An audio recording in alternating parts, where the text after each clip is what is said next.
Paradise Lost ******** Paradise Lost, a poem written in 10 books by John Milton. Contents: Book I, Book 2, Book 3, Book 4, Book V, Book 6, Book 7, Book 8, Book 9, Book X. Book I. Of man's first disobedience, and the fruit of that forbidden tree, whose mortal taste brought death into the world, and all our woe, with loss of Eden, till one greater man restore us, and regain the blissful seat. Sing heavenly muse, that on the secret top of Oreb, or of Sinai, didst inspire that shepherd, who first taught the chosen seed, in the beginning how the heavens and earth throws out of chaos, or if Shorn Hill delight thee more, and Silo's brook that flowed fast by the oracle of God, I thence invoke thy aid to my adventurous song, that with no middle flight intends to soar above Aeonian mount, while it pursues things unattempted yet in prose or rhyme. And chiefly thou, O Spirit, that dost prefer before all temples upright heart and pure, instruct me, for thou knowest, thou from the first wast present, and with mighty wings outspread dove-like satst brooding on the vast abyss, and madst it pregnant. What in me is dark illumine, what is low raise and support, that to the height of this great argument I may assert eternal providence, and justify the ways of God to men. Say first, for heaven hides nothing from thy view nor the deep tract of hell. Say first, what cause moved our grandparents in that happy state, favored of heaven so highly, to fall off from their Creator, and transgress his will for one restraint, lords of the world besides? Who first seduced them to that foul revolt? Infernal serpent, he it was, whose guile stirred up with envy and revenge, deceived the mother of mankind, what time his pride had cast him out from heaven, with all his host of rebel angels, by whose aid aspiring to set himself in glory above his peers, he trusted to have equalled the Most High, if he opposed and with ambitious aim against the throne and monarchy of God raid impious war in heaven, and battle proud with vain attempt. Him the almighty power hurled headlong flaming from Ethral sky with hideous ruin and combustion down to bottomless perdition, there to dwell in adamantine chains and penal fire, who durst diff omnipotent to arms. 9 times the space that measures day and night to mortal men, he with his horrid crew lay vanquished, rolling in the fiery gulf confounded though immortal, but his doom reserved him to more wrath, for now the thought both of lost happiness and lasting pain torments him. Round he throws his baleful eyes that witnessed huge affliction and dismay mixed with obdurate pride and steadfast hate. At once as far as angels ken he views the dismal situation waste and wild, a dungeon horrible, on all sides round as one great furnace flamed, yet from those flames no light, but rather darkness visible served only to discover sights of woe, regions of sorrow, doleful shades, where peace and rest can never dwell, hope never comes that comes to all, but torture without end still urges, and a fiery deluge, fed with ever-burning sulphur unconsumed, such place eternal justice had prepared for those rebellious. Here their prison ordained in utter darkness, and their portion set as far removed from God and light of heaven as from the centre thrice to utmost pole. Oh, how unlike the place from whence they fell! they're the companions of his fall, o'erwhelmed with floods and whirlwinds of tempestuous fire, he soon discerns, and weltering by his side one next himself in power, and next in crime, long after known in Palestine, and named Beelzebub.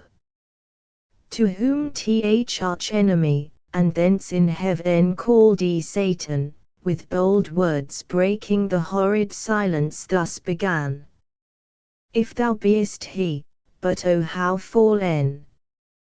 How changed from him, who in the happy realms of light clothed with transcendent brightness didst outshine myriads though bright, if he whom mutual league, united thoughts and counsels, equal hope, and hazard in the glorious enterprise, joined with me once, now miseryeth joined in equal ruin, into what pit thou seest from what height fallen, so much the stronger proved he with his thunder, until then who knew the force of those dire arms.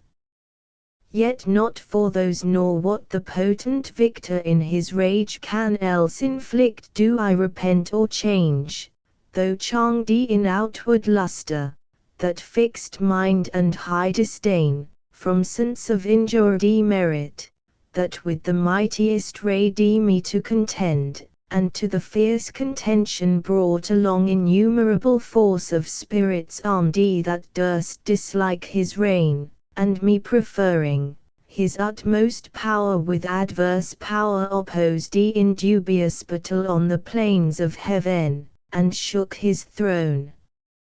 What though the field be lost? All is not lost. The unconquerable will, and study of revenge, immortal hate, and courage never to submit or yield, and what is else not to be overcome. That glory never shall his wrath or might extort from me.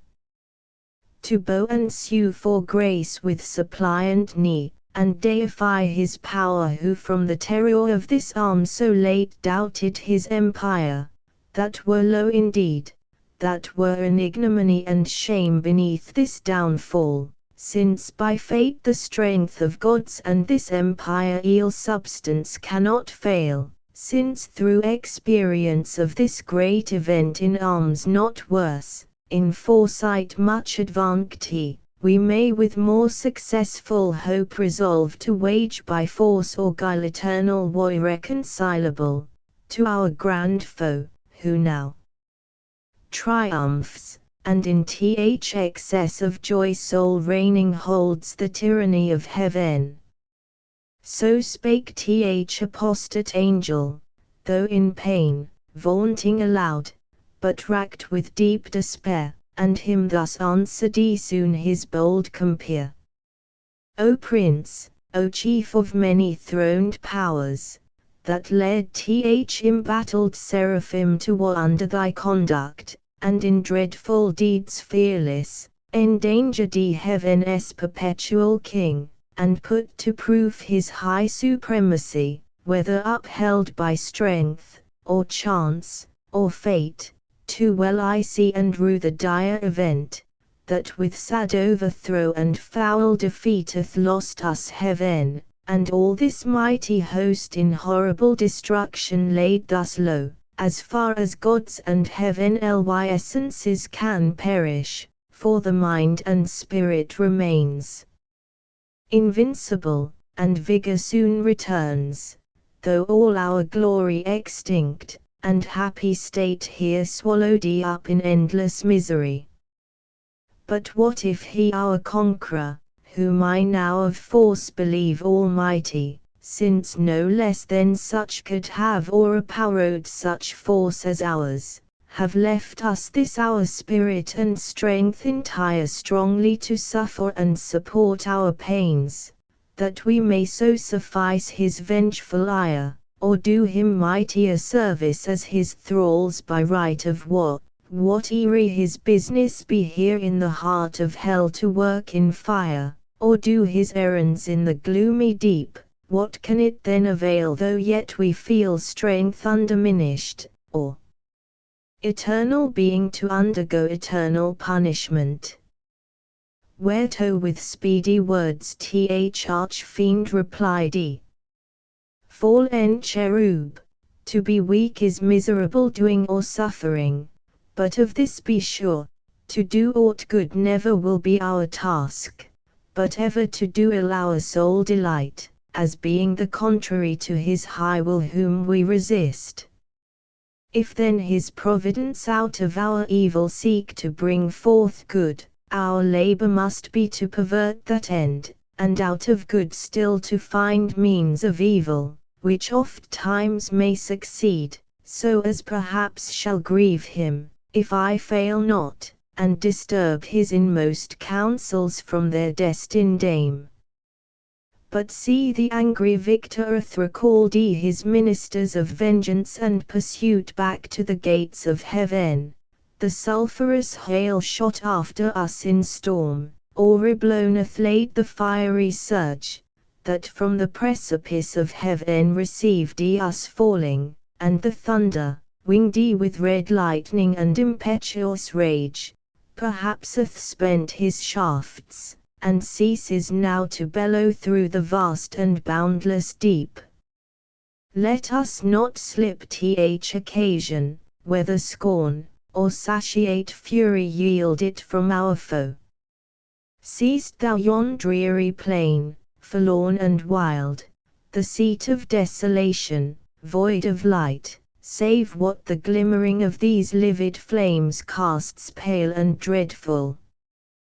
Thither let us tend from off the tossing of these fiery waves, the rest, if any rest can harbor there, and reassembling our afflicted powers, consult how we may henceforth most offend our enemy, our own loss how repair, how overcome this dire calamity, what reinforcement we may gain from hope, if not what resolution from despair. Thus Satan talking to his nearest mate with head uplift above the wave, and eyes that sparkling blasdy, his other parts besides prone on the flood, extended long and large lay floating many a rood, in bulk as huge as whom the fables name of monstrous size, Titanian, or earthborn, that waddy on Jove, Briareos or Typhon, whom the den by ancient Tarsus held, or that sea beast Leviathan, which God of all his works created hugest that swim ocean stream, him haply slumbering on the Norway foam. The pilot of some small night-foundered skiff, deeming some island, oft, as seamen tell, with fixed anchor in his scarly-rined moors by his side under the lee, while night invests the sea, and wished morn delays, so stretched out huge in length the arch-fiend lay chained on the burning lake, nor ever thence had risen or heaved his head, but that the will and high permission of all ruling heaven left him at large to his own dark designs, that with reiterated crimes he might heap on himself damnation, while he sought evil to others, and enrigged might see how all his malice served but to bring forth infinite goodness, grace and mercy shewn on man by him seduced but on himself treble confusion, wrath and vengeance poured Forthwith upright he rears from off the pool his mighty stature, on each hand the flames driven backward slope their pointing spires, and rout in billows, leave midst a horrid veil. Then with expanded wings he steers his flight aloft, incumbent on the dusky air that felt unusual weight, till on dry land he lights, if it were land that ever burned with solid, as the lake with liquid fire, and such appeared in hue, as when the force of subterranean wind transports a hill torn from Pelorus, or the shattered side of thundering Etna, whose combustible and fueled entrails thence conceiving fire, sublimed with mineral fury, ate the winds, and leave a singed bottom all involved with stench and smoke. Such resting found the soul of unblissed feet. Him followed his next mate, both glorying to have scapt the Stygian flood as gods, and by their own recovered strength, not by the sufferance of supernal power. Is this the region, this the soil, the clime, said then the lost archangel, this the seat that we must change for heaven, this mournful gloom for that celestial light? Be it so, since he who now is so fran can dispose and bid what shall be right, farthest from him is best whom reasoneth equalled, forceth made supreme above his equals.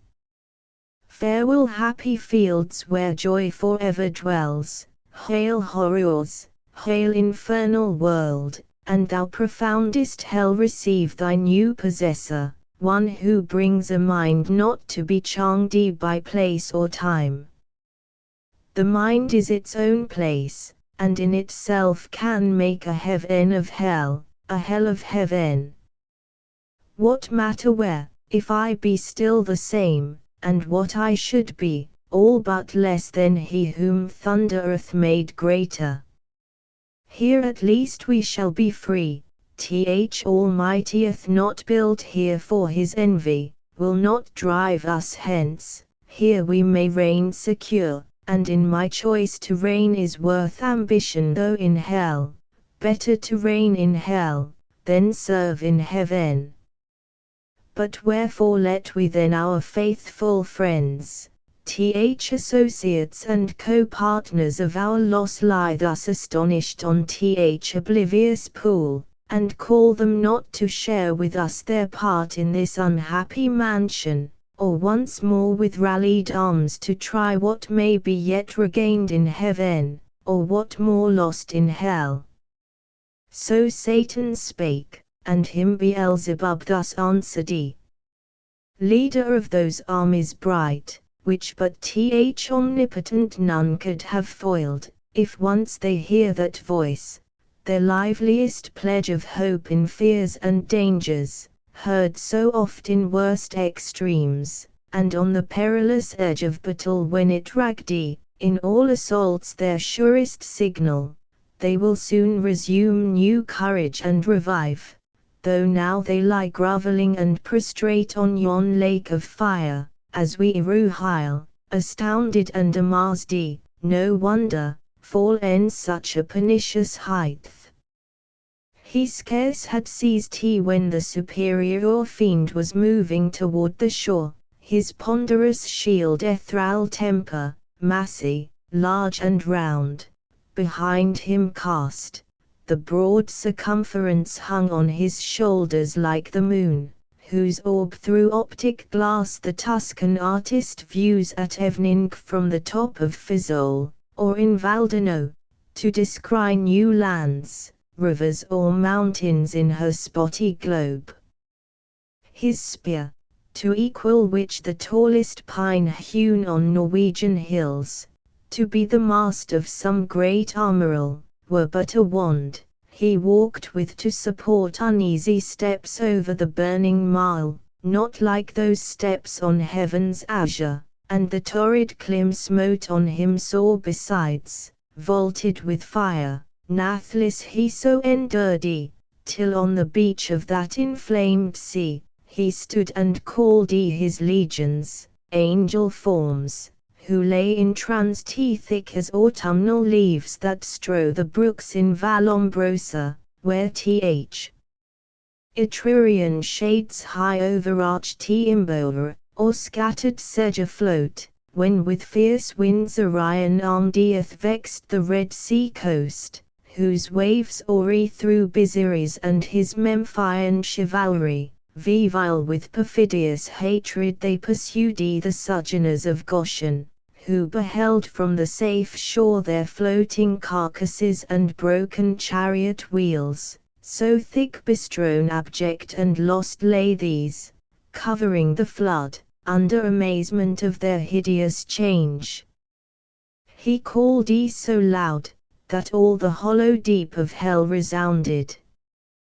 Princes, potentates, warriors, the flow of heaven, once yours, now lost, if such astonishment as this can seize eternal spirits, or have ye chosen this place after the toil of battle to repose your wearied virtue, for the ease you find to slumber here, as in the vales of heaven?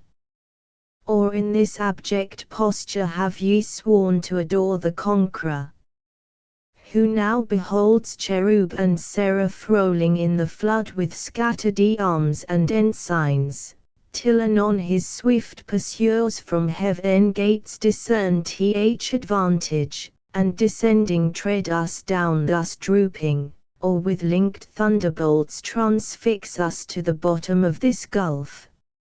Awake, arise, or be forever fallen.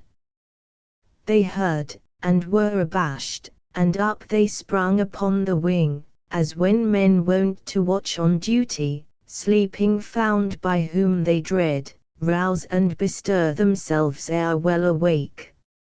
Nor did they not perceive the evil plight in which they were, or the fierce pains not feel, yet to their general's voice they soon obeyed innumerable. As when the potent rod of Amram's son in Egypt's evil day waved round the coast, up called a pitchy cloud of locusts, warping on the eastern wind, that o'er the realm of impious Pharaoh hung like night, and darkened all the land of Nile. So numberless were those bad angels seen hovering on wing under the cope of hell twixt upper, nether, and surrounding fires, till, as a signal given, uplifted spear of their great Sultan waving to direct the course, in even balance down they light on the firm brimstone, and fill all the plain, a multitude, like which the populous north poured never from her frozen loins, to pass Rhine or the Danore, when her barbarous sons came like a deluge on the south, and spread beneath Gibraltar to the Libyan sands. Forthwith from every squadron and each band the heads and leaders thitherest where stood their great commander, godlike shapes and forms excelling human, princely dignities, and powers that erst in heaven sat on thrones, though of their names in heaven ly records now be no memorial, blotted out and razed by the rebellion, from the books of life. Nor had they yet among the sons of Eve got them new names, till wandering o'er the earth, through God's high sufferance for the trial of man, by falsities and lies the greatest part of mankind they corrupted to forsake God their Creator, and invisible glory of Him that made them, to transform oft to the image of a brute, adorned with gay religions full of pomp and gold, and devils to adore for deities. Then were they known to men by various names, and various idols through the heathen world. Say, Muse, their names then known, who first, who last, rest from the slumber, on that fiery couch, at the great Emperor's call, as next in worth came singly where he stood on the bare strand, while the promiscuous crowd stood yet aloof. The chief were those who from the pit of hell roaming to seek their prey on earth, durst fix their seats long after next the seat of God, their altars by his altar, God's aided among the nations round, and durst abide Jehovah thundering out of shorn, throned between the cherubim, yet, often plagued within his sanctuary itself their shrines, abominations, and with cursed things his holy rites, and solemn feasts profaned, and with their darkness durst affront his light. First Moloch, horrid king besmeared with blood of human sacrifice, and parents' tears, though for the noise of drums and timbrels loud their children's cries unheard, that passed through fire to his grim idol. Him the Ammonite worshipped in Rabbah and her watery plain, in Argob and in Basan, to the stream of utmost Unnon. Nor content with such audacious neighborhood, the wisest heart of Solomon he led by fraud to build his temple right against the temple of God on that opprobrious hill, and made his grove the pleasant valley of Hinnom, Tophet thence and black Gehenna called the type of hell. Next Chemos, obscene dread of Mob's sons, from Aroer to Nebo, and the wild of South Mustabarim, in Hasebon and Horonaim, Sion's realm, beyond the flowery dale of Sibma clad with vines, and Eliel to asphaltic pool. Peah his other name, when he entered Israel in Sittim on their march from Nile to do him wanton rites, which cost them woe. Yet thence his lustful orgies he enlarged even to that hill of scandal, by the grove of Moloch homicide, lust hard by hate, till good Josiah drove them thence to hell. With these came they, who from the bordering flood of old Euphrates to the brook that parts Egypt from Syrian ground, had general names of Baalim and Ashtaroth, those male, these feminine. For spirits when they please can either sex assume, or both, so soft and uncompounded is their essence pure, not td or manacled with joint or limb, nor founded on the brittle strength of bones, like cumbrous flesh, but in what shape they choose dilated or condensed bright or obscure, can execute their airy purposes, and works of love or enmity fulfill. For those the race of Israel oft forsook their living strength, and unfrequented left his righteous altar, bowing lowly down to bestial gods, for which their heads as low bowed down in battle, sunk before the spear of despicable foes. With these in troop came Astoreth, whom the Phoenicians called Astarte, queen of heaven, with crescent horns, to whose bright image nightly by the moon Sidonian virgins paid their vows and songs, in shorn also not unsung, where stood her temple on offensive mountain, built by that uxorious king, whose heart though large, begilded by fair idolatresses, fell to idols foul. Tammuz came next behind, whose annual wound in Lebanon allured the Syrian damsels to lament his fate in amorous ditties all a summer's day, while smooth Adonis from his native rock ran purple to the sea, suppody with blood of Tammuz yearly wounded, the love-tale infected Sion's daughters with like heat, whose wanton passions in the sacred porch Ezekiel saw, when by the vision led his eye surveyed the dark idolatries of alienated Judah. Next came one who mourned in earnest, when the captive ark maimed his brute image, head and hands lopped off in his own temple, on the Grunsel edge, where he fell flat, and shammed his worshippers, Dagon his name, sea monster, upward man and downward fish, yet had his temple high reared in Azotus, dreaded through the coast of Palestine, in Gath and Ascalon, and Acheron and Gaza's frontier bounds. Him followed Rimmon, whose delightful seat was fair Damascus, on the fertile banks of Abana and far, lucid streams. He also against the house of God was bold, a leper once he lost and gained a king, Ahaz his sottish conqueror, whom he drew God's altar to disparage and displace for one of Syrian mode, whereon to burn his odious offerings, and adore the gods whom he had vanquished. After these appeared a crew who under names of old renown, Osiris, Isis, Horus and their train with monstrous shapes and sorceries abused fanatic Egypt and her priests, to seek the wandering gods disguised in brutish forms rather than human. Nor did Israel scape infection when their borrowed gold composed the calf in Oreb, and the rebel king doubled that sin in Bethel and in Dan, likening his maker to the grazed ox, Jehovah, who in one night when he passed from Egypt marching, equalled with one stroke both her firstborn and all her bleating gods.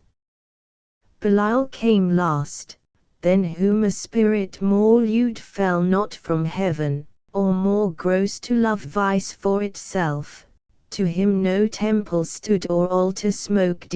yet who more oft than he in temples and at altars, when the priest turns atheist, as did Eli's sons, who filled with lust and violence the house of God.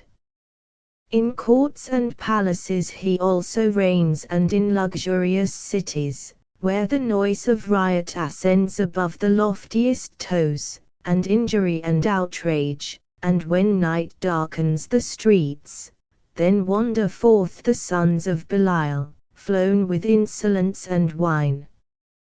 Witness the streets of Sodom, and that night in Gibeah, when hospitable doors yielded the matrons to prevent worse rape. These were the prime in order and in might, the rest were long to tell, though far renowned Ionian gods, of Yavan's issue held gods, yet confessed later than heaven and earth the boasted parents, Titan heaven's firstborn with his enormous brood, and birthright sized by younger Saturn, he from mightier Jove his own and Rhea's son like measure found, so Jove usurping reigned, these first in Crete and Ida known, thence on the snowy top of cold Olympus rolled the middle air the highest heaven, or on the Delphian cliff, or in Dodona, and through all the bounds of Doric land, or who with Saturn old fled over Adria to Hesperian fields, and o'er the Celtic roamed the utmost isles. All these and more came flocking, but with looks downcast and damp, yet such wherein appeared obscure glimpse of joy, to have found the chief not in despair, to have found themselves not lost in loss itself, which on his countenance cast like doubtful hue, but he his wonted pride soon recollecting, with high words, that bore semblance of worth not substance, gently rayed their fainted courage, and dispelled their fears. Then straight commands that at the warlike sound of trumpets loud and clarions be upreared his mighty standard, that proud honor claimed Azazel as his right, a cherub tall, who forthwith from the glittering staff unfurled imperial ensign, which full high advanced shone like a meteor streaming to the wind with gems and golden lustre rich emblazed, seraphic arms and trophies, all the while sonorous metal-blowing martial sounds, at which the universal host upsent a shout that tore hell's concave. And beyond fright the reign of chaos and old night. All in a moment through the gloom were seen 10,000 banners rise into the air with orient colors waving, with them rose a forest huge of spears, and thronging helms appeared, and serried shields in thick array of depth immeasurable. Anon they move in perfect phalanx to the Dorian mood of flutes and soft recorders, such as ready to height of noblest temper heroes old arming to battle, and instead of rage deliberate valor breathed, firm and unmoved with dread of death to flight or foul. retreat, nor wanting power to mitigate and swatch with solemn touches, troubled thoughts, and chase anguish and doubt and fear and sorrow and pain from mortal or immortal minds. Thus they breathing united force with fixed thought moved on in silence to soft pipes that charmed the painful steps the burnt soil, and now advanced in view they stand, a horrid front of dreadful length and dazzling arms, in guise of warriors old with ordered spear and shield, awaiting what command the mighty chief had to impose. He through the armed files darts his experienced eye, and soon traverse the whole battalion views, the order due, the visages and stature as of gods, the number last he sums. And now his heart distends with pride, and hardening in his strength glories, for never since created man, met such embodied force, as armed with these could merit more than that small infantry waddy on by cranes, though all the giant brood of Phlegra with heroic race were joined that fought at Thebes and Ilium, on each side mixed with auxiliar gods, and what resounds in fable or romance of Uther's son begirt with British and Armoric knights, and all who since, baptized or infidel jousted in Aspramont or Montalban, Damasco, or Maracó, or Trebisond, or whom by Sitar sent from Afric shore when Charlemagne with all his peerage fell by Fontarabia. Thus far these beyond compare of mortal prowess, yet observed the dread commander, he above the rest in shape and gesture proudly eminent stood like a toe, his form had yet not lost all her original brightness, nor appeared less than archangel ruined, and excess of glory obscured, as when the sun new risen looks through the horizontal misty air shorn of his beams, or from behind the moon in dim eclipse disastrous twilight sheds on half the nations, and with fear of change perplexes monarchs. Dark and so, yet shone above them all archangel, but his face deep scars of thunder had entrenched, and care sat on his faded cheek, but under brows of dauntless courage, and considerate pride waiting revenge, cruel his eye, but cast signs of remorse and passion to behold the fellows of his crime, the followers rather, far other once beheld in bliss, condemned forever now to have their lot in pain, millions of spirits for his fault amicity of heaven, and from eternal splendors flung for his revolt. Yet faithful how they stood, the glory withered. As when heaven's fire scathed the forest oaks, or mountain pines, with singed top their stately growth though bare stands on the blasted heath. He now prepared to speak, whereat their doubled ranks they bend from wing to wing, and half enclose him round with all his peers. Attention held them mute. Thrice he essayed, and thrice in spite of scorn, tears such as angels weep, burst forth, at last words interwove with sighs found out their way. O myriads of immortal spirits, O powers matchless, but with Almighty, and that strife was not inglorious, though event was dire, as this place testifies, and this dire change hateful to utter, but what power of mind foreseeing or presaging, from the depth of knowledge past or present, could have feared how such united force of gods, how such as stood like these, could ever know repulse? For who can yet believe, though after loss, that all these puissant legions, whose exileth emptied heaven, shall fail to reascend self-ready, and repossess their native seat. For me, be witness all the host of heaven, if counsels different, or danger shunned by me, have lost our hopes.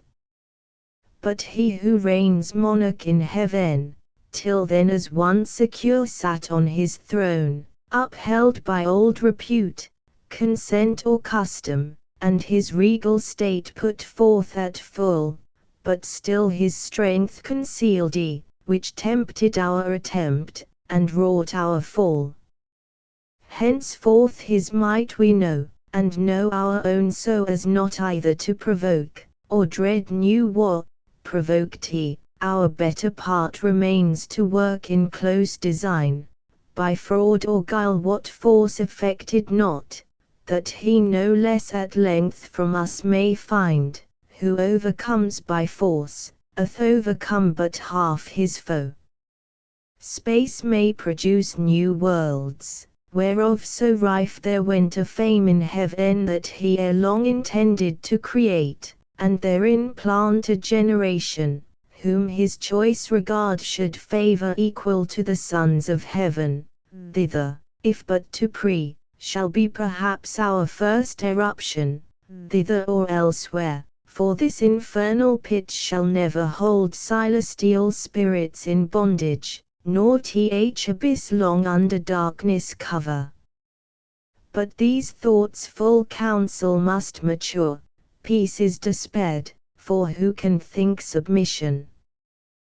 War then, war open or understood must be resolved. He spake, and to confirm his words, out flew millions of flaming swords, drawn from the thighs of mighty cherubim. The sudden blaze far round illumined hell, highly they ragged against the highest, and fierce with grasped arms clashed on their sounding shields the din of war, hurling defiance toward the vault of heaven. There stood a hill not far whose griously top belched fire and rolling smoke, the rest entire shone with a glossy scurf, undoubted sign that in his womb was hid metallic ore, the work of sulphur. Thither winged with speed a numerous brigade hastened, as when bands of pioneers with spade and pickaxe armed forerun the royal camp, to trench a field, or cast a rampart. Mammon led them on, Mammon, the least erected spirit that fell from heaven, for even in heaven his looks and thoughts were always downward bent, admiring more the riches of heaven's pavement, trod in gold, than aught divine or holy else enjoyed in vision beatific, by him first men also, and by his suggestion taught, ransacked the centre, and with impious hands rifled the bowels of the mother earth for treasures better hid. Soon had his crew opened into the hill a spacious wound and digged out ribs of gold. Let none admire that riches grow in hell, that soil may best deserve the prettious bane. And here let those who boast in mortal things, and wondering tell of Babel, and the works of Memphian kings, learn how the greatest monuments of fame, and strength and art are easily outdone by spirits reprobate, and in an hour what in an age they with incessant toil and hands innumerable scarce perform nigh on the plain in many cells prepared, that underneath had veins of liquid fire slucked from the lake, a second multitude with wondrous art founded the massy ore, severing each kind and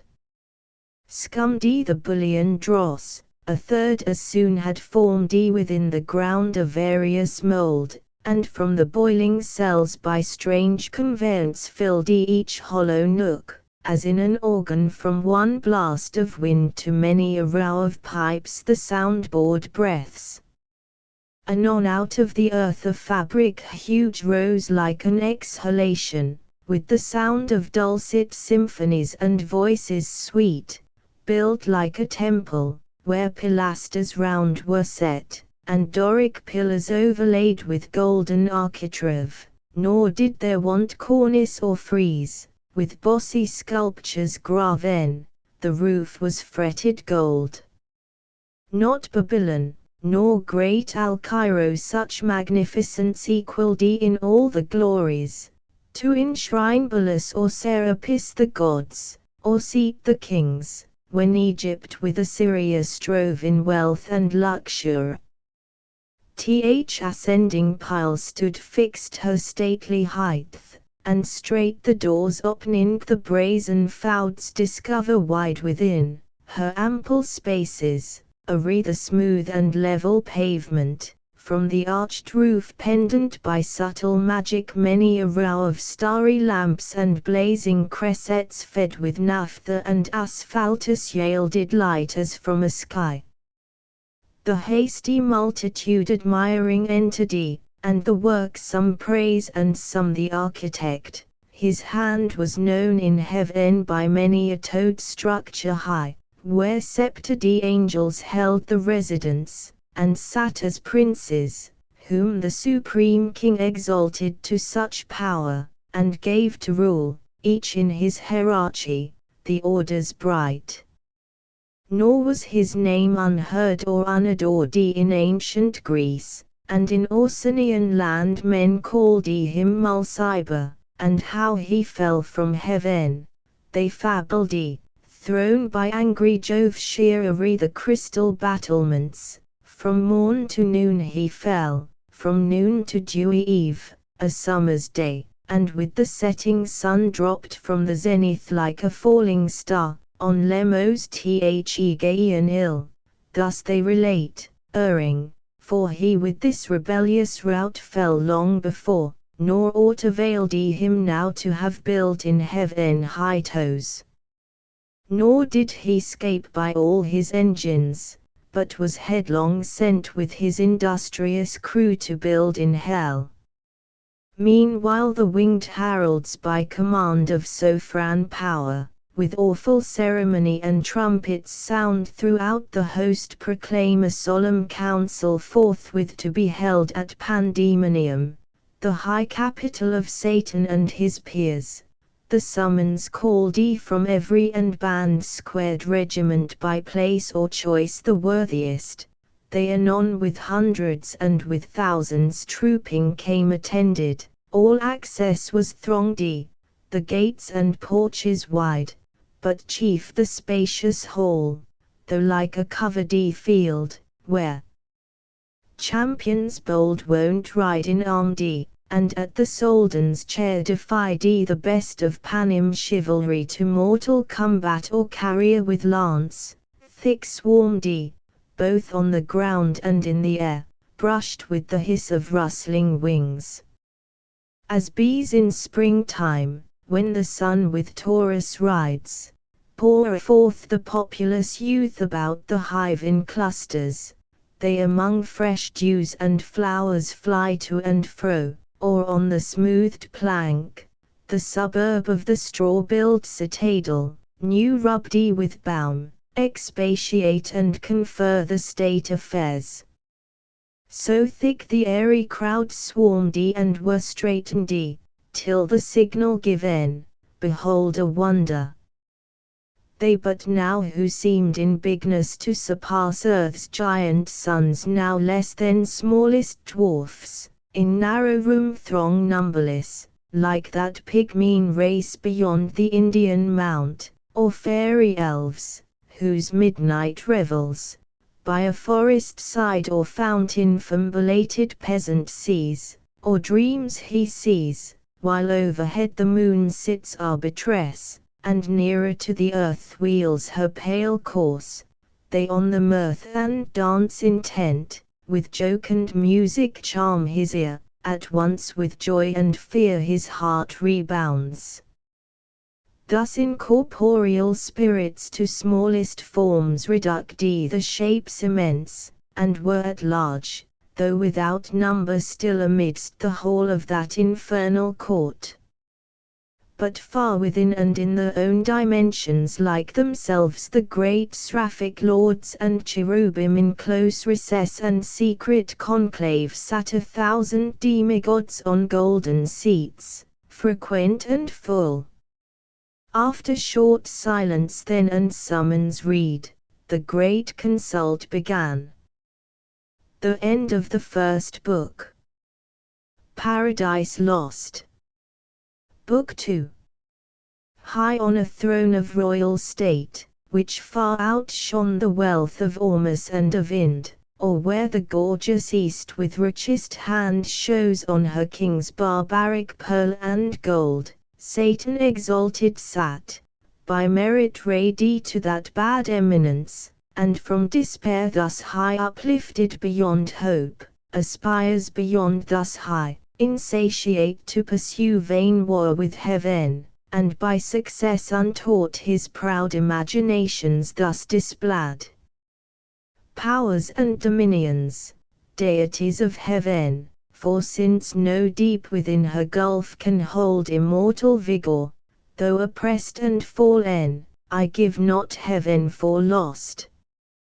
From this descent celestial virtues rising, will appear more glorious and more dread than from no fall, and trust themselves to fear no second fate, me though just right, and the fixed laws of heaven did first create your leader, next, free choice, with what besides, in council or in fight, hath been achieved of merit, yet this loss thus far at least recovered hath much more established in a safe unenvied throne yielded with full consent.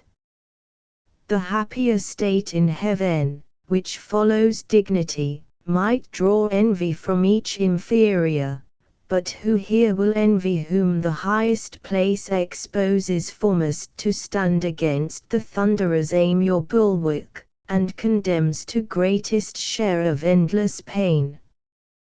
Where there is then no good for which to strive, no strife can grow up there from faction, for none sure will claim in hell precedence, none, whose portion is so small of present pain, that with ambitious mind will covet more.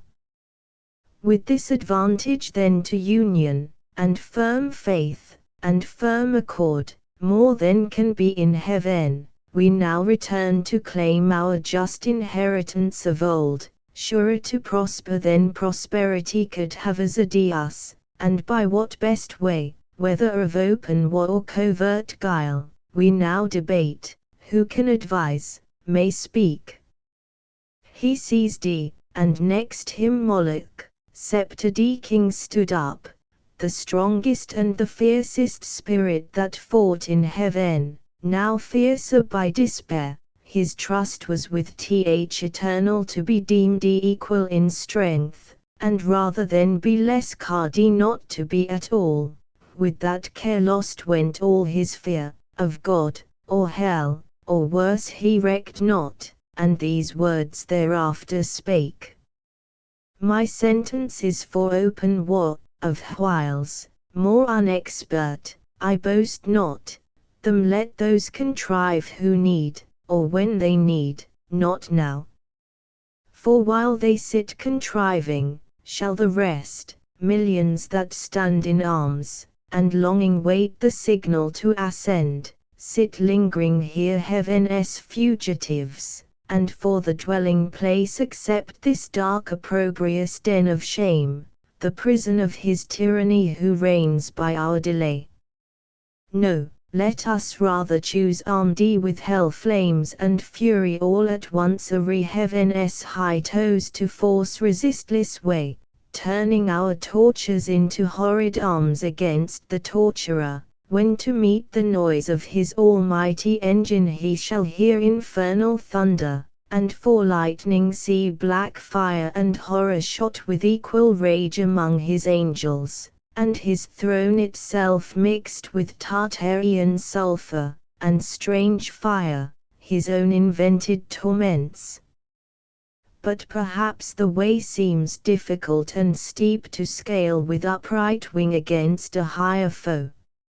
Let such bethink them, if the sleepy drench of that forgetful lake benumb not still, that in our proper motion we ascend up to our native seat, descent and fall to us is adverse. Who but felt of late when the fierce foe hung on our broken rear insulting, and pursued us through the deep, with what compulsion and laborious flight we sunk thus low. Ascent is easy then, event is feared. Should we again provoke our stronger, some worse way his wrath may find to our destruction. If there be in hell fear to be worse destroyed, what can be worse than to dwell here, driven out from bliss, condemned in this abhorred deep to utter woe, where pain of unextinguishable fire must exercise us without hope of end, the vassals of his anger, when the scourge inexorably, and the torturing hour calls us to penance. More destroyed than thus we should be quite abolished and expire. What fear we then? What doubt we to incense his utmost ire? Which to the height then rugged, will either quite consume us, and reduce to nothing this essential, happier far than miserable to have eternal being, or if our substance be indeed divine, and cannot cease to be, we are at worst on this side nothing, and by proof we feel our power sufficient to disturb his heaven, and with perpetual inroads to Alam, though inaccessible, his fatal throne, which if not victory is yet revenge. He ended frowning, and his look denounced desperate revenge, and battle dangerous to less than gods. On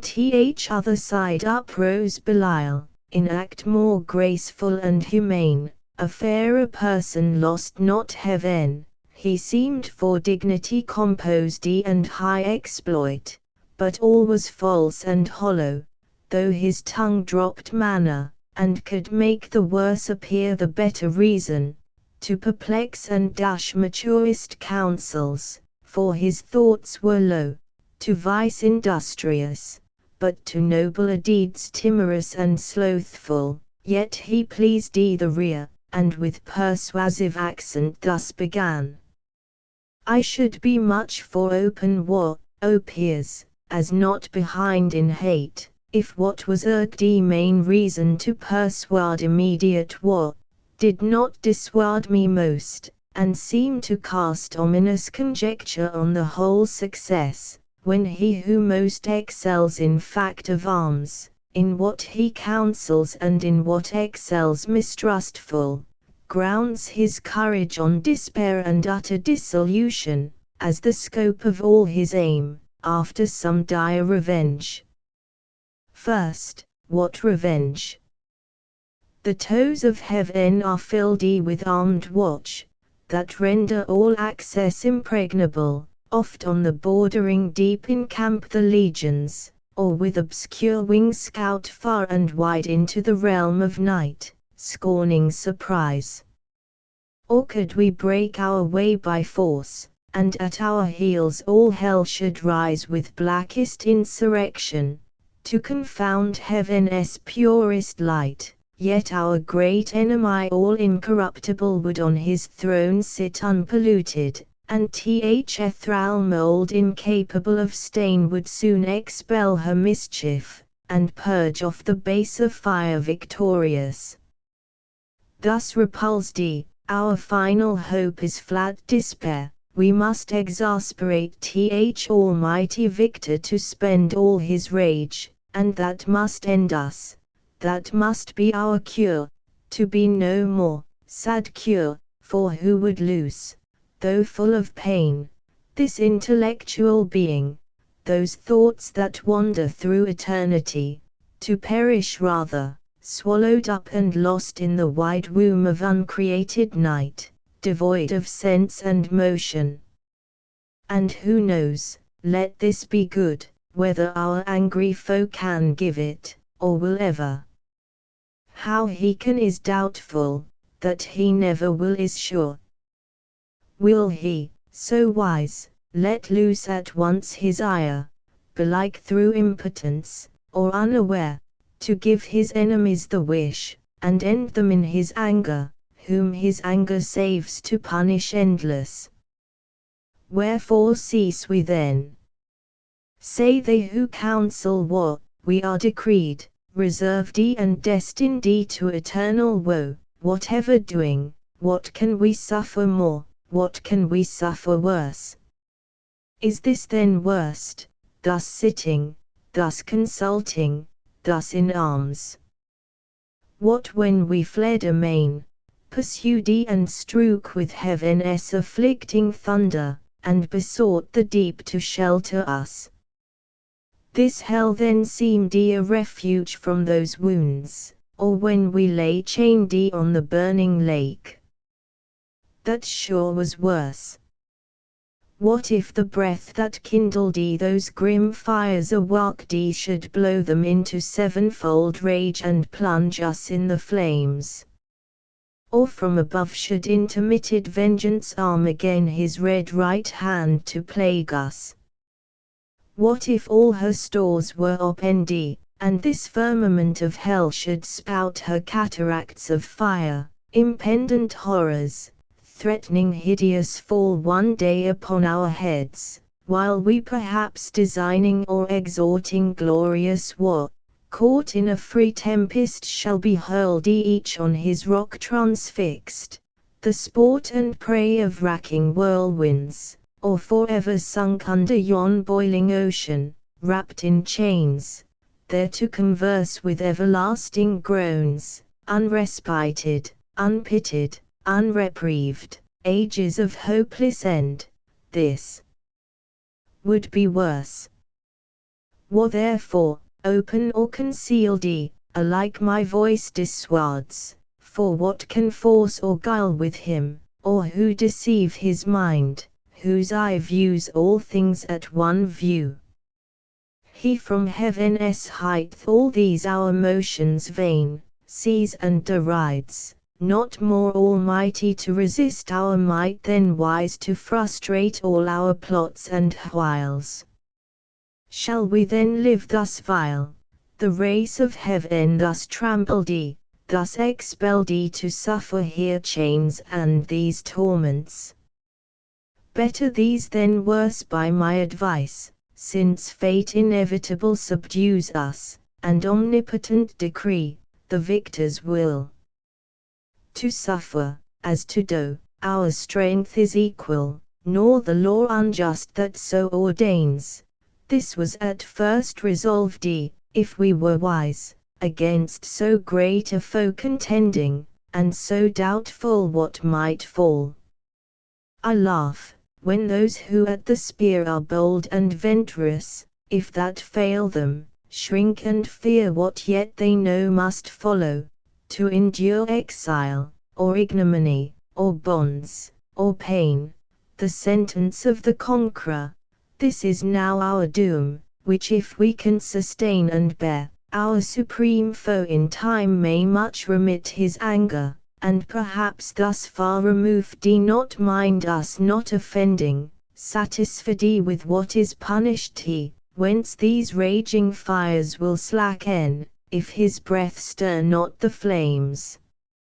Our purer essence then will overcome the noxious vapor, or inert not feel, or changed at length, and to the place conformed in temper and in nature, will receive familiar the fierce heat, and void of pain. This horror will grow mild, this darkness light, besides what hope the never-ending flight of future days may bring, what chance, what change worth waiting, since our present lot appears for happy though but ill, for ill not worst, if we procure not to ourselves more woe. Thus Belial with words clothed in reason's garb counselled ignoble ease, and peaceful sloth, not peace, and after him thus Mammon spake. Either to disenthrone the King of Heaven we war, if war be best, or to regain our own right lost, him to unthrone we then may hope, when everlasting fate shall yield to fickle chance, and chaos judge the strife. The former vain to hope argues as vain the latter, for what place can be for us within heaven's bound, unless heaven's Lord supreme we overpower? Suppose he should relent and publish grace to all, on promise made of new subjection, with what eyes could we stand in his presence humble, and receive strict laws imposed, to celebrate his throne with warbled hymns, and to his Godhead sing forked hallelujahs, while he lordly sits our envied sophron, and his altar breathes ambrosial odors and ambrosial flowers, our servile offerings. This must be our task in heaven, this our delight. How wearisome eternity so spent in worship paid to whom we hate. Let us not then pursue by force impossible, by leave obtained unacceptable, though in heaven, our state of splendid vassalage, but rather seek our own good from ourselves, and from our own life to ourselves, though in this vast recess, free, and to none accountable, preferring hard liberty before the easy yoke of servile pomp. Our greatness will appear then most conspicuous, when great things of small, useful of hurtful, prosperous of adverse we can create, and in what place soe'er we thrive under evil, and work ease out of pain through labor and endurance. This deep world of darkness do we dread. How oft amidst thick clouds and dark doth heaven's all-ruling Sire choose to reside, his glory unobscured, and with the majesty of darkness round covers his throne, from whence deep thunders roar mustering the rage, and heaven resembles hell. As he our darkness, cannot we his light imitate when we please? This desert soil wants not her hidden luster, gems and gold, nor want we skill or art, from whence to raise magnificence, and what can heaven show more? Our torments also may in length of time become our elements, these piercing fires as soft as now severe, our temper changed into their temper, which must needs remove the sensible of pain. All things invite to peaceful counsels, and the settled state of order, how in safety best we may compose our present evils, with regard of what we are and where, dismissing quite all thoughts of war. Ye have what I advise.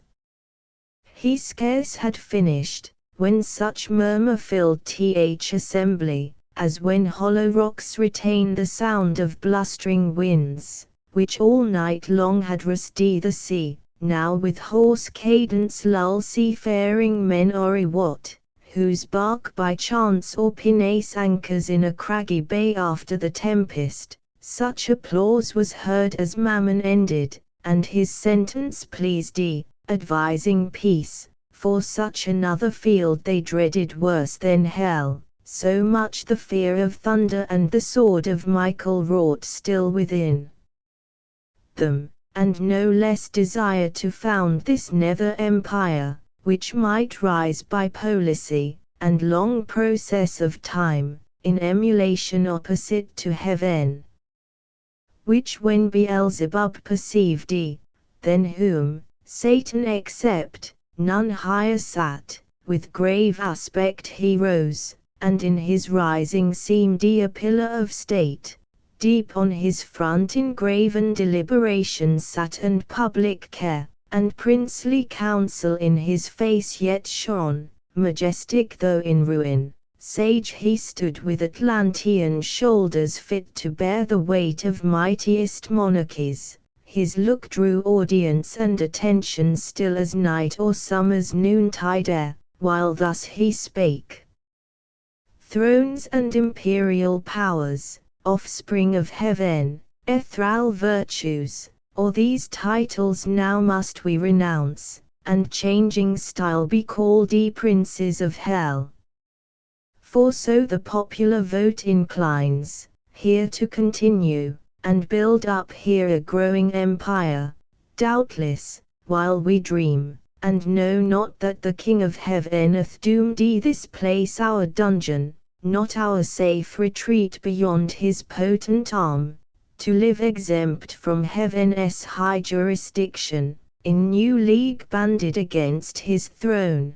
but to remain in strictest bondage, though thus far removed under th inevitable curb, reserved his captive multitude, for he, be sure, in height or depth, still first and last, will reign sole king, and of his kingdom lose no part by our revolt, but over hell extend his empire, and with iron scepter rule us here, as with his golden those in heaven. What sit we then projecting peace and war? War hath determined us, and foiled with loss irreparable, terms of peace yet none vouchsafed or sought, for what peace will be given to us enslaved but custody severe, and stripes, and arbitrary punishment inflicted. And what peace can we return, but to our power hostility and hate, untum reluctance, and revenge though slow, yet ever plotting how the conqueror least may reap his conquest, and may least rejoice in doing what we most in suffering feel. Nor will occasion want, nor shall we need with dangerous expedition to invade heaven, whose high walls fear no assault or siege, or ambush from the deep. What if we find some easier enterprise? There is a place, if ancient and prophetic fame in heaven err not, another world, the happy seat of some new race called man, about this time to be created like to us, though less in power and excellence, but favoured more of him who rules above, so was his will pronounced among the gods, and by an oath, that shook heaven's whole circumference, confirmed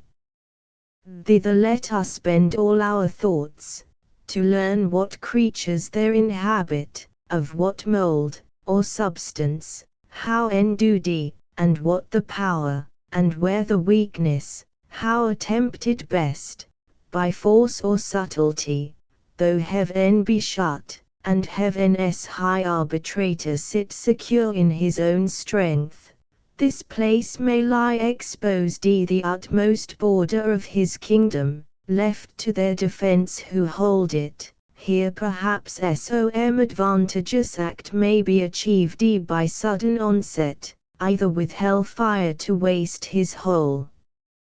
creation, or possess all as our own, and drive as we were driven, the puny habitants, or if not drive, seduce them to our party, that the God may prove the foe, and with repenting hand abolish his own works.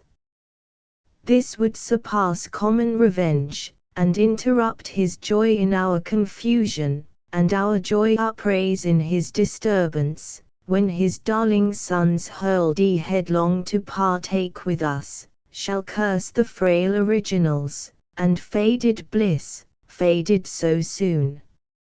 Advise if this be worth attempting, or to sit in darkness here hatching vain empires. Thus Beelzebub pleaded his devilish counsel, first devised by Satan, and in part proposed, for whence, but from the author of all ill could spring so deep a malice, to confound the race of mankind in one root, and earth with hell to mingle and involve, done all to spite the great Creator. But the spite still serves his glory to augment.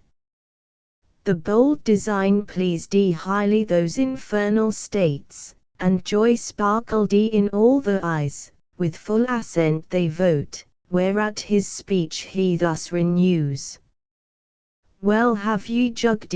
well ended long debate, synod of gods, and like to what ye are, great things resolved ye, which from the lowest deep will once more lift us up, in spite of fate, nearer our ancient seat, perhaps in view of those bright confines, whence with neighboring arms and opportune excursion we may chance re-enter heaven, or else in some mild zone dwell not unvisited of heaven's fair light secure, and at the brightening orient beam purge off this gloom, the soft delicious air, to heal the scar of these corrosive fires shall breath her balm. But first whom shall we send in search of this new world, whom shall we find sufficient? Who shall tempt with wandering feet the dark unbottomed infinite abyss, and through the palpable obscure find out his uncouth way, or spread his airy flight upborne with indefatigable wings over the vast abrupt, ere he arrive the happy ill? What strength, what art can then suffice, or what evasion bear him safe through the strict sentries and stations thick of angels watching round? Here he had need all circumspection, and we now no less choice in our suffrage, for on whom we send, the weight of all and our last hope relies. This said, he sat, and expectation held his look suspense, awaiting who appeared to second, or oppose, or undertake the perilous attempt, but all sat mute, pondering the danger with deep thoughts, and each in others' countenance read his own dismay astonished. None among the choice and prime of those heaven-warring champions could be found so hardy as to proffer or accept alone the dreadful voyage, till at last Satan, whom now transcendent glory rayed above his fellows, with monarchal pride, conscious of highest worth, unmoved thus spake. O progeny of heaven, empire-eel thrones, with reasoneth deep silence and demercised us, though undismayed, long is the way and hard, that out of hell leads up to light, our prison strong, this huge convex of fire, outrageous to devour, immures us round ninefold, and gates of burning adamant barred over us prohibit all egress. These past, if any pass, the void profound of unessential night receives him next wide gaping, and with utter loss of being threatens him, plunged in that abortive gulf. If thence he scape into whatever world, or unknown region, what remains him less than unknown dangers and as hard escape? But I should ill become this throne, O peers, and this imperial sovereignty, adorned with splendor, armed with power, if aught proposed and jugged of public moment, in the shape of difficulty or danger could deter me from attempting. Wherefore do I assume these royalties, and not refuse to reign, refusing to accept as great a share of hazard as of honor, due alike to him who reigns, and so much to him due of hazard more, as he above the rest high honored sits. Go the four mighty powers, terror of heaven, though fallen, intend at home, while here shall be our home, what best may ease the present misery, and render hell more tolerable, if there be cure or charm to respite or deceive, or slack the pain of this ill mansion, intermit no watch against a wakeful foe, while I abroad through all the coasts of dark destruction seek deliverance for us all, this enterprise none shall partake with me. Thus saying rose the monarch, and prevented all reply, prudent, least from his resolution rayed others among the chief might offer now, certain to be refused, what erst they feared, and so refused might in opinion stand his rivals, winning cheap the high repute which he through hazard huge must earn. But they dreaded not more adventure than his voice forbidding, and at once with him they rose. The rising all at once was as the sound of thunder heard remote. Towards him they bend with awful reverence prone, and as a god extol him equal to the highest in heaven, nor failed they to express how much they praised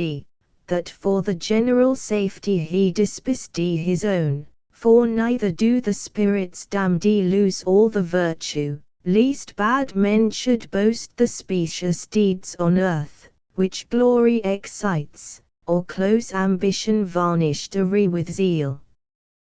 Thus they the doubtful consultations dark ended rejoicing in the matchless chief, as when from mountain tops the dusky clouds ascending, while the north wind sleeps, o'erspread heaven's careful face, the lowering element scowls o'er the darkened landscape snow, or shower, if chance the radiant sun with farewell sweet extend his evening beam, the fields revive, the birds the notes renew, and bleating herds attest the joy that hill and valley rings. O shame to men! Devil with devil damned firm concord holds, men onely disagree of creatures rational, though under hope of heavenly grace, and God proclaiming peace, yet live in hatred, enmity, and strife among themselves, and levy cruel wars, wasting the earth, each other to destroy, as if, which might induce us to accord, man had not hellish foes now besides, that day and night for his destruction wait. The Stygian council thus dissolved and forth in order came the grand infernal peers, midst came the mighty paramount, and seemed alone antagonist of heaven, nor less than hell's dread emperor with pomp supreme, and godlike imitated state, him round a globe of free seraphim enclosed with bright emblazonry, and horrent arms. Then of the session ended they bid cry with trumpets regal sound the great result, toward the four winds four speedy cherubim put to the mouths the sounding alchemy by Harold's voice explained the hollow abyss heard far and wide, and all the host of hell with deafening shout, returned them loud acclaim. Thence more at ease the minds and somewhat rayed by false presumptuous hope, the ranged powers disband, and wandering, each his several way pursues, as inclination or sad choice leads him perplexed, where he may likeliest find truce to his restless thoughts, and entertain the irksome hours, till his great chief return. Part on the plain, or in the air sublime upon the wing, or in swift race contend, as at Olympian games or Pythian fields, part curb the free steeds, or shun the goal with rapid wheels, or fronted brigards form. As when to warn proud cities war appears wagged in the troubled sky, and armies rush to battle in the clouds, before each van prick forth the airy knights, and couch the spears till thickest legions close, with feats of arms from either end of heaven the welkin burns. Others with vast Typhoean rage more fell rend up both rocks and hills, and ride the air in whirlwind, hell scarce holds the wild uproar. As when Alcides from Aelia crowned with conquest, felt envenomed robe, and tore through pain up by the roots Thessalian pines, and Lycus from the top of Eta threw into Euboea. Others more mild, retreated in a silent valley, sing with notes angelical to many a harp their own heroic deeds and hapless fall by doom of battle, and complain that fate-free virtue should enthrall to force or chance. The song was partial, but the harmony, what could it less when spirits immortal sing? Suspended hell, and took with ravishment the thronging audience. In discourse more sweet, for eloquence the soul, song charms the sense, others apart sat on a hill returdy, in thoughts more elevate, and reasoned high of providence, folk knowledge, will, and fate, fixed fate, free will, folk knowledge absolute, and found no end, in wandering mazes lost. Of good and evil much they argued then, of happiness and final misery, passion and apathy, and glory and shame, vain wisdom all, and false philosophy, yet with a pleasing sorcery could charm pain for a while or anguish, and excite fallacious hope, or arm obdurate breast with stubborn patience as with triple steel.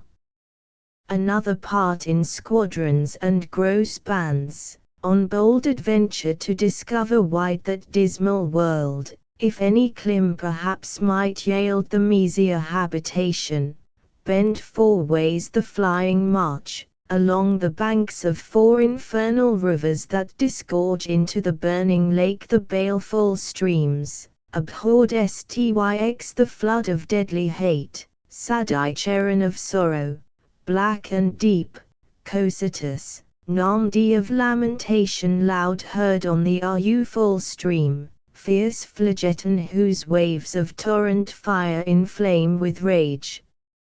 Far off from these a slow and silent stream, Lethe the river of oblivion rules her watery labyrinth, whereof who drinks, forth with his former state and being forgets both joy and grief, pleasure and pain. Beyond this flood a frozen continent lies dark and wild, beat with perpetual storms of whirlwind and dire hail, which on firm land thaws not, but gathers heap, and ruin seems of ancient pile, all else deep snow and ice, a gulf profound as that Serbonian bog betwixt Damietta and Mount Casius old, where armies whole have sunk, the parching air burns furor, and cold performs effect of fire. Thither by harpy-footed furies hailed at certain revolutions all the damned are brought, and feel by turns the bitter change of fierce extremes by change more fierce, from beds of raging fire to starve in ice the soft ethereal warmth, and there to pine immovable, infixed, and frozen round periods of time, thence hurried back to fire. They ferry over this Lethean sound both to and fro, the sorrow to augment, and wish and struggle, as they pass, to reach the tempting stream, with one small drop to lose in sweet forgetfulness all pain and woe, all in one moment, and so near the brink, but fate withstands, and to oppose attempt Medusa with Gorgonian terror guards the ford, and of itself the water flies all taste of living white, as once it fled the lip of Tantalus.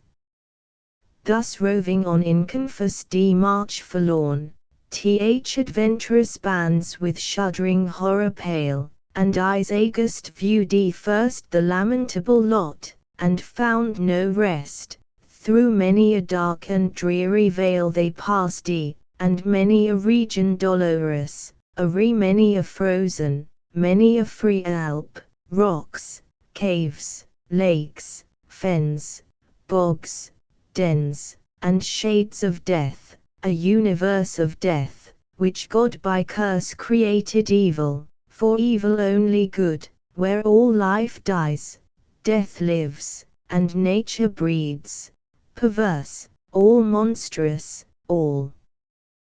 prodigious things, abominable, unutterable, and worse than fables yet have feigned, or fear conceived, gorgons and hydras, and chimeras dire. Meanwhile the adversary of God and man, Satan with thoughts inflamed of highest design, puts on swift wings, and toward the gates of hell explores his solitary flight. Sometimes he scours the right-hand coast, sometimes the left, now shaves with level wing the deep, then soars up to the fiery concave touring high. As when far off at sea a fleet discreetly hangs in the clouds, by equinoctial winds close sailing from Bengala, or the Isles of Ternate and Tidor, whence merchants bring the spicy drugs, they on the trading flood through the wide Ethiopian to the Cape ply stemming nightly toward the pole. So seemed far off the flying fiend, at last appear hell-bounds high reaching to the horrid roof, and thrice threefold the gates, three folds were brass, three iron, three of adamantine rock, impenetrable, impelled with circling fire, yet unconsumed. Before the gates there sat on either side a formidable shape, the one seemed woman to the waist, and fair, but ended foul in many a scaly foud voluminous and vast, a serpent armed with mortal sting, about her middle round a cry of hell-hounds never ceasing barked with wide Cerberean mouths full loud, and rung a hideous peal, yet, when they list, would creep, if aught disturbed the noise, into her womb, and kennel there, yet there still barked and howled within unseen. Far less abhorrent than these vexed Scylla bathing in the sea that parts Calabria from the hoarse Trinacrian shore, nor uglier follow the night hag, when called in secret, riding through the air she comes lady with the smell of infant blood, to dance with Lapland witches, while the labouring moon eclipses at the charms. The other shape, if shape it might be called, that shape had none distinguishable in member, joint, or limb, or substance might be called, that shadow seemed, for each seemed either black it stood as night, fierce as 10 furies, terrible as hell, and shook a dreadful dart, what seemed his head the likeness of a kingly crown had on. Satan was now at hand, and from his seat the monster moving onward came as fast, with horrid strides, hell trembled as he strode. Undaunted fiend, what this might be admired, not feared, God and his Son except, created thing naught valued he nor shunned, and with disdainful look thus first began. Whence and what art thou, execrable shape, that darst, though grim and terrible, advance thy miscreated front athwart my way to yonder gates? Through them I mean to pass, that be as without leave asked of thee, retire, or taste thy folly, and learn by proof, hell-born, not to contend with spirits of heaven. To whom the goblin full of wrath replied, Art thou that traitor angel, art thou he, who first broke peace in heaven and faith, till then unbroken, and in proud rebellious arms drew after him the third part of heaven's sons conjured against the highest, for which both thou and they outcast from God, are here condemned to waste eternal days in woe and pain? And reckonest thou thyself with spirits of heaven, hell doomed, and breathest defiance here and scorn, where I reign king, and to enrage thee more, thy king and lord? Back to thy punishment, false fugitive, and to thy speed add wings, least with a whip of scorpions I pursue thy lingering, or with one stroke of this dart strange horror seize thee, and pangs unfelt before. So spake the grisly terror, and in shape, so speaking and so threatening, grew tenfold more dreadful and deform. On th other side in sanctity with indignation Satan stood unterrified, and like a comet burned, that fires the length of Ophiuchus huge in th arctic sky, and from his horrid hair shakes pestilence and war.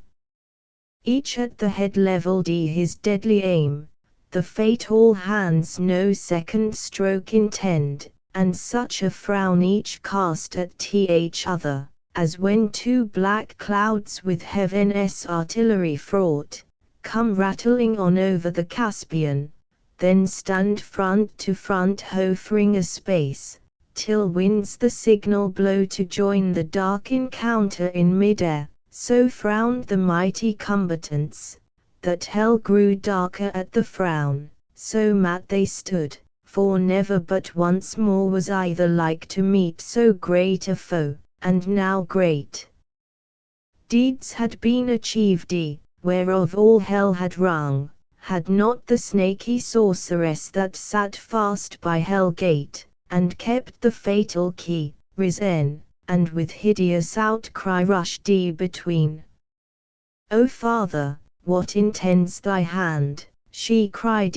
against thy only Son? What fury, O Son, possesses thee to bend that mortal dart against thy Father's head?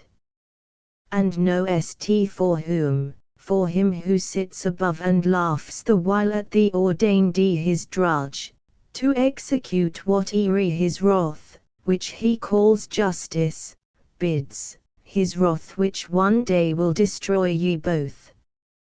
She spake, and at her words the hellish pest forbore, then these to her Satan returned, so strange thy outcry, and thy words so strange thou interposest, that my sudden hand prevented spares to tell thee yet by deeds what it intends, till first I know of thee, what thing thou art, thus double formed, and why in this infernal vale first met thou callest me Father, and that phantasm callest my Son. I know thee not, nor ever saw till now sight more detestable than him and thee. To whom thus the portress of hell gate replied, Hast thou forgot me then, and do I seem now in thine eye so foul, once deemed so fair in heaven, when at th assembly, and in sight of all the seraphim with thee combined in bold conspiracy against heaven's King, all on a sudden miserable pain suppressed thee, dim thine eyes, and dizzy swam in darkness, while thy head flames thick and fast threw forth, till on the left side opening wide, likest to thee in shape and countenance bright, then shining. Heaven ly fair, a goddess armed out of thy head I sprung, amazement seized all th host of heaven, back they recoiled afraid at first, and called me sin, and for a sign portentous held me, but familiar grown, I pleased and with attractive graces won the most averse, thee chiefly, who full oft thyself in me thy perfect image viewing becamest enamoured, and such joy thou tookest with me in secret, that my womb conceived a growing burden. Meanwhile war arose, and fields were fought in heaven, wherein remained, for what could else, to our almighty foe clear victory, to our part loss and rout through all the empire eon. Down they fell driven headlong from the pitch of heaven, down into this deep, and in the general fall I also, at which time this powerful key into my hand was given, with charge to keep these gates forever shut, which none can pass without my opening. Pensive here I sat alone, but long I sat not, till my womb pregnant by thee, and now excessive grown prodigious motion felt and rueful throes. At last this odious offspring whom thou seest thine own begotten, breaking violent way tore through my entrails, that with fear and pain distorted, all my nether shape thus grew transformed, but he my inbred enemy forth issued, brandishing his fatal dart made to destroy. I fled, and cried out death, hell trembled at the hideous name, and sighed from all her caves, and back resounded death. I fled, but he pursued, though more, it seems, inflamed with lust than rage, and swifter far, me overtook his mother all dismayed, and in embraces forcible and foul engendering with me, of that rape bego these yelling monsters that with Cecil's cry surround me, as thou saw'st, hourly conceived and hourly born, with sorrow infinite to me, for when they list into the womb that bred them they return, and howl and gnaw my bowels, their repast, then bursting forth afresh with conscious terrors vex me round, that rest or intermission none I find. Before mine eyes in opposition sits grim death my son and foe, who sets them on, and me his parent would full soon devour for want of other prey, but that he knows his end with mine involved, and knows that I should prove a bitter morsel, and his bane, whenever that shall be, so fate pronounced. But thou, O Father, I forewarn thee, shun his deadly arrow, neither vainly hope to be invulnerable in those bright arms, though tempered heavenly, for that mortal dint, save he who reigns above, none can resist. She finished, and the subtle fiend his law soon learned, now milder, and thus answered smooth. Dear daughter, since thou claimest me for thy sire, and my fair son here show'st me, the dear pledge of dalliance had with thee in heaven, and joys then sweet, now sad to mention, through dire change befall us unforeseen, unthought of, no I come no enemy, but to set free from out this dark and dismal house of pain, both him and thee, and all the heavenly host of spirits that in our just pretenses armed fell with us from on high. From them I go this uncouth errand sole, and one for all my self expose, with lonely steps to tread unfounded deep, and through the void immense to search with wandering quest a place foretold should be, and, by concurring signs, ere now created vast and round, a place of bliss in the purlieus of heaven, and therein placked a race of upstart creatures, to supply perhaps our vacant room, though more removed, least heaven surcharged with potent multitude might hap to move new broils, be this or aught than this more secret now designed, I haste to know. And this once known, shall soon return, and bring ye to the place where thou and death shall dwell at ease, and up and down unseen wing silently the buxom air, embalmed with odours. There ye shall be fed and filled immeasurably, all things shall be your prey. He seized, for both seemed highly pleased, and death grinned horrible a ghastly smile, to hear his famine should be filled, and blessed his more destined to that good hour, no less rejoiced his mother bade, and thus bespake her sire. The key of this infernal pit by due, and by command of heaven's all-powerful King I keep, by him forbidden to unlock these adamantine gates, against all force death ready stands to interpose his dart, fearless to be o'ermet by living might. But what owe I to his commands above who hates me, and doth hither thrust me down into this gloom of Tartarus profound, to sit in hateful office here confined, inhabitant of heaven, and heavenly born, here in perpetual agony and pain, with terrors and with clamours compassed round of mine own brood, that on my bowels feed. Thou art my Father, thou my Author, thou my being gavest me. Whom should I obey but thee, whom follow? Thou wilt bring me soon to that new world of light and bliss, among the gods who live at ease, where I shall reign at thy right hand voluptuous, as beseems thy daughter and thy darling, without end. Thus saying, from her side the fatal key, sad instrument of all our woe, she took, and towards the gate ruling her bestial train, forthwith the huge portcullis high up drew, which but herself not all the Stygian powers could once have moved.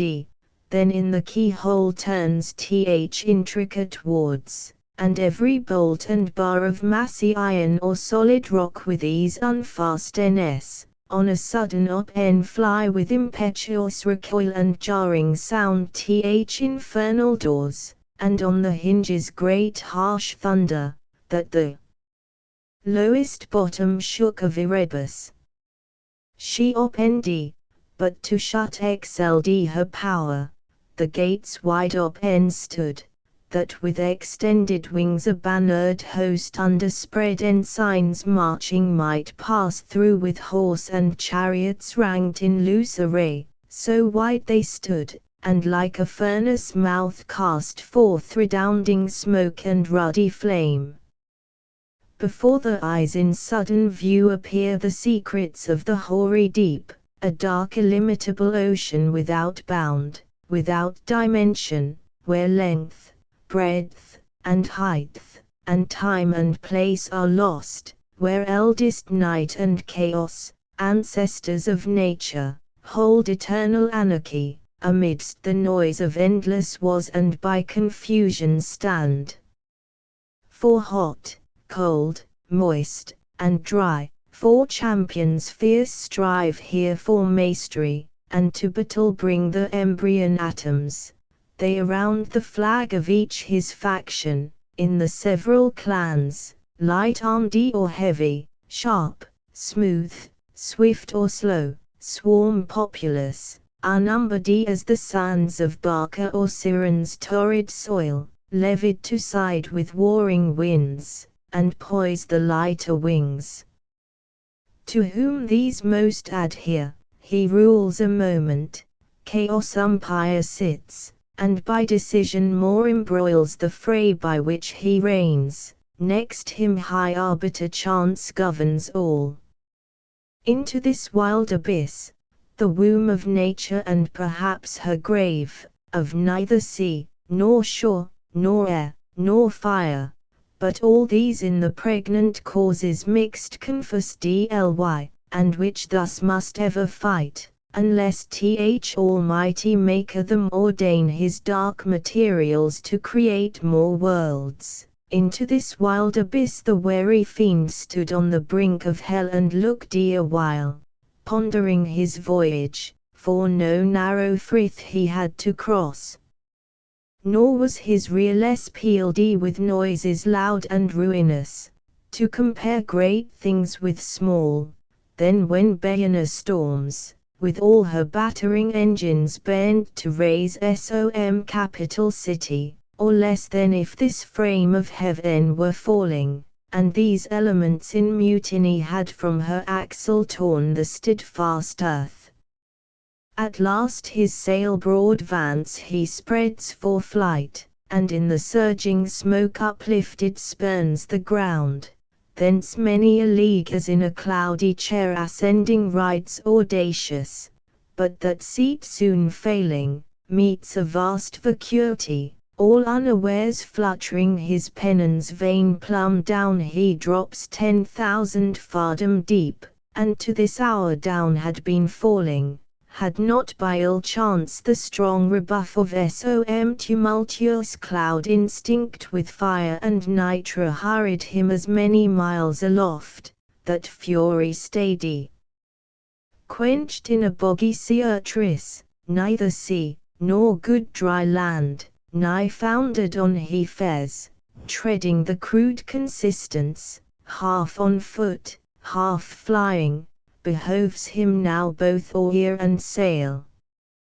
As when a griffin through the wilderness with winged course or hill or moory dale, pursues the Eremispian, who by stealth had from his wakeful custody purloined the guarded gold, so eagerly the fiend or bog or steep, through strait, rough, dense, or rare, with head, hands, wings, or feet pursues his way, and swims or sinks, or wades, or creeps, or flies, at length a universal hubbub wild of stunning sounds and voices all confessed borne through the hollow dark assaults his rear with loudest vehemence, thither he plies, undaunted to meet there whatever power or spirit of the nethermost abyss might in that noise reside, of whom to ask which way the nearest coast of darkness lies bordering on light, when straight behold the throne of chaos, and his dark pavilion spread wide on the wasteful deep, with him enthroned sat sable-vested night, eldest of things, the consort of his reign, and by them stood Orcus and Ads, and the dreaded name of Demogorgon, rumour next and chance, and tumult, and confusion all embroiled, and discord with 1,000 various mouths. Whom Satan turning boldly, thus: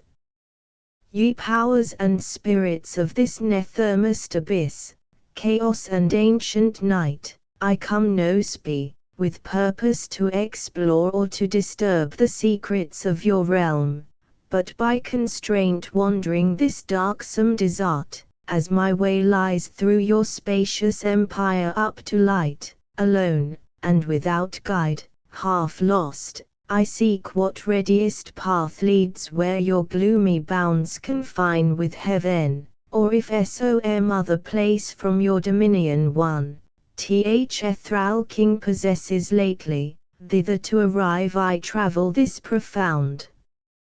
Direct my course, directed, no mean recompense it brings to your behoof, if I that region lost, all usurpation thence expelled reduced to her original darkness and your sway, which is my present journey, and once more erect the standard there of ancient night, yours be advantage all, mine the revenge. Thus Satan, and him thus the Anagold with faltering speech and visage incomposed answered. I know thee, stranger, who thou art, that mighty leading angel, who of late made head against heaven's king, though overthrown. I saw and heard, for such a numerous host fled not in silence through the fright deep with ruin upon ruin, rout on rout, confusion worse confounded, and heaven gates poured out by millions her victorious bands pursuing. I upon my frontiers here keep residence, if all I can will serve, that little which is left so to defend encroach on still through our intestine broils weakening the sceptre of old night, first hell your dungeon stretching far and wide beneath, now lately heaven and earth, another world hung o'er my realm, linked in a golden chain to that side heaven from whence your legions fell, if that way be your walk, you have not far, so much the nearer danger, go and speed, havoc and spoil and ruin are my gain. He seized and Satan stayed not to reply, but glad that now his sea should find a shore, with fresh alacrity and force renewed springs upward like a pyramid of fire into the wild expanse, and through the shock of fighting elements, on all sides round environed he wins his way, harder beset and more endangered he, than when Argo passed he through Bosporus betwixt the justling rocks, or when Ulysses on the larboard shunned Charybdis, and by other whirlpools steered. So he with difficulty and labor hard moved he on, with difficulty and labor he, but he once passed, soon after when man fell, strange alteration. Sin and death amain following his track, such was the will of heaven, paved he after him abroad and beat way over the dark abyss, whose boiling gulf tamely endured he a bridge of wondrous length from hell continued he reaching utmost orb of this frail world, by which the spirits perverse with easy intercourse pass to and fro to tempt or punish mortals, except whom God and good angels guard by special grace.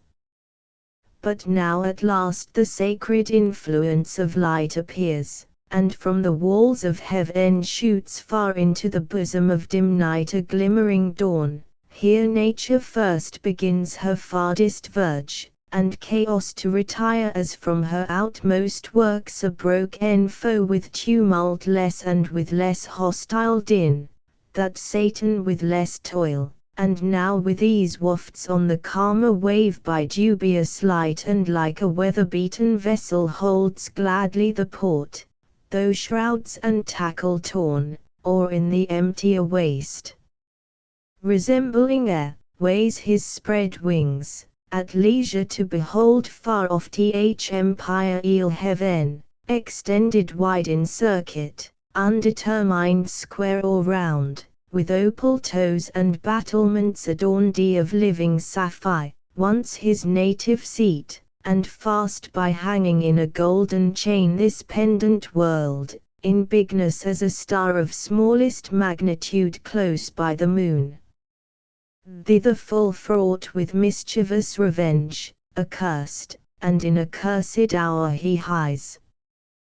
The end of the second book. Paradise Lost. Book 3.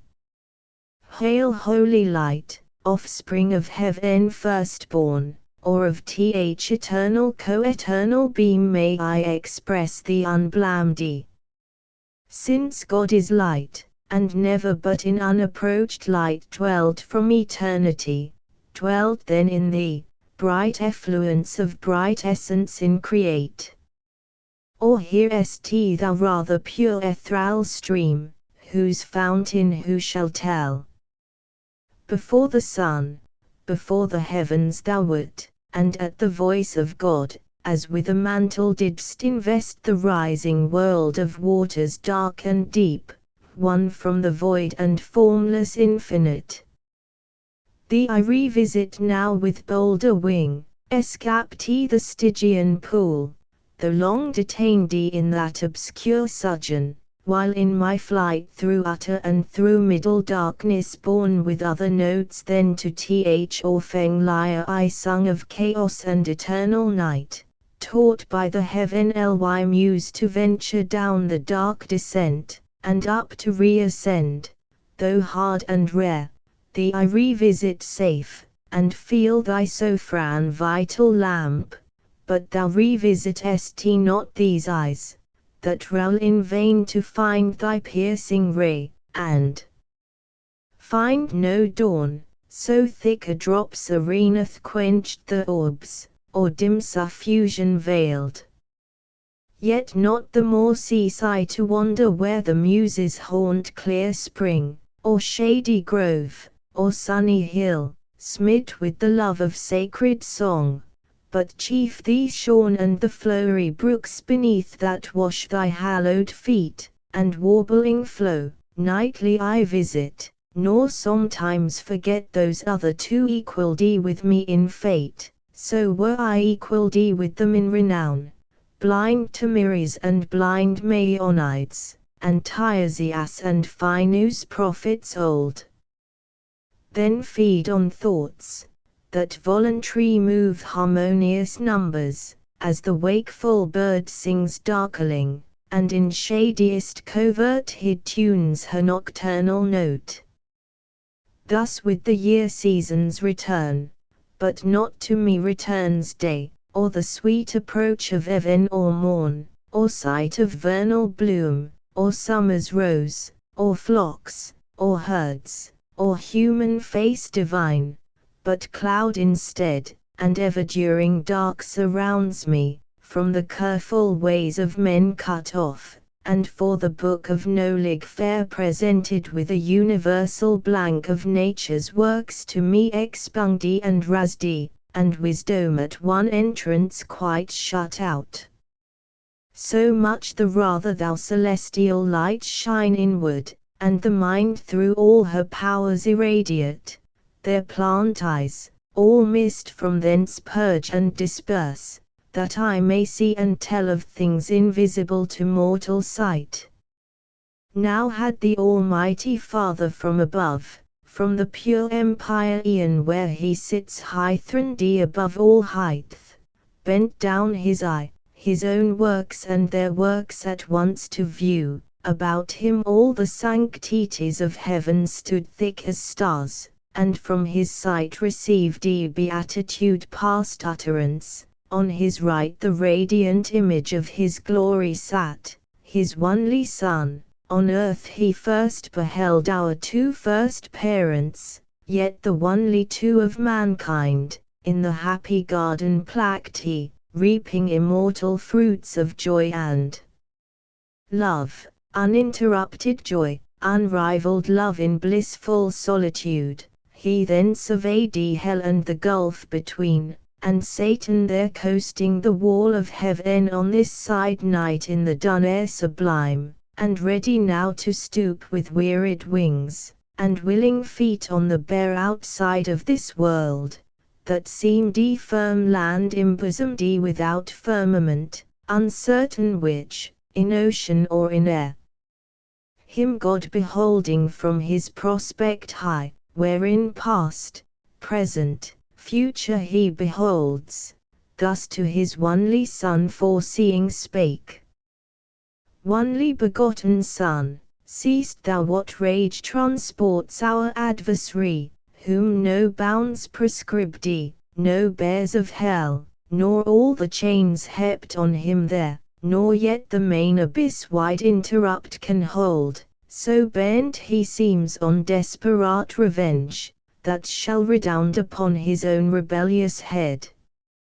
And now through all restraint broke loose he wings his way not far off heaven, in the precincts of light, directly towards the new created world, and man there plucked he, with purpose to assay if him by force he can destroy, or worse, by some false guile pervert, and shall pervert, for man will hearken to his glozing lies, and easily transgress the sole command, sole pledge of his obedience, so will fall he and his faithless progeny, whose fault?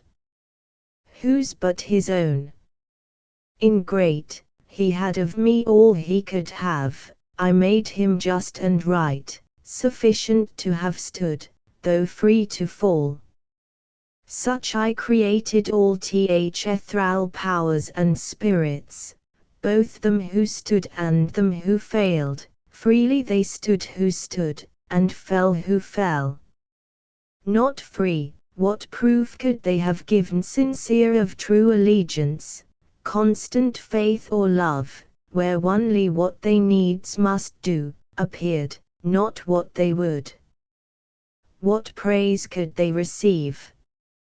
What pleasure I from such obedience paid, when will and reason also is choice, useless and vain, of freedom both despoiled, made passive both, had served necessity, not me.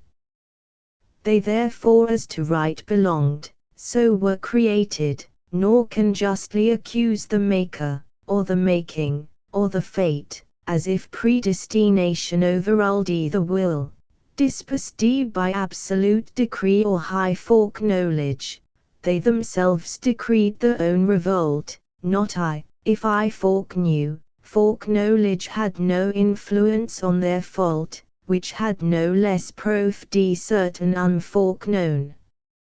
So without least impulse or shadow of fate, or aught by me immutably foreseen, they trespass, authors to themselves in all both what they judge and what they choose, for so I formed them free, and free they must remain, till they enthrall themselves. I else must change the nature, and revoke the high decree unchangeable, eternal, which ordained the freedom, they themselves ordained the fall.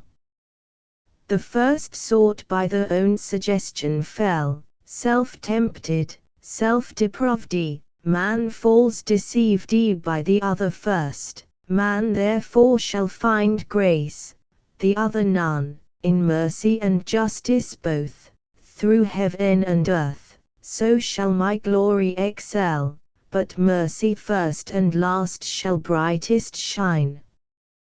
Thus while God spake, ambrosial fragrance filled all heaven, and in the blessed Spirit's elect sense of new joy ineffable diffused, beyond compare the Son of God was seen most glorious, in him all his Father shone substantially expressed, and in his face divine compassion visibly appeared, love without end, and without measure grace, which uttering thus he to his Father spake. O Father, gracious was that word which closed thy sovereign sentence, that man should find grace, for which both heaven and earth shall high extol thy praises, with innumerable sound of hymns and sacred songs, where'er with thy throne encompassed shall resound the ever blessed. For should man finally be lost, should man thy creature late so loved, thy youngest son fall circumvented thus by fraud, though joined with his own folly. That be from thee far, that far be from thee, Father, who art judge of all things made, and judgest only right. Or shall the adversary thus obtain his end, and frustrate thine? Shall he fulfill his malice, and thy goodness bring to naught, or proud return though to his heavier doom, yet with revenge accomplished and to hell draw after him the whole race of mankind, by him corrupted? Or wilt thou thyself abolish thy creation, and unmake, for him, what for thy glory thou hast made? So should thy goodness and thy greatness both be questioned and blasphemed without defense. To whom the great Creator thus replied,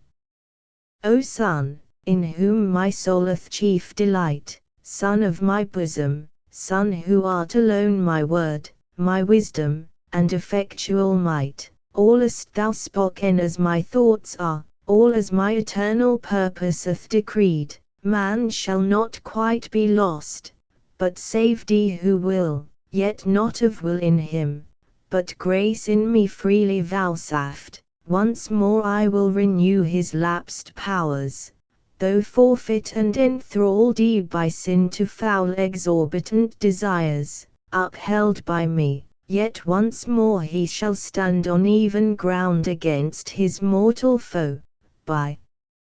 me upheld, that he may know how frail his fallen condition is, and to me owe all his deliverance, and to none but me.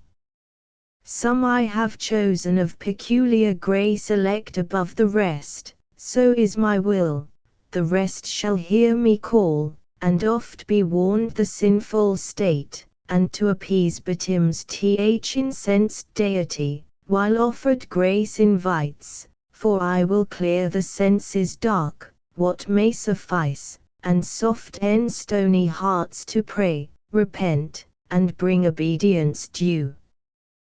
To prayer, repentance, and obedience due, though but endavoured with sincere intent, mine ear shall not be slow, mine eye not shut.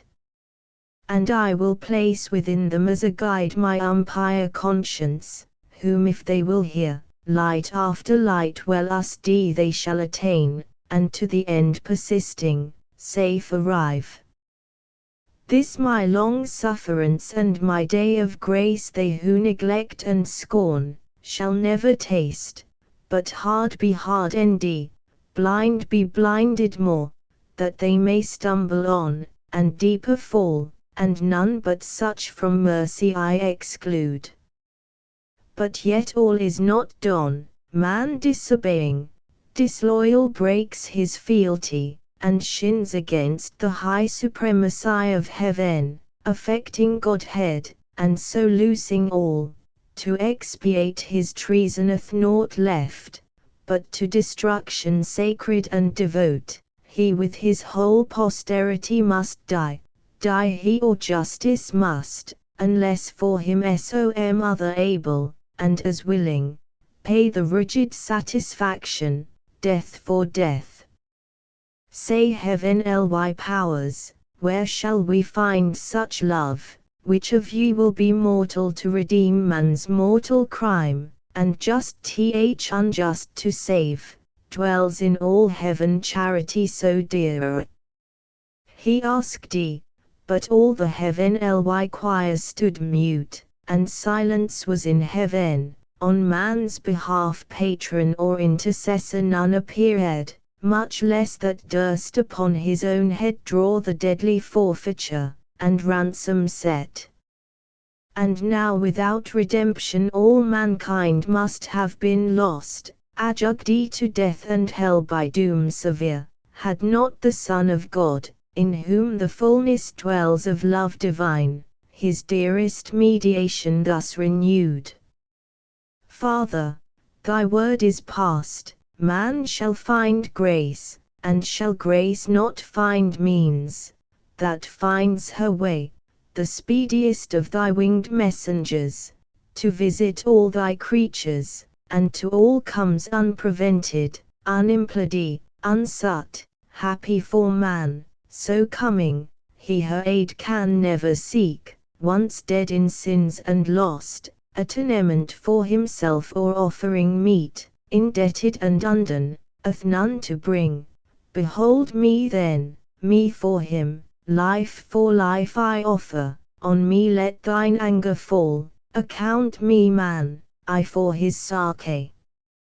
will leave thy bosom, and this glory next to thee freely put off, and for him lastly die well pleased, on me let death wreak all his rage, under his gloomy power I shall not long lie vanquished, thou hast given me to possess life in myself forever, by thee I live, though now to death I yield, and am his due all that of me can die, yet that debt paid, thou wilt not leave me in the loathsome grave his prey, nor suffer my unspotted soul forever with corruption there to dwell, but I shall rise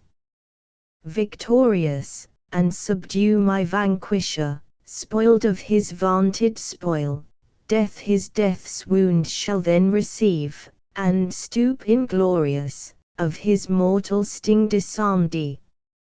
I through the ample air in triumph high shall lead hell captive maugre hell, and show the powers of darkness bound. Thou at the sight pleased,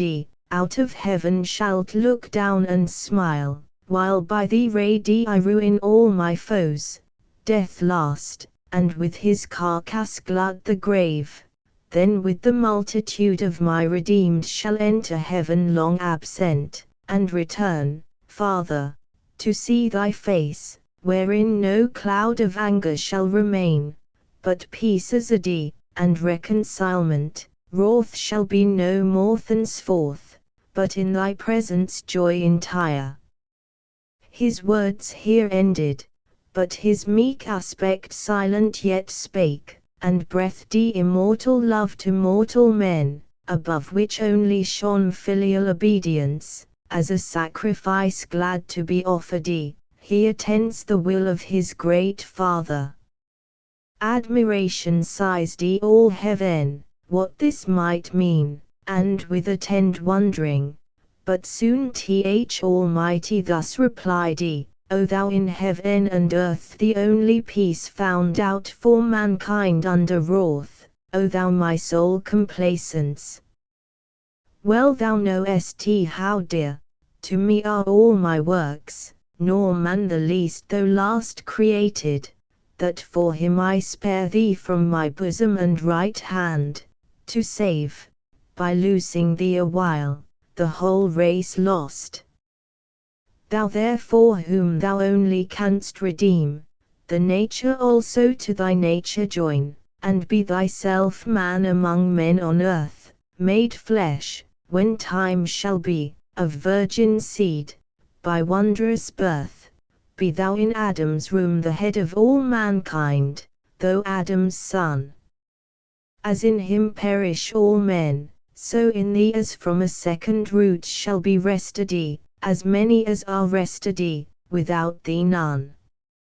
His crime makes guilty all his sons, thy merit imputed shall absolve them who renounce their own both righteous and unrighteous deeds, and live in thee transplanted, and from thee receive new life. So man, as is most just, shall satisfy for man, be judged and die, and dying rise, and rising with him raise his brethren, ransomed with his own dear life. So heaven ly love shall outdo hellish hate, giving to death, and dying to redeem, so dearly to redeem what hellish hate so easily destroyed, and still destroys in those who, when they may, accept not grace. Nor shalt thou by descending to assume man's nature, lessen or degrade thine own.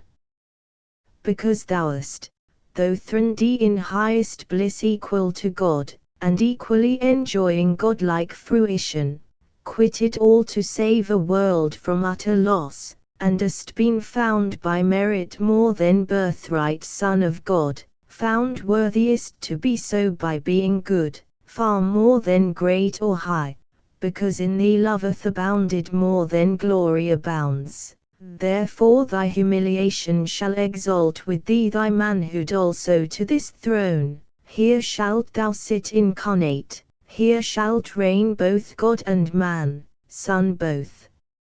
of God and man, anointed universal King. All power I give thee, reign forever, and assume thy merits, under thee as head supreme thrones, princedoms, powers, dominions I reduce, all knees to thee shall bow, of them that bide in heaven, or earth, or under earth in hell. When thou attended gloriously from heaven shalt in the sky appear, and from thee send the summoning archangels to proclaim thy dread tribunal, forthwith from all winds the living, and forthwith the sighted dead of all past ages to the general doom shall astend, such appeal shall rouse the sleep. Then all thy saints assembled, thou shalt judge bad men and angels, they arraigned shall sink beneath thy sentence. Hell, her numbers full, thenceforth shall be forever shut. Meanwhile the world shall burn, and from her ashes spring new heaven and earth, wherein the just shall dwell, and after all the tribulations long see golden days, fruitful of golden deeds, with joy and love triumphing, and fair truth. Then thou thy regal sceptre shalt lay by, for regal sceptre then no more shall need, God shall be all in all. But all ye gods, adore him, who to compass all this dies, adore the Son, and honor him as me. No sooner had Almighty ceased he, but all the multitude of angels with a shout loud as from numbers without number, sweet as from blessed voices, uttering joy, heaven rung with jubilee, and loud hosannas filled eternal regions, lowly reverent towards either throne they bow, and to the ground with solemn adoration down they cast the crowns inwove with amaranth and gold, immortal amaranth, a flower which once in paradise, fast by the tree of life began to bloom, but soon for man's offense to heaven removed where first it grew, there grows, and flowers aloft shading the fount of life, and where the river of bliss through midst of heaven rolls Elysian flowers her amber stream, with these that never fade the spirit's elect bind the resplendent locks enwreathed with beams, now in loose garlands thick thrown off, the bright pavement that like a sea of jasper shone empurpled with celestial roses smiled. Then crowned again the golden harps they took, harps ever tuned, that glittering by their side like quivers hung, and with preamble sweet of charming symphony they introduce the sacred song, and waken raptures high, no voice exempt, no voice but well could join melodious part, such concord is in heaven. Thee Father first they sung omnipotent, immutable, immortal, infinite, eternal King, the author of all being, fountain of light, thyself invisible amidst the glorious brightness where thou sittest throned inaccessible, but when thou shadest the full blaze of thy beams, and through a cloud drawn round about thee like a radiant shrine, dark with excessive bright thy skirts appear, yet dazzle heaven, that brightest seraphim approach not, but with both wings veil the eyes. Thee next they sang of all creation first, begotten Son, divine similitude, in whose conspicuous countenance, without cloud made visible, Almighty Father shines, whom else no creature can behold, on thee impressed the effulgence of his glory abides, transfixed on thee his ample spirit rests. He heaven of heavens and all the powers therein by thee created, and by thee threw down aspiring dominations, thou that day thy father's dreadful thunder didst not spare, nor stop thy flaming chariot wheels, that shook heaven's everlasting frame, while the next thou drovest of warring angels disarrayed. Back from pursuit thy powers with loud acclaim thee only extolled, Son of thy Father's might, to execute fierce vengeance on his foes, not so on man, him through their malice fallen, Father of mercy and grace, thou didst not doom so strictly, but much more to pity incline. No sooner did thy dear and only Son perceive thee purposed not to doom frail man so strictly, but much more to pity inclined, he to appease thy wrath, and end the strife of mercy and justice in thy face discerned. Regardless of the bliss wherein he sat second to thee, offered himself to die for man's offense. O unexampled love! Love nowhere to be found less than divine. Hail Son of God, Saviour of men, thy name shall be the copious matter of my song henceforth, and never shall my harp thy praise forget, nor from thy Father's praise disjoin. Thus they in heaven, above the starry sphere, the happy hours enjoy and hymning spent. Meanwhile upon the firm Aparcu's globe of this round world, whose first convex divides the luminous inferior orbs, enclosed from chaos and inroad of darkness old, Satan alighted walks, a globe far off it seemed, now seems a boundless continent dark, waste, and wild, under the frown of night starless exposed, and ever-threatening storms of chaos blustering round, inclement skie, save on that side which from the wall of heaven though distant far som small reflection gains of glimmering air. Less vexed with tempest loud, here walked the fiend at large in spacious field. As when a vulture on a moor's bred, whose snowy ridge the roving Tartar bounds, dislodging from a region scarce of prey to gorge the flesh of lambs or yeanling kids on hills where flocks are fed, flies toward the springs of Ganges or Hydaspes, Indian streams, but in his way lights on the barren plains of Surikana, where Chineses drive with sails and wind the canny wagons light, so on this windy sea of land, the fiend walked up and down alone bent on his prey, alone, for other creature in this place living or liveless to be found was none, none yet, but store hereafter from the earth up hither like aerial vapors flew of all things transitory and vain, when sin with vanity had filled the works of men, both all things vain, and all who in vain things build the fond hopes of glory or lasting fame, or happiness in this or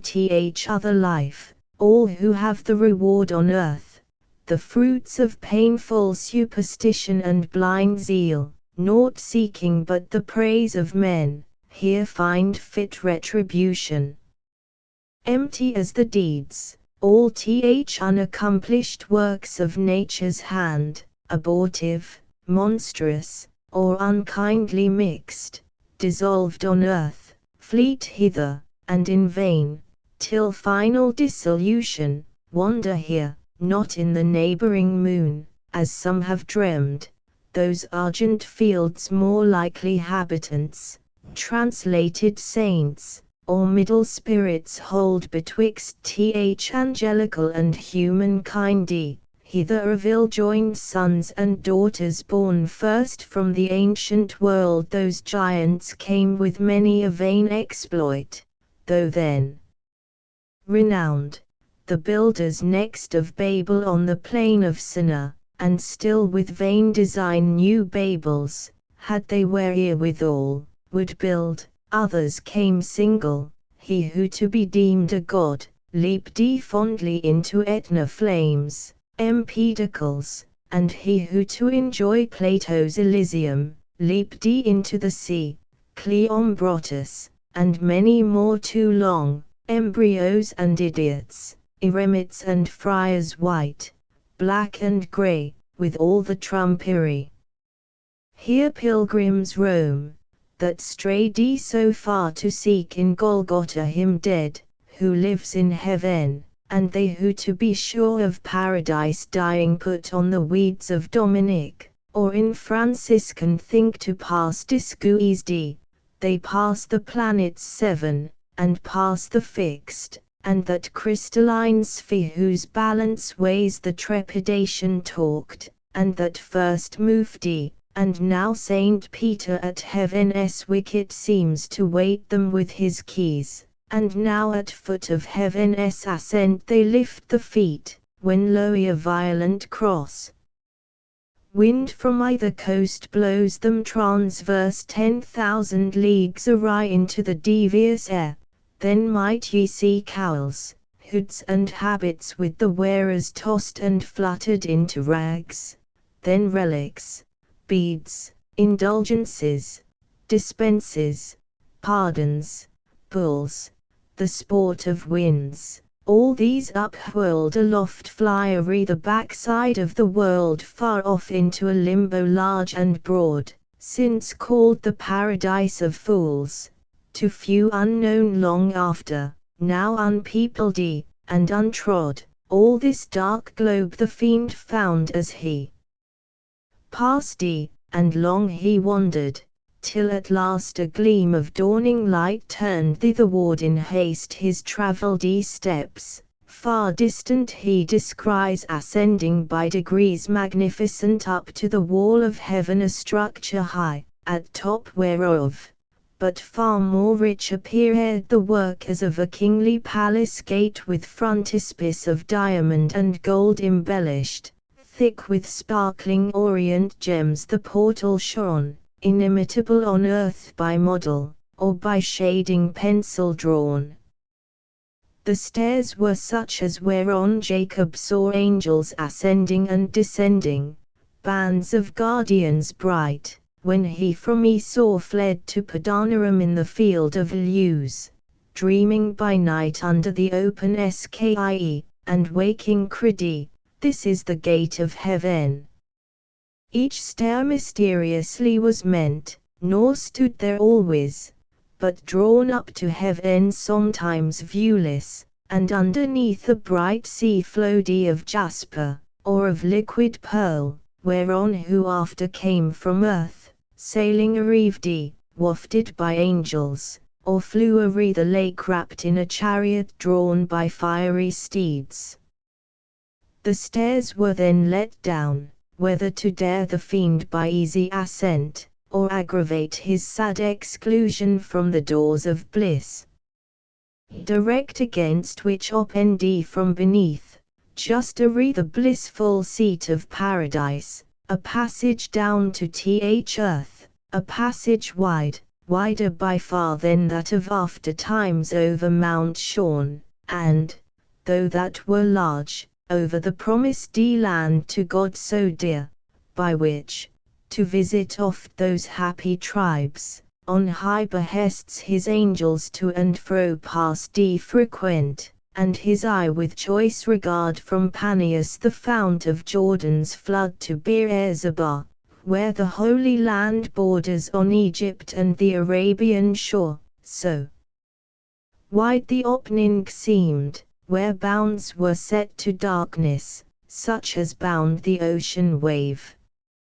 Satan from hence now on the lower stair that sculled by steps of gold to heaven gate looks down with wonder at the sudden view of all this world at once.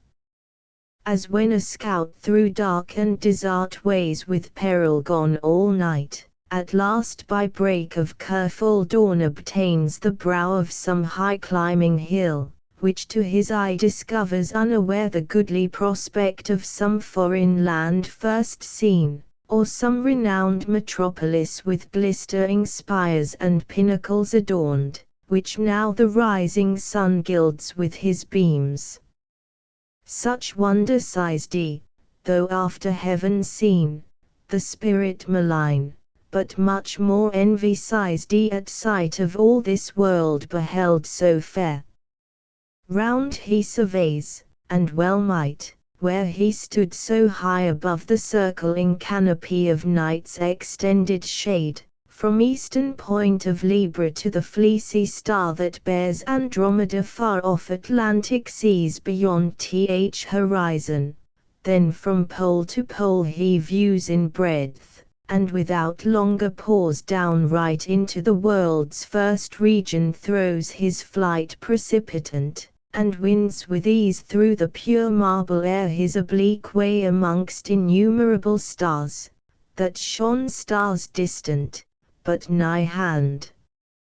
Seemed other worlds, or other worlds they seemed, or happy ills, like those Hesperian gardens famed of old, fortunate fields, and groves and flowery vales, thrice happy ills. But who dwelled happy there he stayed not to enquire, above them all the golden sun in splendor likest heaven allured his eye, thither his course he bends through the calm firmament, but up or down by center, or eccentric, hard to tell, or longitude, where the great luminary aloof the vulgar constellations thick, that from his lordly eye keep distance due, dispenses light from far, they as they move the starry dance in numbers that compute days, months, and years, towards his all-curing lamp turn swift their various motions, or are turned by his magnetic beam, that gently warms the universe, and to each inward part with gentle penetration, though unseen, shoots invisible virtue even to the deep, so wondrously was set his station bright. There lands the fiend, a spot like which perhaps astronomer in the sun's lucent orb through his glassy optic tube yet never saw. The place he found beyond expression bright, compardy with aught on earth, metal or stone, not all parts like, but all alike informed with radiant light, as glowing iron with fire, if metal, part seemed gold, part silver clear, if stone, carbuncle most or chrysolite, ruby or topaz, to the 12 that shone in Aaron's breastplate, and a stone besides imagined rather oft than elsewhere seen, that stone, or like to that which here below philosophers in vain so long have sought, in vain, though by the powerful art they bind volatile Hermes, and call up unbound in various shapes old produce from the sea, drained through a limbec to his native form. What wonder then if fields and regions here breathe forth elixir pure, and rivers run potable gold, when with one virtuous touch archchimic sun so far from us remote produces with terrestrial humour mixed here in the dark so many precious things of colour glorious and effect so rare. Here matter new to gaze the devil met under sadi, far and wide his eye commands, foresight no obstacle found here, nor shade, but all sunshine, as when his beams at noon culminate from equator, as they now shot upward still direct, whence no way round shadow from body opaque can fall, and the air, nowhere so clear, sharp his visual ray to objects distant far, whereby he soon saw within ken a glorious angel stand, the same whom John saw also in the sun, his back was turned, but not his brightness hid, of beaming sunny rays, a golden tiara circled his head, nor less his locks behind illustrious on his shoulders fledge with wings lay waving round, on som great charge employed he seemed, or fixed in cogitation deep. Glad was the spirit impure as now in hope to find who might direct his wandering flight to paradise the happy seat of man, his journey's end and our beginning woe. But first he casts to change his proper shape, which else might work him danger or delay, and now a stripling cherub he appears, not of the prime, yet such as in his face youth's mildy celestial, and to every limb suitable grace diffused, so well he feigned, under a coronet his flowing hair in curls on either cheek plaid, wings he wore of many a coloured plume sprinkled with gold, his habit fit for speed succinct, and held before his decent steps a silver wand. He drew not nigh unheard, the angel bright, ere he drew nigh, his radiant visage turned, admonished by his rear, and straight was known archangel Uriel, one of the seven who in God's presence, nearest to his throne stand ready at command, and are his eyes that run through all the heavens, or down to earth bear his swift errands over moist and dry, over sea and land. Him Satan thus accosts, Uriel, for thou of those seven spirits that stand in sight of God's high throne, gloriously bright. The first art wont his great authentic will interpreter through highest heaven to bring, where all his sons thy embassy attend, and here art likeliest by supreme decree like honor to obtain, and as his eye to visit oft this new creation round, unspeakable desire to see, and know all these his wondrous works, but chiefly man, his chief delight and favor, him for whom all these his works so wondrous he ordained, hath brought me from the choirs of cherubim alone thus wandering.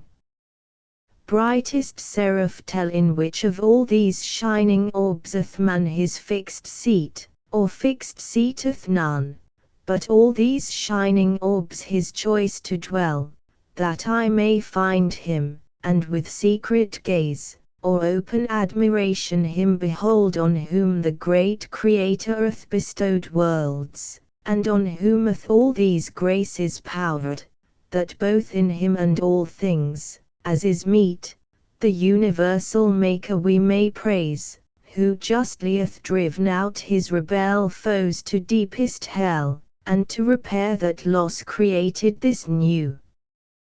happy race of men to serve him better. Wise are all his ways.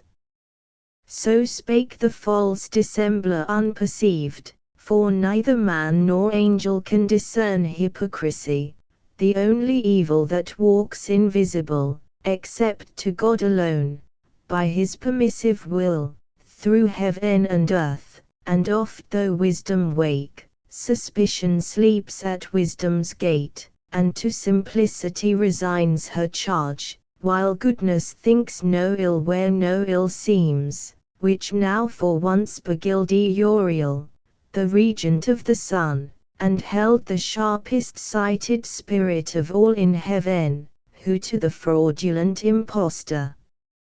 foul in his uprightness, answer thus returned: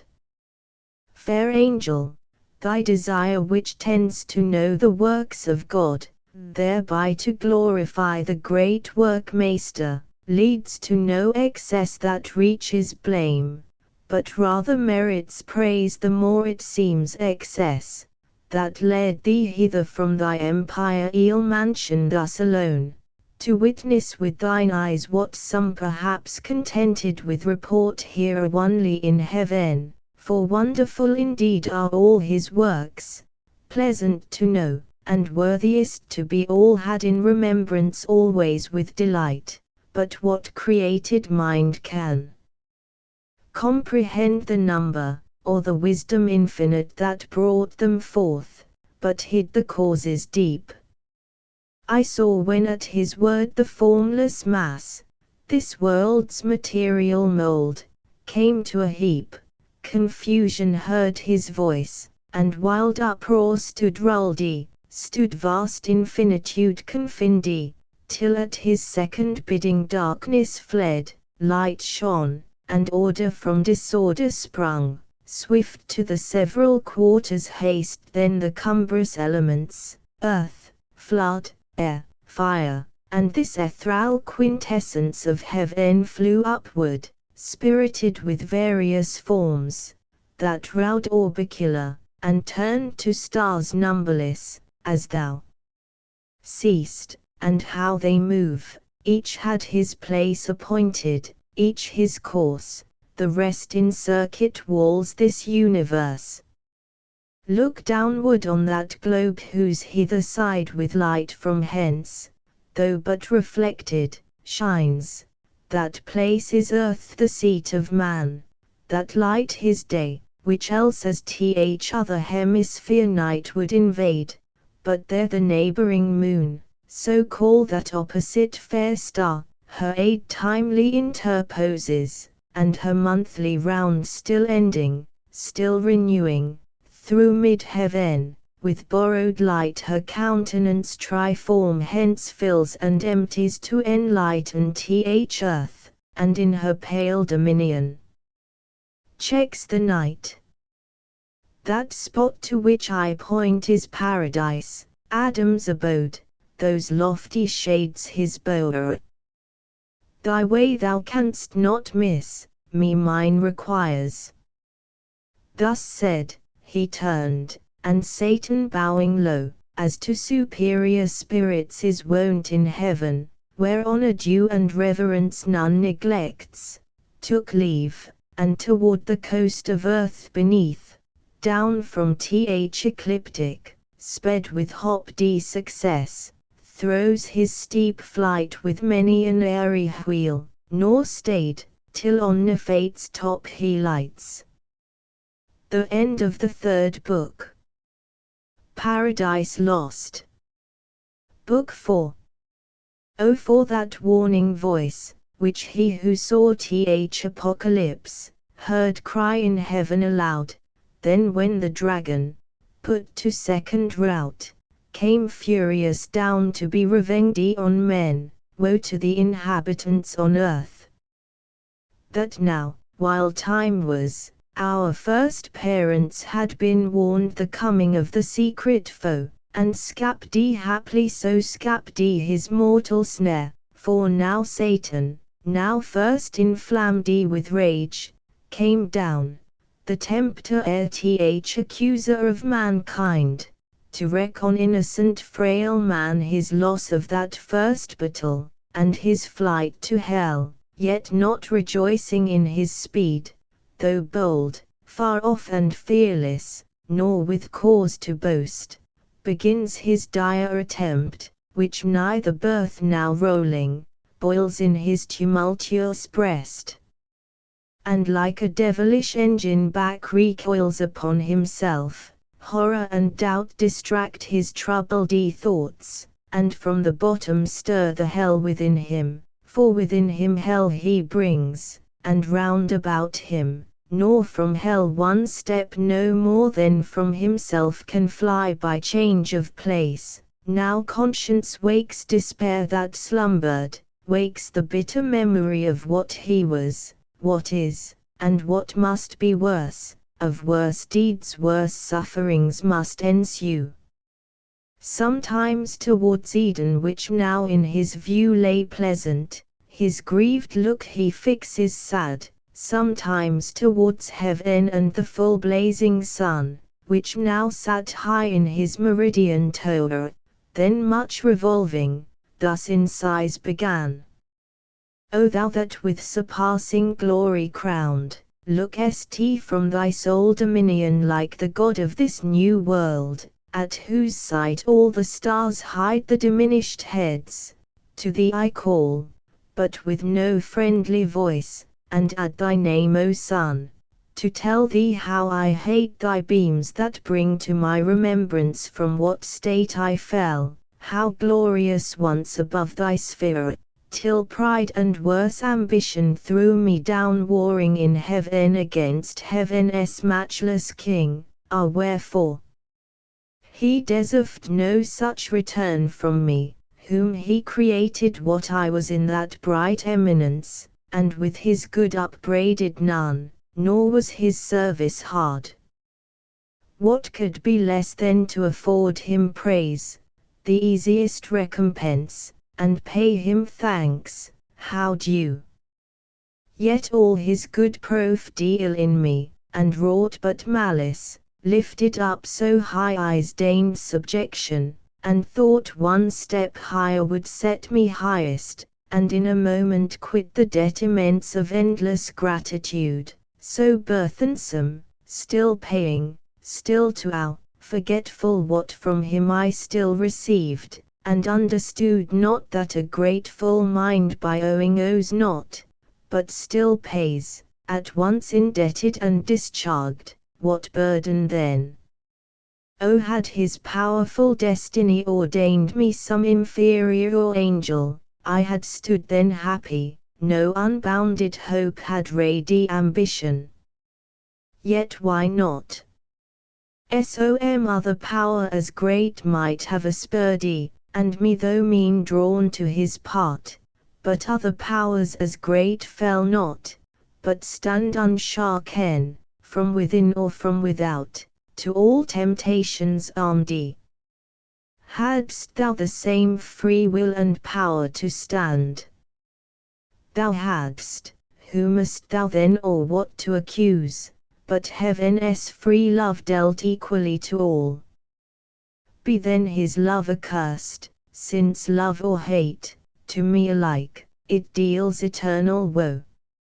Nay, cursed be thou, since against his thy will chose freely what it now so justly rues me miserable. Which way shall I fly infinite wrath, and infinite despair. Which way I fly is hell, myself am hell, and in the lowest deep a lower deep still threatening to devour me opens wide, to which the hell I suffer seems a heaven. Oh then at last relent, is there no place left for repentance, none for pardon left? None left but by submission, and that word disdain forbids me, and my dread of shame among the spirits beneath, whom I seduct with other promises and other vaunts then to submit, boasting I could subdue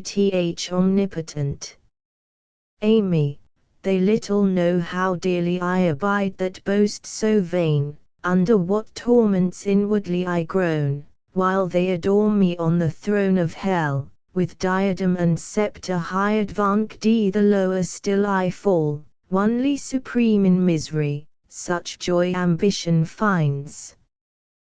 But say I could repent and could obtain by act of grace my former state, how soon would height recall high thoughts, how soon unsay what feigned submission swore, would recant vows made in pain, as violent and void. For never can true reconcilement grow where wounds of deadly hate have perked so deep, which would but lead me to a worse relapse and heavier fall, so should I purchase dear a short intermission bought with double smart.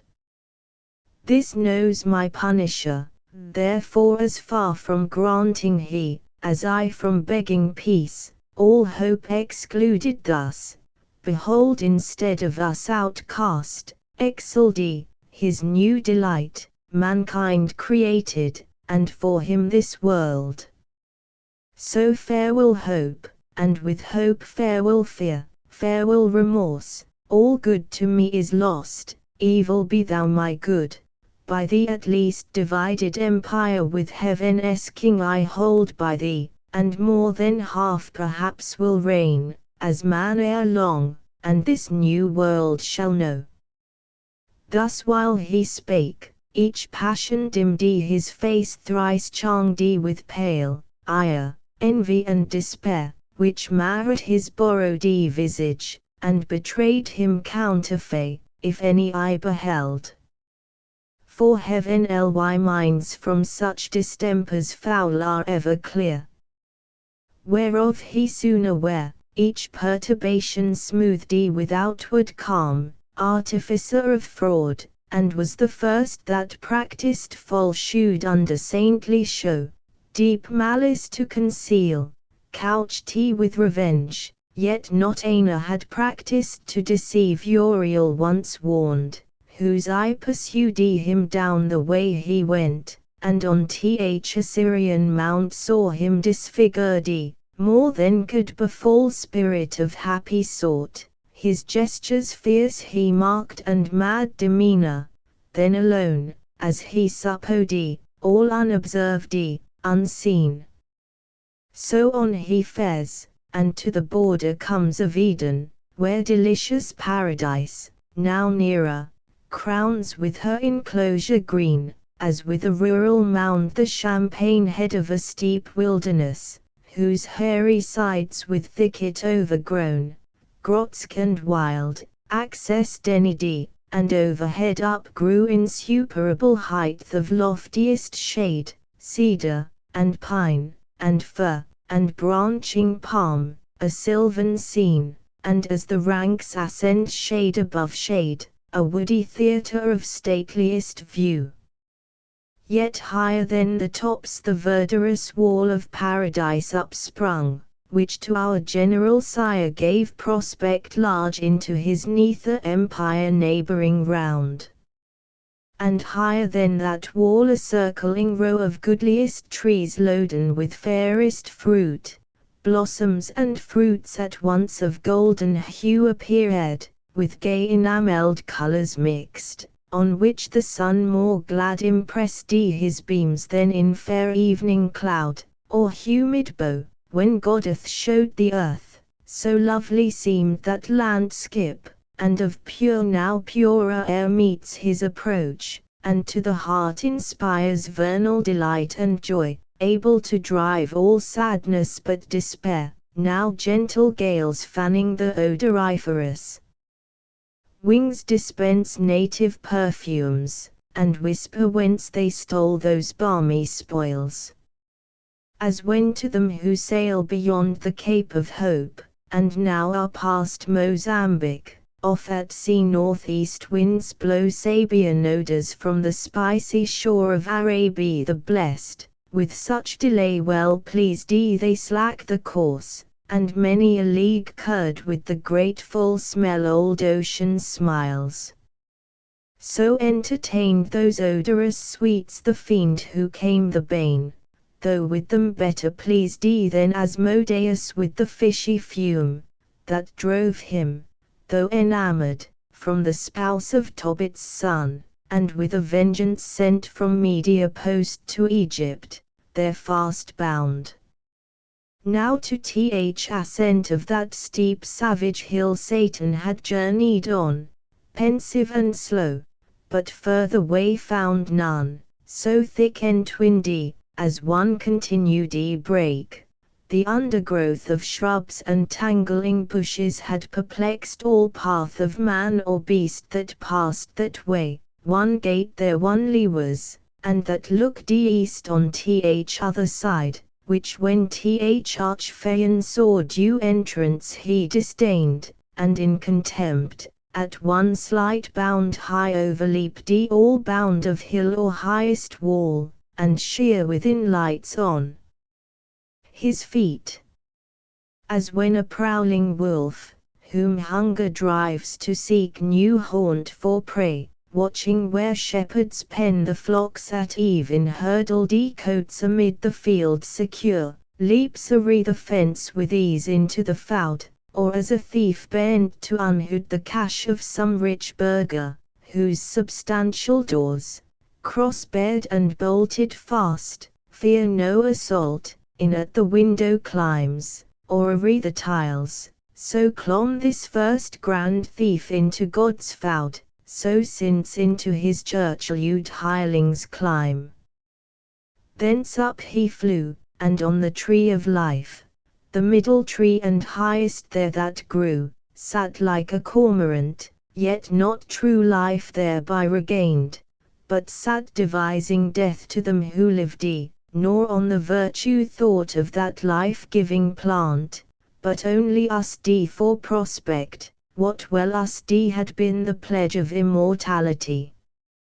So little knows any, but God alone, to value right the good before him, but perverts best things to worst abuse, or to the meanest use.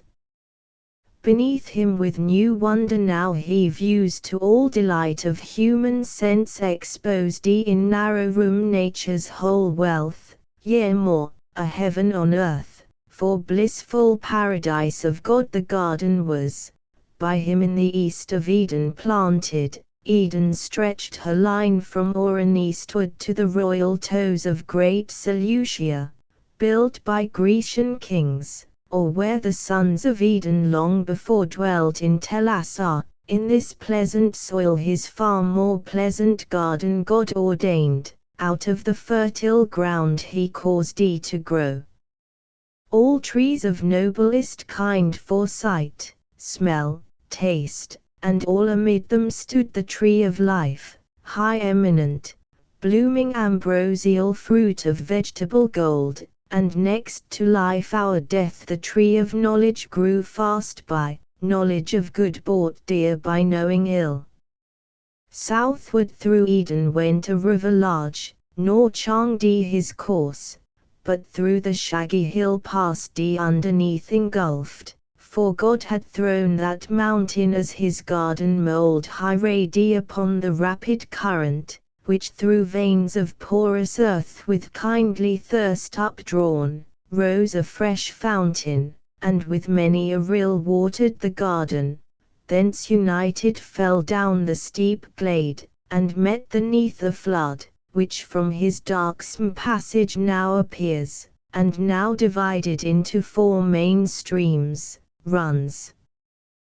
divers, wandering many a famous realm and country whereof here needs no account, but rather to tell how, if art could tell, how from that sapphire found the crisped brooks, rolling on orient pearl and sands of gold, with Magyar under pendant shades ran nectar, visiting each plant, and fed flowers worthy of paradise which not nice art in beds and curious knots, but nature boon powered forth profuse on hill and dale and plain, both where the morning sun first warmly smote the open field, and where the unperked shade embrowned the noontide boughs. Thus was this place, a happy rural seat of various view, groves whose rich trees wept odorous gums and balm, others whose fruit burnished with golden rind hung amiable, Hesperian fables true, if true, here only, and of delicious taste, betwixt them lawns, or level downs, and flocks growing the tender herb, were interposed, or palmy hillock, or the flowery lap of Som irreguous valley spread her store, flowers of all hue, and without thorn. The rose, another side, umbrageous grots and caves of cool recess, are which the mantling vine lays forth her purple grape, and gently creeps luxuriant, meanwhile murmuring waters fall down the slope hills, dispersed, or in a lake, that to the fringed bank with myrtle crowned, her crystal mirror holds, unite the streams. The birds the choir apply, Aries, vernal Aries, breathing the smell of field and grove, attune the trembling leaves, while universal Pan knit with the graces and the hours in dance led on eternal spring. Not that fair field of Inna, where Proserpine gathering flowers herself a fairer flower by gloomy Dis was gathered, which cost Ceres all that pain to seek her through the world, nor that sweet grove of Daphne by Orontes, and in spurdy Castalian spring might with this paradise of Eden strive, nor that Nisaeanil girt with the river Triton, where old Chum, whom Gentiles Ammon call and Libyan Jove, hid Amalthea and her florid son young Bacchus from his stepdame Rhea's eye, nor where a basin kings the issue god, Mount Amara, though this by Som suppodi true paradise under the Ethiop line by Nilus head, enclosed with shining rock, a whole day's journey high, but wide remote from this Assyrian garden, where the fiends saw undelighted all delight, all kind of living creatures new to sight and strange, two of far nobler shape erect and tall, godlike erect, with native honor clad in naked majesty seemed lords of all, and worthy seemed, for in the looks divine the image of the glorious Maker shone, truth, wisdom, sanctitude severe and pure, severe, but in true filial freedom placked he, whence true authority in men, though both not equal, as the sex not equal seemed, for contemplation he and valor formed, for softness she and sweet attractive grace, he for God only, she for God in him. His fair large front and eye sublime declared absolute rule, and hyacinthine locks round from his parted forelock manly hung clustering, but not beneath his shoulders broad, she as a veil down to the slender waist her unadorned golden tresses wore dishevelled, but in wanton ringlets waved as the vine curls her tendrils, which implead subjection, but required with gentle sway, and by her yielded, by him best received, yielded with coy submission, modest pride, and sweet reluctant amorous delay. Nor those mysterious parts were then concealed, then was not guilty shame, dishonest shame of nature's works, honor dishonorable, sin bred. How have ye troubled all mankind with shows instead, mere shows of seeming pure, and banished from man's life his happiest life, simplicity and spotless innocence. So passed they naked on, nor shunned the sight of God or angel, for they thought no ill, so hand in hand they passed, the loveliest pair that ever since in love's embraces met, Adam the goodliest man of men since born his sons, the fairest of her daughters Eve. Under a tuft of shade that on a green stood whispering soft, by a fresh fountain side they sat them down, and after no more toil of the sweet gardening labor then sufficed to recommend cool zephyr, and made ease more easy, wholesome thirst and appetite more grateful, to the supper fruits they fell, nectarine fruits which the compliant boughs yielded them, sidelong as they sat recline on the soft downy bank damasked with flowers, the savory pulp they chew, and in the rindy still as they thirsted scoop the brimming stream, nor gentle purpose, nor endearing smiles wanted, nor youthful dalliance as beseems fair couple, linked in happy nuptial league, alone as they about them frisking played all beasts of earth, since wild, and of all chase in wood or wilderness, forest or den, sporting the lion rammed, and in his paw dandled the kid, bears, tigers, ounces, pards gamboled before them, unwieldy elephant to make them mirth all his might, and wreathed his lithe proboscis, closed the serpent sly insinuating, wove with Gordian twine his breaded train, and of his fatal guile gave proof unheeded, others on the grass couched, and now filed with pasture. Gazing sat, or bedward ruminating, for the sun declined was hasting now with prone carrier to ocean ills, and in ascending scale of heaven the stars that usher evening rose, when Satan still in gaze, as first he stood, scarce thus at length failed speech recovered sad. O hell! What do mine eyes with grief behold, into our room of bliss thus high advanced creatures of other mould, earth-born perhaps, not spirits, yet to heaven spirits bright little inferior, whom my thoughts pursue with wonder, and could love, so lively shines in them divine resemblance, and such grace the hand that formed them on the shape hath poured.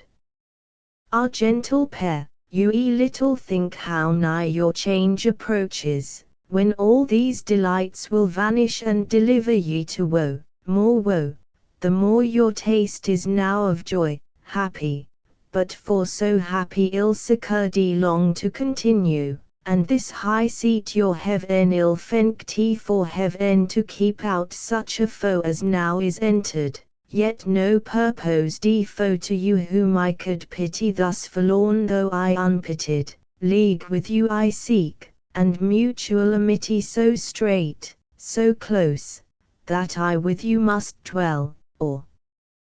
you with me henceforth, my dwelling haply may not please like this fair paradise, your sense, yet such accept your Maker's work, he gave it me, which I as freely give, hell shall unfold, to entertain you to her widest gates, and send forth all her kings, there will be room, not like these narrow limits, to receive your numerous offspring, if no better place, thank him who puts me loath to this revenge on you who wrong me not for him who wronged. And should I at your harmless innocence melt, as I do, yet public reason just, honor and empire with revenge enlarged, by conquering this new world, compels me now to do what else though damned I should abhor. So spake the fiend, and with necessity, the tyrant's plea, excused his devilish deeds.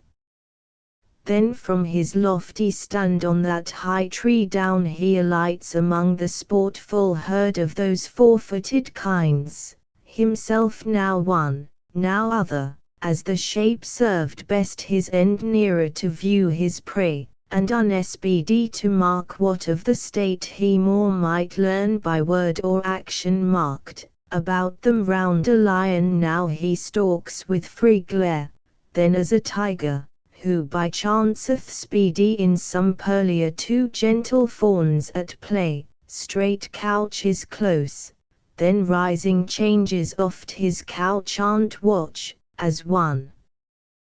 who chose his ground whence rushing he might surest seize them both, gripped he in each paw. When Adam first of men to first of women Eve thus moving speech, turned him all rear to hear a new utterance flow.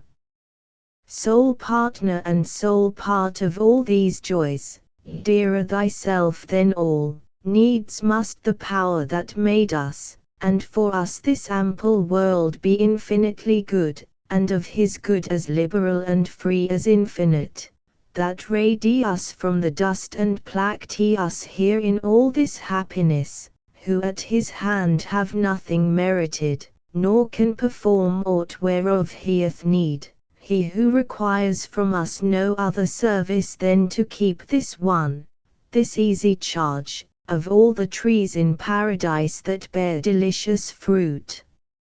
So various, not to taste that onely tree of knowledge, planted by the tree of life, so near grows death to life, whate'er death is, som dreadful thing no doubt, for well thou know'st God hath pronounced it death to taste that tree, the only sign of our obedience left among so many sinners of power and rule conferred upon us, and dominion given over all other creatures that possess earth, air, and sea. Then let us not think hard one easy prohibition, who enjoy free leave so large to all things else, and choice unlimited of manifold delights, but let us ever praise him, and extol his bounty, following our delightful task to prune these growing plants, and tend these flowers, which were it toilsome, yet with thee were sweet. To whom thus Eve replied, O thou for whom and from whom I was formed flesh of thy flesh, and without whom to no end, my guide and head, what thou hast said is just and right. For we to him indeed all praises owe, and daily thanks, I chiefly who enjoy so far the happier lot, enjoying thee preeminent by so much odds, while thou like consort to thyself canst nowhere find. That day I oft remember, when from sleep I first awaked, and found myself reposed under a shade on flowers, much wondering where and what I was, whence thither brought, and how. Not distant far from thence a murmuring sound of waters issued from a cave and spread into a liquid plain, then stood unmoved pure as th expanse of heaven. I thither went with unexperienced thought, and laid me down on the green bank, to look into the clear smooth lake, that to me seemed another sky. As I bent down to look, just opposite, a shape within the watery gleam appeared bending to look on me. I started back, it started back, but pleased I soon returned. Pleased it returned as soon with answering looks of sympathy and love. There I had fixed mine eyes till now, and pinned with vain desire, had not a voice thus warned me, what thou seest. What there thou seest, fair creature, is thyself, with thee it came and goes, but follow me, and I will bring thee where no shadow stays thy coming, and thy soft embraces, he whose image thou art, him thou shalt enjoy inseparably thine, to him shalt bear multitudes like thyself, and thence be called mother of human race. What could I do, but follow straight, invisibly thus led, till I sped thee, fair indeed and tall, under a platen, yet without less fair, less winning soft, less amiably mild, than that smooth watery image, back I turned, thou following crydst aloud, return fair Eve, whom fleest thou? Whom thou fleest, of him thou art, his flesh, his bone, to give thee being I lent out of my side to thee, nearest my heart substantial life, to have thee by my side henceforth an individual solace dear, part of my soul I seek thee, and thee claim my other half, with that thy gentle hand side mine, I yielded, and from that time see how beauty is excelled by manly grace and wisdom, which alone is truly fair. So spake our general mother, and with eyes of conjugal attraction unreproved,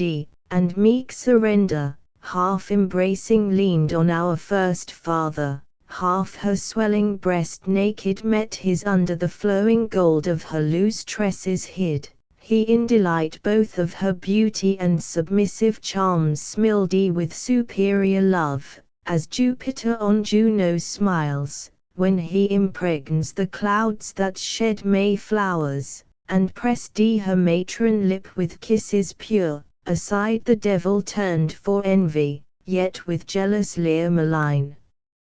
id them askance, and to himself thus plained: sight hateful, sight tormenting. Thus these two imparadised in one another's arms the happier Eden, shall enjoy the fill of bliss on bliss, while I to hell am thrust, where neither joy nor love, but fierce desire, among our other torments not the least, still unfulfilled with pain of longing pines. Yet let me not forget what I have gained from their own mouths. All is not theirs it seems, one fatal tree there stands of knowledge called forbidden them to taste, knowledge forbidden. Suspicious, reasonless. Why should the Lord envy them that?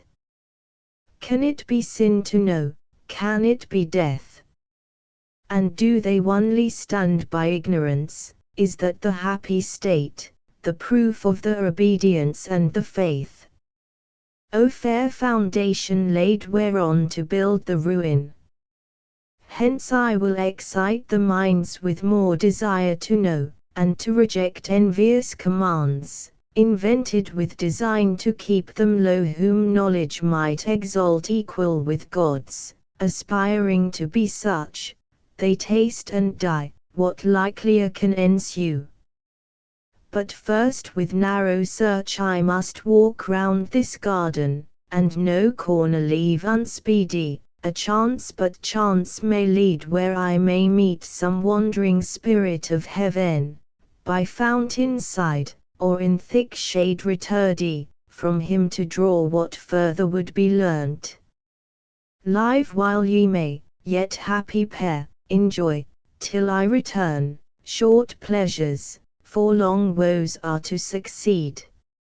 So saying, his proud step he scornful turned but with sly circumspection, and began through wood, through waste, a redale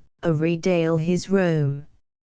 Meanwhile in utmost longitude, where heaven with earth and ocean meets, the setting sun slowly descended, and with right aspect against the eastern gate of paradise levelled his evening rays. It was a rock of alabaster, pilled up to the clouds, conspicuous far, winding with one ascent accessible from earth, one entrance high, the rest was craggy cliff, that overhung still as it rose, impossible to climb. Betwixt these rocky pillars Gabriel sat, chief of angelic gods, awaiting night. About him exercised heroic games unarmed youth of heaven, but nigh at hand celestial armory, shields, helms, and spears hung high with diamond flaming, and with gold. Thither came Uriel, gliding through the even on a sunbeam, swift as a shooting star in autumn thwarts the night, when vapors furdy impress the air, and shows the mariner from what point of his compass to beware impetuous winds. He thus began in haste. Gabriel, to thee thy cause by lot doth give in charge and strict watch, that to this happy place no evil thing approach or enter in. This day at height of noon came to my sphere a spirit, zealous, as he seemed, to know more of Almighty's works, and chiefly man God's latest image. I described his way bent all on speed, and marked his airy gait. But in the mount that lies from Eden north, where he first lighted, soon discerned his looks alien from heaven, with passions foul obscured. Mine eye pursued him still, but under shade lost sight of him. One of the banished crew I fear, hath ventured from the deep, to raise new troubles. Him thy care must be to find. To whom the winged warrior thus returned, Uriel, no wonder if thy perfect sight, amid the sun's bright circle where thou sitt'st, see far and wide, in at this gate none pass. The vigilance here plagued he, but such as come well known from heaven, and since meridian hour no creature thence, if spirit of other sort, so minded, have o'erlapped these earthy bounds on purpose. Hard thou know'st it to exclude spiritual substance with corporeal bar. But if within the circuit of these walks in whatsoever shape he lurk, of whom thou tell'st, by morrow dawning I shall know. So promised he, and Uriel to his charge returned on that bright beam, whose point now raised bore him slope downward to the sun now fallen beneath Azores, whither the prime orb, incredible how swift, had thither rolled diurnal, or this less voluble earth by shorter flight to east, had left him there arraying with reflected purple and gold the clouds that on his western throne attend. Now came still evening on, and twilight grey had in her sober livery all things clad. Silence accompanied, for beast and bird, they to the grassy couch, these to the nests were slunk, all but the wakeful nightingale. She all night long her amorous descant sung. Silence was pleased, now glowed the firmament with living sapphires. Hesperus that led the starry host, rode brightest, till the moon rising in clouded majesty, at length apparent queen unveiled her peerless light, and a dark her silver mantle threw. When Adam thus to Eve, fair consort, hour of night, and all things now returned to rest, mind us of like repose, since God hath set labor and rest, as day and night to men successive, and the timely dew of sleep now falling with soft slumbrous weight inclines our eyelids. Other creatures all day long rove idle unemployed, and less need rest. Man hath his daily work of body or mind appointed, which declares his dignity, and the regard of heaven on all his ways, while other animals unactive range, and of the doings God takes no account. Tomorrow ere fresh morning streak the east with first approach of light, we must be risen, and at our pleasant labor, to reform yon flowery arbors, yonder alleys green, our walks at noon, with branches overgrown, that mock our scant manuring, and require more hands than ours to lop the wanton growth. Those blossoms also, and those dropping gums, that lie bestrown unsightly and unsmooth, are scridants, if we mean to tread with ease. Meanwhile, as nature wills, night bids us rest. To whom thus Eve with perfect beauty adorned: My author and disposer, what thou bidst unargued I obey, so God ordains. God is thy law, thou mine. To know no more is woman's happiest knowledge and her praise. With thee conversing I forget all time, all seasons and the change, all please alike. Sweet is the breath of morn, her rising sweet, with charm of earliest birds. Pleasant the sun when first on this delightful land he spreads his orient beams, on herb, tree, fruit, and flower, glistering with dew, fragrant the fertile earth after soft showers, and sweet the coming on of grateful evening mild. Then silent night with this her solemn bird and this fair moon, and these the gems of heaven, her starry train. But neither breath of morn when she ascends with charm of earliest birds, nor rising sun on this delightful land, nor herb, fruit, flower, glistering with dew, nor fragrance after showers, nor grateful evening mild, nor silent night with this her solemn bird, nor walk by moon, or glittering starlight without thee is sweet. But wherefore all night long shine these, for whom this glorious sight, when sleepeth shut all eyes? To whom our general ancestor replied: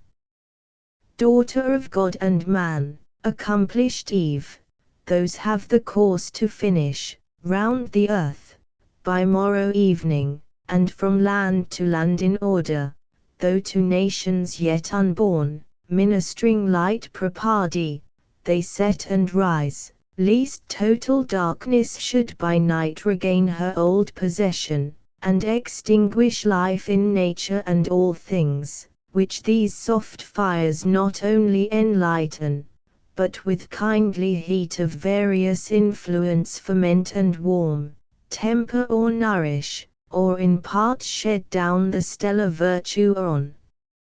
all kinds that grow on earth, made hereby apter to receive perfection from the sun's more potent ray.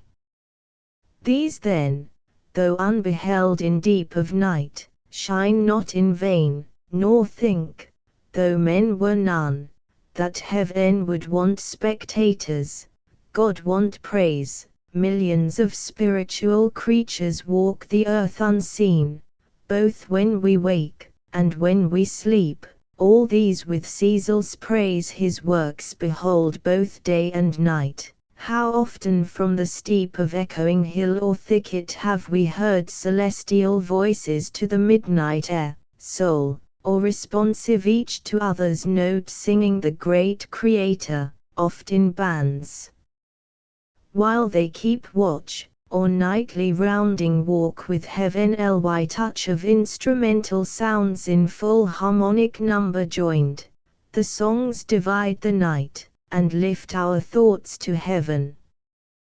Thus talking hand in hand alone they passed on to the blissful bower. It was a place chosen by the sovereign planter, when he framed all things to man's delightful use. The roof of thickest covert was inwoven shade laurel and myrtle, and what higher grew of firm and fragrant leaf, on either side acanthus, and each odorous bushy shrub flanked up the verdant wall, each beauteous flower, iris all hues, roses, and jessamine reared high the flourished heads between, and wrought mosaic, underfoot the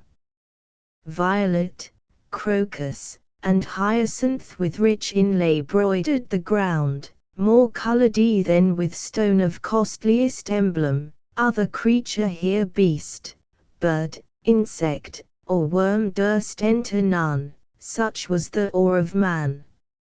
In shadier bower more sacred and sequestered, though but feigned, Pan or Selvinus never slept, nor nymph, nor Faunus haunted. Here in close recess with flowers, garlands, and sweet-smelling herbs espoused Eve decked first her nuptial bed, and heaven ly choirs the Hymenean sung, what day the genial angel to our sire brought her in naked beauty more adorned, more lovely than Pandora, whom the gods endowed with all the gifts, and too like in sad event, when to the unwiser son of Japhet brought by Hermes, she ensnared mankind with her fair looks, to be avenged on him who had stole Jove's authentic fire. Thus at the shady lodge Arived, both stood, both turned, and under op nskie aided the god that made both skie, air, earth and heaven which they beheld, the moon's resplendent globe and starry pole, thou also madst the night, maker omnipotent, and thou the day, which we in our appointed work employed have finished happy in our mutual help and mutual love, the crown of all our bliss ordained by thee, and this delicious place for us too large, where thy abundance wants partakers, and uncropped falls to the ground. But thou hast promised from us to a race to fill the earth, who shall with us extol thy goodness infinite, both when we wake, and when we seek, as now, thy gift of sleep. This said unanimous, and other rites observing none, but adoration pure which God likes best, into the inmost bower handed they went, and eased the putting off these troublesome disguises which we wear, straight side by side were laid, nor turned I ween Adam from his fair spouse, nor Eve the rites mysterious of connubial love refused, whatever hypocrites austerely talk of purity and place and innocence, defaming as impure what God declares pure, and commands to leaves free to all. Our Maker bids increase, who bids abstain but our destroyer, foe to God and man. Hail wedded love, mysterious law, true source of human offspring, sole propriety, in paradise of all things common else. By the adulterous lust was driven from men among the bestial herds to range, by thee founded in reason, loyal, just, and pure, relations dear, and all the charities of father, son, and brother first were known. Far be it, that I should write thee sin or blame, or think thee unbefitting holiest place, perpetual fountain of domestic sweets, whose bed is undefiled and chaste pronounced, present, or past, as saints and patriarchs used. Here love his golden shafts employs, here lights his constant lamp, and waves his purple wings, reigns here and revels, not in the bought smile of harlots, loveless, joyless, unendeared, casual fruition, nor in court amour's mixed dance, or wanton masque, or midnight ball, or serenade, which the starved lover sings to his proud fair, best quitted with disdain. These lulled by nightingales embracing slept, and on the naked limbs the flowery roof showed roses, which the morn repaired. Sleep on, blessed pair, and O yet happiest if ye seek no happier state, and know to know no more. Now had night measured with her shadowy cone halfway uphill this vast sublunar vault, and from the ivory port the cherubim forth issuing at accustomed hours stood armed to the night watches in warlike parade, when Gabriel to his next in power thus spake. Uzziel, half these draw off, and coast the south with strictest watch, these other wheel the north, our circuit meets full west. As flame they part half wheeling to the shield, half to the spear. From these, two strong and subtle spirits he called that near him stood, and gave them thus in charge. Ithuriel and Zephon, with winged speed search through this garden, leave uncert no nook, but chiefly where those two fair creatures lodge, now laid perhaps asleep secure of harm. This evening from the sun's decline arrived he who tells of some infernal spirit seen hitherward bent, who could have thought, escaped ye the bears of hell, on errand bad no doubt, such where ye find, size fast, and hither bring. So saying, on he led his radiant files, dazzling the moon, these to the bower direct in search of whom they sought, him there they found squat like a toad, close at the rear of Eve, assaying by his devilish art to reach the organs of her fancy, and with them forge illusions as he list, phantasms and dreams, or if, inspiring venom, he might taint animal spirits that from pure blood arise like gentle breaths from rivers pure, thence raise at least distempered, discontented thoughts, vain hopes, vain aims, inordinate desires blown up with high conceits engendering pride. Him thus intent Ithuriel with his spear touched lightly, for no falsehood can endure touch of celestial temper, but returns of force to its own likeness, up he starts discovered and surprised, as when a spark lights on a heap of nitrous powder, laid fit for the ton magazine to store against a rumored war, the smutty grain with sudden blaze diffused, inflames the air, so started up in his own shape the fiend.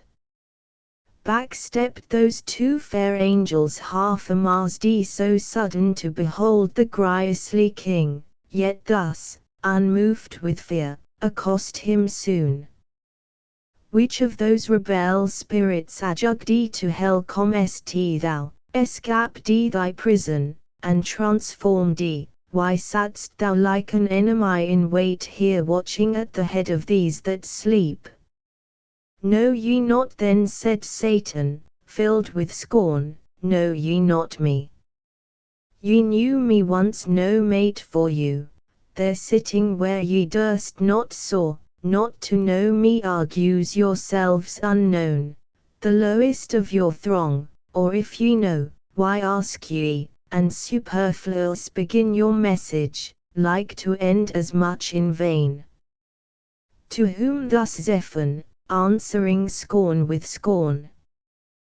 Think not, revolted spirit, thy shape the same, or undiminished brightness, to be known as when thou stoodst in heaven upright and pure, that glory then, when thou no more wast good, departed from thee, and thou resemblest now thy sin and place of doom obscure and foul. But come, for thou, be sure, shalt give account to him who sent us, whose charge is to keep this place inviolable, and these from harm.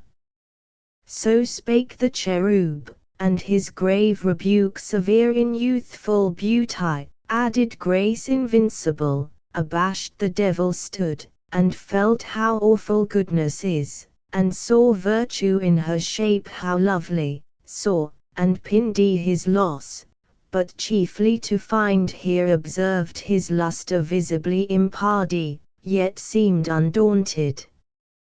If I must contend, said he, best with the best, the sender not the sent, or all at once, more glory will be won, or less be lost. Thy fear, said Zephon bold, will save us trial what the least can do single against thee wicked, and thence weak. The fiend replied not, overcome with rage, but like a proud steed reined, went haughty on, shomping his iron curb. To strive or fly he held it vain, or from above had quelled his heart, not else dismayed. Now drew they nigh the western point, where those half-rounding guards just met, and closing stood in squadron joined awaiting next command. To whom the chief Gabriel from the front thus called aloud. O friends, I hear the tread of nimble feet hasting this way, and now by glimpse discern Ithuriel and Zephon through the shade, and with them comes a third of regal port, but faded splendor one, who by his gait and fierce demeanor seems the prince of hell, not likely to part hence without contest. Stand firm, for in his look defiance lowers.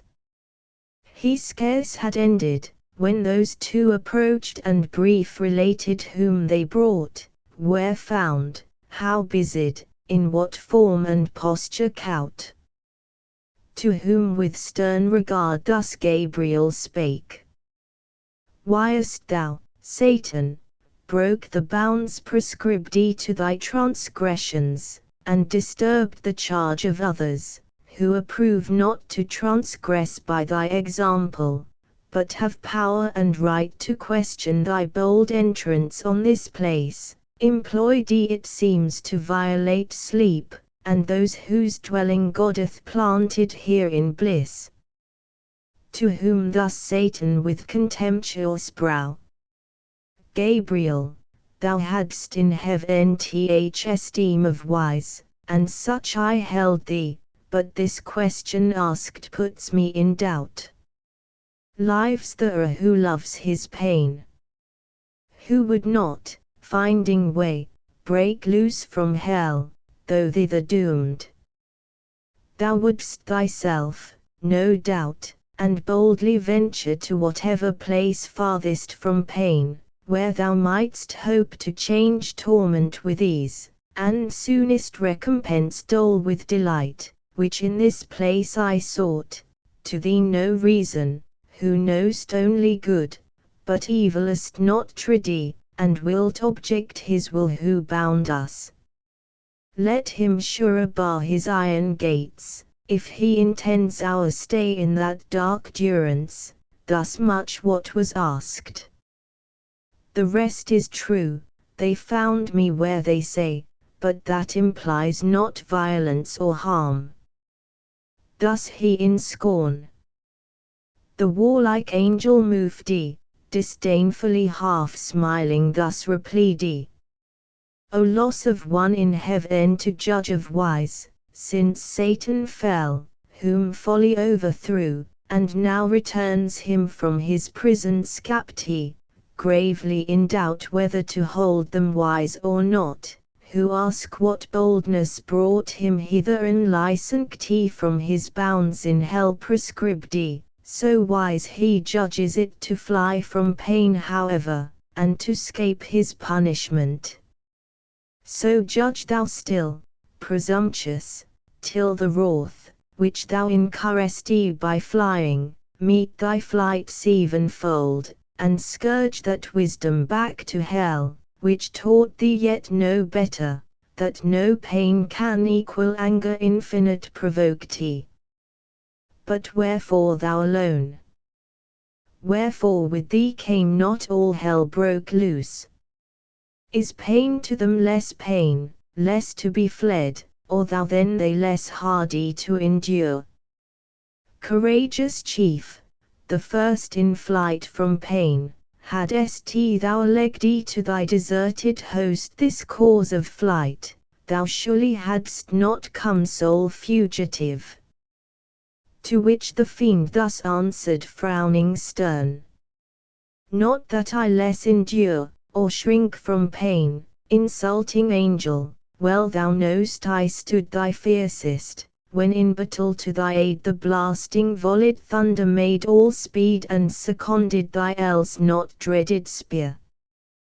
But still thy words at random, as before, argue thy inexperience what behooves from hard assays and ill successes past a faithful leader, not to hazard all through ways of danger by himself untready. I therefore, I alone first undertook to wing the desolate abyss, and spy this new created world, whereof in hell fame is not silent, here in hope to find better abode, and my afflicted powers to settle here on earth, or in mid-air, though for possession put to try once more what thou and thy gay legions dare against, whose easier business were to serve the Lord high up in heaven, with songs to hymn his throne, and practice distances to cringe, not fight. To whom the warrior or angel soon replied, to say and straight unsay, pretending first wise to fly pain, professing next the spy, argues no leader, but a liar tracked he, Satan, and couldst thou faithful add? O name, O sacred name of faithfulness profaned. Faithful to whom? To thy rebellious crew. Army of fiends, fit body to fit head, was this your discipline and faith in Gagdi, your military obedience, to dissolve allegiance to acknowledged power supreme? And thou sly hypocrite, who now wouldst seem patron of liberty, who more than thou once fawned, and cringed, and servilely aided heaven's awful monarch. Wherefore but in hope to dispossess him, and thyself to reign? But mark what I read thee now, avant, fly thither whence thou fledst, if from this hour within these hallowed limits thou appear, back to infernal pit I drag thee chained, and seal thee so, as henceforth not to scorn the facile gates of hell too slightly bed. So threatened he, but Satan to no threats gave heed, but waxing more in rage replied, then when I am thy captive talk of chains, proud limitary cherub, but ere then far heavier load thyself expect to feel from my prevailing arm, though heaven's king ride on thy wings, and thou with thy compeers, use to the yoke, drawest his triumphant wheels in progress through the road of heaven's star paved. While thus he spake, angelic squadron bright turned free red, sharpening in mooned horns the phalanx, and began to hem him round with ported spears, as thick as when a field of Ceres ripe for harvest waving bends her bearded grove of ears, which way the wind sways them, the careful ploughman doubting stands least on the threshing floor his hopeful sheaves prove chaff. On other side Satan Alamd collecting all his might dilated stood, like Tenerife or Atlas unremoved,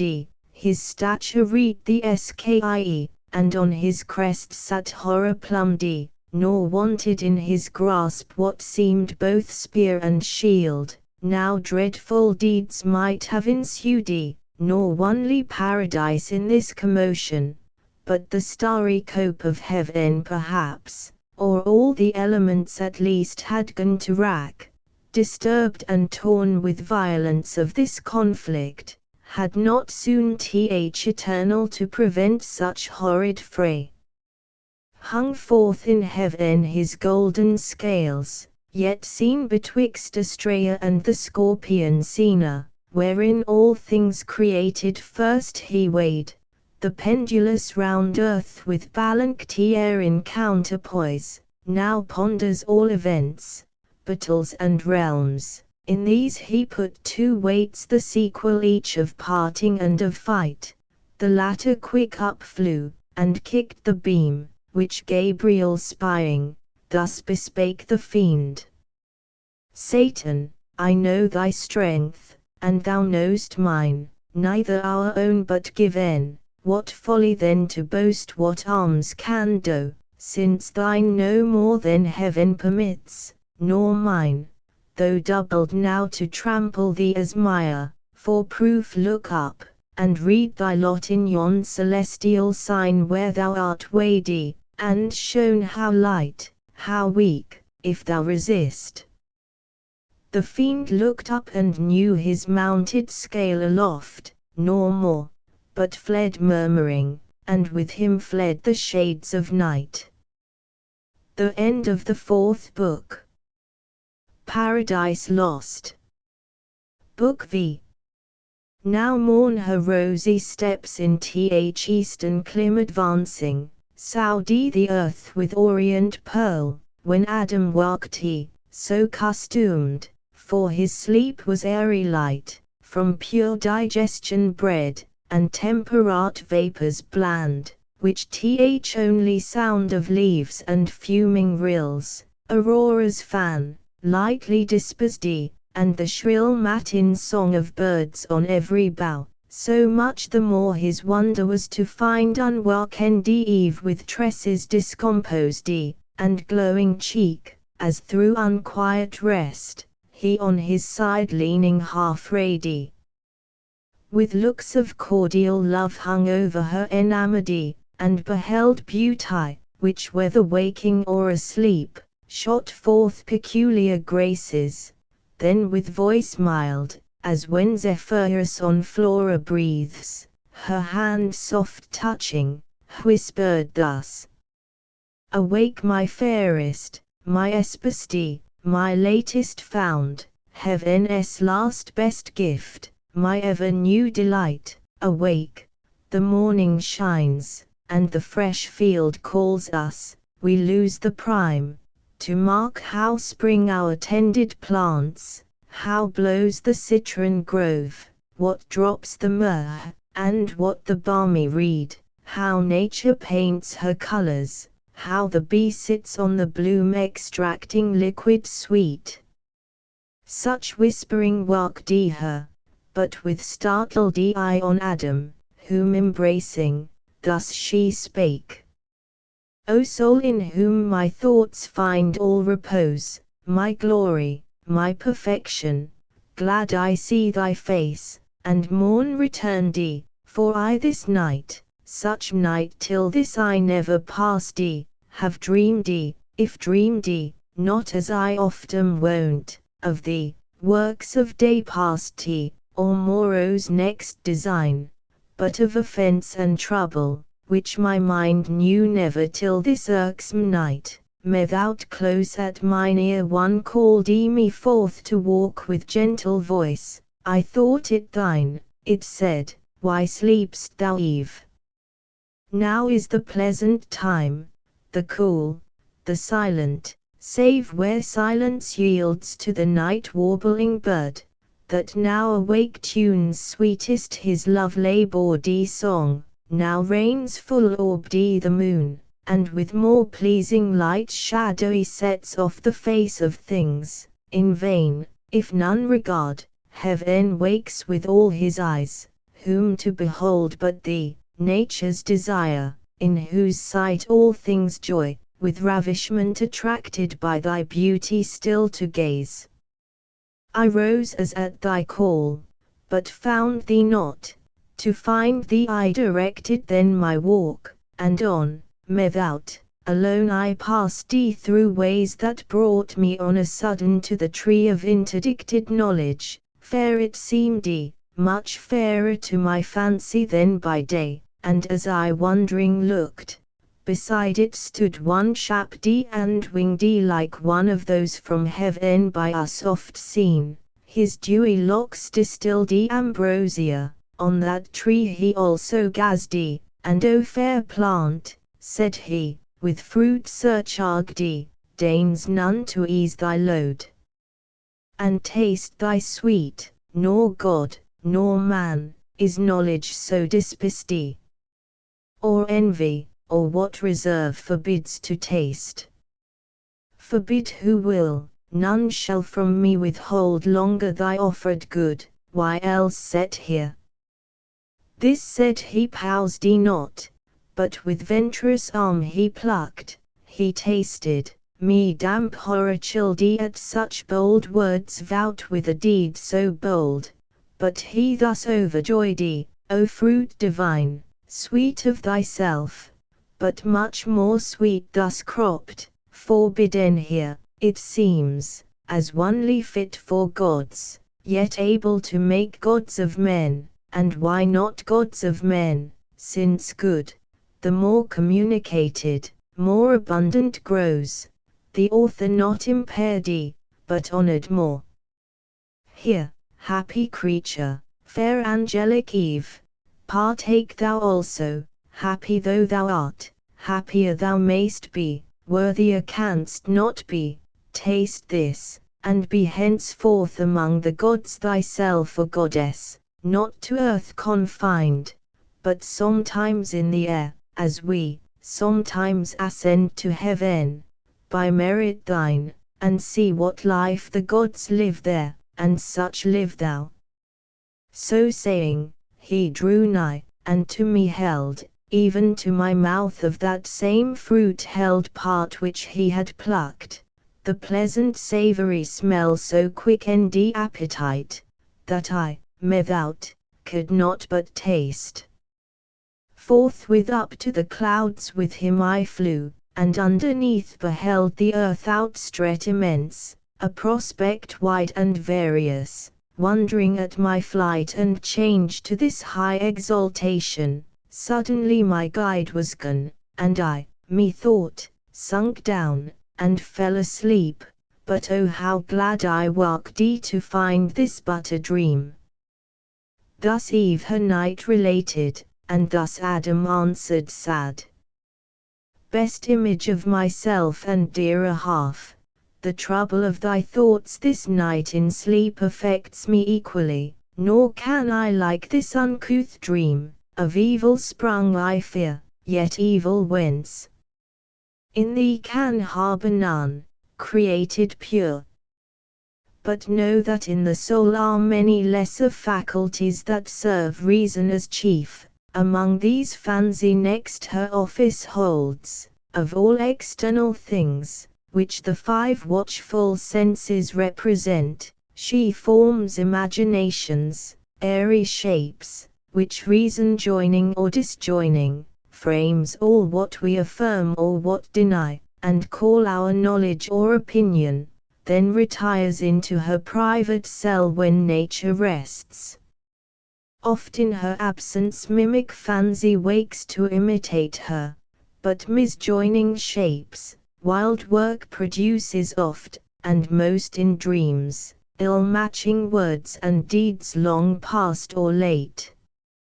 Such resemblances methinks I find of our last evening's talk, in this thy dream, but with addition strange, yet be not sad. Evil into the mind of God or man may come and go, so unapproved, and leave no spot or blame behind, which gives me hope that what in sleep thou didst abhor to dream, waking thou never wilt consent to do. Be not disheartened then, nor cloud those looks that wont to be more careful and serene than when fair morning first smiles on the world, and let us to our fresh employments rise among the groves, the fountains, and the flowers that open now the choicest bosomed smells reserved from night, and kept for thee in store. So curd he his fair spouse, and she was curd, but silently a gentle tear let fall from either eye, and whipped them with her hair, two other precious drops that ready stood, each in the crystal salus, he ere they fell kissed as the gracious signs of sweet remorse and pious awe, that feared to have offended. So all was cleared, and to the field they haste. But first from under shady arborous roof, soon as they forth were come to open sight of day spring, and the sun, who scarce uprisen with wheels yet hovering a the ocean brim, shot parallel to the earth his dewy ray, discovering in wide landskip all the east of paradise and Eden's happy plains. Lowly they body adoring, and began the orisons, each morning duly paid in various style, for neither various style nor holy rapture wanted they to praise the Maker, in fit strains pronounced or sung unmeditated. Such prompt eloquence flowed from the lips, in prose or numerous verse, more tunable than needed lute or harp to add more sweetness, and they thus began. These are thy glorious works, Parent of good, Almighty, thine this universal frame, thus wondrous fair, thyself how wondrous then. Unspeakable, who sitst above these heavens to us invisible or dimly seen in these thy lowest works, yet these declare thy goodness beyond thought, and power divine. Speak ye who best can tell, ye sons of light, angels, for ye behold him, and with songs and choral symphonies, day without night, circle his throne rejoicing, ye in heaven. On earth join all ye creatures to extol him first, him last, him midst, and without end.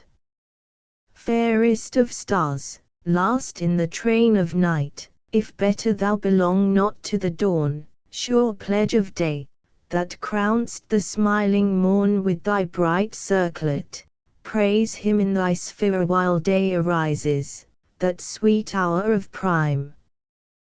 Thou Son, of this great world both eye and soul, acknowledge him thy greater, sound his praise in thy eternal course, both when thou climbest, and when high noonest gained, and when thou fall'st. Moon, that now meet'st the orient sun, now fleest with the fixed stars, fixed in the orb that flies. And ye 5 other wandering fires that move in mystic dance not without song, resound his praise, who out of darkness called ye up light. Air, and ye elements the eldest birth of nature's womb, that in quaternion run perpetual circle, multiform, and mix and nourish all things. Let your seasons change vary to our great Maker still new praise. Ye mists and exhalations that now rise from hill or steaming lake, dusky or grey, till the sun paint your fleecy skirts with gold, in honor to the world's great author rise, whether to deck with clouds the uncolored sky, or wet the thirsty earth with falling showers. Rising or falling still advance his praise. His praise ye winds, that from 4 quarters blow, breath soft or loud, and wave your tops, ye pines, with every plant, in sign of worship wave. Fountains and ye, that warble, as ye flow, melodious murmurs, warbling tune his praise. Join voices all ye living souls, ye birds, that singing up to heaven gate ascend, bear on your wings and in your notes his praise, ye that in waters glide, and ye that walk the earth, and stately tread, or lowly creep, witness if I be silent, morn or even, to hill, or valley, fountain, or fresh shade made vocal by my song, and taught his praise. Hail universal Lord, be bounteous still to give us onely good, and if the night have gathered aught of evil or concealed, disperse it, as now light dispels the dark. So prayed ye the innocent, and to the thoughts firm peace recovered soon and wonted calm. On to the morning's rural work they haste among sweet dews and flowers, where any row of fruit trees overwadi reached too far the pampered boughs, and needed hands to check fruitless embraces, or they led the vine to wed her elm, she spasty about him twines her marriageable arms, and with her brings her dower th adopted clusters, to adorn his barren leaves. Them thus employed beheld with pity heaven's high king, and to him called Raphael, the sociable spirit, that deigned to travel with Tobias, and secured his marriage with the 7 times wedded maid. Raphael, said he, thou hearest what stir on earth Satan from hell scapt through the darksome gulf thrased in paradise, and how disturbed this night the human pair, how he designs in them at once to ruin all mankind. Go therefore, half this day as friend with friend converse with Adam, in what bower or shade thou findest him from the heat of noon returdy, to respite his day labour with repast, or with repose, and such discourse bring on, as may advise him of his happy state, happiness in his power left free to will, left to his own free will, his will though free, yet mutable, whence warn him to beware he swerve not too secure, tell him with all his danger, and from whom, what enemy late fallen himself from. Heaven is plotting now the fall of others from like state of bliss, by violence, no, for that shall be withstood, but by deceit and lies. This let him know, lest wilfully transgressing he pretend surprisal, unadmonished, unforewarned.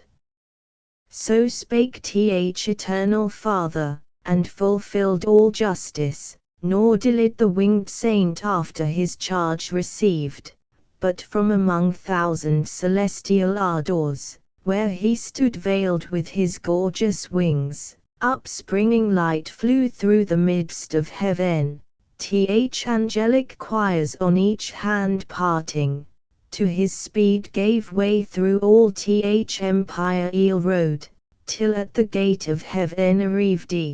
the gate self opened wide on golden hinges turning, as by work divine the sovereign architect had framed. From hence, no cloud, or, to obstruct his sight, star interposed, however small he sees, not unconform to other shining globes, earth and the garden of God, with cedars crowned above all hills. As when by night the glass of Galileo, lesser Zadi, observes imagined lands and regions in the moon, or Pilate from amidst the Cyclades Delos or Samos first appearing kens a cloudy spot. Down the prone in flight he speeds, and through the vast ethereal sky sails between worlds and worlds, with steady wing now on the polar winds, then with quick fan winnows the buxom air, till within soar of towering eagles. To all the fowls he seems a phoenix, gazed by all, as that sole bird when to enshrine his relics in the sun's bright temple, to Egyptian depths he flies.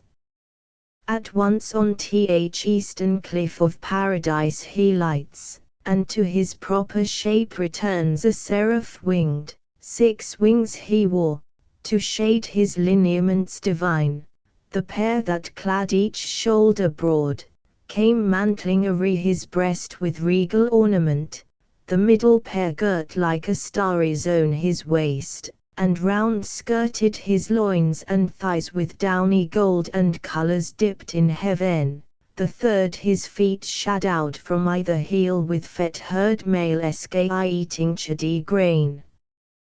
Like Maya's son he stood, and shook his plumes, that heaven ly fragrance filled the circuit wide. Straight knew him all the bands of angels under watch, and to his state, and to his message high in honour rise, for on som message high they guessed him bound. The glittering tents he passed, and now is come into the blissful field, through groves of myrrh, and flowering odors, cassia, nard, and balm, a wilderness of sweets, for nature here wantoned as in her prime, and plaid at will her virgin fancies, pouring forth more sweet, wild above rule or art, enormous bliss. Him through the spicy forest onward come Adam discerned, as in the door he sat of his cool bower, while now the mounted sun shot down direct his fervid rays, to warm earth's inmost womb, more warmth than Adam need, and Eve within, due at her hour prepared for dinner savory fruits, of taste to please true appetite, and not disrelish thirst of nectarous draughts between, from milky stream, berry or grape, to whom thus Adam called ye. Haste hither Eve, and worth thy sight behold eastward among those trees, what glorious shape comes this way moving, seems another morn risen on mid-noon, som great behest from heaven to us perhaps he brings, and will vouchsafe this day to be our guest. But go with speed, and what thy stores contain, bring forth and pour abundance, fit to honor and receive our heavenly stranger, well we may afford our givers their own gifts, and large bestow from large bestowed, where nature multiplies her fertile growth, and by disburdening grows more fruitful, which instructs us not to spare. To whom thus Eve: Adam, earth's hallowed mold, of God inspired, small store will serve, where store, all seasons, ripe for use hangs on the stalk, save what by frugal storing firmness gains to nourish, and superfluous moist consumes. But I will haste and from each bough and brake, each plant and juiciest gourd will pluck such choice to entertain our angel guest, as he beholding shall confess that here on earth God hath dispensed his bounties as in heaven. So saying, with dispatchful looks in haste she turns, on hospitable thoughts intent what choice to choose for delicacy best, what order, so contrived as not to mix tastes, not well joined, inelegant, but bring taste after taste upheld with kindliest change, bestirs her then, and from each tender stalk whatever earth all-bearing mother yields in India east or west, or middle shore in Pontus or the Punic coast, or where Alcinous reigned, fruit of all kinds, in coat, rough, or smooth rindy, or bearded husk, or shell she gathers, tribute large, and on the board heaps with unsparing hand, for drink the grape she crushes, inoffensive must, and meaths from many a berry, and from sweet kernels pressed she tempers dulcet creams, nor these to hold wants her fit vessels pure, then strews the ground with rose and odors from the shrub unfumedy. Meanwhile our primitive great sire, to meet his godlike guest, walks forth, without more train accompanied than with his own complete perfections, in himself was all his state, more solemn than the tedious pomp that waits on princes, when the rich retinue long of horses led, and grooms besmeared with gold dazzles the crowd, and sets them all agape. Nearer his presence Adam though not awed, yet with submiss approach and reverence meek, as to a superior nature, bowing low, thus said: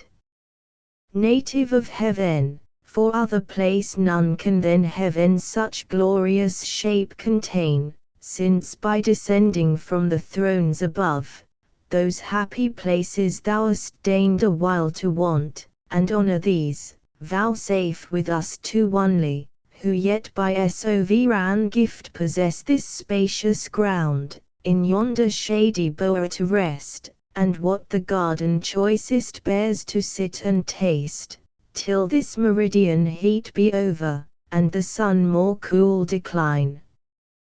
Whom thus the angelic virtue answered mild. Adam, I therefore came, nor art thou such created, or such placest here to dwell, as may not oft invite those spirits of heaven to visit thee. Lead on then where thy bowery shades, for these mid-hours, till evening rise I have at will.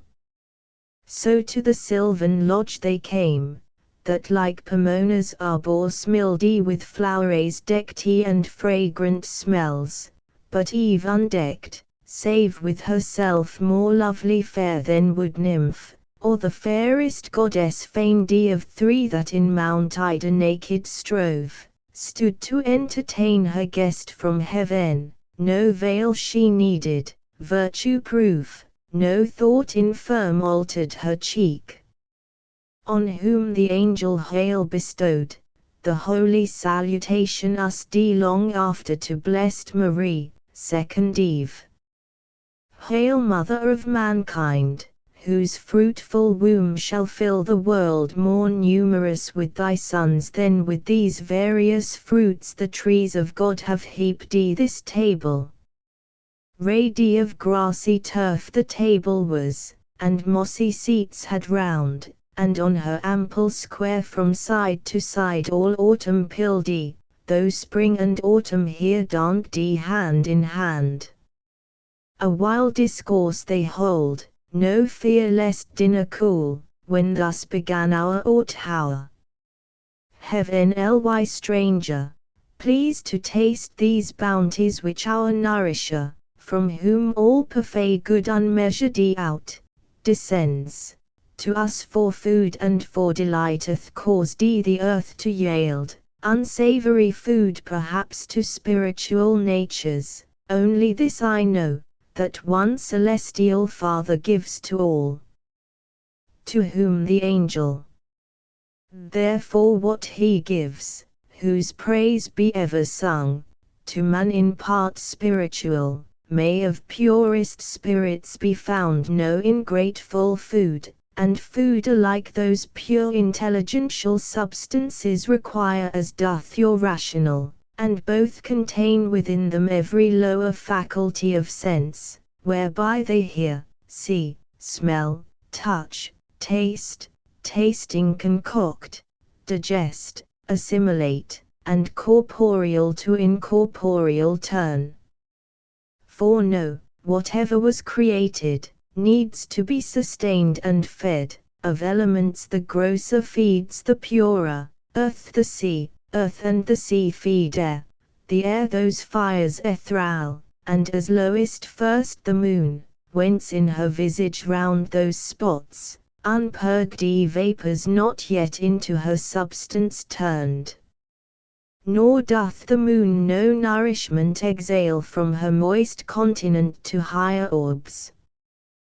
The sun that light imparts to all, receives from all his elemental recompense in humid exhalations, and at even sups with the ocean, though in heaven the trees of life ambrosial fruitage bear, and vines yield nectar, though from off the boughs each morn we brush mellifluous dews, and find the ground covered with pearly grain, yet God hath here varied his bounty so with new delights, as may compare with heaven, and to taste think not I shall be nice. So down they sat, and to the viands fell, nor seemingly the angel, nor in mist, the common gloss of theologians, but with keen dispatch of real hunger, and concoctive heat to transubstantiate, what redounds, transpires through spirits with ease, nor wonder, if by fire of sooty coal the empiric alchemist can turn, or holds it possible to turn metals of drossiest or to parfait gold as from the mine. Meanwhile at table Eve ministered naked, and the flowing cups with pleasant liquors crowned thee, O innocence deserving paradise. If ever, then had the sons of God excuse to have been enamored at that sight, but in those hearts love unlibidinous reigned, nor jealous was understood, the injured lovers hell.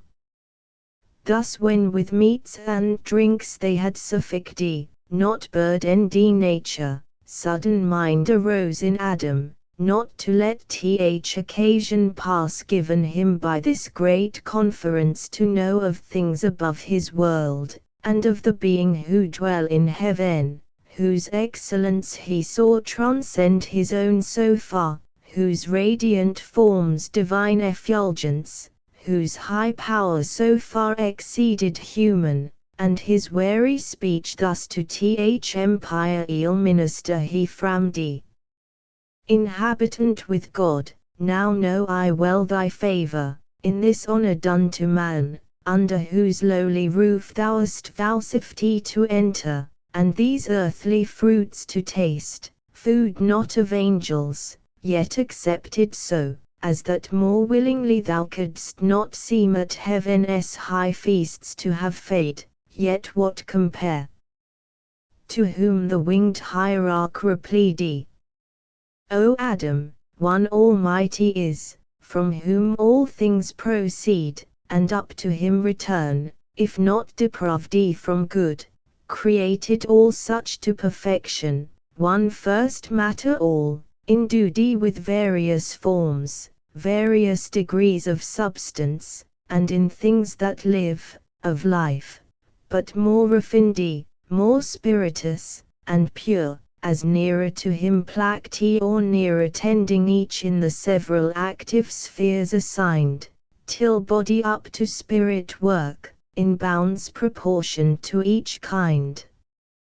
So from the root springs lighter the green stalk, from thence the leaves more airy, last the bright consummate flower spirit's odorous breathes, flowers and the fruit man's nourishment, by gradual scale sublimed to vital spirits aspire, to animal, to intellectual, give both life and sense, fancy and understanding, whence the soul reason receives, and reason is her being, discursive, or intuitive, discourse is oftest yours, the latter most is ours, differing but in degree, of kind the same. Wonder not then, what God for you saw good if I refuse not, but convert, as you, to proper substance. Time may come when men with angels may participate, and find no inconvenient diet, nor too light fare, and from these corporal nutriments perhaps your bodies may at last turn all to spirit improved by tract of time, and winged ascend ethereal, as we, or may at choice here or in heaven ly paradises dwell, if ye be found obedient, and retain unalterably firm his love entire whose progeny you are. Meanwhile enjoy your fill what happiness this happy state can comprehend, incapable of more. To whom the patriarch of mankind replied, O favorable spirit, propitious guest, well hast thou taught the way that might direct our knowledge, and the scale of nature set from center to circumference, whereon in contemplation of created things by steps we may ascend to God. But say, what meant that caution joined, if ye be found obedient? Can we want obedience then to him, or possibly his love desert who formed us from the dust, and placed us here full to the utmost measure of what bliss human desires can seek or apprehend? To whom the angel, Son of heaven and earth, attend, that thou art happy, O to God, that thou continuest such, O to thyself, that is, to thy obedience, therein stand. This was that caution given thee, be advised. God made thee perfect, not immutable, and good he made thee, but to persevere he left it in thy power, ordained thy will by nature free, not overruled by fate inextricable, or strict necessity. Our voluntary service he requires, not our necessitated, such with him finds no acceptance, nor can find, for how can hearts, not free, be tried whether they serve willing or no, who will but what they must by destiny, and can no other choose. Myself and all angelic host that stand in sight of God enthroned, our happy state hold, as you yours, while our obedience holds, on other surety none, freely we serve. Because we freely love, as in our will to love or not, in this we stand or fall, and som are fallen, to disobedience fallen, and so from heaven to deepest hell, O fall from what high state of bliss into what woe. To whom our great progenitor, thy words attentive, and with more delighted rear divine instructor, I have heard, then when cherubic songs by night from neighboring hills aerial music send, nor knew I not to be both will and deed created free, yet that we never shall forget to love our Maker, and obey him whose command single, is yet so just, my constant thoughts as adee me and still assure, though what thou tell'st hath passed in heaven, som doubt within me move, but more desire to hear, if thou consent, the full relation, which must needs be strange, worthy of sacred silence to be heard, and we have yet large day, for scarce the sun hath finished half his journey, and scarce begins his other half in the great zone of heaven. Thus Adam made request, and Raphael after short pause assenting, thus began. High matter thou enjoin'st me, O prime of men, sad task and hard, for how shall I relate to human sense invisible exploits of warring spirits, how without remorse the ruin of so many glorious once and perfect while they stood, how last unfound the secrets of another world, perhaps not lawful to reveal. Yet for thy good this is dispensed, and what surmounts the reach of human sense, I shall delineate so, by likening spiritual to corporal forms, as may express them best, though what if earth be but the shadow of heaven, and things therein each to other like, more than on earth is thought. As yet this world was not, and chaos wild reigned where these heavens now rowl, where earth now rests upon her centre poised, when on a day, for time, though in eternity, applied to motion, measures all things durable by present, past, and future, on such day as heaven's great year brings forth, empire host of angels by imperial summons called, innumerable before Almighty's throne forthwith from all the ends of heaven appeared under the hierarchs in orders bright 10,000,000. Ensignes high advanced, standards, and gonfalons twixt van and rear stream in the air, and for distinction serve of hierarchies, of orders, and degrees, or in the glittering tissues bear emblazoned holy memorials, acts of zeal and love recorded eminent. Thus when in orbs of circuit inexpressible they stood, orb within orb, the Father infinite, by whom in bliss embosomed sat the Son, amidst as from a flaming mount, whose brightness had made invisible, thus spake. Hear all ye angels, progeny of light, thrones, dominations, princedoms, virtues, powers, hear my decree, which unrevoked shall stand.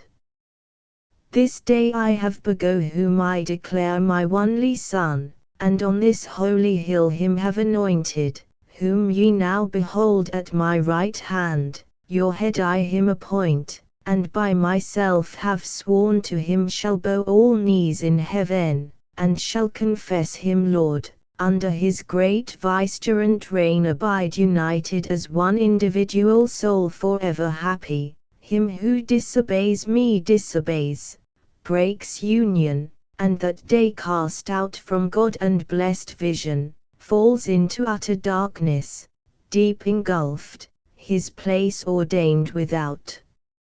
redemption, without end. So spake Th Omnipotent, and with his words all seemed well pleased, all seemed, but were not all.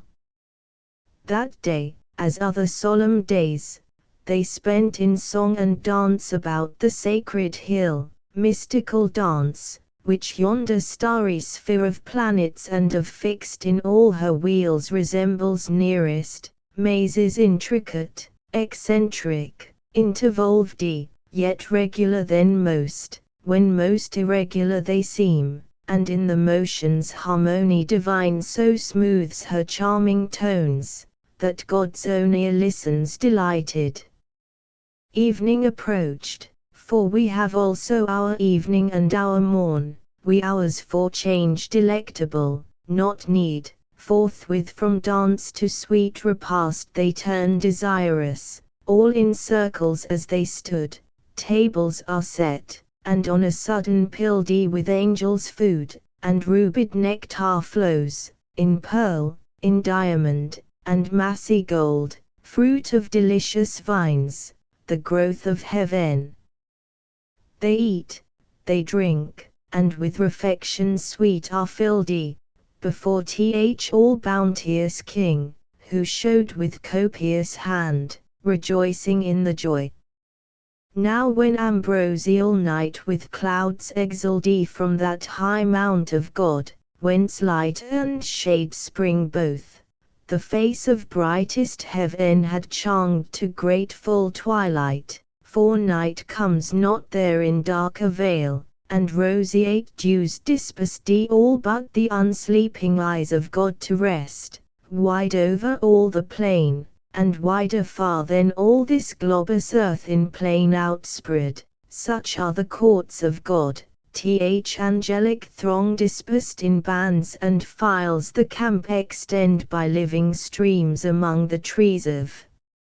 life, pavilions numberless, and sudden reared, celestial tabernacles, where they slept fanned with cool winds, save those who in the coarse melodious hymns about the sophron throne alternate all night long, but not so worked Satan, so call him now, his former name is heard no more heaven, he of the first, if not the first archangel, great in power, in favor and preeminence, yet fraught with envy against the Son of God, that day honored by his great Father, and proclaimed Messiah King anointed, could not bear through pride that sight, and thought himself impaired. Deep malice thence conceiving and disdain, soon as midnight brought on the dusky hour friendliest to sleep and silence, he resolved with all his legions to dislodge, and leave unworshipped, unobeyed the throne supreme contemptuous, and his next subordinate awakening, thus to him in secret spake. Sleep'st thou, companion dear? What sleep can close thy eyelids? And rememberest what decree of yesterday, so lateth past the lips of heaven's Almighty? Thou to me thy thoughts wast wont, I mine to thee was wont to impart, both waking we were one, how then can now thy sleep dissent? New laws thou seest imposed, new laws from him who reigns, new minds may raise in us who serve, new counsels, to debate what doubtful may ensue, more in this place to utter is not safe. Assemble thou of all those myriads which we lead the chief, tell them that by command, ere yet dim night her shadowy cloud withdraws, I am to haste, and all who under me the banners wave, homeward with flying march where we possess the quarters of the north, there to prepare fit entertainment to receive our King the great Messiah, and his new commands, who speedily through all the hierarchies intends to pass triumphant, and give laws. So spake the false archangel, and infused bad influence into th unwary breast of his associate. He together calls, or several one by one, the regent powers, under him regent, tells, as he was taught, that the Most High commanding, now ere night, now ere dim night had disencumbered heaven, the great hierarchical standard was to move, tells the suggested cause, and casts between ambiguous words and jealousies, to sound or taint integrity, but all obeyed the wonted signal, and superior voice of the great potentate, for great indeed his name, and high was his degree in heaven, his countenance, as the morning star that guides the starry flock, allured them, and with lies drew after him the third part of heaven's host. Meanwhile eternal eye, whose sight discerns abstrusest thoughts, from forth his holy mount and from within the golden lamps that burn nightly before him, saw without the light rebellion rising, saw in whom, how spread among the sons of morn, what multitudes were banded to oppose his high decree, and smiling to his only Son thus said, Son, thou in whom my glory I behold in full resplendence, heir of all my might, nearly it now concerns us to be sure of our omnipotence, and with what arms we mean to hold what anciently we claim of deity or empire. Such a foe is rising, who intends to erect his throne equal to ours, throughout the spacious north, nor so content, in his thought to try in battle, what our power is, or our right.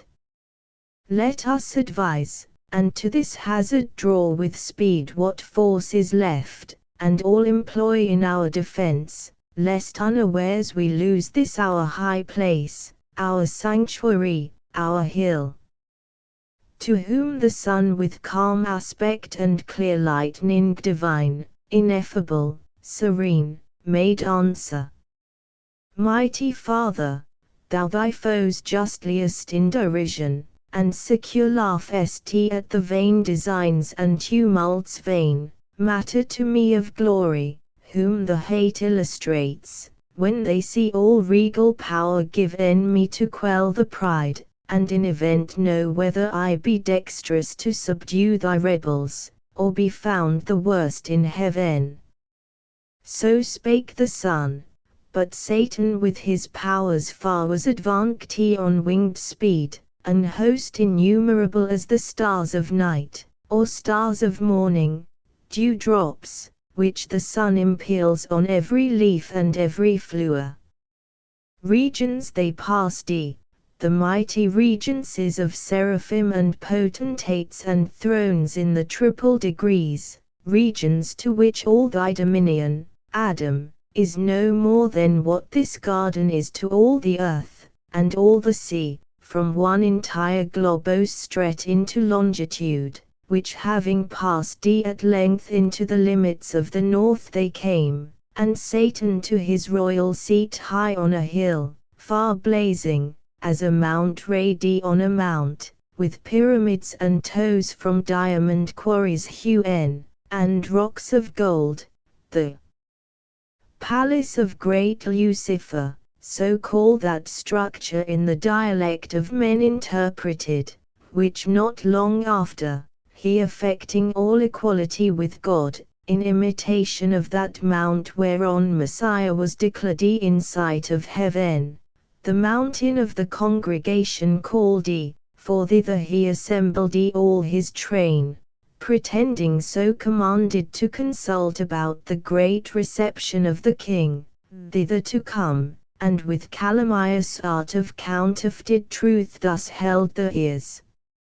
Thrones, dominations, princedoms, virtues, powers, if these magnific titles yet remain not merely titular, since by decree another knoweth to himself engrossed all power, and us eclipsed under the name of King Anointed, for whom all this haste of midnight march, and hurried meeting here, this only to consult how we may best with what may be Davis of honors new receive him coming to receive from us ne tribute yet unpaid, prostration vile, too much to one, but double how endured to one,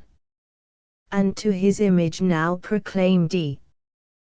But what if better counsels might erect our minds and teach us to cast off this yoke?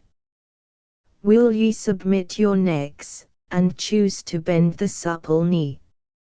Ye will not, if I trust to know ye right, or if ye know yourselves natives and sons of heaven possessed before by none, and if not equal all, yet free, equally free, for orders and degrees jar not with liberty, but well consist. Who can in reason then or right assume monarchy over such as live by right his equals, if in power and splendor less, in freedom equal? Or can introduce law and edict on us, who without law are not, much less for this to be our Lord, and look for adoration to th abuse of those imperial titles which assert our being ordained to govern, not to serve. Thus far his bold discourse without control had audience, when among the seraphim Abdiel, than whom none with more zeal aided the deity, and divine commands obeyed, stood up, and in a flame of zeal severe the current of his fury thus opposed O argument blasphemous, false and proud! Words which no ear ever to hear in heaven expected, least of all from thee, ingrate in place thyself so high above thy peers. Canst thou with impious obloquy condemn the just decree of God, pronounced and sworn, that to his only Son by right endued with regal sceptre, every soul in heaven shall bend the knee, and in that honor due confess him rightful King? Unjust thou sighst, flatly unjust, to bind with laws the free, and equal over equals to let reign, one over all with unsucceeded power. Shalt thou give law to God, shalt thou dispute with him the points of liberty, who made thee what thou art, and formed the powers of heaven such as he pleased, and circumscribed the being? Yet by experience taught we know how good, and of our good, and of our dignity how provident he is, how far from thought to make us less, bent rather to exalt our happy state under one head more near united.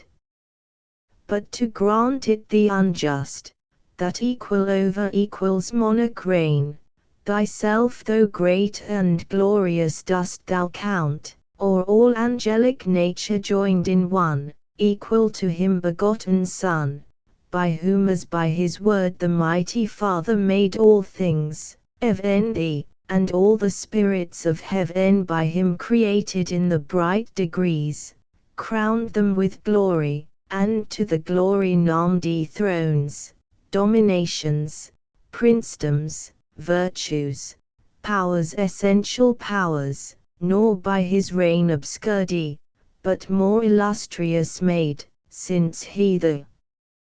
head one of our number thus reduced he becomes, his laws our laws, all honor to him done returns our own. Cease then this impious rage, and tempt not these, but ostend to appease th incensed Father, and th incensed Son, while pardon may be found in time besought. So spake the fervent angel, but his zeal none seconded, as out of season jugde, or singular and rash, whereat rejoiced th apostat, and more haughty thus replied, that we were formed then seest thou, and the work of secondary hands, by task transferred from Father to his Son. Strange point and new doctrine which we would know whence learnt, who saw when this creation was. Rememberest thou thy making, while the Maker gave thee being? We know no time when we were not as now, no none before us, self-bego, self-ready by our own quickening power, when fatal course had circled his full orb, the birth mature of this our native heaven, ethereal sons. Our puissance is our own right hand shall teach us highest deeds, by proof to try who is our equal. Then thou shalt behold whether by supplication we intend address, and to begirt th almighty throne beseeching or besieging. This report, these tidings carry to th anointed King, and fly, ere evil intercept thy flight. He said, and as the sound of water's deep hoarse murmur echoed to his words applause through the infinite host, nor less for that the flaming seraph fearless, though alone encompassed round with foes, thus answered bold. O alienate from God, O spirit accursed, forsaken of all good, I see thy fall determined, and thy hapless crew involved in this perfidious fraud. Contagion spread both of thy crime and punishment. Henceforth no more be troubled how to quit the yoke of God's Messiah. Those indulgent laws will not be now vouchsafed, other decrees against thee are gone forth without recall. That golden scepter which thou didst reject is now an iron rod to bruise and break thy disobedience. Well thou didst advise, yet not for thy advice or threats I fly these wicked tents devoted, lest the wrath impendent, raging into sudden flame distinguish not, for soon expect to feel his thunder on thy head, devouring fire. Then who created thee lamenting learn, when who can uncreate thee thou shalt know. So spake the seraph Abdiel faithful found, among the faithless, faithful only he, among innumerable false, unmoved, unshaken, unseduced, unterrified his loyalty he kept, his love, his zeal, nor number, nor example with him wrought to swerve from truth, or change his constant mind though single. From amidst them forth he passed, long way through hostile scorn, which he sustained superior, nor of violence feared aught, and with retorted scorn his back he turned on those proud toes to swift destruction doomed. The end of the 5th book. Paradise Lost. Book 6. All night the dreadless angel unpursued through heaven's wide champaign held his way, till morn, walked he by the circling hours, with rosy hand unbarred the gates of light. There is a cave within the mount of God, fast by his throne, where light and darkness in perpetual round lodge and dislodge by turns, which makes through heaven grateful vicissitude. Like day and night, light issues forth, and at the other door obsequious darkness enters, till her hour to veil the heaven, though darkness there might well seem twilight here. And now went forth the morn such as in highest heaven, arrayed in gold empire eel, from before her vanished night, shot through with orient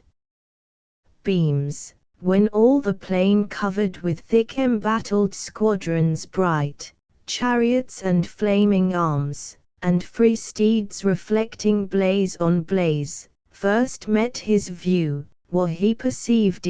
were in procinct, and found already known what he forenews had thought to have reported. Gladly then he mixed among those friendly powers who him received with joy and acclamations loud, that one that of so many myriads fallen, yet one returned not lost, unto the sacred hill they led him high applauded, and present before the seat supreme, from whence a voice from midst a golden cloud thus mild was heard.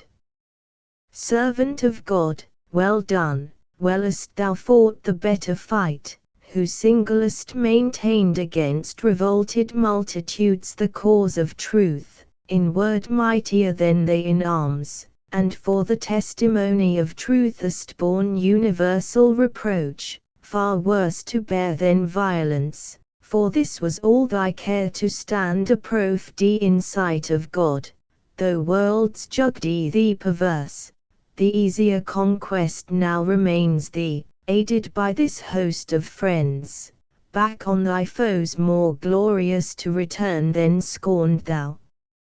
didst depart, and to subdue by force, who reason for the law refuse, right reason for the law, and for the King Messiah, who by right of merit reigns. Go Michael of celestial armies prince, and thou in military prowess next Gabriel, lead forth to battle these my sons invincible, lead forth my armed saints by thousands and by millions ranged for fight, equal in number to that godless crew rebellious, them with fire and hostile arms fearless assault, and to the brow of heaven pursuing drive them out from God and bliss, into the place of punishment, the gulf of Tartarus, which ready opens wide his fiery chaos to receive the fall. So spake the sovereign voice, and clouds began to darken all the hill, and smoke to roll in dusky wreaths, reluctant flames. The scener of wrath awoke he, nor with less dread the loud ethereal trumpet from on high gan blow, at which command the powers militant, that stood for heaven, in mighty quadrate joined of union irresistible, moved on in silence the bright legions, to the sound of instrumental harmony that breathed heroic ardor to adventurous deeds under the godlike leaders, in the cause of God and his Messiah. On they move indissolubly firm, nor obvious hill, nor straitening vale, nor wood, nor stream divides the parfait ranks, for high above the ground the march was, and the passive air upbore the nimble tread, as when the total kind of birds in orderly array on wing came summoned over Eden to receive the names of thee. So over many a tract of heaven they marched and many a province wide tenfold the length of this terrain, at last far in horizon to the north appeared from skirt to skirt a free region, stret in battailous aspect, and nearer view bristled with upright beams innumerable of rigid spears, and helmets thronged and shields various, with boastful argument portrayed, the banded powers of Satan hasting on with furious expedition, for they weed that self same day by fight, or by surprise to win the mount of God, and on his throne to set the envier of his state, the proud aspirer. But the thoughts proved fond and vain in the midway, though strange to us it seemed at first, that angel should with angel war, and in fierce hosting meet, who wont to meet so oft in festivals of joy and love unanimous, as sons of one great sire hymning th eternal Father. But the shout of battle now began, and rushing sound of onset ended soon each milder thought. High in the midst exalted as a god th apostate in his sun-bright chariot sate idol of majesty divine, enclosed with flaming cherubim, and golden shields. Then lighted from his gorgeous throne, for now twixt host and host but narrow space was left, a dreadful interval, and front to front presented stood in terrible array of hideous length. Before the cloudy van, on the rough edge of battle ere it joined Satan with vast and haughty strides advanced he, came towering, armed in adamant and gold. Abdiel that sight endured he not, where he stood among the mightiest, bent on highest deeds, and thus his own undaunted heart explores. O heaven! That such resemblance of the highest should yet remain, where faith and reality remain not, where afore should not strength and might there fail where virtue fails, or weakest prove where boldest, though to sight unconquerable. His puissance, trusting in th Almighty's aid, I mean to try, whose reason I have tried unsound and false. Nor is it aught but just, that he who in debate of trutheth won, should win in arms, in both disputes alike victor, though brutish that contest and foul, when reasoneth to deal with force, yet so most reason is that reason overcome. So pondering, and from his armed peers forth stepping opposite, halfway he met his daring foe. At this prevention more incensed he, and thus securely him defied he. Proud, art thou met. Thy hope was to have reached the height of thy aspiring unopposed the throne of God unguarded, and his side abandoned at the terror of thy power or potent tongue, fool, not to think how vain against th omnipotent to rise in arms. Who out of smallest things could without end have raised incessant armies to defeat thy folly, or with solitary hand reaching beyond all limit, at one blow unaided could have finished thee, and whelmed thy legions under darkness, but thou seest all are not of thy train. There be who faith prefer, and piety to God, though then to thee not visible. When I alone seemed in thy world erroneous to dissent from all, my sect thou seest, now learn too late how few sometimes may know, when thousands are. Whom the grand foe with scornful eye askance thus answered.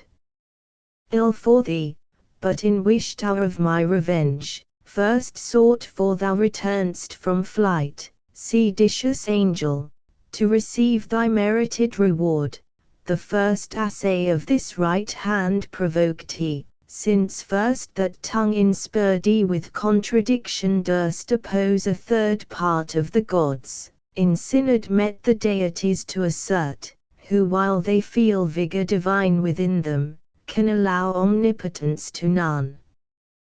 But well thou canst before thy fellows, ambitious to win from me som plume, that thy success may show destruction to the rest, this pause between, unanswered least thou boast, to let thee know, at first I thought that liberty and heaven to heaven ly souls had been all one, but now I see that most through sloth had rather serve, ministering spirits, trained up in feast and song, such as thou art,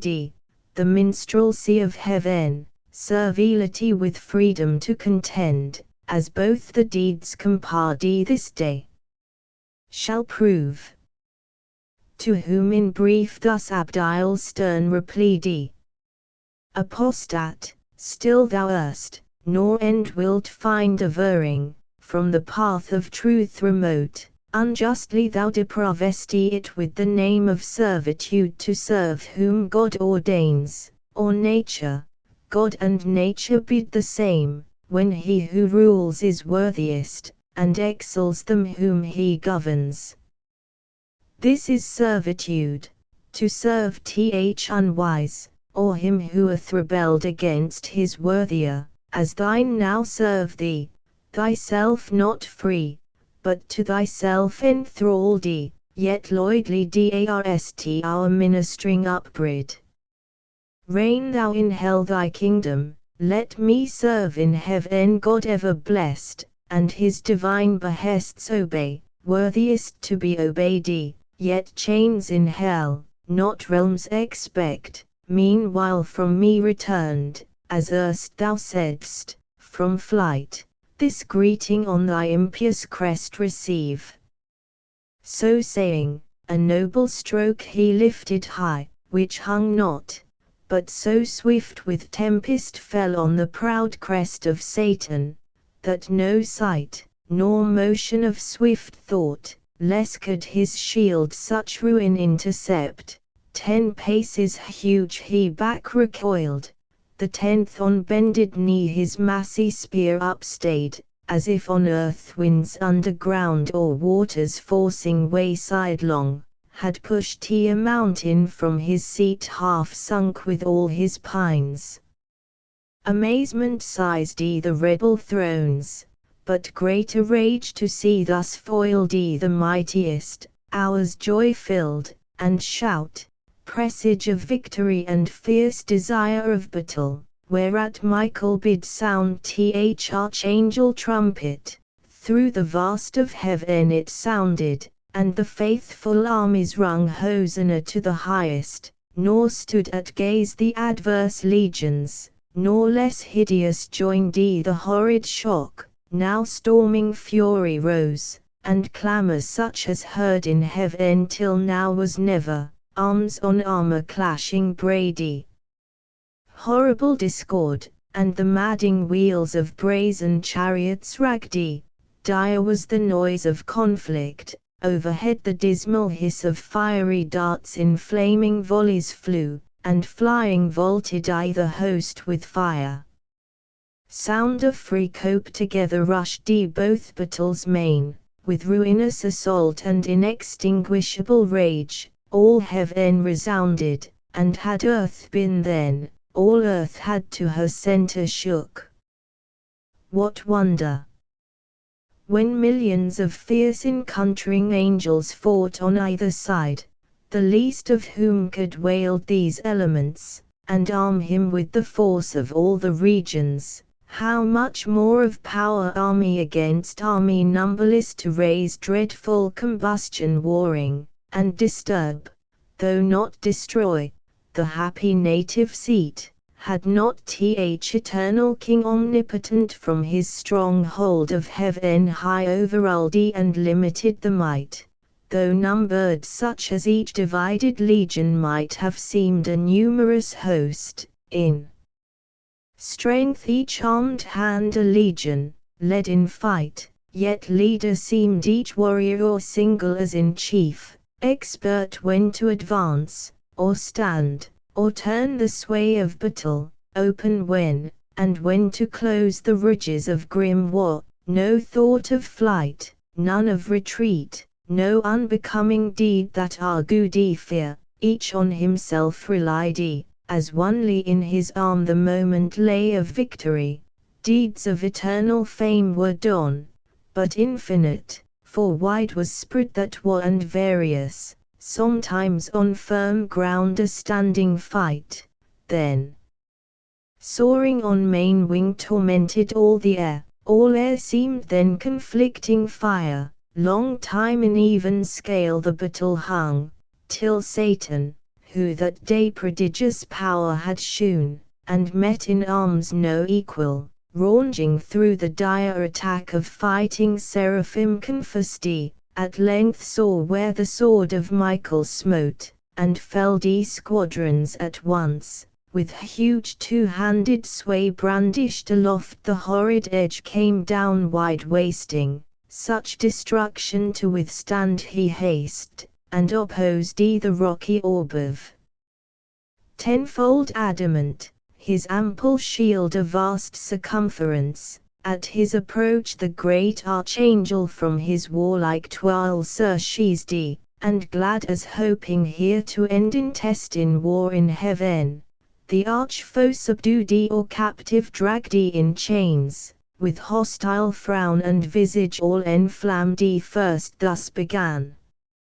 Author of evil, unknown till thy revolt, unnamed in heaven, now plenteous, as thou seest these acts of hateful strife, hateful to all, though heaviest by just measure on thyself and thy adherents, how hast thou disturbed heaven's blessed peace, and into nature brought misery, uncreated till the crime of thy rebellion. How hast thou instilled thy malice into thousands, once upright and faithful, now proved false.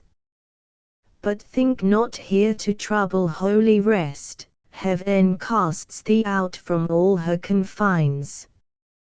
Heaven the seat of bliss brooks not the works of violence and war.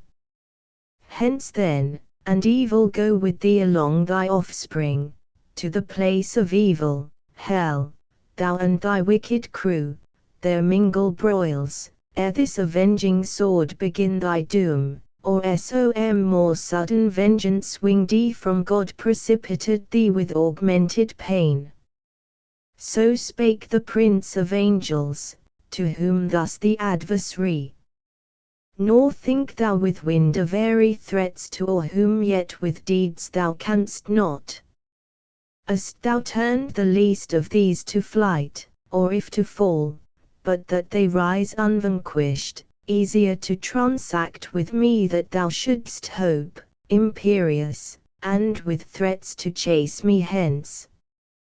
Not that so shall end the strife which thou callest evil, but we style the strife of glory, which we mean to win, or turn this heaven itself into the hell thou fablest, here however to dwell free, if not to reign, meanwhile thy utmost force, and join him named Almighty to thy aid. I fly not, but have sought thee far and nigh.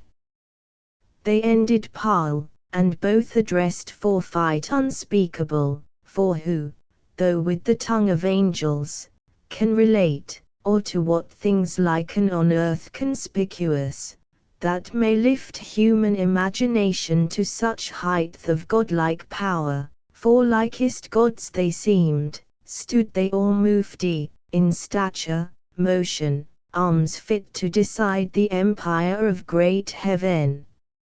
Now waved the free swords, and in the air made horrid circles, two broad suns the shields blazed opposite, while expectation stood in horror, from each hand with speed returred where erst was thickest fight, angelic throng, and left large field, unsafe within the wind of such commotion, such as to set forth great things by small, if nature's concord broke, among the constellations war were sprung, two planets rushing from aspect malign of fiercest opposition in mid-sky, should combat, and the jarring spheres confound. Together both with next to almighty arm, uplifted imminent one stroke they aimed that might determine, and not need repeat, as not of power, at once, nor odds appeared in might or swift prevention, but the sword of Michael from the armory of God was given him tempered so, that neither keen nor solid might resist that edge. It met the sword of Satan with steep force to smite descending, and in half cut share, nor stayed, but with swift wheel reverse, deep entering shard all his right side. Then Satan first knew pain, and writhed him to and fro convolved, so saw the gritting sword with discontinuous wound pass through him, but ethereal substance closed not long divisible, and from the gash a stream of nectarous humour issuing flowed sanguine, such as celestial spirits may bleed, and all his armour stained erewhile so bright. Forthwith on all sides to his aid was run by angels many and strong, who interposed defence, while others bore him on the shields back to his chariot, where it stood returred from off the files of war. There they him laid gnashing for anguish and despite and shame to find himself not matchless, and his pride humbled by such rebuke, so far beneath his confidence to equal God in power. Yet soon he healed for spirits that live throughout vital in every part, not as frail man in entrails, heart or head, liver or reins, cannot but by annihilating die, nor in the liquid texture mortal wound receive, no more than can the fluid air. All heart they live, all head, all eye, all rear, all intellect, all sense, and as they please, they limn themselves, and colour, shape or size assume, as likes them best, condense or rare. Meanwhile in other parts like deeds deserved memorial, where the might of Gabriel fought, and with fierce ensignes pierced the deep array of Moloch furious king, who him defied and at his chariot wheels to drag him bound threatened nor from the Holy One of Heaven refrained his tongue blasphemous, but anon down clove to the waist, with shattered arms and uncouth pain fled bellowing. On each wing Uriel and Raphael his vaunting foe, though huge, and in a rock of diamond armed, vanquished Adramelech, and as made two potent thrones, that to be less than gods disdained but meaner thoughts learned in the flight, mangled with ghastly wounds through plate and mail. Nor stood unmindful Abdiel to annoy the atheist crew, but with redoubled blow Ariel and Arioch, and the violence of Ramiel scoured and blasted overthrew. I might relate of thousands, and the names eternize here on earth, but those elect angels contented with the fame in heaven seek not the praise of men, the other sought in might though wondrous and in acts of war, nor of renown less eager, yet by doom cancelled from heaven and sacred memory, nameless in dark oblivion let them dwell. For strength from truth divided and from just, illaudable, naught merits but dispraise and ignominy, yet to glory aspires vainglorious, and through infamy seeks fame, the for eternal silence be the doom. And now the mightiest quelled, the battle swerved with many an inroad gaudy, deformed rout entered and foul disorder, all the ground with shivered armour strown, and on a heap chariot and charioteer lay overturned and free foaming steeds, what stood, recoiled or wearied, through the faint satanic host defensive scarce, or with pale fear suppressed, then first with fear suppressed and sense of pain fled ignominious, to such evil brought by sin of disobedience, till that hour not liable to fear, or flight or pain. Far otherwise inviolable saints in cubic phalanx firm advanced entire, invulnerable, impenetrably armed, such high advantages the innocents gave them above the foes, not to have sinned, not to have disobeyed, in fight they stood unwearied, unobnoxious to be pained by wound, though from the place by violence moved. Now night her course began, and over heaven inducing darkness, grateful truce imposed, and silence on the odious din of war, under her cloudy covert both returredy, victor and vanquished, on the foughten field Michael and his angels prevalent encamping, placed in guard the watches round, cherubic waving fires, on th other part Satan with his rebellious disappeared, far in the dark dislodged, and void of rest, his potentates to council called by night, and in the midst thus undismayed began. O now in danger triddy, now known in arms not to be overpowered, companions dear, found worthy not of liberty alone, to mean pretence, but what we more affect, honor, dominion, glory, and renown, who have sustained one day in doubtful fight, and if one day, why not eternal days? What heaven's Lord had powerfulest to send against us from about his throne, and jugged sufficient to subdue us to his will, but proves not so, then fallible, it seems, of future we may deem him, though till now omniscient thought. True is, less firmly armed, some disadvantage we endured and pain, till now not known, but known as soon contemned, since now we find this our empire ill form incapable of mortal injury imperishable, and though perked with wound, soon closing, and by native vigor healed. Of evil then so small as easy think the remedy, perhaps more valid arms, weapons more violent, when next we meet, may serve to better us, and worse our foes, or equal what between us made the odds, in nature none, if other hidden cause left them superior, while we can preserve unhurt our minds, and understanding sound, due search and consultation will disclose. He sat, and in th assembly next up stood Nisroch, of principalities the prime, as one he stood escaped from cruel fight, sore toiled, his riven arms to havoc hewn, and cloudy in aspect thus answering spake. Deliverer from new lords, leader to free enjoyment of our right as gods, yet hard for gods, and to unequal work we find against unequal arms to fight in pain, against unpained, impassive, from which evil ruin must needs ensue, for what avails valor or strength, though matchless, quelled with pain which all subdues, and makes remiss the hands of mightiest.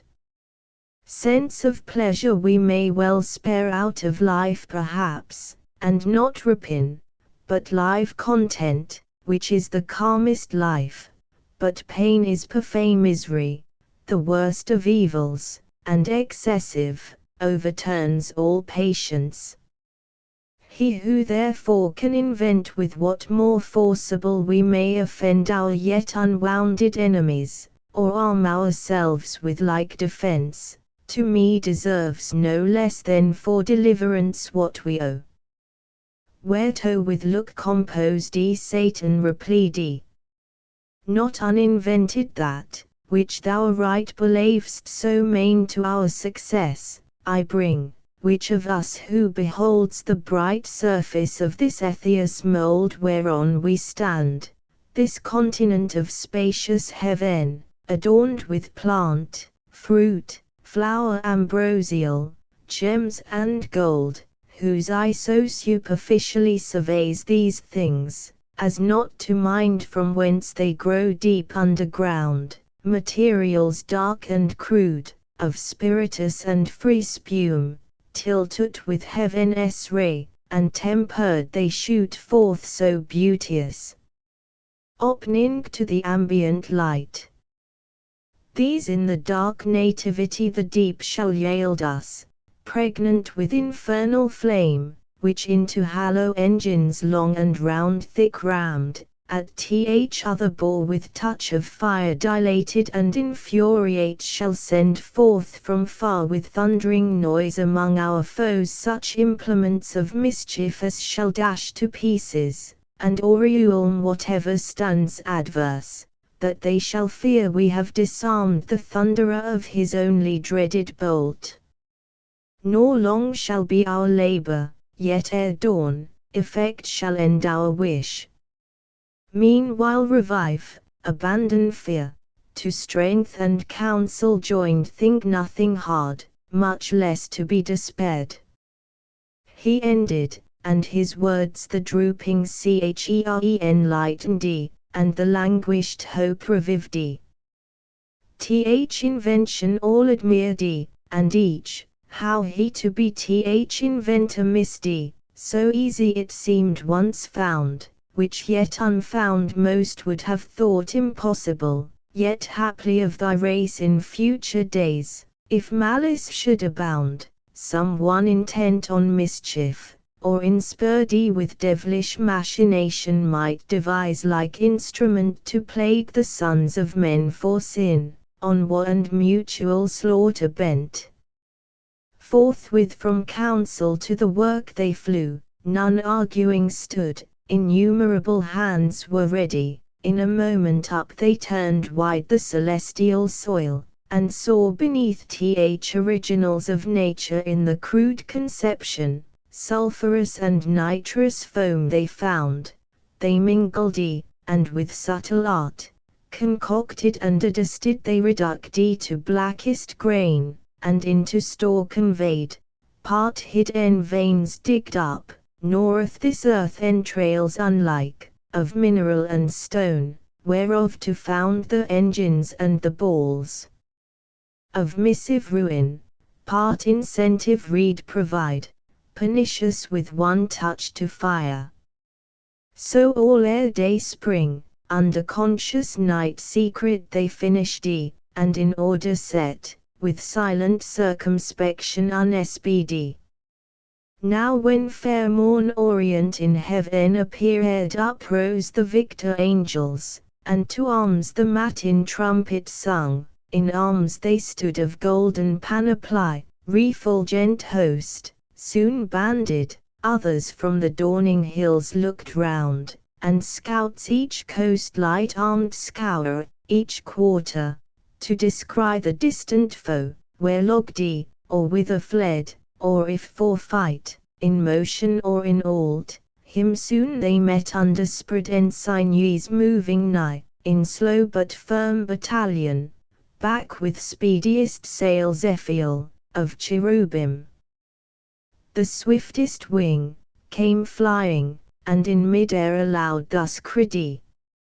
Arm, warriors, arm for fight, the foe at hand, whom fled we thought, will save us long pursuit this day, fear not his flight, so thick a cloud he comes, and settled in his face I see sad resolution and secure, let each his adamantine coat gird well, and each fit well his helm, gripe fast his orbed shield, borne even or high, for this day will pour down, if I conjecture aught, no drizzling show, but rattling storm of arrows barbed with fire.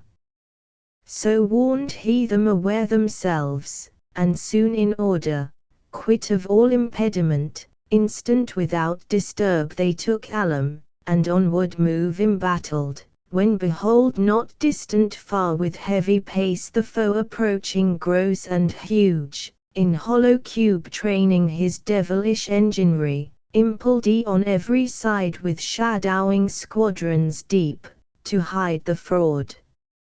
At interview both stood a while, but suddenly at head appeared Satan, and thus was heard commanding loud.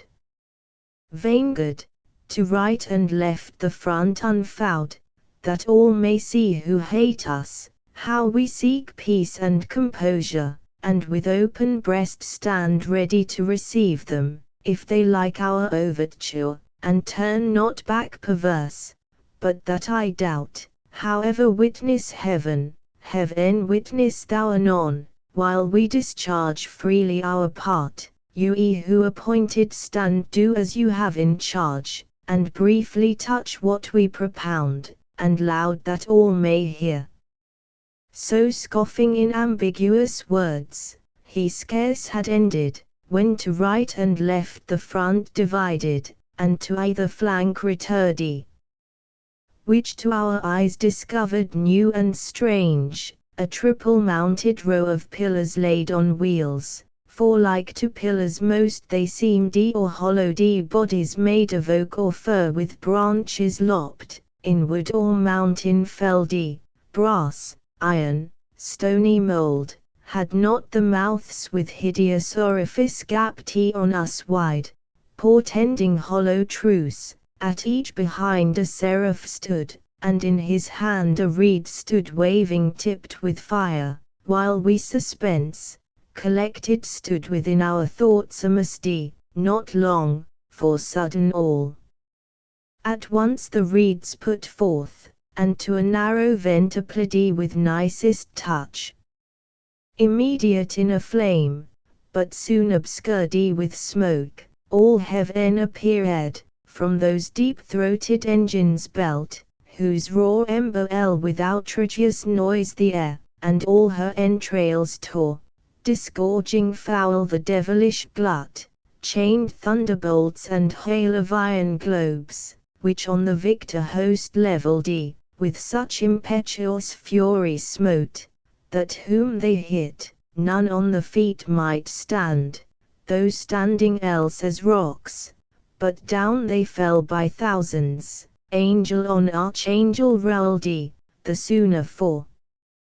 the arms, unarmed they might have easily as spirits evaded swift by quick contraction or remove, but now foul dissipation followed and forked rout, nor served it to relax the serried files. What should they do? If on they rushed, repulse repeated, and indecent overthrow doubled would render them yet more dispissed, and to the foes a laughter, for in view stood ranked of seraphim another row in posture to displode the second tire of thunder, back defeated to return they were abhorred. Satan beheld the plight, and to his mates thus in derision called O friends, why come not on these victors proud? Erewhile they fierce were coming, and when we, to entertain them fair with open front and breast, what could we more? Propounded terms of composition, straight they charmed the minds, flew off, and into strange vagaries fell, as they would dance, yet for a dance they seemed somewhat extravagant and wild, perhaps for joy of offered peace, but I suppose if our proposals once again were heard we should compel them to a quick result. To whom thus Belial in like games mood: Leader, the terms we sent were terms of weight, of hard contents, and full of force urged home, such as we might perceive amidst them all, and stumbled many, who receives them right, had need from head to foot well understand, not understood. This gift they have besides, they show us when our foes walk not upright. So they among themselves in pleasant vein stood scoffing, heightened in the thoughts beyond all doubt of victory, eternal might to match with the inventions they presumed so easy, and of his thunder made a scorn, and all his host derided, while they stood a while in trouble, but they stood not long, rage prompted them at length, and found them arms against such hellish mischief fit to oppose. Forthwith, behold the excellence, the power which Goddeth in his mighty angels placked the arms away they threw, and to the hills, for eartheth this variety from heaven of pleasure situate in hill and dale, light as the lightning glimpse they ran, they flew, From the foundations loosening to and fro they plucked the seated hills with all the load, rocks, waters, woods, and by the shaggy tops uplifting bore them in the hands, amaze, be sure, and terror-seized the rebel host, when coming towards them so dread they saw the bottom of the mountains upward turned till on those cursed engines triple row they saw them whelmed, and all the confidence under the weight of mountains buried deep, themselves invaded next, and on the head's main promontories flung, which in the air came shadowing, and oppressed whole legions armed the armor helped the harm, crushed in and bruised into the substance pent, which wrought them pain implacable, and many a dolorous groan, long struggling underneath, ere they could wind out of such prison, those spirits of purest light, purest at first, now gross by sinning grown. The rest in imitation to like arms betook them, and the neighboring hills uptore, so hills amid the air encountered hills hurled to and fro with jaculation dire, that underground they fought in dismal shade, infernal noise, what seemed a civil game to this uproar, horrid confusion heaped upon confusion rose, and now all heaven had gone to wrack, with ruin overspread. Had not Almighty Father where he sits shrindy in his sanctuary of heaven secure, consulting on the sum of things, foreseen this tumult, and permitted all, advised, that his great purpose he might so fulfill, to honor his anointed Son avenged upon his enemies, and to declare all power on him transferred, whence to his Son assessor of his throne he thus began.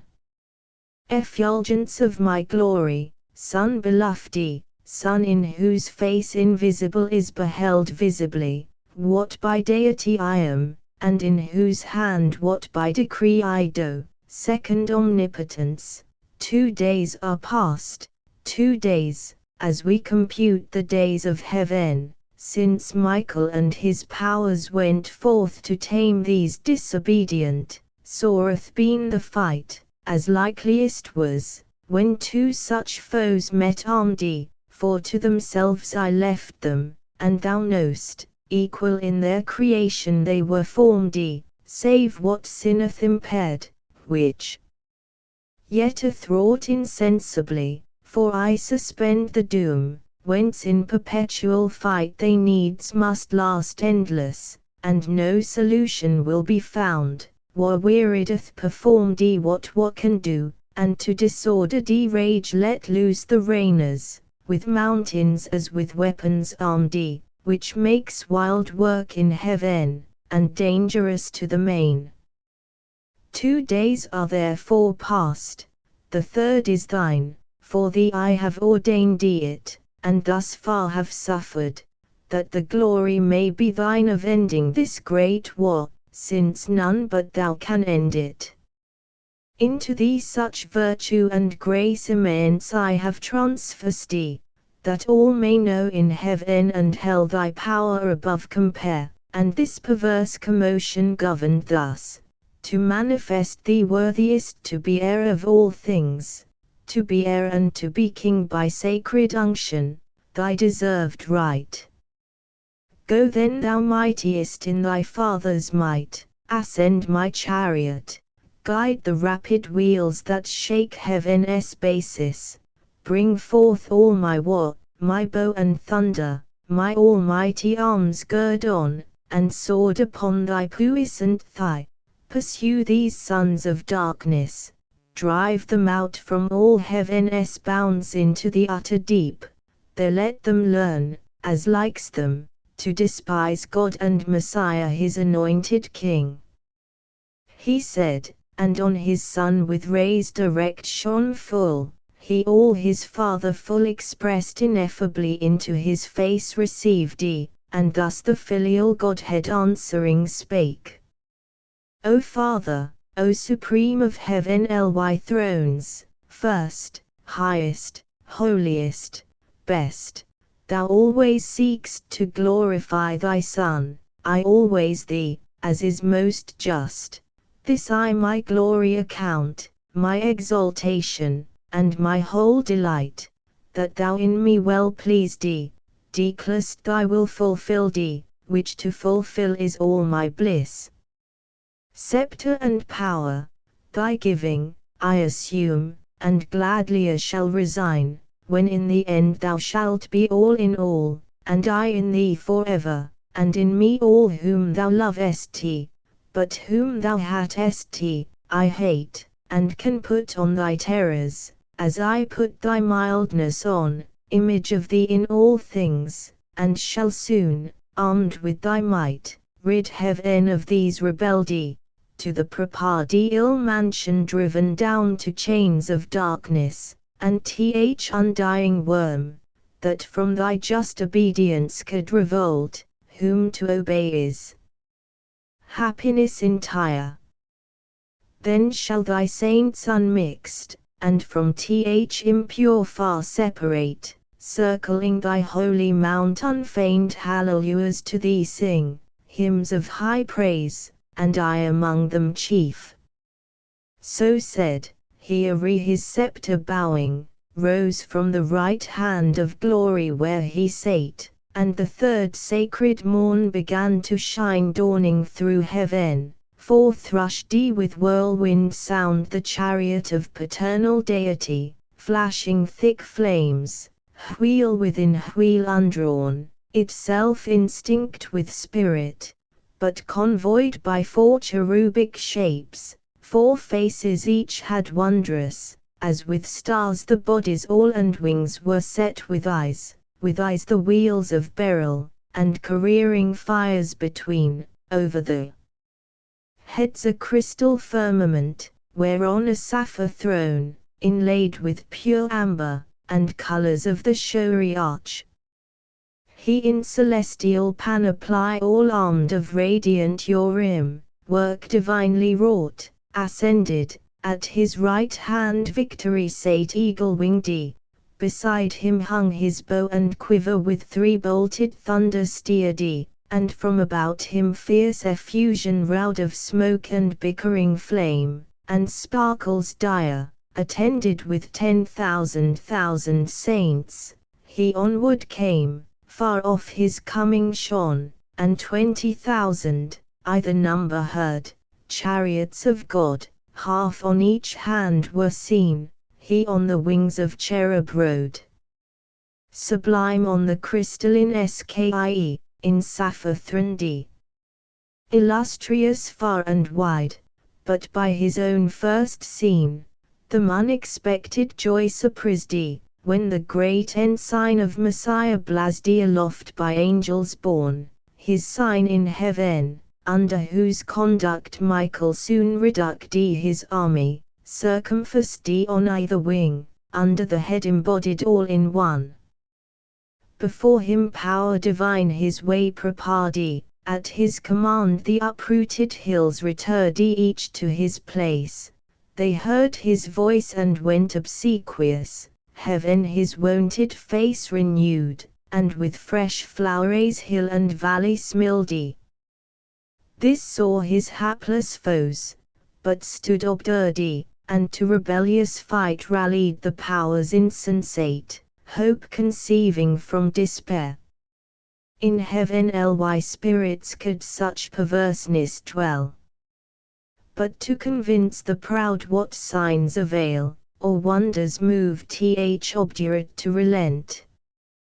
They hardened more by what might most reclaim, grieving to see his glory, at the sight took envy, and aspiring to his height, stood re-embattled fierce, by force or fraud weening to prosper, and at length prevail against God and Messiah, or to fall in universal ruin last, and now to final battle drew, disdaining flight, or faint retreat, when the great Son of God to all his host on either hand thus spake.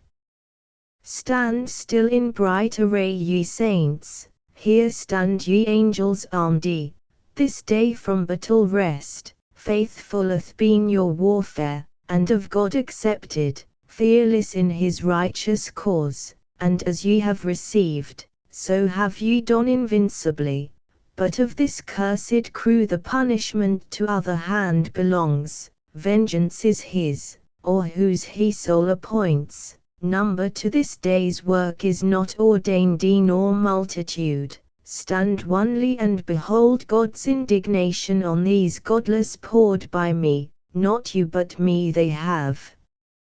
despised, yet envied, against me is all the rage, because the Father, to whom in heaven supreme kingdom and power and glory appertains, hath honored me according to his will. Therefore to me the doom he hath assigned, that they may have the wish, to try with me in battle which the stronger proves, they all, or I alone against them, since by strength they measure all, of other excellence not emulous, nor care who them excels, nor other strife with them do I vouchsafe. So spake the Son, and into terror changed his countenance too severe to be beheld and full of wrath bent on his enemies. At once the four spread out the starry wings with dreadful shade contiguous, and the orbs of his fierce chariot rout, as with the sound of torrent floods, or of a numerous host. He on his impious foes right onward drove, gloomy as night. Under his burning wheels the steadfast empire e'en shook throughout, all but the throne itself of God. Full soon among them he arrived, in his right hand grasping 10,000 thunders, which he sent before him, such as in the souls infixed plagues. They astonished, all resistance lost, all courage, down the idle weapons dropped,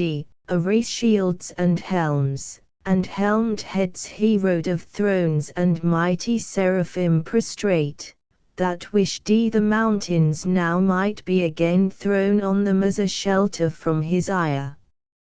Nor less on either side tempestuous fell his arrows, from the fourfold visaged four, distinct with eyes, and from the living wheels, distinct alike with multitude of eyes. One spirit in them rolled, and every eye glad lightning, and shot forth pernicious fire among th accursed, that withered all the strength, and of the wonted vigor left them drained, exhausted, spiritless, afflicted, fallen. Yet half his strength he put not forth, but checked his thunder in mid-volley, for he meant not to destroy, but root them out of heaven. The overthrown he rayed, and as a herd of goats or timorous flock together thronged drove them before him thunderstruck, pursued with terrors and with furies to the bounds and crystal wall of heaven, which opening wide, round inward, and a spacious gap disclosed into the wasteful deep. The monstrous sight struck them with horror backward, but far worse urged them behind, headlong themselves they threw down from the verge of heaven, eternal wrath burnt after them to the bottomless pit. Hell heard th unsufferable noise, hell saw heaven ruining from heaven and would have fled affrighted, but strict fate had cast too deep her dark foundations, and too fast had bound. 9 days they fell, confounded chaos roared, and felt tenfold confusion in the fall through his wild anarchy, so huge a rout encumbered him with ruin. Hell at last yawning received them whole, and on them closed hell the fit habitation fraught with fire unquenchable, the house of woe and pain. Disburdened heaven rejoiced, and soon repaired her mural breach, returning whence it rowed. Sole victor from expulsion of his foes, Messiah his triumphal chariot turned, to meet him all his saints, who silent stood eye-witnesses of his almighty acts, with jubilee advanced, and as they went, shaded with branching palm, each order bright, sung triumph, and hymn sung victorious King, Son, Heir, and Lord. To him dominion given, worthiest to reign, he celebrated rode triumphant through mid-heaven, into the courts and temple of his mighty Father throned on high, who into glory him received, where now he sits at the right hand of bliss. Thus measuring things in heaven by things on earth at thy request, and that thou mayst beware by what is past. To thee I have revealed what might have else to human race been hid, the discord which befell, and war in heaven among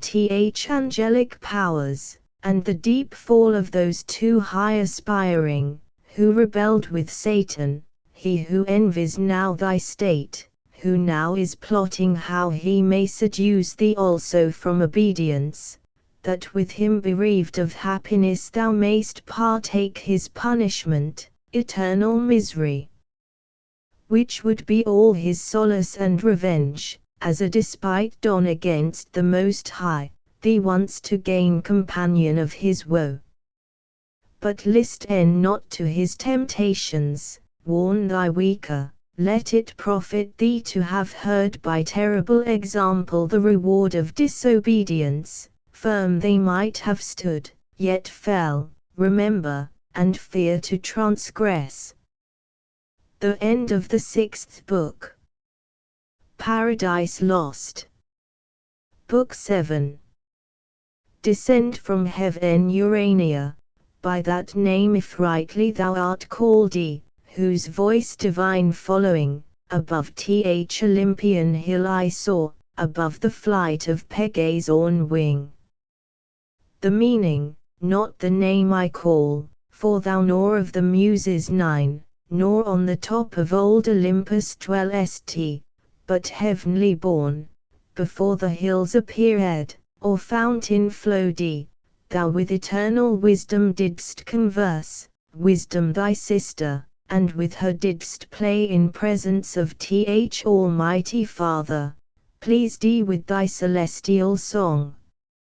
Upled by thee into the heaven of heavens I have presumed, an earthly guest, and drawn empire ere, thy tempering, with like safety guided down return me to my native element, least from this flying steed unreined, as once Bellerophon, though from a lower climb, dismounted, on alien field I fall erroneous, there to wander and forlorn.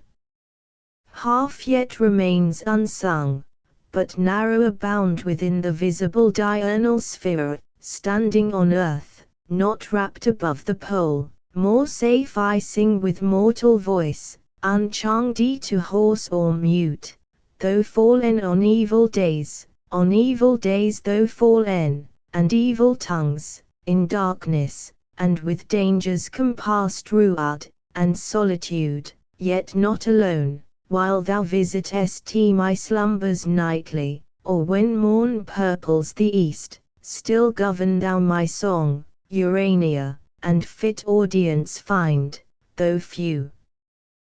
But drive far off the barbarous dissonance of Bacchus and his revellers, the race of that wild rout that tore the Thracian bard in Rhodope, where woods and rocks had ears to rapture, till the savage clamour drowned both harp and voice, nor could the muse defend her son.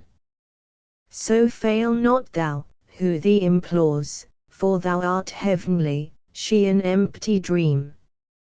Say, goddess, what ensued when Raphael, the affable archangel, had forewarned Adam by dire example to beware apostasy, by what befell in heaven to those apostates, lest the like befall in paradise to Adam or his race, charge thee not to touch the interdicted tree, if they transgress, and slight that sole command, so easily obeyed amid the choice of all tastes else to please the appetite, though wandering.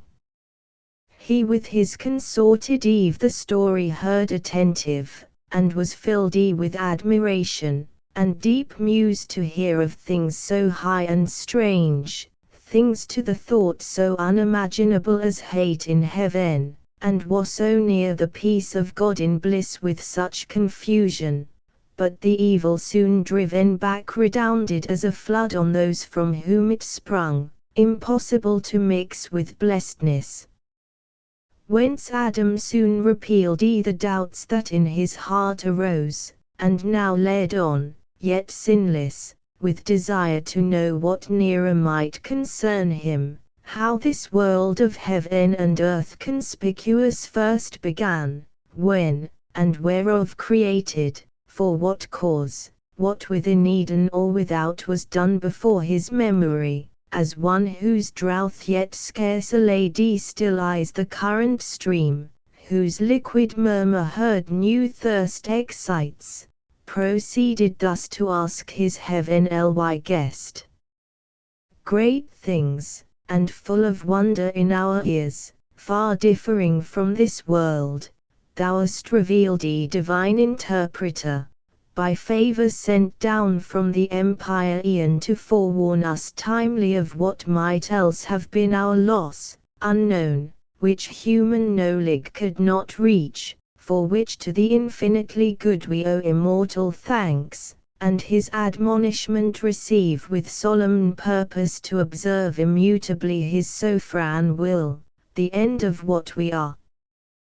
But since thou hast vouchsafed gently for our instruction to impart things above earthly thought, which yet concerned our knowing, as to highest wisdom seemed, deign to descend now lower, and relate what may no less perhaps avail us known, how first began this heaven which we behold distant so high, with moving fires adorned innumerable, and this which yields or fills all space, the ambient air wide interface embracing round this florid earth, what cause moved the Creator in his holy rest?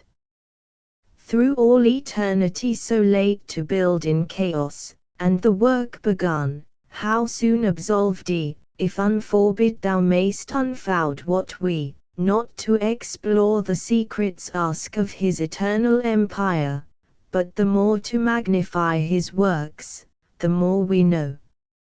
And the great light of day yet wants to run much of his race, though steep, suspends in heaven held by thy voice, thy potent voice he hears, and longer will delay to hear thee tell his generation, and the rising birth of nature from the unapparent deep, or if the star of evening and the moon haste to thy audience, night with her will bring silence, and sleep listening to thee will watch, or we can bid his absence, till thy song end, and dismiss thee ere the morning shine. Thus Adam his illustrious guest besought, and thus the godlike angel answered mild. This also thy request with caution asked obtain, though to recount almighty works what words or tongue of seraph can suffice, or heart of man suffice to comprehend. Yet what thou canst attain, which best may serve to glorify the Maker, and infer thee also happier, shall not be withheld thy hearing, such commission from above I have received to answer thy desire of knowledge within bounds, beyond abstain to ask, nor let thine own inventions hope things not revealed which invisible King, onely omniscient, hath suppressed in night, to none communicable in earth or heaven, aina is left besides to search and know. But knowledge is as food, and needs no less her temperance over appetite, to know in measure what the mind may well contain, oppresses else with surfeit, and soon turns wisdom to folly, as nourishment to windy. Know then, that after Lucifer from heaven, so call him, brighter once amidst the host of angels, then that star the stars among, fell with his flaming legions through the deep into his place, and the great sun returned victorious with his saints. Omnipotent eternal Father from his throne beheld the multitude, and to his Son thus spake.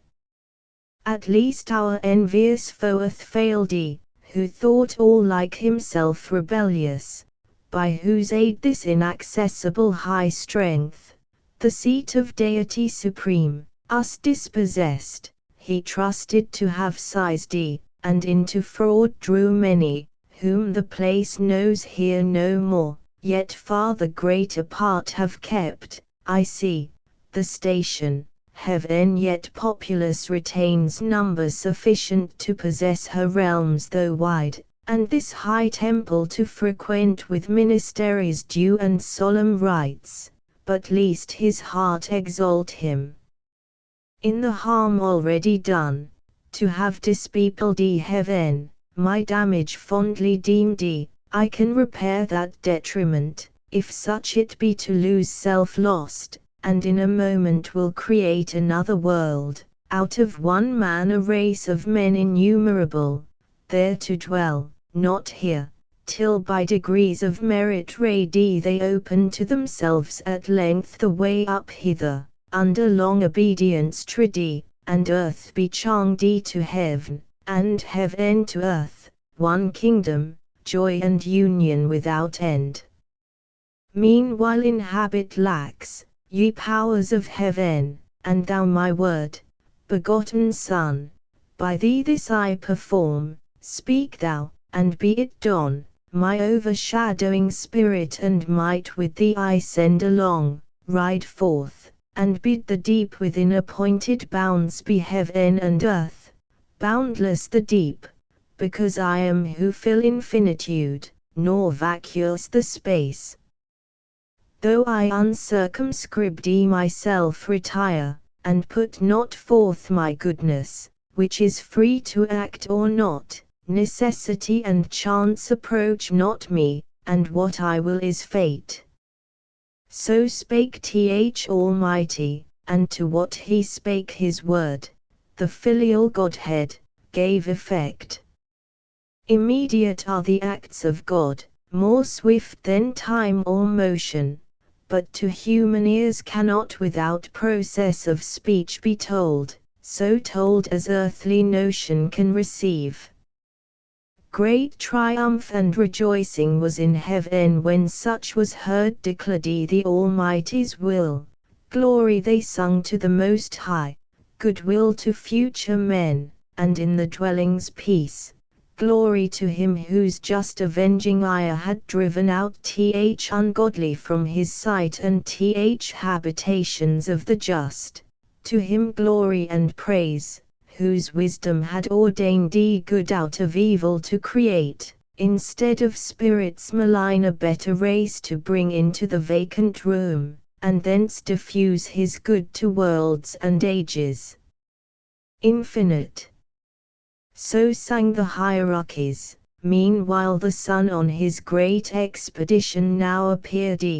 girt with omnipotence, with radiance crowned of majesty divine, sapience and love immense, and all his Father in him shone. About his chariot numberless were poured cherub and seraph, potentates and thrones, and virtues, winged spirits, and chariots winged, from the armory of God, where stand of old myriads between two brazen mountains logged against a solemn day, harnessed at hand, celestial equipage, and now came forth spontaneous, for within them spirit lived, attendant on the Lord, heaven opened wide her ever-during gates, harmonious sound on golden hinges moving, to let forth the King of glory in his powerful word and spirit coming to create new worlds.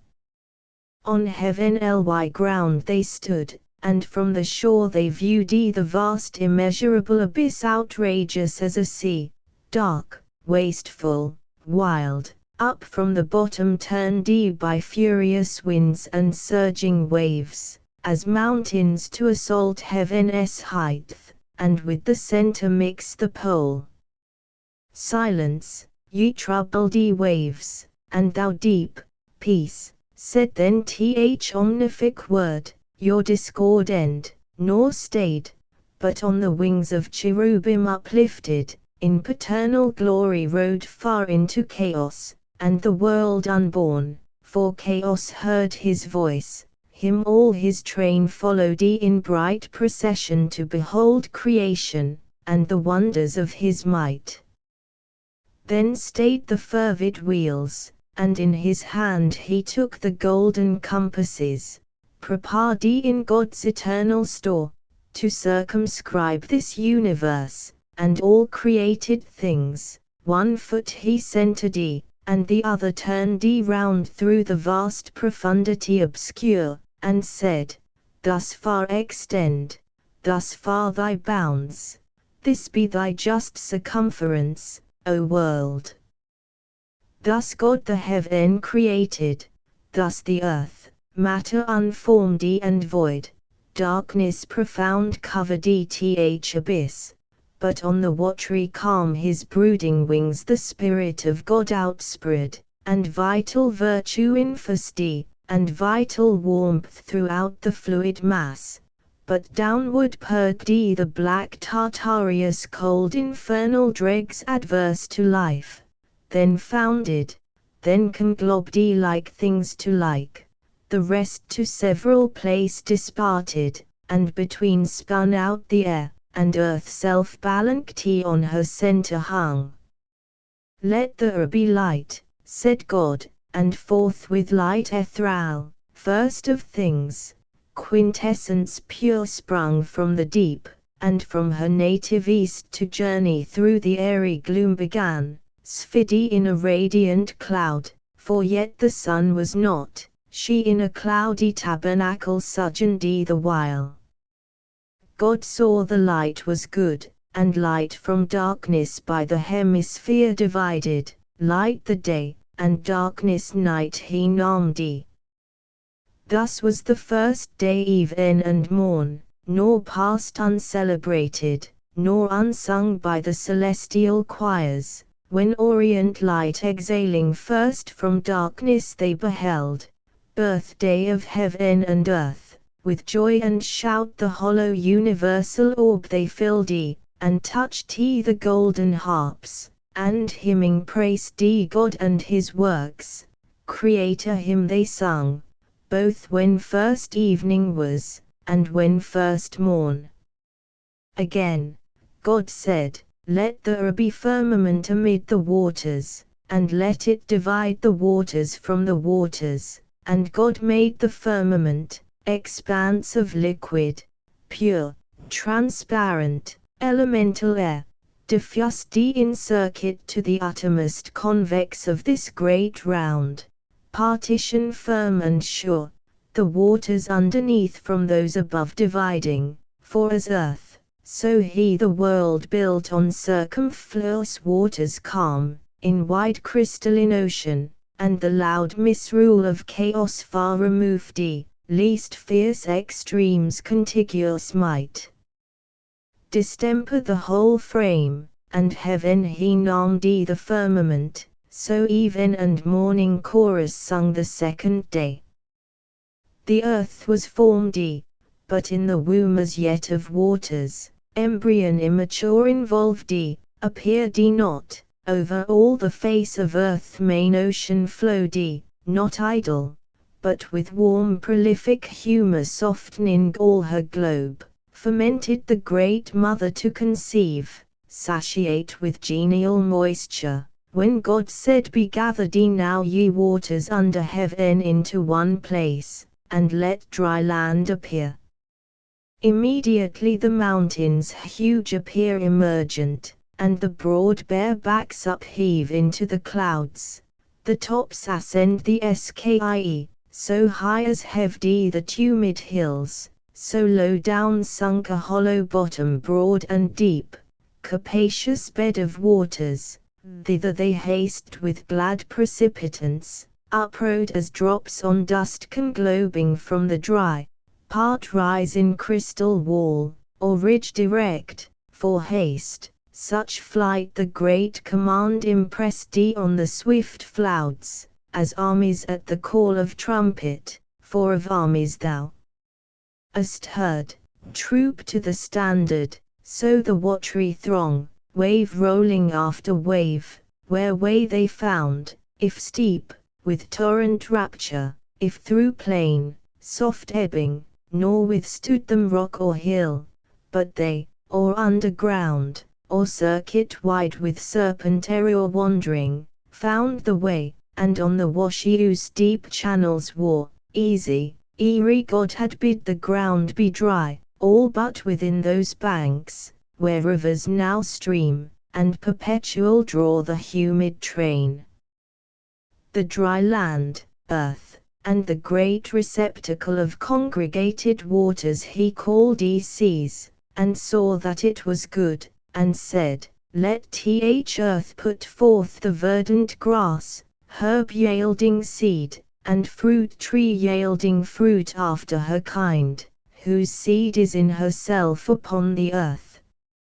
He scarce had said, when the bare earth, till then desert and bare, unsightly, unadorned, brought forth the tender grass, whose verdure clad her universal face with pleasant green, then herbs of every leaf, that sudden flowered opening the various colors, and made gay her bosom smelling sweet, and these scarce blown, forth flourished thick the clustering vine, forth crept the smelling gourd, up stood the corny reed embattled in her field, add the humble shrub, and bush with frizzed hair.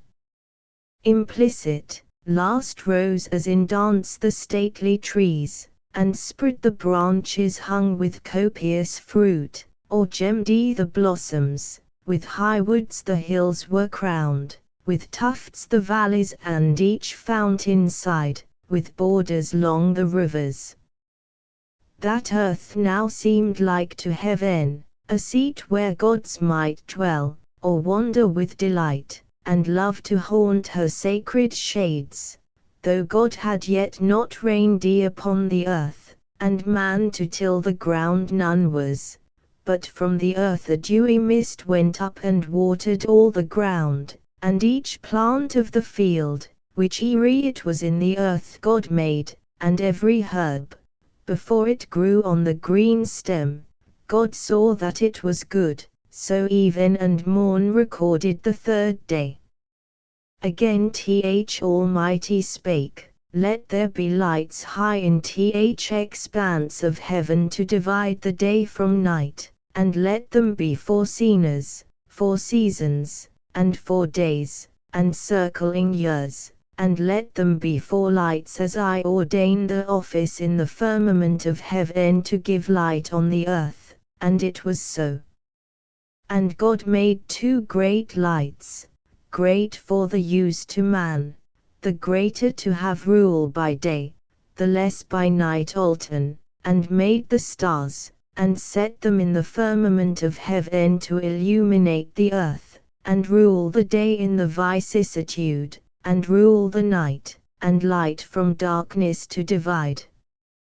God saw, surveying his great work, that it was good, for of celestial bodies first the sun a mighty sphere he framed, and lightsome first, though of ethereal mould, then formed the moon globose, and every magnitude of stars, and sowed with stars the heaven thick as a field, of light by far the greater part he took, transplanted from her cloudy shrine, and plaqued in the sun's orb, made porous to receive and drink the liquid light, firm to retain her gathered beams, great palace now of light.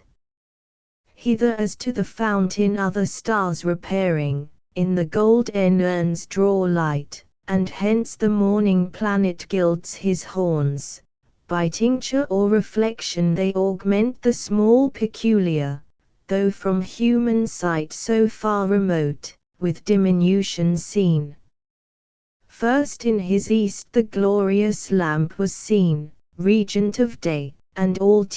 horizon round invested with bright rays, jocund to run his longitude through heaven's high road, the grey dawn, and the Pleiades before him danced shedding sweet influence, less bright the moon, but opposite in levelled west was set his mirror, with full face borrowing her light from him, for other light she needed none in that aspect, and still that distance keeps till night, then in the east her turn she shines, revolved on heaven's great axle, and her reign with thousand lesser lights dividual holds, with thousand stars, that then appear spangling the hemisphere, then first adorned with the bright luminaries that set and rose, glad evening and glad morn crowned the fourth day. And God said, let the waters generate reptile with spawn abundant, living soul, and let fowl fly above the earth, with wings displayed on the open firmament of heaven. And God created the great whales, and each soul living, each that crept, which plenteously the waters generated by the kinds, and every bird of wing after his kind, and saw that it was good, and blessed them, saying, be fruitful, multiply, and in the seas and lakes and running streams the waters fill, and let the fowl be multiplied on the earth. Forthwith the sounds and seas, each creek and bay with free innumerable swarm, and shoals of fish that with the fins and shining scales glide under the green wave, in skulls that oft bank the mid-sea, part single or with mate graze the seaweed the pasture, and through groves of coral stray, or sporting with quick glance show to the sun the waved coats dropped with gold, or in the pearly shells at ease, attend moist nutriment, or under rocks the food in jointed armor watch, on smooth the seal, and bended dolphins play, part huge of bulk wallowing unwieldy, enormous in the great tempest the ocean, the leviathan hugest of living creatures, on the deep stret like a promontory sleeps or swims, and seems a moving land, and at his gills draws in, and at his trunk spouts out a sea. Meanwhile the tepid caves, and fens and shores the brood as numerous hatch, from the egg that soon bursting with kindly rupture forth disclosed the callow young, but fet herd soon and fledge they some the pens, and soaring sublime with clang dispist the ground, under a cloud in prospect, there the eagle and the stork on cliffs and cedar tops the uries build, part loosely wing the region, part more wise in common, ranged in figure wedge the way, intelligent of seasons, and set forth the hoary caravan high over seas flying, and over lands with mutual wing easing the flight, so steers the prudent crane her annual voyage, borne on winds, the air floats, as they pass, fanned with unnumbered plumes, from branch to branch the smaller birds with song so lick the woods, and spread the painted wings till even, nor then the solemn nightingale ceased warbling, but all night tunned her soft lays, others on silver lakes and rivers bathed the downy breast, the swan with arched neck between her white wings mantling proudly, rose her state with oary feet, yet oft they quit the dank, and rising on stiff pennons, tore the mid-aerial skie, others on ground walked firm, the crested cock whose clarion sounds the silent hours, and other whose gay train adorns him, colored with the florid hue of rainbows and starry eyes. The waters thus with fish replenished, and the air with fowl, evening and morn solemnized the 5th day. The 6th, and of creation last arose with evening harps and matin, when God said, Let earth bring forth fowl living in her kind, cattle and creeping things, and beast of the earth, each in their kind.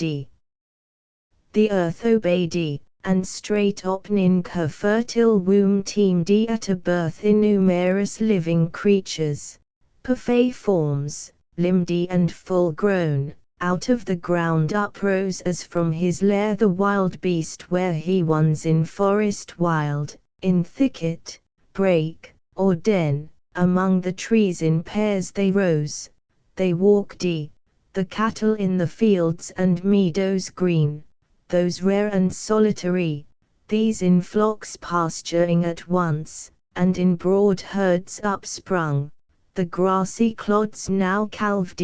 now half appeared the tawny lion, pawing to get free his hinder parts, then springs as broke from bonds, and rampant shakes his brinded mane, the ounce, the libard, and the tidger, as the mole rising, the crumbled earth above them threw in hillocks, the swift stag from underground bore up his branching head, scarce from his mould behemoth biggest born of earth upheved his vastness, fleeked the flocks and bleating rose, as plants, ambiguous between sea and land the river horse and scaly crocodile. At once came forth whatever creeps the ground, insect or worm, those waved the limber fans for wings, and smallest lineaments exact in all the liveries decked of summer's pride with spots of gold and purple, azure and green, these as a line the long dimension drew, streaking the ground with sinuous trace, not all minims of nature, some of serpent kind wondrous in length and corpulence involved the snaky fouts, and added wings. First crept the parsimonious emmet, provident of future, in small room large heart enclosed, pattern of just equality perhaps hereafter, joined in her popular tribes of commonalty, swarming next appeared the female bee that feeds her husband drone deliciously, and builds her waxen cells with honey steered, the rest are numberless, and thou the natures knowest, and gavest them names, needless to thee repeat, nor unknown the serpent subtlest beast of all the field, of huge extent sometimes, with brazen eyes and hairy mane terrific, though to thee not noxious, but obedient at thy call. Now heaven in all her glory shone, and wrought her motions, as the great first mover's hand first wheeled the course, earth in her rich attire consummate lovely smiled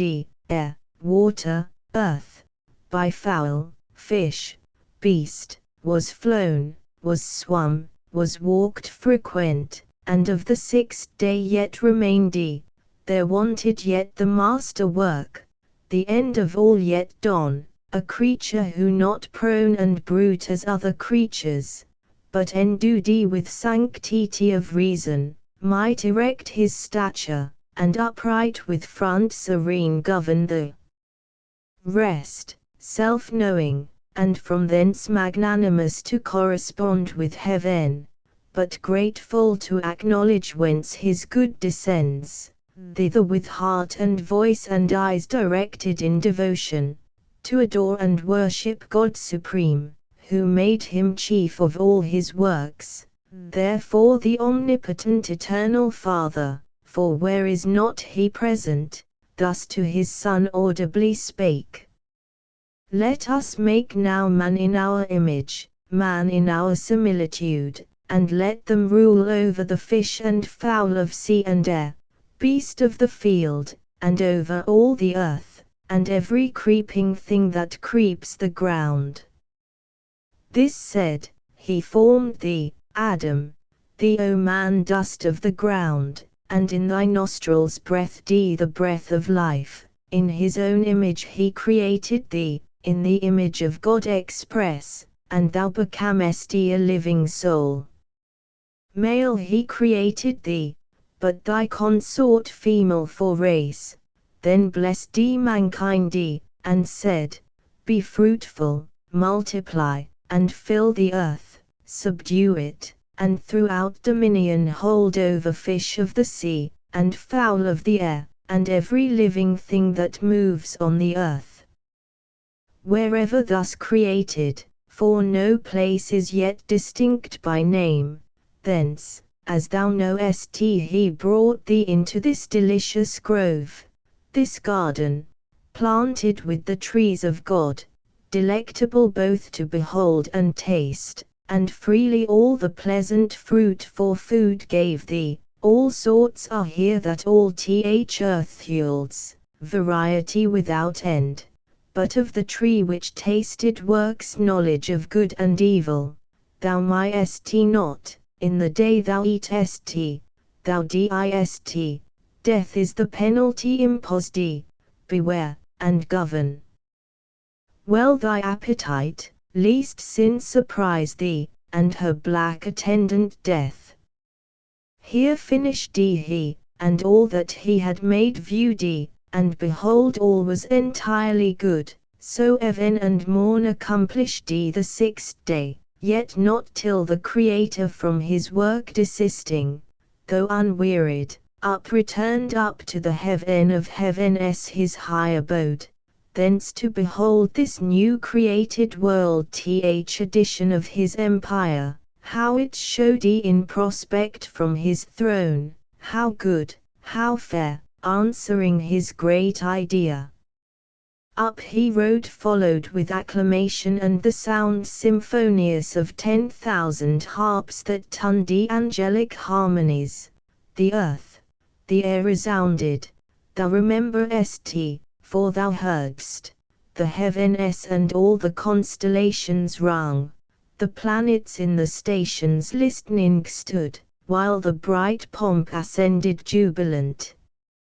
Open, ye everlasting gates, they sung, open, ye heavens, your living doors, let in the great Creator from his work returned magnificent, his 6 days' work, a world, open, and henceforth oft, for God will deign to visit oft the dwellings of just men delighted, and with frequent intercourse thither will send his winged messengers on errands of supernal grace. So sung the glorious train ascending, he through heaven, that opened wide her blazing portals, led to God's eternal house direct the way, a broad and ample road, whose dust is gold and pavement stars, as stars to thee appear, seen in the galaxy, that Milky Way which nightly as a circling zone thou seest powdered with stars. And now on earth the 7th evening arose in Eden, for the sun was set, and twilight from the east came on, forerunning night, when at the holy mount of heaven's high-seated top, imperial throne of Godhead, fixed forever firm and sure, the filial power arrived, and sate him down with his great Father, for he also went invisible, yet stayed, such privilegeth omnipresence, and the work ordained, author and end of all things, and from work now resting, blessed and hallowed the 7th day. As resting on that day from all his work, but not in silence wholly kept, the harp had work and rested not, the solemn pipe, and dulcimer, all organs of sweet stop, all sounds on fret by string or golden wire tempered soft tunings, intermixed with voice choral or unison, of incense clouds fuming from golden censers hid the mount. Creation and the 6 days' acts they sung, great are thy works, Jehovah, infinite thy power, what thought can measure thee or tongue relate thee, greater now in thy return than from the giant angels, thee that day thy thunders magnify, but to create is greater than created to destroy. Who can impair thee, mighty King, or bound thy empire?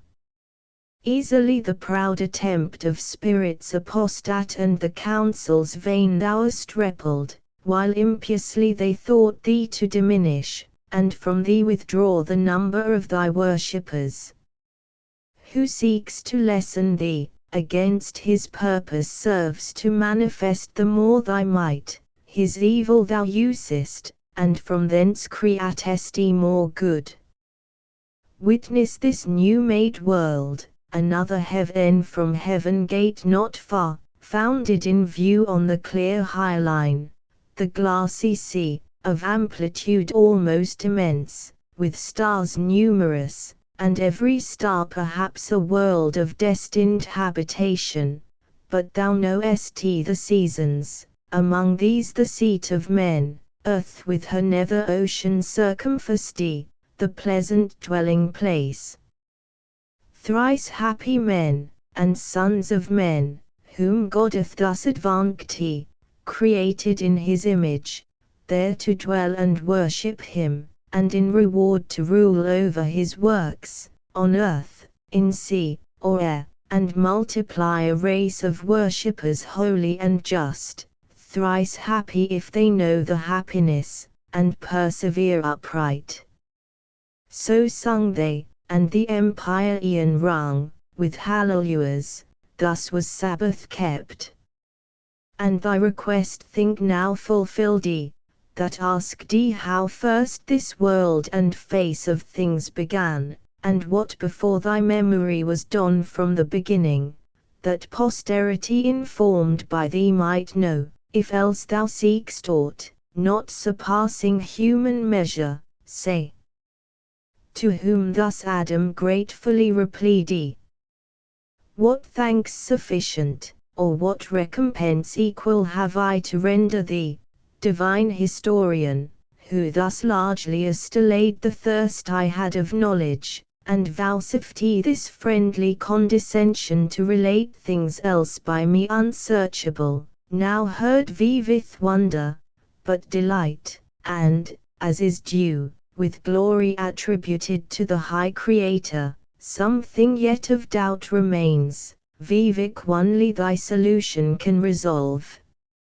Viven I behold this goodly frame, this vivald of heaven and earth consisting, and compute, the magnitudes, this earth a spot, a grain, an atom, with the firmament compared and all her numbered stars, that seem to roll spaces incomprehensible, for such the distance argues and the swift return diurnal, merely to officiate light round this aparcus earth, this punctual spot, one day and night, in all the vast survey useless besides, reasoning I oft admire, how nature wise and frugal could commit such disproportions, with superfluous hand so many nobler bodies to create, greater so manifold to this one use, for aught appears, and on the orbs impose such restless revolution day by day repeated, while the sedentary earth, that better might with far less compass move, served by more noble than herself, attains her end without least motion, and receives, as tribute such a sumless journey brought of incorporeal speed, her warmth and light, speed, to describe whose swiftness number fails. So spake our sire, and by his countenance seemed entering on studious thoughts abstruse, which Eve perceiving where she sat returned in sight, with lowliness majestic from her seat, and grace that one who saw to wish her stay, rose, and went forth among her fruits and flowers, to visit how they prospered, bud and bloom, her nursery. They at her coming sprung, and tut by her fair tendance gladly agrew. Yet went she not, as not with such discourse delighted, or not capable her rear of what was high, such pleasure she reserved Adam relating, she sole or distress, her husband the relator she preferred before the angel, and of him to ask chose rather, she knew would intermix grateful digressions, and solve high dispute with conjugal caresses, from his lip not words alone pleased her. O when meet now such pairs, in love and mutual honor joined with goddess-like demeanor forth she went, not unattended, for on her as queen a pomp of winning graces waited still, and from about her shot darts of desire into all eyes to wish her still in sight. And Raphael now to Adam's doubt proposed benevolent and facile thus replied, to ask or search I blame thee not, for heaven is as the book of God before thee set, wherein to read his wondrous works, and learn his seasons, hours, or days, or months, or years. This to attain, whether heaven move or earth, imports not, if thou reckon right. The rest from man or angel the great architect did wisely to conceal, and not divulge his secrets to be scanned by them who ought rather admire, or if they list to try conjecture, he his fabric of the heavens hath left to the disputes. Perhaps to move his laughter at the quaint opinions wide hereafter, when they come to model heaven and calculate the stars, how they will wield the mighty frame, how build, unbuild, contrive to save appearances, how gird the sphere with centric and eccentric scribblediery, cycle and epicycle, orb in orb. Already by thy reasoning this I guess, who art to lead thy offspring, and supposest that bodies bright and greater should not serve the less not bright, nor heaven such journeys run, earth sitting still, when she alone receives the benefit. Consider first, that great or bright infers not excellence. The earth though, in comparison of heaven, so small, nor glistering, may of solid good contain more plenty than the sun that barren shines, whose virtue on itself works no effect, but in the fruitful earth, there first received his beams, unactive else, the vigor find. Yet not to earth are those bright luminaries officious, but to the earth's habitant.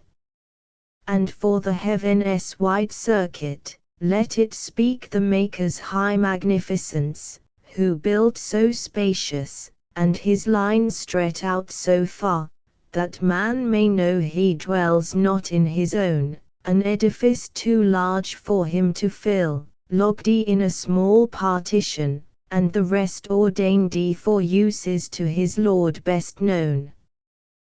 The swiftness of those circles attribute, though numberless, to his omnipotence, that to corporeal substances could add speed almost spiritual. Me thou think'st not slow, who since the morning hour set out from heaven where God resides, and ere midday arrived in Eden, distance inexpressible by numbers that have name. But this I urge, admitting motion in the heavens, to show invalid that which thee to doubt it moved, not that I so affirm, though so it seem to thee who hast thy dwelling here on earth. God to remove his ways from human sense, plucked heaven from earth so far, that earthly sight, if it presume, might err in things too high, and no advantage gain. What if the sun be center to the world, and other stars by his attractive virtue and their own incited, dance about him various rounds? The wandering course now high, now low, then hid, progressive, retrograde, or standing still, in six thou seest, and what if 70h to these the planet Earth, so steadfast though she seem, insensibly three different motions move? Which else to several spheres thou must ascribe, move D contrary with thwart obliquities, or save the sun his labor, and that swift nocturnal and diurnal Rhomsupody, invisible else above all stars, the wheel of day and night, which needs not thy belief, if earth industrious of herself fetch day travelling east, and with her part averse from the sun's beam meet night, her other part still luminous by his ray? What if that light sent from her through the wide transpicuous air, to the terrestrial moon be as a star enlightening her by day, as she by night this earth? Reciprocal, if land be there, fields and inhabitants, her spots thou seest as clouds, and clouds may rain, and rain produce fruits in her soft endy soil, for some to eat allotted there, and other suns perhaps with their attendant moons thou wilt descry communicating male and female light, which two great sexes animate the world, steered in each orb perhaps with some that live. For such vast room in nature unpossessed by living soul, desert and desolate, only to shine, yet scarce to contribute each orb a glimpse of light, conveyed so far down to this habitable, which returns light back to them, is obvious to dispute. But whether thus these things, or whether not, whether the sun predominant in heaven rise on the earth, or earth rise on the sun, he from the east his flaming road begin, or she from west her silent course advance with inoffensive pace that spinning sleeps on her soft axle, while she paces even, and bears thee soft with the smooth air along, solicit not thy thoughts with matters hid, leave them to God above, him serve and fear, of other creatures, as him pleases best, wherever plact he, let him dispose. Joy thou in what he gives to thee, this paradise and thy fair Eve, heaven is for thee too high to know what passes there, be lowly wise, think only what concerns thee and thy being, dream not of other worlds, what creatures there live, in what state, condition or degree, contented that thus fareth been revealed not of earth only but of highest heaven. To whom thus Adam cleared of doubt, replied, how fulliest thou satisfied me, pure intelligence of heaven, angel serene, and freed from intricacies, taught to live the easiest way, nor with perplexing thoughts to interrupt the sweet of life, from which God doth bid dwell far off all anxious cares, and not molest us, unless we ourselves seek them with wandering thoughts, and notions vain. But apt the mind or fancy is to rove unchecked, and of her roving is no end, till warned, or by experience taught, she learn, that not to know at large of things remote from use, obscure and subtle, but to know that which before us lies in daily life, is the prime wisdom, what is more, is fume, or emptiness, or fond impertinence, and renders us in things that most concern unpractised, unprepared, and still to seek. Therefore from this high pitch let us descend a lower flight, and speak of things at hand useful, whence haply mention may arise of something not unseasonable to ask by sufferance, and thy wonted favour deign thee.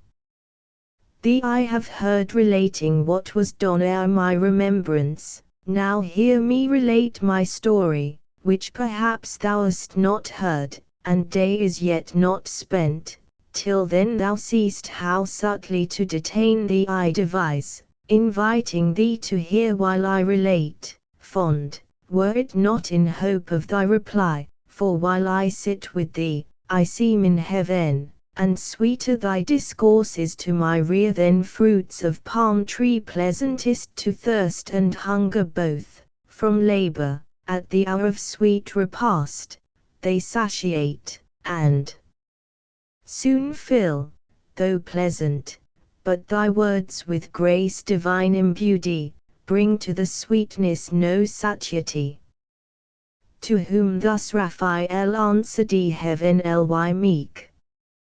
Nor are thy lips ungraceful, sire of men, nor tongue ineloquent, for God on thee abundantly his gifts hath also poured thee, inward and outward both, his image fair, speaking or mute all comeliness and grace attends thee, and each word, each motion forms. Nor less think we in heaven of thee on earth than of our fellow servant, and inquire gladly into the ways of God with man, for God we seeth honour thee, and set on man his equal love, say therefore on, for I that day was absent, as befell, bound on a voyage uncouth and obscure, far on excursion toward the gates of hell, squaddy in full legion, such command we had, to see that none thence issued forth a spy, or enemy, while God was in his work, lest he incensed at such eruption bold. Destruction with creation might have mixed. Not that they durst without his leave attempt, but us he sends upon his high behests for state, as sovereign king, and to inure our prompt obedience. Fast we found, fast shut the dismal gates, and barricadoed strong, but long ere our approaching heard within noise, other than the sound of dance or song, torment, and loud lament, and furious rage. Glad we returned up to the coasts of light ere Sabbath evening, so we had in charge. But thy relation now, for I attend, please thee with thy words no less than thou with mine. So spake the godlike power, and thus our sire. For man to tell how human life began is hard, for who himself beginning knew. Desire with thee still longer to converse induct me. As new waked he from soundest sleep soft on the flowery herb I found me laid in balmy sweat, which with his beams the sun soon dreedy, and on the reeking moisture fed. Straight toward heaven my wondering eyes I turned, and gazed a while the ample sky, till ready by quick instinctive motion up I sprung, as thitherward endeavouring, and upright stood on my feet. About me round I saw hill, dale, and shady woods, and sunny plains, and liquid laps of murmuring streams. By these creatures that lived, and moved, and walked, or flew, birds on the branches warbling, all things smilled, with fragrance and with joy my heart o'erflowed. Myself I then perused, and limb by limb surveyed, and sometimes went, and sometimes ran with supple joints, as lively vigour laid, but who I was, or where, or from what cause, knew not. To speak I tried, and forthwith spake, my tongue obeyed, and readily could name what I saw. Thou sun, said I, fair light, and thou enlightened the earth, so fresh and gay, ye hills and dales, ye rivers, woods, and plains, and ye that live and move, fair creatures, tell, if ye saw, how came I thus, how here?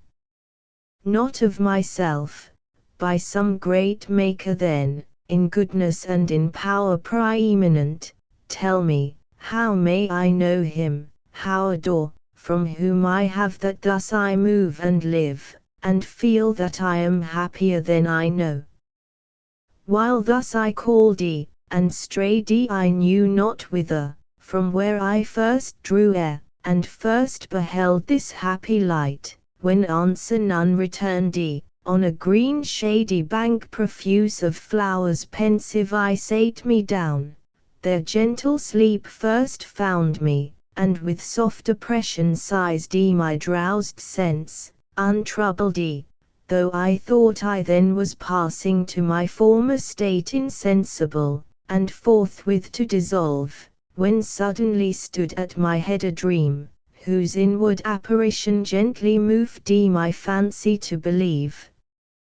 I yet had being, and lived. One came, without, of shape divine, and said, Thy mansion wants thee, Adam, rise, first man, of men innumerable ordained thee first father, called thee by thee I come thy guide to the garden of bliss, thy seat prepared thee. So saying, by the hand he took me rade, and over fields and waters, as in air smooth sliding without step, last led me up a woody mountain, whose high top was plain, a circuit wide, enclosed with goodliest trees planted, with walks, and bowers, that what I saw of earth before scarce pleasant seemed. Each tree loaden with fairest fruit, that hung to the eye tempting, stirred in me sudden appetite to pluck and eat, whereat I walked and found before mine eyes all real, as the dream had lively shadowed. Here had new begun my wandering, had not he who was my guide up hither, from among the trees appeared presence divine. Rejoicing, but with awe in adoration at his feet I fell submiss, he reared me, and whom thou soughtst I am, said mildly, author of all this thou seest above, or round about thee or beneath. This paradise I give thee, count it thine to till and keep, and of the fruit to eat, of every tree that in the garden grows eat freely with glad heart, fear here no dearth, but of the tree whose operation brings no lig of good and ill, which I have set the pledge of thy obedience and thy faith, amid the garden by the tree of life, remember what I warn thee, shun to taste, and shun the bitter consequence, for know, the day thou eatest thereof, my sole command transgressed, inevitably thou shalt die, from that day mortal, and this happy state shalt loose, expelled from hence into a world of woe and sorrow.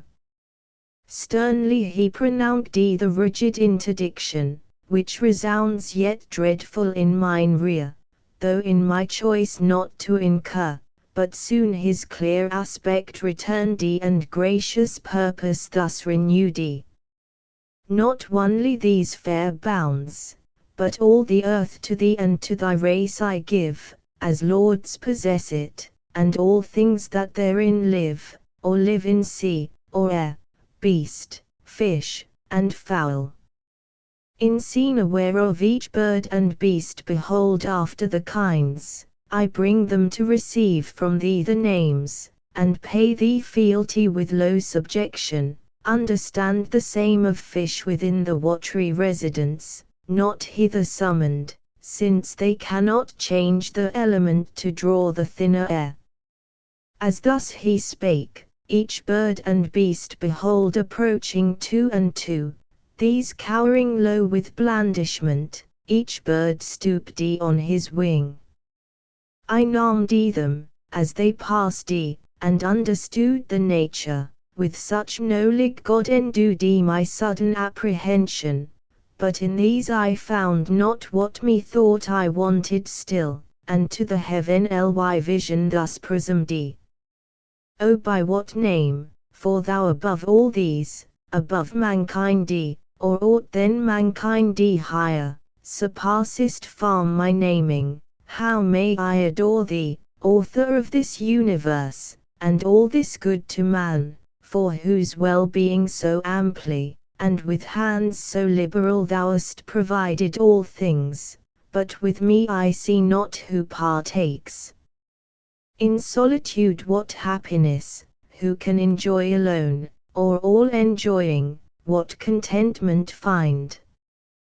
Thus I presumptuous, and the vision bright, as with a smile more bright thus replied. What callest thou solitude? Is not the earth with various living creatures, and the air replenished, and all these at thy command to come and play before thee? Knowest thou not the language and the ways? They also know, and reason not contemptibly, with these find pastime, and bear rule. Thy realm is large. So spake the universal Lord, and seemed so ordering. I with leave of speech implode, and humble deprecation thus replied. Let not my words offend thee, heavenly power, my Maker, be propitious while I speak. Hast thou not made me here thy substitute, and these inferior or far beneath me set? Among unequals what society can sort, what harmony or true delight? Which must be mutual, in proportion due given and received, but in disparity the one intense, the other still remiss cannot well sweet with either, but soon prove tedious alike. Of fellowship I speak such as I seek, fit to participate all rational delight, wherein the brute cannot be human consort. They rejoice each with the kind, lion with lioness, so fitly them in pairs thou hast combined, much less can bird with beast, or fish with fowl so well converse, nor with the ox the ape, worse. Then can man with beast, and least of all. Whereto th Almighty answered, not displeased. A nice and subtle happiness I see thou to thyself proposest, in the choice of thy associates, Adam, and wilt taste no pleasure, though in pleasure, solitary. What think'st thou then of me, and this my state? Seem I to thee sufficiently possessed of happiness, or not? Who am alone from all eternity, for none I know second to me or like, equal much less. How have I then with whom to hold converse save with the creatures which I made, and those to me inferior, infinite descents beneath what other creatures are to thee? He sees thee, I lowly answered. To attain the height and depth of thy eternal ways all human thoughts come short. Supreme of things, thou in thyself art perfect, and in thee is no deficience found. Not so is man, but in degree, the cause of his desire by conversation with his like to help, or solace his defects. No need that thou shouldst propagate, already infinite, and through all numbers absolute, though one. But man by number is to manifest his single imperfection, and beget like of his like, his image multiplied, in unity defective, which requires collateral love, and dearest amity. Thou in thy seekest although alone, best with thyself accompanied, seekest not social communication, yet so pleased canst raise thy creature to what height thou wilt of union or communion, deified. I by conversing cannot these erect from prone, nor in the ways complacence find. Thus I emboldened spake, and freedom us permissive, and acceptance found, which gained this answer from the gracious voice divine. Thus far to try thee, Adam, I was pleased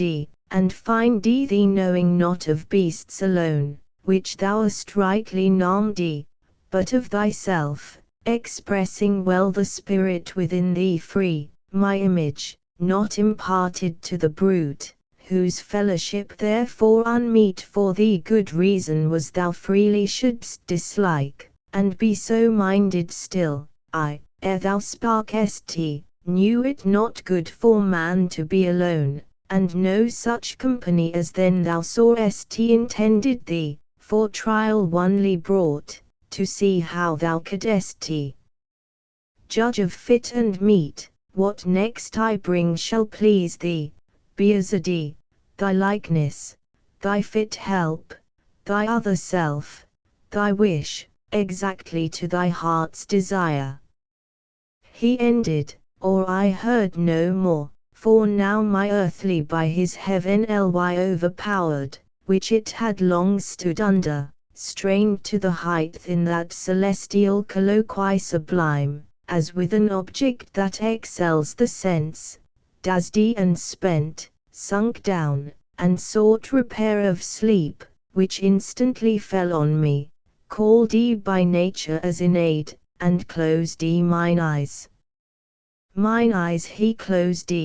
but open left the cell of fancy my internal sight, by which abstract as in a trance methought I saw, though sleeping, where I lay, and saw the shape still glorious before whom awake I stood, who stooping opened my left side, and took from thence a rib, with cordial spirits warm, and life blood streaming fresh. Wide was the wound, but suddenly with flesh filled up and healed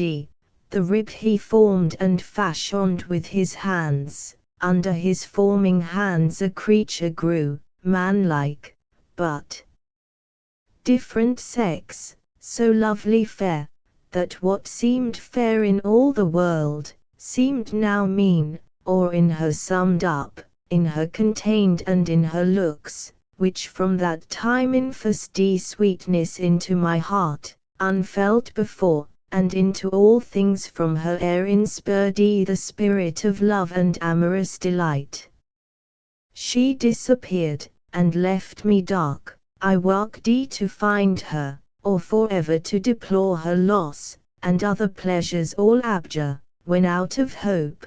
behold her, not far off, such as I saw her in my dream, adorned with what all earth or heaven could bestow to make her amiable. On she came, led by her heavenly Maker, though unseen, and guided by his voice, nor uninformed of nuptial sanctity and marriage rites. Grace was in all her steps, heaven in her eye, in every gesture dignity and love.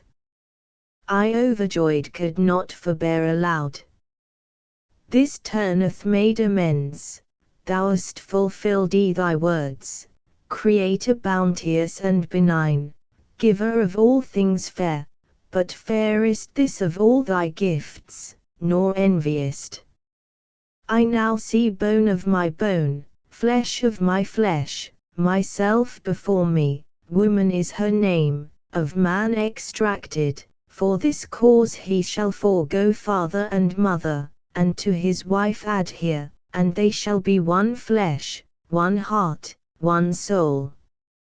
She heard me thus, and though divinely brought, yet innocence and virgin modesty, her virtue and the conscience of her worth, that would be woody, and not unsut be won, not obvious, not obtrusive, but returdy, the more desirable, or to say all, nature herself, though pure of sinful thought, wrought in her so, that seeing me, she turned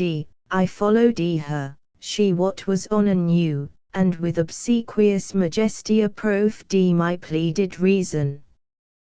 To the nuptial bower I led her blushing like the morn, all heaven, and happy constellations on that hour shed the selectest influence. The earth gave sign of gratulation, and each hill, joyous the birds, fresh gales and gentle airies whispered it to the woods, and from the wings flung odours from the spicy shrub, disporting, till the amorous bird of night sung spousal, and bid haste the evening star on his hilltop, to light the bridal lamp. Thus I have told thee all my state, and brought my story to the sum of earthly bliss which I enjoy, and must confess to find in all things else delight indeed, but such as us or not, works in the mind no change, nor vehement desire. These delicacies I mean of taste, sight, smell, herbs, fruits, and flowers, walks, and the melody of birds. But here far otherwise, transported I behold, transported touch, here passion first I felt, commotion strange, in all enjoyments else superior and unmoved. Here only weak against the charm of beauty's powerful glance. Or nature failed in me, and left some part not proof enough such object to sustain, or from my side subducting, took perhaps more than enough, at least on her bestowed too much of ornament, in outward show elaborate, of inward less exact. For well I understand in the prime end of nature her inferior, in the mind and inward faculties, which most excel, in outward also her resembling less his image who made both, and less expressing the character of that dominion given every other creatures, yet when I approach her loveliness, so absolute she seems and in herself complete, so well to know her own, that what she wills to do or say, seems wisest, virtuousest, discreetest, best, all higher knowledge in her presence falls. Degraded, wisdom in discourse with her loses discountenance, and like folly shows, authority and reason on her weight, as one intended first, not after made occasionally, and to consummate all, greatness of mind and nobleness the seat build in her loveliest, and create an awe about her, as a god angelic placti. To whom the angel with contracted brow, accuse not nature, sheath on her part, do thou but thine, and be not diffident of wisdom, she deserts thee not, if thou dismiss not her, when most thou needst her nigh, by attributing overmuch to things less excellent, as thou thyself perceivest. For what admirest thou, what transports thee so, an outside? Fair no doubt, and worthy well thy cherishing, thy honoring, and thy love, not thy subjection, weigh with her thyself, then value, oft times nothing profits more than self-esteem, grounded on just and right well-managed, of that skill the more thou knowest, the more she will acknowledge thee her head, and to realities yield all her shows, made so adorn for thy delight the more, so awful, that with honor thou mayst love thy mate, who sees when thou art seen least wise. But if the sense of touch whereby mankind is propagated seems such dear delight beyond all other, think the same vouchsafed to cattle and each beast, which would not be to them made common and divulged, if aught therein enjoyed were worthy to subdue the soul of man, or passion in him move. What higher in her society thou find'st attractive, human, rational, love still, in loving thou dost well, in passion not, wherein true love consists not, love refines the thoughts, and heart enlarges, his seat in reason, and is judicious, is the scale by which to heaven ly love thou mayst ascend, not sunk in carnal pleasure, for which cause among the beasts no mate for thee was found. To whom thus half abashed he Adam replied, neither her outside formed so fair, nor aught in procreation common to all kinds, though higher of the genial bed by far, and with mysterious reverence I deem, so much delights me, as those graceful acts, those thousand decencies that daily flow from all her words and actions, mixed with love and sweet compliance, which declare unfeigned union of mind, or in us both one soul, harmony to behold in wedded pair more grateful than harmonious sound to the rear. Yet these subject not, I to thee disclose what inward thence I feel, not therefore foiled, who meet with various objects, from the sense variously representing, yet still free approve the best, and follow what I approve. To love thou blamest me not, for love thou sighst leads up to heaven, is both the way and guide. Bear with me then, if lawful what I ask, love not the heaven ly spirits, and how the love express they, by looks only, or do they mix irradiance, virtual or immediate touch? To whom the angel with a smile that glowed celestial rosy red, love's proper hue, answered, let it suffice thee that thou knowest us happy, and without love no happiness. Whatever pure thou in the body enjoyest, and pure thou wert created, we enjoy in eminence, and obstacle find none of membrane, joint, or limb, exclusive bears, easier than air with air, if spirits embrace, total they mix, union of pure with pure desiring, nor restrain deconveyance need as flesh to mix with flesh, or soul with soul. But I can now no more, the parting sun beyond the earth's green cape and verdant isles Hesperian sets, my signal to depart. Be strong, live happy, and love, but first of all him whom to love is to obey, and keep his great command. Take heed lest passion sway thy judgment to do aught, which else free will would not admit. Thine and of all thy sons the weal or woe in thee is plagued. Beware. I in thy persevering shall rejoice, and all the blessed, stand fast, to stand or fall free in thine own arbitrament it lies. Parfait within, no outward aid require, and all temptation to transgress repel. So saying, he arose, whom Adam thus followed with benediction. Since to part, go heavenly guest, ethereal messenger, sent from whose sovereign goodness I adore. Gentle to me and affable hath been thy condescension, and shall be honoured ever with grateful memory. Thou to mankind be good and friendly still, and oft return. So parted they, the angel up to heaven from the thick shade, and Adam to his bower. The end of the 7th book. Paradise Lost. Book 8.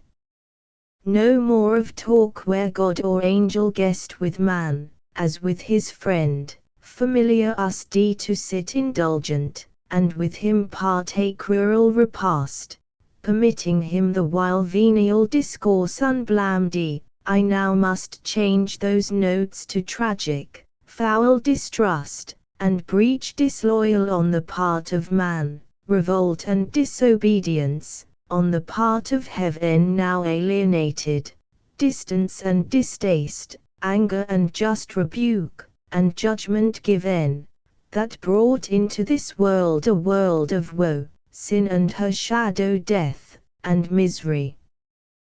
Death's harbinger, sad task, yet argument not less but more heroic than the wrath of stern Achilles on his foe pursued thrice fugitive about Troy wall, or rage of Turnus fall of Aeneas past, or Neptune's ire or Juno's, that so long perplexed the Greek and Cythera's son. If answerable style I can obtain of my celestial patroness, who deigns her nightly visitation unimplored, and dictates to me slumbering, or inspires easy my unpremeditated verse, since first this subject for heroic song pleased me long choosing, and beginning late, not sedulous by nature to indite was, hitherto the onely argument heroic deemed, chief mastery to dissect with long and tedious havoc fabled knights in battles feigned, the better fortitude of patience and heroic martyrdom unsung, or to describe races and games, or tilting furniture, emblazoned shields, impreces quaint, caparisons and steeds, bases and tinsel trappings, gorgeous knights at joust and tournament, then martial feast served up in hall with sieurs and seneschals, the skill of artifice or office mean, not that which justly gives heroic name to person or to poem. Me of these nor skilled nor studious, higher argument remains, sufficient of itself to raise that name, unless an age too late, or cold climate, or years damp my intended wing depressed, and much they may, if all be mine, not hers who brings it nightly to my ear. The sun was sunk, and after him the star of Hesperus, whose office is to bring twilight upon the earth, short arbiter twixt day and night, and now from end to end night's hemisphere had veiled the horizon round, when Satan, who late fled before the threats of Gabriel out of Eden, now improved in meditated fraud and malice, bent on man's destruction, maugre what might hap of heavier on himself, fearless returned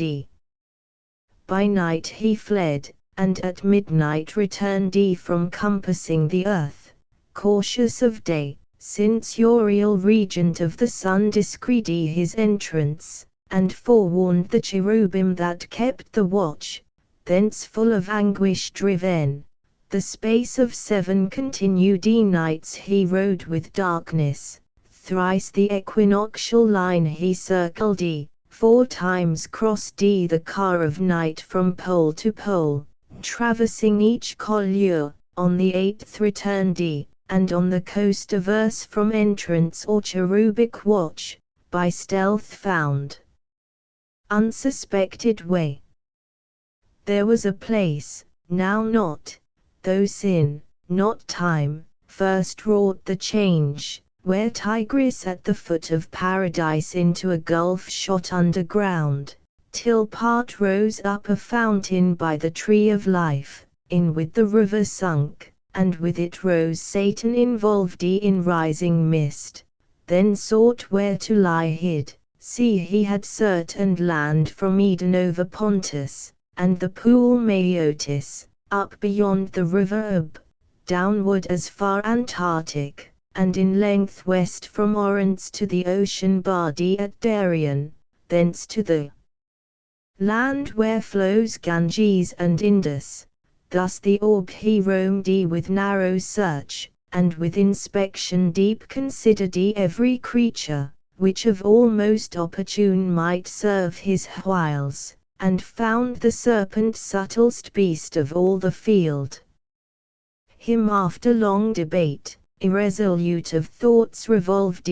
his final sentence chose fit vessel, fittest imp of fraud, in whom to enter, and his dark suggestions hide from sharpest sight, for in the willy snake, whatever slights none would suspicious mark, as from his wit and native subtlety proceeding, which in other beasts observed doubt might beget of diabolic powr active within beyond the sense of brute.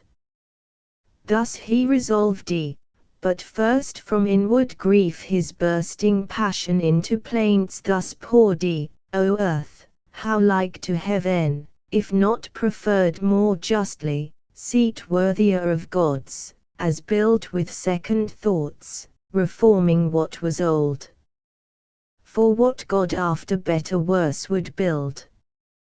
Terrestrial heaven, danked round by other heavens that shine, yet bear the bright officious lamps, light above light, for thee alone, as seems, in thee concentring all the precious beams of sacred influence, as God in heaven is center, yet extends to all, so thou centering receivest from all those orbs, in thee, not in themselves, all the known virtue appears productive in herb, plant, and nobler birth of creatures animate with gradual life of growth, sense, reason, all summed up in man. With what delight could I have walked thee round if I could joy in aught, sweet interchange of hill and valley, rivers, woods and plains, now land, now sea, and shores with forest crowned, rocks, dens, and caves. But I in none of these find place or refuge, and the more I see pleasures about me, so much more I feel torment within me, as from the hateful siege of contraries, all good to me becomes bane, and in heaven much worse would be my state. But neither here seek I, no nor in heaven to dwell, unless by mastering heaven's supreme, nor hope to be myself less miserable by what I seek, but others to make such as I though thereby worse to me redound, for only in destroying I find ease to my relentless thoughts, and him destroyed, or one to what may work his utter loss, for whom all this was made, all this will soon follow, as to him linked in weal or woe, in woe then, that destruction wide may range, to me shall be the glory sole. Among the infernal powers, in one day to have marred what he almighty styled, 6 nights and days continued making, and who knows how long before had been contriving, though perhaps not longer than since I in one night freed from servitude in glorious well nigh half th angelic name, and thinner left the throng of his adorers, he to be avenged, and to repair his numbers thus impaired, whether such virtues spent of old now failed more angels to create, if they at least are his created, or to spite us more, determined to advance into our room a creature formed of earth, and him endow, exalted from so base original, with heavenly spoils, our spoils, what he decreed he effected, man he made, and for him built magnificent this world, and earth his seat, him Lord pronounced, and, O indignity, subjected to his service angel wings, and flaming ministers to watch and tend the earthly charge, of these the vigilance I dread, and to elude, thus wrapped in mist of midnight vapor glide obscure, and prey in every bush and brake, where hap may find the serpent sleeping, in whose maze ye fouds to hide me, and the dark intent I bring. O foul descent! That I who erst contended with gods to sit the highest, am now constrained into a beast, and mixed with bestial slime, this essence to incarnate and imbrute, that to the height of deity aspired, but what will not ambition and revenge descend to? Who aspires must down as low as high he soared, obnoxious first or last to basest things. Revenge, at first though sweet, bitter ere long back on itself recoils. Let it, I reck not, so it light well aimed, since higher I fall short, on him who next provokes my envy, this new favourite of heaven, this man of clay, son of despite, who must the more to spite his maker ready from dust, spite then with spite is best repaid. So saying, through each thicket dank or dry, like a black mist low creeping, he held on his midnight search, where soonest he might find the serpent. Him fast sleeping soon he found in labyrinth of many around self-rolled, his head the midst, well steered with subtle wiles, not yet in horrid shade or dismal den, not no scent yet, but on the grassy herb fearless unfeared he slept, in at his mouth the devil entered, and his brutal sense, in heart or head, possessing soon inspurred with act intelligential, but his sleep disturbed not, waiting close approach of morn. Now when a sacred light began to dawn in Eden on the humid flowers, that breathed the morning incense, when all things that breath, from earth's great altar send up silent praise to the Creator, and his nostrils fill with grateful smell, forth came the human pair and joined the vocal worship to the choir of creatures wanting voice, that done, partake the season, prime for sweetest scents and airies, then commune how that day they best may ply the growing work, for much the work outgrew the hand's dispatch of two gardenings so wide.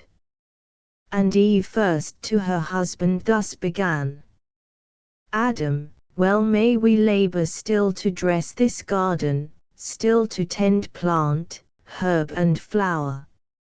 Our pleasant task enjoined, but till more hands aid us, the work under our labour grows, luxurious by restraint, what we by day lop overgrown, or prune, or prop, or bind, one night or two with wanton growth derides tending to wild.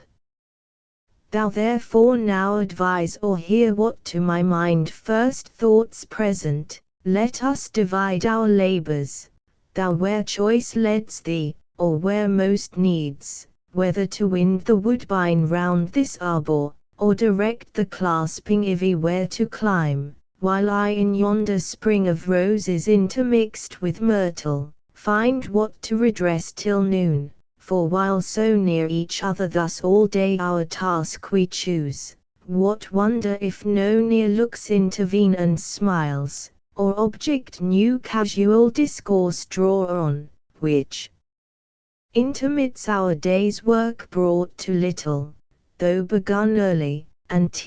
hour of supper comes unearned. To whom mild answer Adam thus returned: Soul Eve, associate soul, to me beyond compare above all living creatures dearer, wellest thou motioned, well thy thoughts employed how we might best fulfill the work which here God hath assigned us, nor of me shalt pass unpraised, for nothing lovelier can be found in woman, than to study how should good, and good works in her husband to promote. Yet not so strictly hath our Lord imposed labour, as to debar us when we need refreshment, whether food, or talk between, food of the mind, or this sweet intercourse of looks and smiles, for smiles from reason flow, to brute denity, and are of love the food, love not the lowest end of human life. For not to irksome toil, but to delight he made us, and delight to reason joined. These paths and bowers doubt not but our joint will keep from wilderness with ease, as wide as we need walk, till younger hands ere long assist us, but if much converse perhaps thee satiate, to short absence I could yield.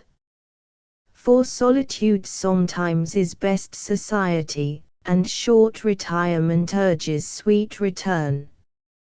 But other doubt possesses me, lest harm befall thee, sever thee from me, for thou know'st what hath been warned us, what malicious foe envying our happiness, and of his own despairing, seeks to work us woe and shame by sly assault, and so where nigh at hand watches, no doubt, with greedy hope to find his wish and best advantage, us asunder, hopeless to circumvent us joined, where each to other speedy aid might lend at need, whether his first design be to withdraw our fealty from God, or to disturb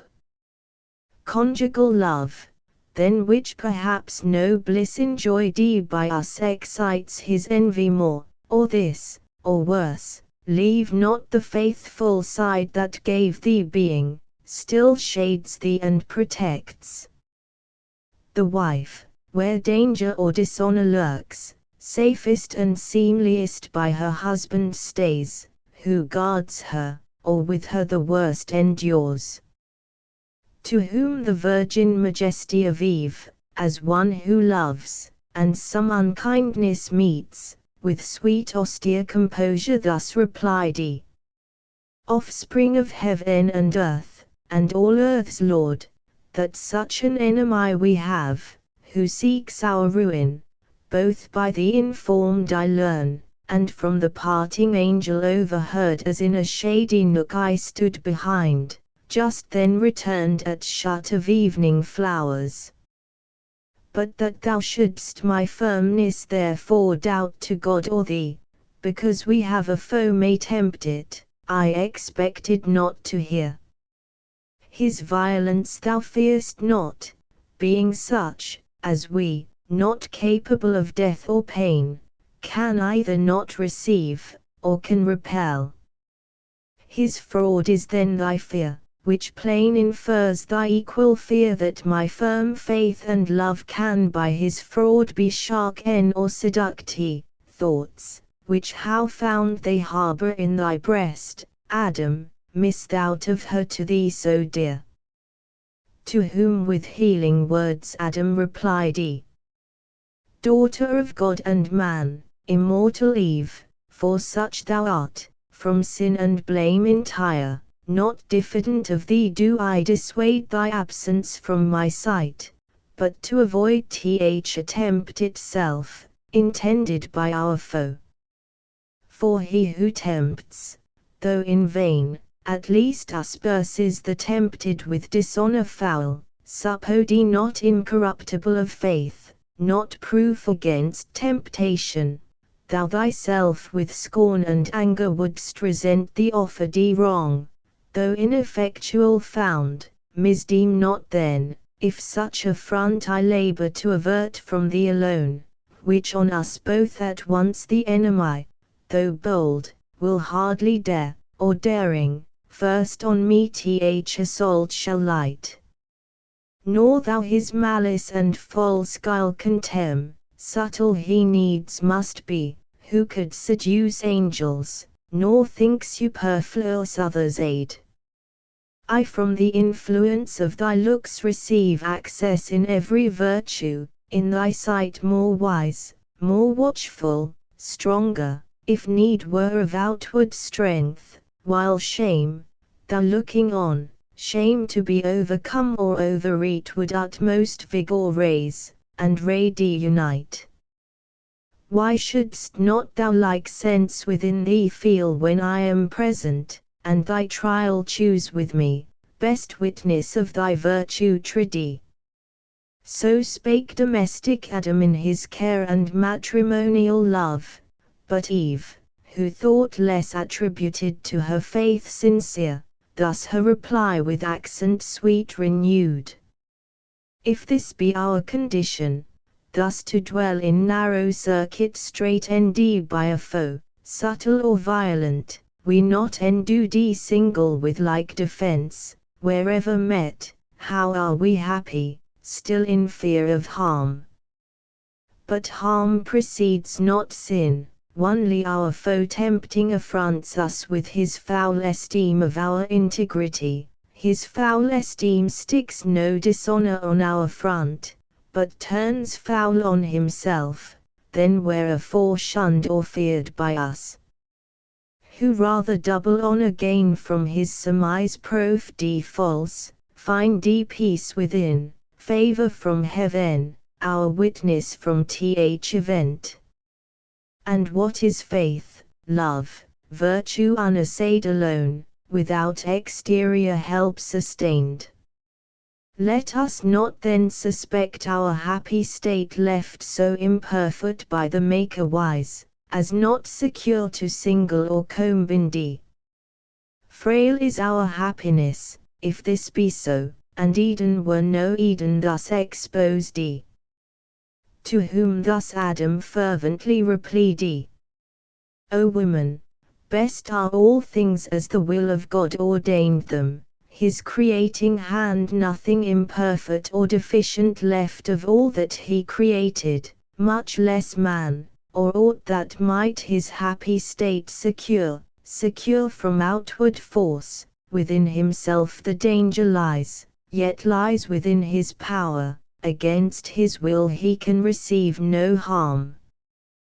But God left free the will, for what obeys reason, is free, and reason he made right, but bid her well beware, and still erect, lest by some fair appearing good sapristi she dictate false, and misinform the will to do what God express lieth forbid.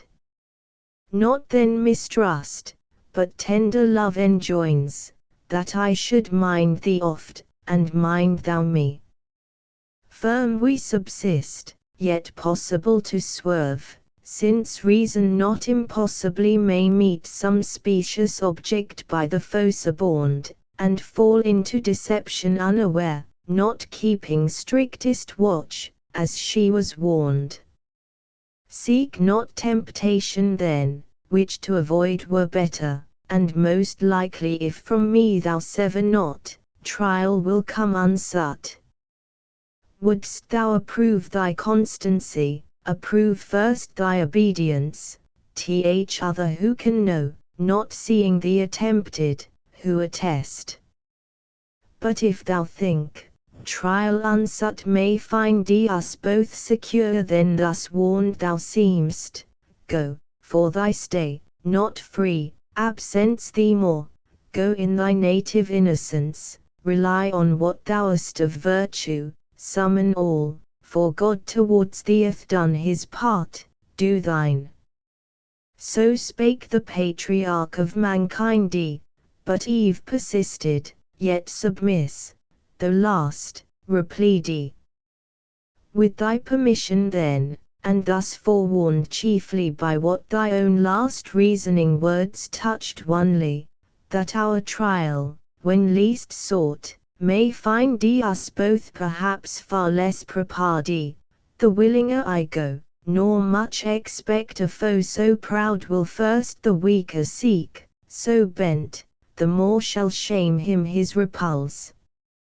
Thus saying, from her husband's hand her hand soft she withdrew, and like a wood nymph light Oread or Dryad, or of Delia's train, betook her to the groves, but Delia's self in gait surpassed and goddess-like deport, though not as she with bow and quiver armed, but with such gardening tools as are yet rude, guiltless of fire had formed, or angels brought, to pails, or Pomona, thus adorned, likest she seemed, Pomona when she fled Vertumnus, or to Ceres in her prime, yet virgin of Proserpina from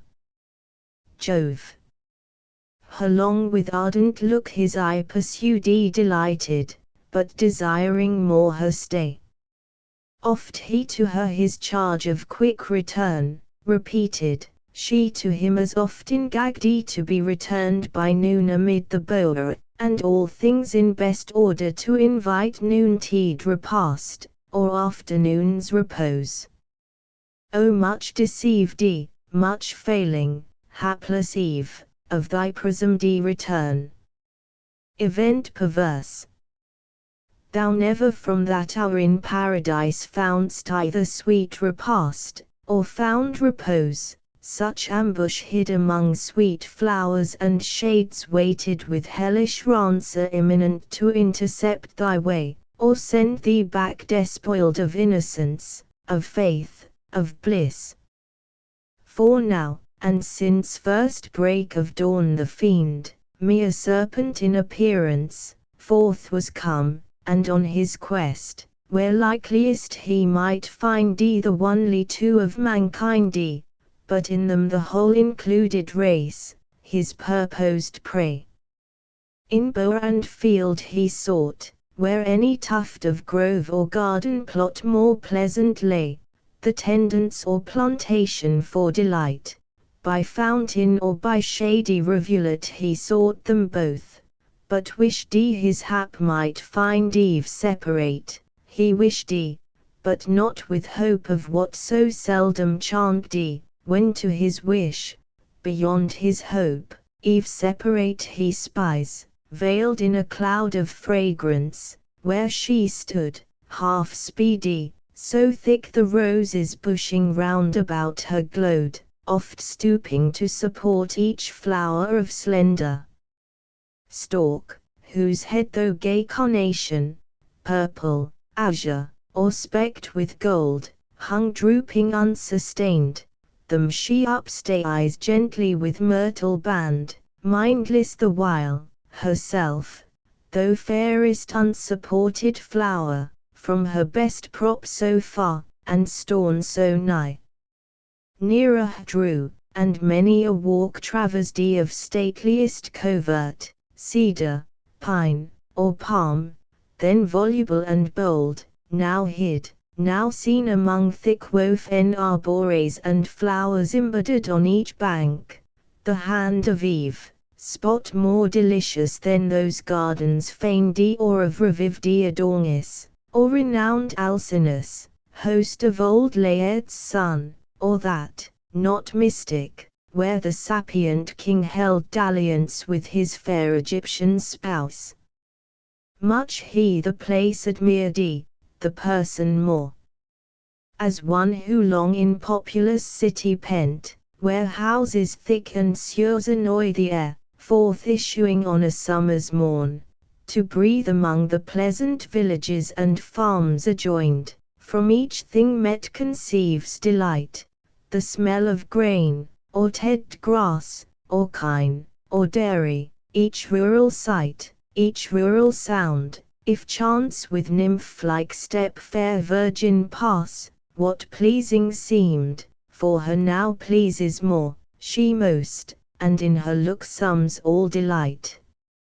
Such pleasure took the serpent to behold this flowery plat, the sweet recess of Eve thus early, thus alone, her heavenly form angelic, but more soft, and feminine, her graceful innocence, her every air of gesture or lest action overawed his malice, and with rapine sweet bereaved his fierceness of the fierce intent it brought, that space the evil one abstracted stood from his own evil, and for the time remained stupidly good, of enmity disarmed, of guile, of hate, of envy, of revenge, but the hot hell that always in him burns, though in mid-heaven, soon ended his delight, and tortures him now more, the more he sees of pleasure not for him ordained, then soon fierce hate he recollects, and all his thoughts of mischief, gratulating, thus excites. Thoughts, whither have he led me, with what sweet compulsion thus transported to forget what hither brought us, hate, not love, nor hope of paradise for hell, hope here to taste of pleasure, but all pleasure to destroy, save what is in destroying, other joy to me is lost.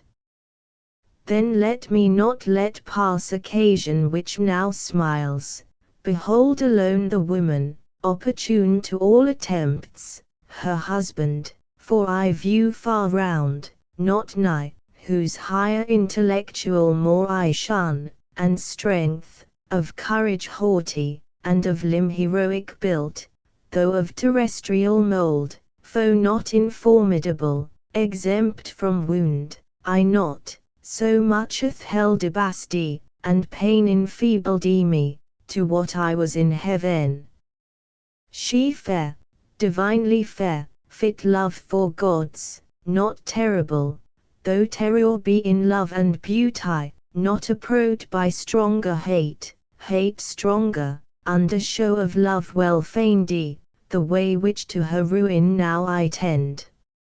So spake the enemy of mankind, enclosed in serpent, inmate bad, and toward Eve addressed his way, not with indented wave, prone on the ground, as since, but on his rear, circular base of rising fouds, that towed foude above foude a surging maze, his head crested aloft, and carbuncle his eyes, with burnished neck of verdant gold, erect amidst his circling spires, that on the grass flitted redundant, pleasing was his shape, and lovely, never since of serpent kind lovelier, not those that in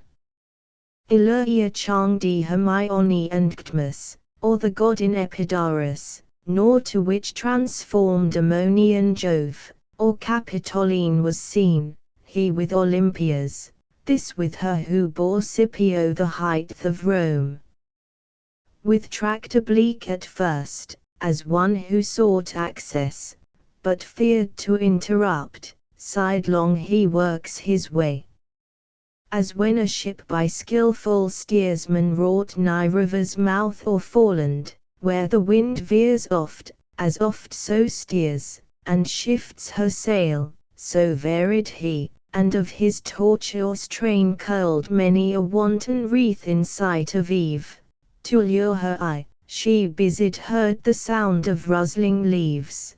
but minded not, as us to such disport before her through the field, from every beast, more duteous at her call, than at Circene call the herd disguised. He bolder now, uncalled before her stood, but as in gaze admiring, oft he bowed his turret crest, and sleek enamelled neck, fawning, and licked the ground whereon she trod. His gentle dumb expression turned at length the eye of Eve to mark his play, he glad of her attention gained, with serpent tongue organic, or impulse of vocal air, his fraudulent temptation thus began. Wonder not, Sophron mistress, if perhaps thou canst, who art sole wonder, much less arm thy looks, the heaven of mildness, with disdain, displeased that I approach thee thus, and gaze insatiate, I thus single, nor have feared thy awful brow, more awful thus returred. Fairest resemblance of thy Maker fair, thee all living things gaze on, all things thine by gift, and thy celestial beauty adore with ravishment beheld, their best beheld were universally admired, but here in this enclosure wild, these beasts among, beholders rude, and shallow to discern half what in thee is fair, one man except, who sees thee. And what is one, who shouldst be seen a goddess among gods, aided and served by angels numberless, thy daily train. So glozed the tempter, and his proemptundi, into the heart of Eve his words made way, though at the voice much marvelling, at length not unamazed she thus in answer spake. What may this mean? Language of man pronounced by tongue of brute, and human sense expressed. The first at least of these I thought dened to beasts, whom God on their creation day created mute to all articulate sound, the latter idem for in the looks much reason, and in the actions oft appears. The serpent, subtlest beast of all the field I knew, but not with human voice and duty, redouble then this miracle, and say, how camest thou speakable of mute, and how to me so friendly grown above the rest of brutal kind, that daily are in sight? Say, for such wonder claims attention due. To whom the guileful tempter thus replied he, Empress of this fair world, resplendent Eve, easy to me it is to tell thee all what thou commandst, and right thou shouldst be obeyed. I was at first as other beasts that graze the trodden herb, of abject thoughts and low, as was my food, nor aught but food discerned or sex, and apprehended nothing high, till on a day roving the field, I chanced a goodly tree far distant to behold loaden with fruit of fairest colours mixed, ruddy and gold. I nearer drew to gaze, when from the boughs a savoury odour blown, grateful to appetite, more pleased my sense than smell of sweetest fennel, or the teats of ewe or goat dropping with milk at even, unsucked of lamb or kid, that tend the play.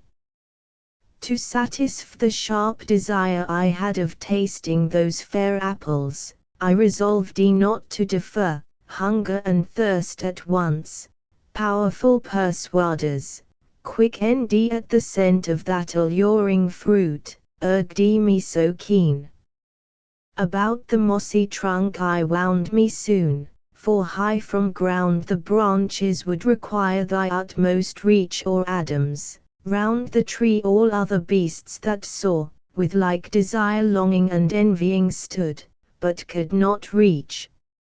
Amid the tree now got, where plenty hung tempting so nigh, to pluck and eat my fill I sparred not, for such pleasure till that hour at feed or fountain never had I found.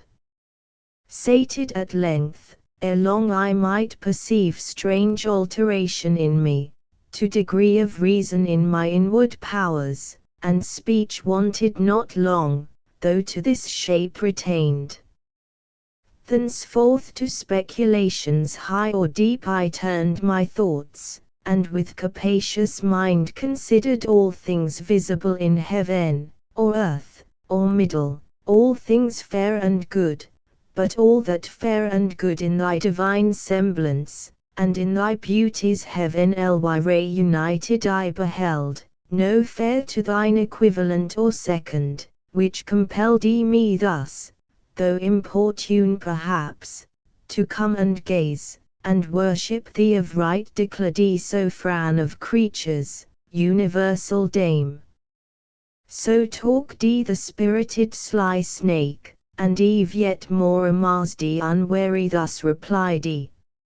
Serpent, thy overpraising leaves in doubt the virtue of that fruit, in thee first proved but say, where grows the tree, from hence how far?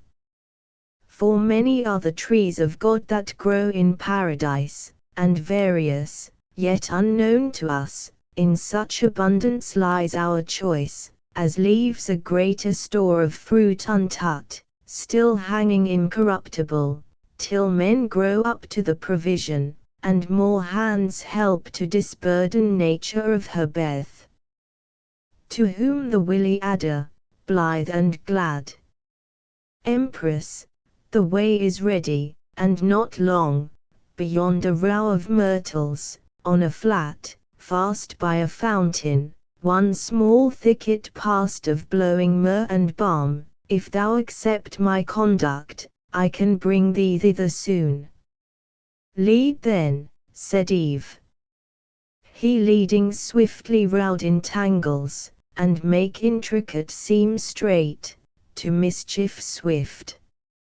Hope elevates, and joy brightens his crest, as when a wandering fire compact of unctuous vapour, which the night condenses, and the cold environs round, kindled ye through agitation to a flame, which oft, they say, some evil spirit attends, hovering and blazing with delusive light, misleads a Mars night wanderer from his way to bogs and mires, and oft through pond or pool, there swallowed ye up and lost, from succor far. So glistered ye the dire snake and into fraud led Eve our credulous mother, to the tree of prohibition, root of all our woe, which when she saw, thus to her guide she spake.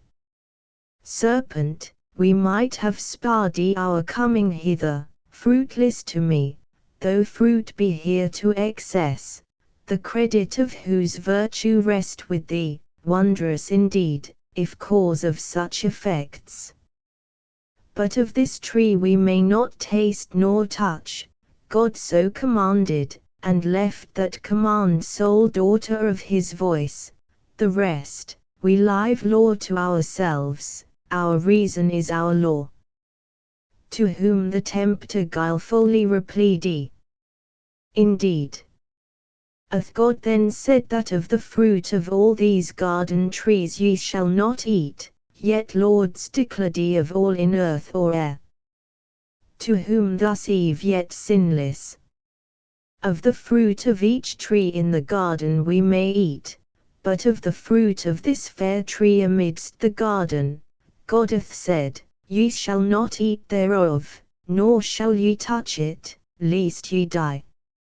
She scarce had said, though brief, when now more bold the tempter, but with show of zeal and love to man, and indignation at his wrong, new part puts on, and as to passion moved he, fluctuates disturbed, yet comely, and in act ready, as of some great matter to begin.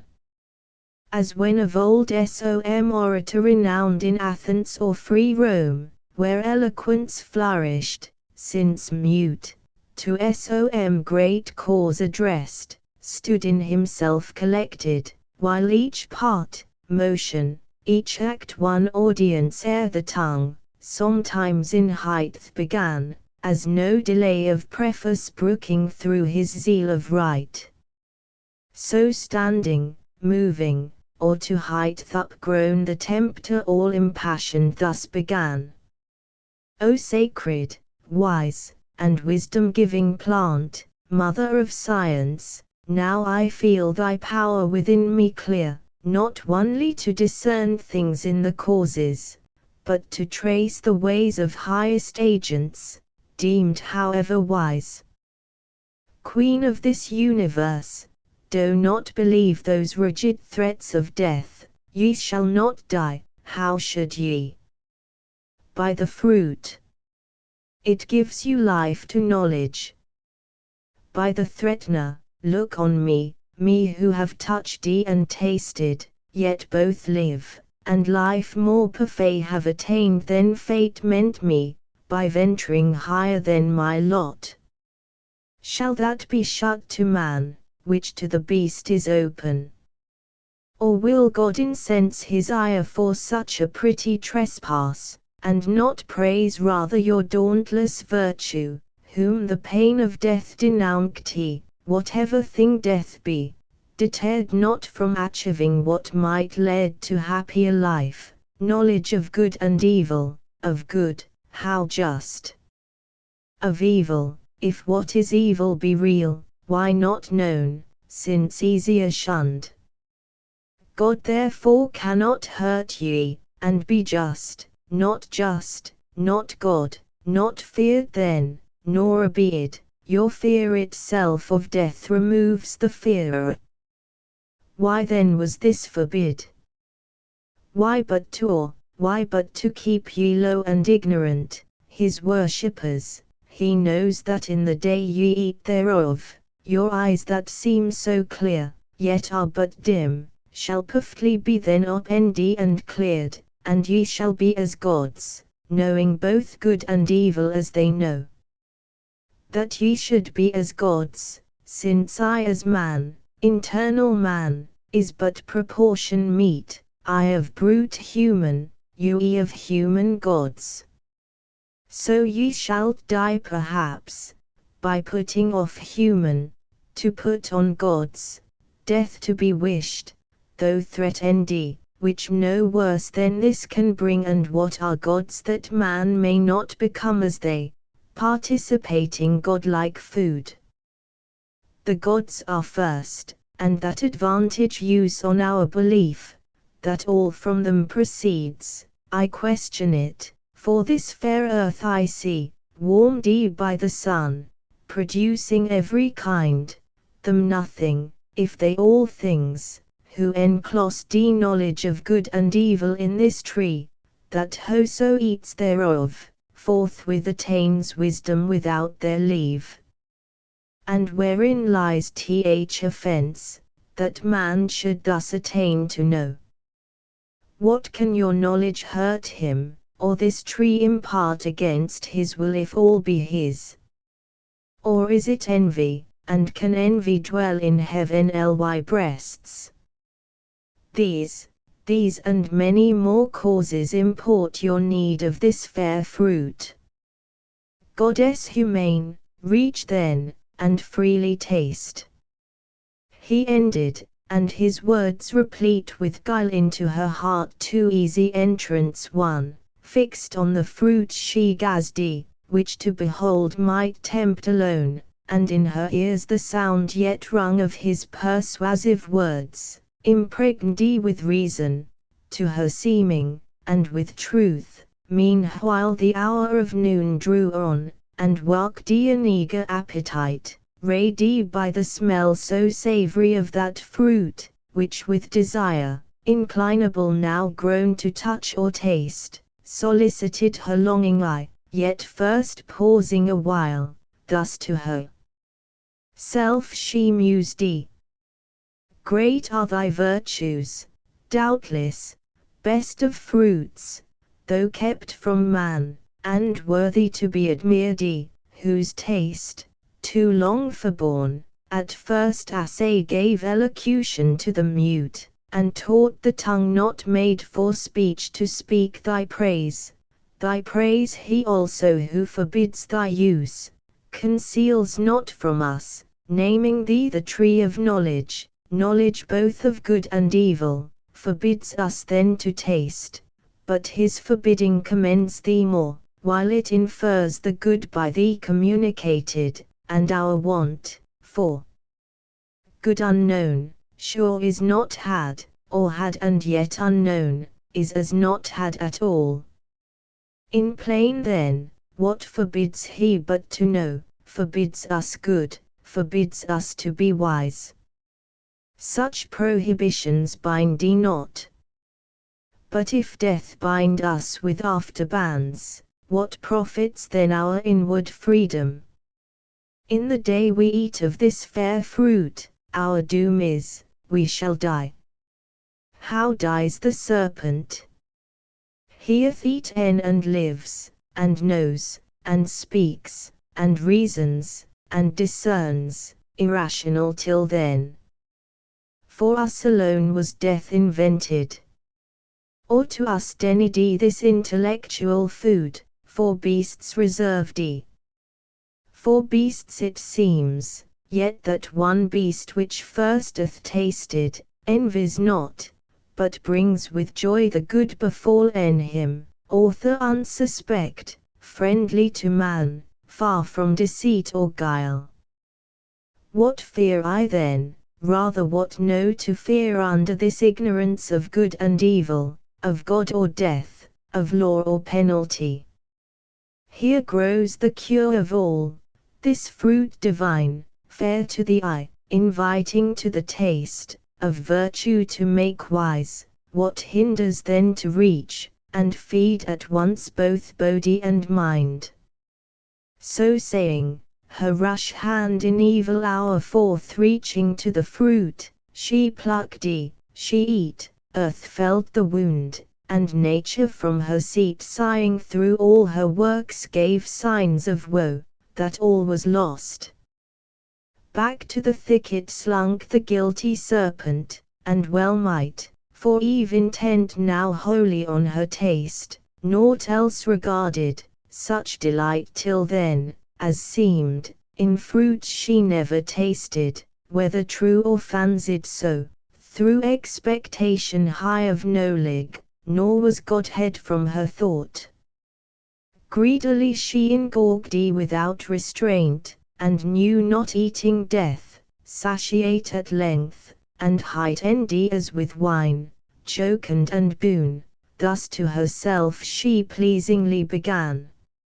O Sophron, virtuous, precious of all trees in paradise, of operation blessed to sapience, hitherto obscured, infirmed, and thy fair fruit let hang, as to no end created,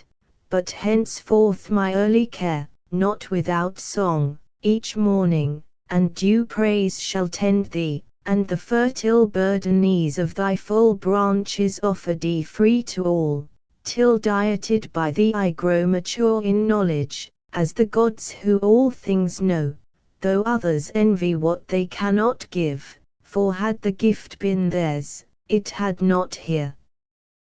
thus grown.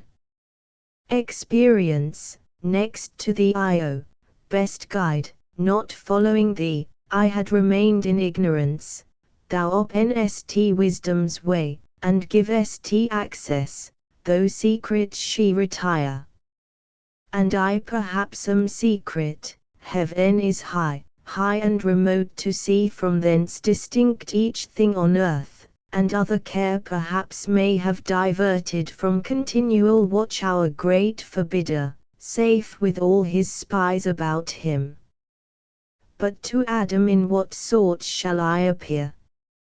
Shall I to him make known as yet my change, and give him to partake full happiness with me, or rather not, but keep the odds of knowledge in my power without co-partner? So to add what wants in female sex, the more to draw his love, and render me more equal, and perhaps a thing not undesirable, sometime superior, for inferior who is free. This may be well, but what if God have seen, and death ensue? Then I shall be no more, and Adam wedded to another Eve, shall live with her enjoying, I extinct, a death to think.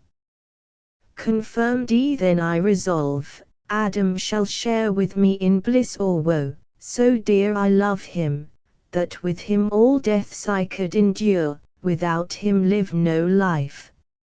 So saying, from the tree her steps she turned, but first low reverenced on, as to the power that dwelt within, whose presence had infused into the plant sciential sap, derived from nectar, drink of gods. Adam the while waiting desirous her return, had wove of choicest flowers a garland to adorn her tresses, and her rural labours crown as reapers oft are wont the harvest queen. Great joy he promised to his thoughts, and new solace in her return, so long delayed, yet oft his heart, divine of something ill, misgave him, he the faltering measure felt, and forth to meet her went, the way she took that morn when first they parted, by the tree of knowledge he must pass, there he her met, scarce from the tree returning, in her hand a bough of fairest fruit that downy smelled, new gathered, and ambrosial smell diffused. To him she haste, in her face excuse came prologue, and apology to prompt, which with bland words at will she thus addressed. Hast thou not wondered, Adam, at my stay? Thee I have missed, and thought it long, deprived thy presence, agony of love till now not felt, nor shall be twice, for never more mean I to try, what rash entreaty I sought, the pain of absence from thy sight. But strange hath been the cause, and wonderful to hear, this tree is not as we are told, a tree of danger tasted, nor to evil unknown opening the way, but of divine effect to open eyes, and make them gods who taste, and hath been tasted such, the serpent wise, or not restrained as we, or not obeying, hath eaten of the fruit, and is become, not dead, as we are threatened, but thenceforth endued with human voice and human sense, reasoning to admiration, and with me persuasively hath so prevailed, that I have also tasted, and have also found th effects to correspond, open a mine eyes, dimmersed, dilated spirits, ampler heart, and growing up to Godhead, which for thee chiefly I sought, without thee can despise.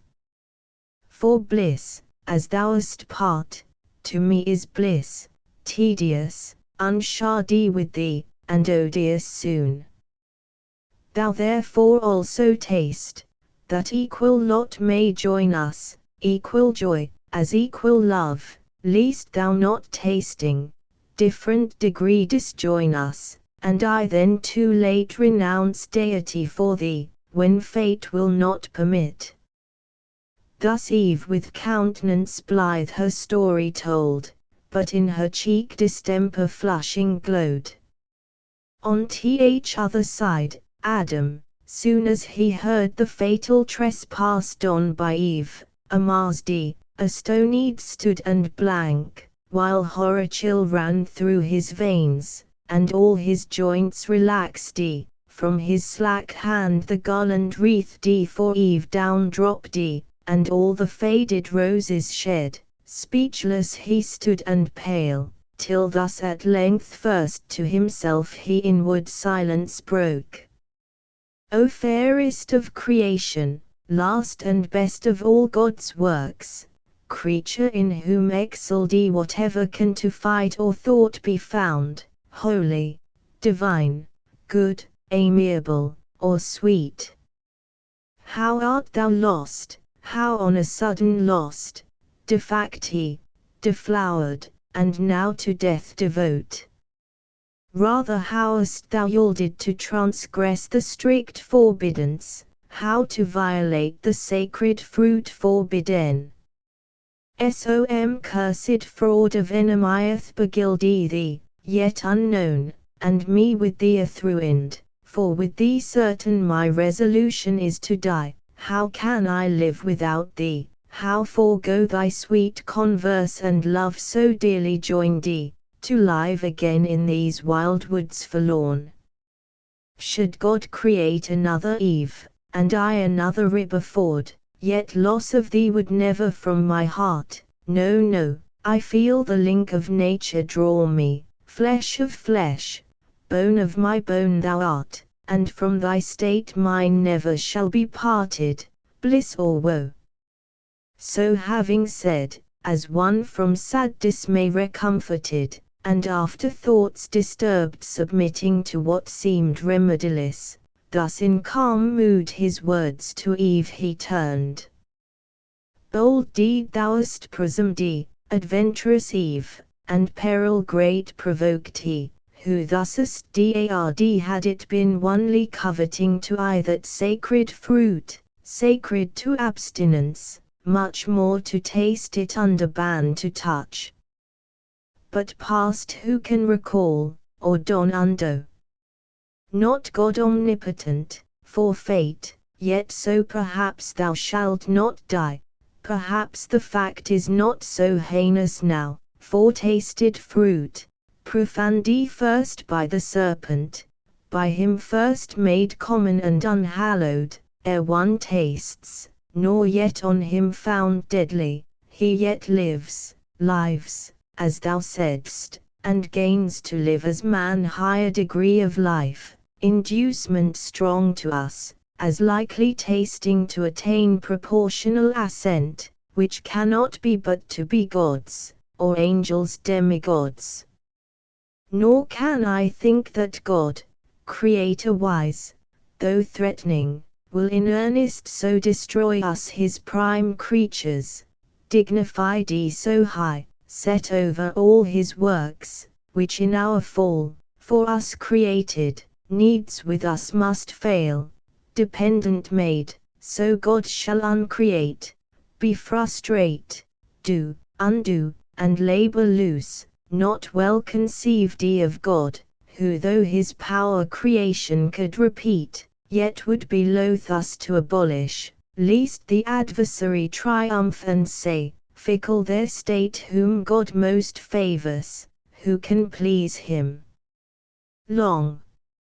me first he ruined, now mankind, whom will he next? Matter of scorn, not to be given the foe. However I with thee have fixed my lot, certain to undergo like doom, if death consort with thee, death is to me as life, so forcible within my heart I feel the bond of nature draw me to my own in thee, for what thou art is mine, our state cannot be severed, we are one flesh, to lose thee were to lose myself. So Adam, and thus Eve to him replied, O glorious trial of exceeding love, illustrious evidence, example high, engaging me to emulate, but short of thy perfection, how shall I attain, Adam, from whose dear side I boast me sprung, and gladly of our union hear thee speak, one heart, one soul in both, whereof good proof this day affords, declaring thee resolved, rather than death or aught than death more dread shall separate us, linked in love so dear, to undergo with me one guilt, one crime, if any be, of tasting this fair fruit, whose virtue, for of good still good proceeds, direct, or by occasion, hath presented this happy trial of thy love, which else so eminently never had been known. Were it I thought death menacti would ensue this my attempt, I would sustain alone the worst, and not persuade thee, rather die deserted, than oblige thee with a fact pernicious to thy peace, chiefly as a d remarkably so late of thy so true, so faithful love unequalled, but I feel far otherwise th event, not death, but life augmented, opendis, new hopes, new joys, taste so divine, that what of sweet beforeth to my sense, flat seems to this, and harsh. On my experience, Adam, freely taste, and fear of death deliver to the winds. So saying, she embraced him, and for joy tenderly wept, much won that he his love had so ennobled, as of choice to incur divine displeasure for her Sake, or death. In recompense, for such compliance bad such recompense best merits, from the bough she gave him of that fair enticing fruit with liberal hand, he scrupled not to eat against his better knowledge, not deceived but fondly overcome with female charm.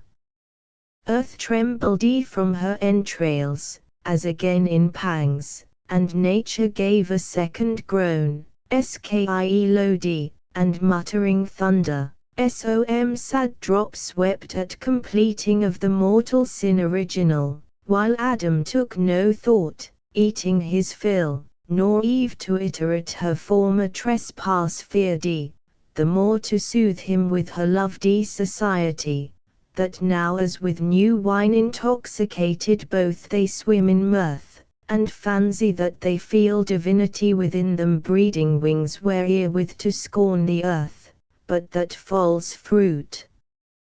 Far other operation first displayed, carnal desire enflaming, he on Eve began to cast lascivious eyes, she him as wantonly repaid, in lust they burn, till Adam thus 'gan Eve to dalliance move. Eve, now I see thou art exact of taste, and elegant, of sapience no small part, since to each meaning savour we apply, and palate call judicious, I the praise yield thee, so well this day thou'st pervaded. Much pleasure we have lost, while we abstained thee from this delightful fruit, nor known till now true relish, tasting, if such pleasure be in things to us forbidden, it might be wished for this one tree had been forbidden 10. But come, so well refreshed he, now let us play, as meet is, after such delicious fare, for never did thy beauty since the day I saw thee first and wedded thee, adorn thee with all perfections, so enflame my sense with ardour to enjoy thee, fairer now than ever, bounty of this virtuous tree. So said he, and forbore not glance or toy of amorous intent, well understood of Eve, whose eye darted contagious fire. Her hand he seized, and to a shady bank, thick overhead with verdant roof embowered he led her nothing loath. Flowers were the couch, pansies, and violets, and asphodel, and hyacinth, earth's freshest softest lap. There they the fill of love and love's disport took largely, of the mutual guilt the seal, the solace of the sin, till dewy sleep oppressed them, wearied with the amorous play. Soon as the force of that fallacious fruit, that with exhilarating vapour bland about the spirits had clad, and in most powers made was now exhaled, and grosser sleep bred of unkindly fumes, with conscious dreams encumbered, now had left them, up they rose as from unrest, and each the other viewing, soon found the eyes how opened, and the minds how darkened, innocence, that as a veil had shadowed them from knowing ill, was gone, just confidence, and native righteousness, and honour from about them, naked left to guilty shame he covered, but his robe uncovered more. So rose the day-night strong Herculean Samson from the harlot lap of Philistine Delilah, and walked shorn of his strength, they destitute and bare of all the virtue, silent, and in face confounded long they sate, as struck en mute, till Adam, though not less than Eve abashed, at length gave utterance to these words constrained.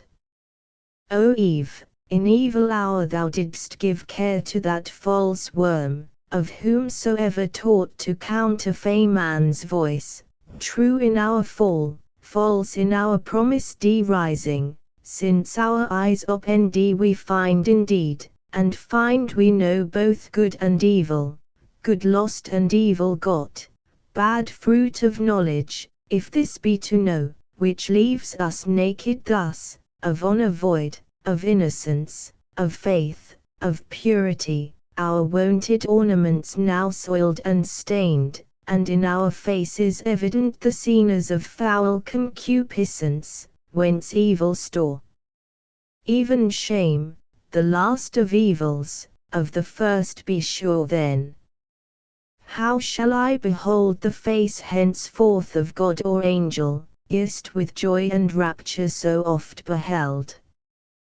Those heavenly shapes will dazzle now this earthly, with the blaze insufferably bright.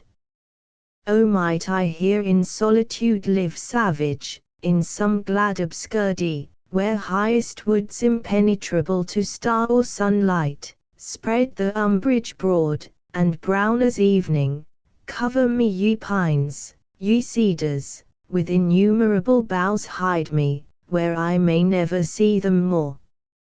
But let us now, as in bad plight, devise what best may for the present serve to hide the parts of each from other, that seem most to shame obnoxious, and unseemliest seen, some tree whose broad smooth leaves together sowed, and girded on our loins, may cover round those middle parts, that this newcomer, shame, there sit not, and reproach us as unclean. So counselled he, and both together went into the thickest wood. There soon they chose the fig tree, not that kind for fruit renowned,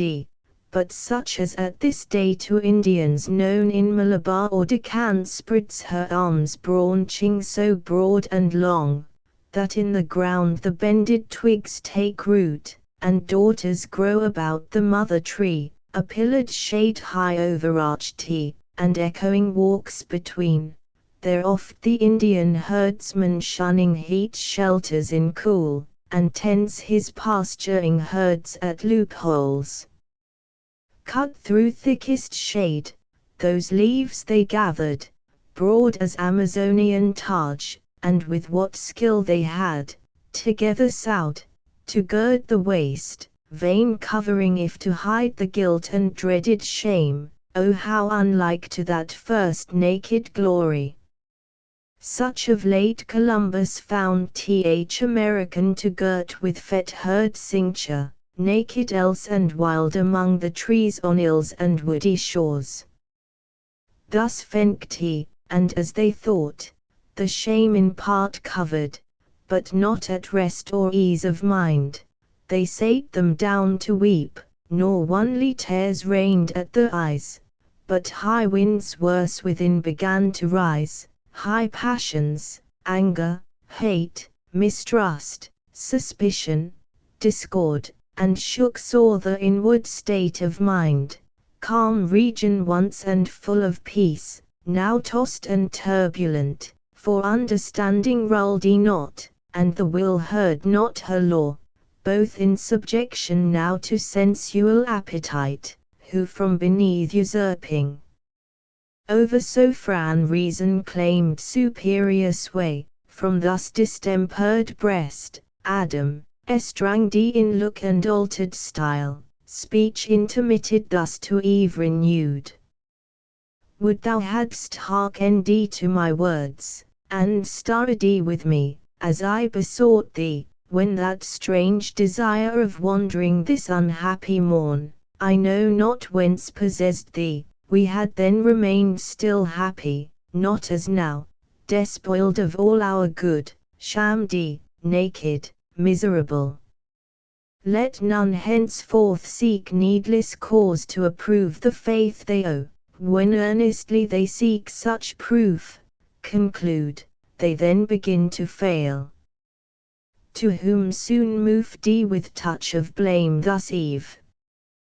what words have passed thy lips, Adam severe, imputest thou that to my default, or will of wandering, as thou callest it, which who knows but might as ill have happened thou being by, or to thyself perhaps, hadst thou been there, or bereaved attempt, thou couldst not have discerned fraud in the serpent, speaking as he spake, no ground of enmity between us known, why he should mean me ill, or seek to harm. Was I to have never parted from thy side, as good have grown there still a liveless rib? Being as I am, why didst not thou the head command me absolutely not to go, going into such danger as thou saidst? To foreseal then thou didst not much gainsay, nay, didst permit, approve, and fair dismiss. Hadst thou been firm and fixed in thy dissent, neither had I transgressed nor thou with me.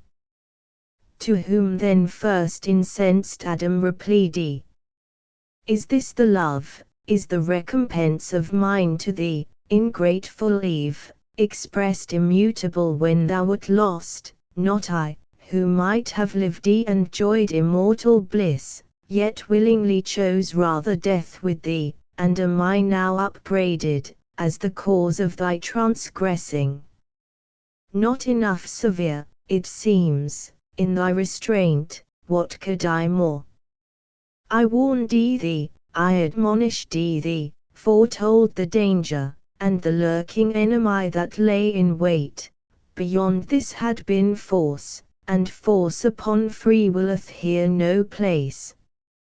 But confidence then bore thee on, secure either to meet no danger, or to find thee matter of glorious trial. And perhaps I also erred in overmuch admiring what seemed in thee so perfect, that I thought no evil durst attempt thee, but I rue that error now, which is become my crime, and thou accuser. Thus it shall befall him who to worth in women over trusting lets her will rule, restrained she will not brook, and left to herself, if evil thence ensue, she first his weak indulgence will accuse. Thus they in mutual accusations spent the fruitless hours, but neither self-condemning, and of the vain contest appeared no end. The end of the 8th book. Paradise Lost. Book 9. Meanwhile the heinous and despiteful act of Satan done in paradise, and how he in the serpent had perverted Eve, her husband to taste the fatal fruit, was known in heaven, for what can scape the eye of God all-seeing, or deceive his heart omniscient, who in all things wise and just, hindered not Satan to attempt the mind of man, with strength entire, and free will armed complete to have discovered and repulsed whatever wiles of foe or seeming friend. For still they knew, and ought to have still remembered the high injunction not to taste that fruit, whoever tempted, which they not obeying, incurred what could they less, the penalty, and manifold in sin, deserved to fall. Up into heaven from paradise in angelic guards ascended, mute and sad for man, for of his state by this they knew, much wondering how the subtle fiend hadst an entrance unseen. Soon as unwelcome news from earth arrived at heaven gate, displeased all were who heard, dim sadness did not spare that time celestial visages, yet mixed with pity, violated not the bliss. About the new arrived in multitudes ethereal people ran, to hear and know how all befell. They towards the throne supreme accountable made haste to make appear with righteous plea, the utmost vigilance, and easily approved when the Most High Eternal Father from his secret cloud, amidst in thunder uttered thus his voice. Assembled angels, and ye powers returned from unsuccessful charge, be not dismayed, nor troubled at these tidings from the earth, which your sincerest care could not prevent, foretold so lately what would come to pass, when first this tempter crossed the gulf from hell. I told ye then he should prevail and speed on his bad errand, man should be seduced and flattered out of all, believing lies against his Maker, no decree of mine concurring to necessitate his fall, or touch with lightest moment of impulse his free will, to her own inclining left in even scale. But fallen he is, and now what rests, but that the mortal sentence pass on his transgression, death denounced he that day, which he presumes already vain and void, because not yet inflicted, as he feared by some immediate stroke, but soon shall find forbearance no acquittance ere day end. Justice shall not return as bounty scorned but whom send I to judge them? Whom but thee, vicegerent Son? To thee I have transferred all judgment, whether in heaven, or earth, or hell. Easy it may be seen that I intend mercy colleg with justice, sending thee man's friend, his mediator, his design both ransom and redeemer voluntary, and destined man himself to judge man fallen. So spake the Father, and unfolding bright toward the right hand his glory, on the Son blazed forth unclouded deity, he full resplendent all his Father manifest expressed, and thus divinely answered mild. Father eternal, thine is to decree, mine both in heaven and earth to do thy will supreme, that thou in me thy Son beloved mayst ever rest well pleased. I go to judge on earth these thy transgressors, but thou know'st, whoever judged the worst on me must light, when time shall be, for so I undertook before thee, and not repenting, this obtain of right, that I may mitigate the doom on me derived, yet I shall temper so justice with mercy, as may illustrate most them fully satisfied, and thee appease. Attendance none shall need, nor train, where none are to behold the judgment, but the judged, those two, the third best absent is condemned, convict by flight, and rebel to all law conviction to the serpent none belongs. Thus saying, from his radiant seat he rose of high collateral glory, him thrones and powers, princedoms, and dominations ministrant accompanied to heaven gate, from whence Eden and all the coast in prospect lay. Down he descended straight, the speed of God's time counts not, though with swiftest minutes winged. Now was the sun in western cadence low from noon, and gentle Aries due at the hour to fan the earth now walked, and usher in the evening cool when he from wrath more cool came the mild judge and intercessor both to sentence man. The voice of God they heard now walking in the garden, by soft winds brought to the ears, while day declined, they heard and from his presence hid themselves among the thickest trees, both man and wife, till God approaching, thus to Adam called aloud. Where art thou, Adam, wont with joy to meet my coming seen far off? I miss thee here, not pleased, thus entertained with solitude, where obvious duty ruhile appeared unsought, or come I less conspicuous, or what change absents thee, or what chance detains. Come forth. He came, and with him Eve, more loth, though first to offend, discountenanced both, and discomposed. Love was not in the looks, either to God or to each other, but apparent guilt, and shame, and perturbation, and despair, anger, and obstinacy, and hate, and guile. Whence Adam faltering long, thus answered brief. I heard thee in the garden, and of thy voice afraid, being naked, hid myself. To whom the gracious judge without revile replied, my voice thou oftest heard, and dost not fear, but still rejoiced, how is it now become so dreadful to thee? That thou art naked, who hath told thee?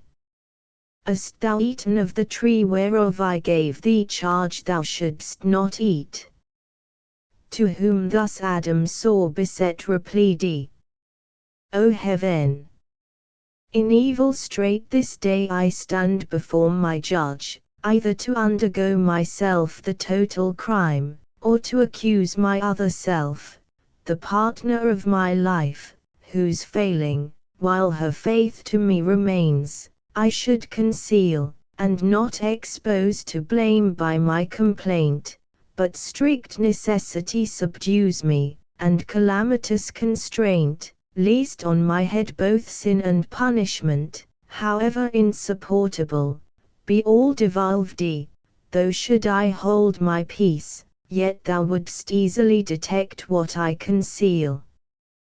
This woman whom thou madest to be my help, and gavest me as thy perfect gift, so good, so fit, so acceptable, so divine, that from her hand I could suspect no ill, and what she did, whatever in itself, her doing seemed to justify the deed, she gave me of the tree, and I did eat.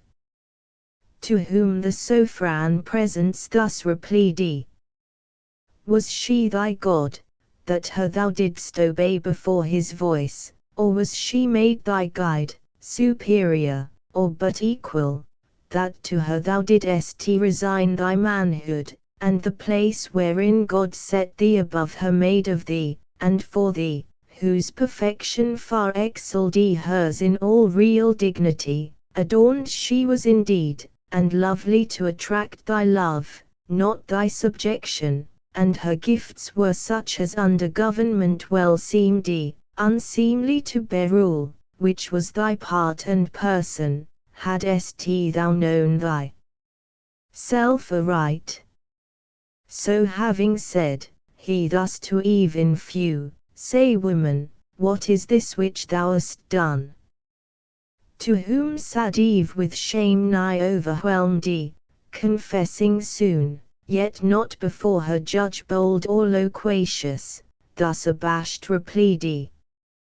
the serpent me beguiled and I did eat.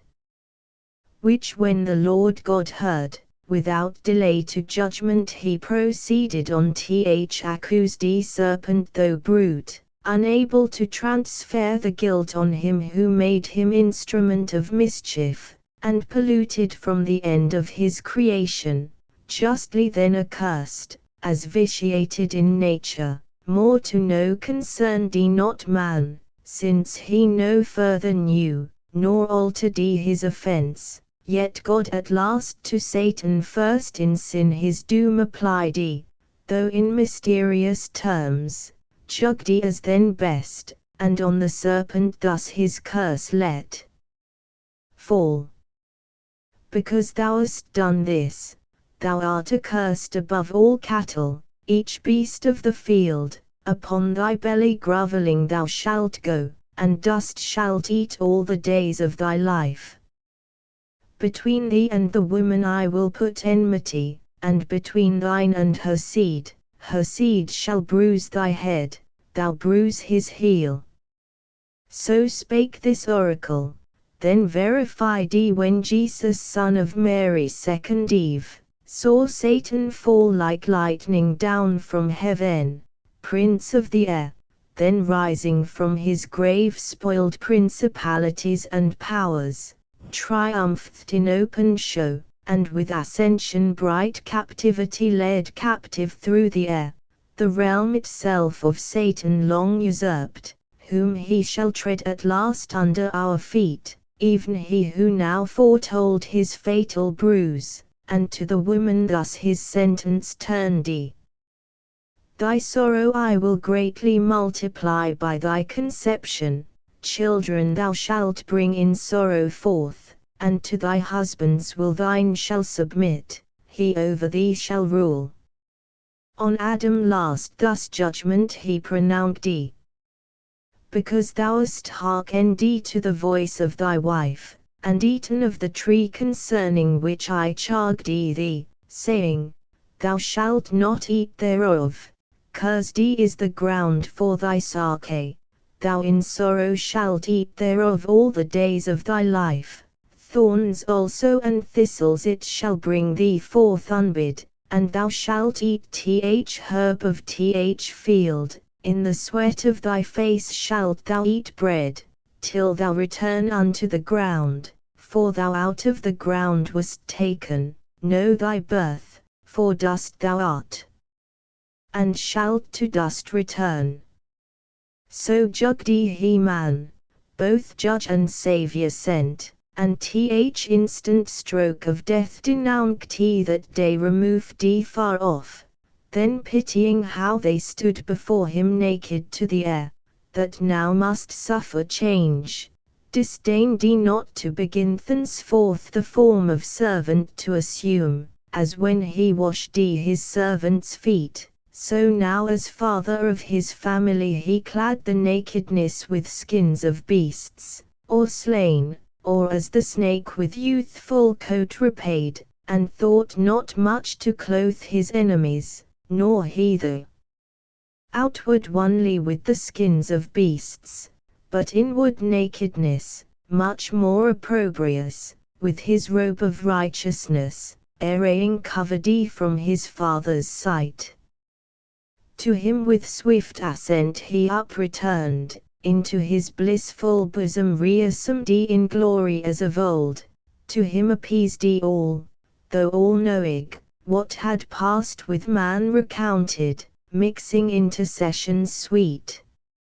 Meanwhile ere thus was sin and judged on earth, within the gates of hell sate sin and death, in counter view within the gates, that now stood open wide, belching outrageous flame far into chaos, since the fiend passed through, sin opening, who thus now to death began. O Son, why sit we here each other viewing idly, while Satan our great author thrives in other worlds, and happier seat provides for us his offspring dearer? It cannot be but that success attends him, if mishap, ere this he had returned with fury driven by his avenger, since no place like this can fit his punishment, or their revenge. Methinks I feel new strength within me rise, wings growing, and dominion given me large beyond this deep, whatever draws me on, or sympathy, or some connatural force powerful at greatest distance to unite with secret amity things of like kind by secretest conveyance. Thou my shade inseparable must with me along, for death from sin no power can separate. But least the difficulty of passing back stay his return perhaps over this gulf impassable, impervious. Let us try adventurous work, yet to thy power and mine not unagreeable, to found a path over this main from hell to that new world where Satan now prevails, a monument of merit high to all infernal host, easing the passage hence, for intercourse, or transmigration, as the lot shall lead. Nor can I miss the way, so strongly drawn by this new felt attraction and instinct. Whom thus the meagre shadow answered soon. Go whither fate and inclination strong leads thee, I shall not lag behind thee, nor other way, thou leading, such ascent I draw of carnage, prey innumerable, and taste the savour of death from all things there that live. Nor shall I to the work thou enterprisest be wanting, but afford thee equal aid. So saying, with delight he snuffed the smell of mortal change on earth. As when a flock of ravenous fowl, though many a league remote, against the day of battle, to a field, where armies lie encamped, come flying, laden with scent of living carcasses designed for death, the following day, in bloody fight. So scented the grim feature, and upturned his nostril wide into the murky air, sagacious of his quarry from so far. Then both from out hell gates into the waste-wide anarchy of chaos damp and dark flew divers, and with power, the power was great, hovering upon the waters, what they met solid or slimy, as in raging sea tossed up and down, together crowded drove from each side shoaling towards the mouth of hell. As when two polar winds blowing adverse upon the Cronian sea, together drive mountains of ice, that stop imagined way beyond Petsera eastward, to the rich Cathaean coast. The aggregated soil death with his mace petrific, cold and dry, as with a trident smote, and fixed as firm as Delos floating once, the rest his look bound with Gorgonian rigor not to move, and with asphaltic slime, broad as the gate, deep to the roots of hell the gathered beach they fastened and the mole immense wrought on over the foaming deep high art, a bridge of length prodigious joining to the wall immovable of this now fenceless world forfeit to death, from hence a passage broad, smooth, easy, inoffensive down to hell. So, if great things to small may be compared, Xerxes, the liberty of Greece to yoke, from Susa his Memnonian palace high came to the sea, and over Hellespont bridging his way, Europe with Asia joined and scarred with many a stroke indignant waves. Now had they brought the work by wondrous art pontifical, a ridge of pendant rock over the vexed abyss, following the track of Satan, to the self-same place where he first lighted from his wing, and landed safe from out of chaos to the outside bare of this round world, with pins of adamant and chains they made all fast, too fast they made and durable, and now in little space the confines met of empire in heaven and of this world, and on the left hand hell with long reach interposed 3. Several ways in sight, to each of these 3 places led. And now the way to earth they had discreed, to paradise first tending, when behold Satan in likeness of an angel bright betwixt the centaur and the scorpion steering his zenith, while the sun in Aries rose, disguised he came, but those his children dear the parent soon discerned,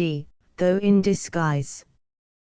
He, after Eve seduct unminded slunk into the wood fast by, and changing shape to observe the sequel, saw his guileful act by Eve, though all unweeting, seconded upon her husband, saw the shame that sought vain covertures, but when he saw descend the Son of God to judge them, terrified he fled, not hoping to escape, but shun the present, fearing guilty what his wrath might suddenly inflict, that past, returned by night, and listening where the hapless pair sate in the sad discourse, and various plaint, thence gathered his own doom, which understood not instant, but of future time. With joy and tidings fraught, to hell he now returned and at the brink of chaos, near the foot of this new wondrous pontifice, unhoped he met who to meet him came, his offspring dear. Great joy was at the meeting, and at sight of that stupendous bridge his joy increased. Long he admiring stood, till Sin, his fair enchanting daughter, thus the silence broke. O parent, these are thy magnific deeds, thy trophies, which thou viewest as not thine own. Thou art the author and prime architect, for I no sooner in my heart divined, my heart, which by a secret harmony still moves with thine, joined in connections sweet, that thou on earth hadst prospered, which thy looks now also evidence. But straight I felt though distant from thee worlds between, yet felt that I must after thee with this thy son, such fatal consequence unites us 3, hell could no longer hold us in her bounds, nor this unvoyageable gulf obscure detain from following thy illustrious track.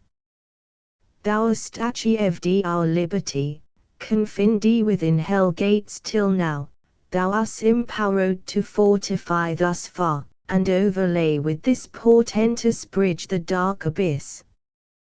Thine now is all this world, thy virtue hath won what thy hands builded not, thy wisdom gained with odds what wareth lost, and fully avenged our foil in heaven, Here thou shalt monarch reign. There didst not, there let him still victor sway, as battleth Ajugdi, from this new world retiring, by his own doom alienated, and henceforth monarchy with thee divide of all things, parted by empire eel bounds, his quadrature, from thy orbicular world, or try thee now more dangerous to his throne. Whom thus the Prince of Darkness answered glad: Fair daughter, and thou son and grandchild both, high proof ye now have given to be the race of Satan, for I glory in the name, antagonist of heaven's almighty King, amply have merited of me, of all infernal empire, that so near heaven's door triumphal with triumphal act have met, mine with this glorious work, and made one realm hell and this world, one realm, one continent of easy thoroughfare.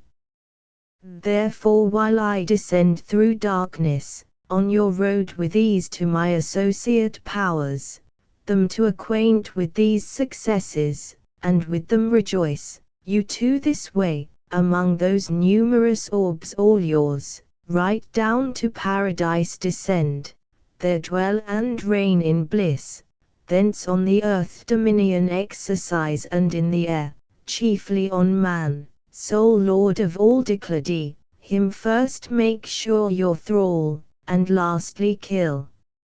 My substitutes I send ye, and create plenipotent on earth, of matchless might issuing from me, on your joint vigor now my hold of this new kingdom all depends, through sin to death exposed ye by my exploit.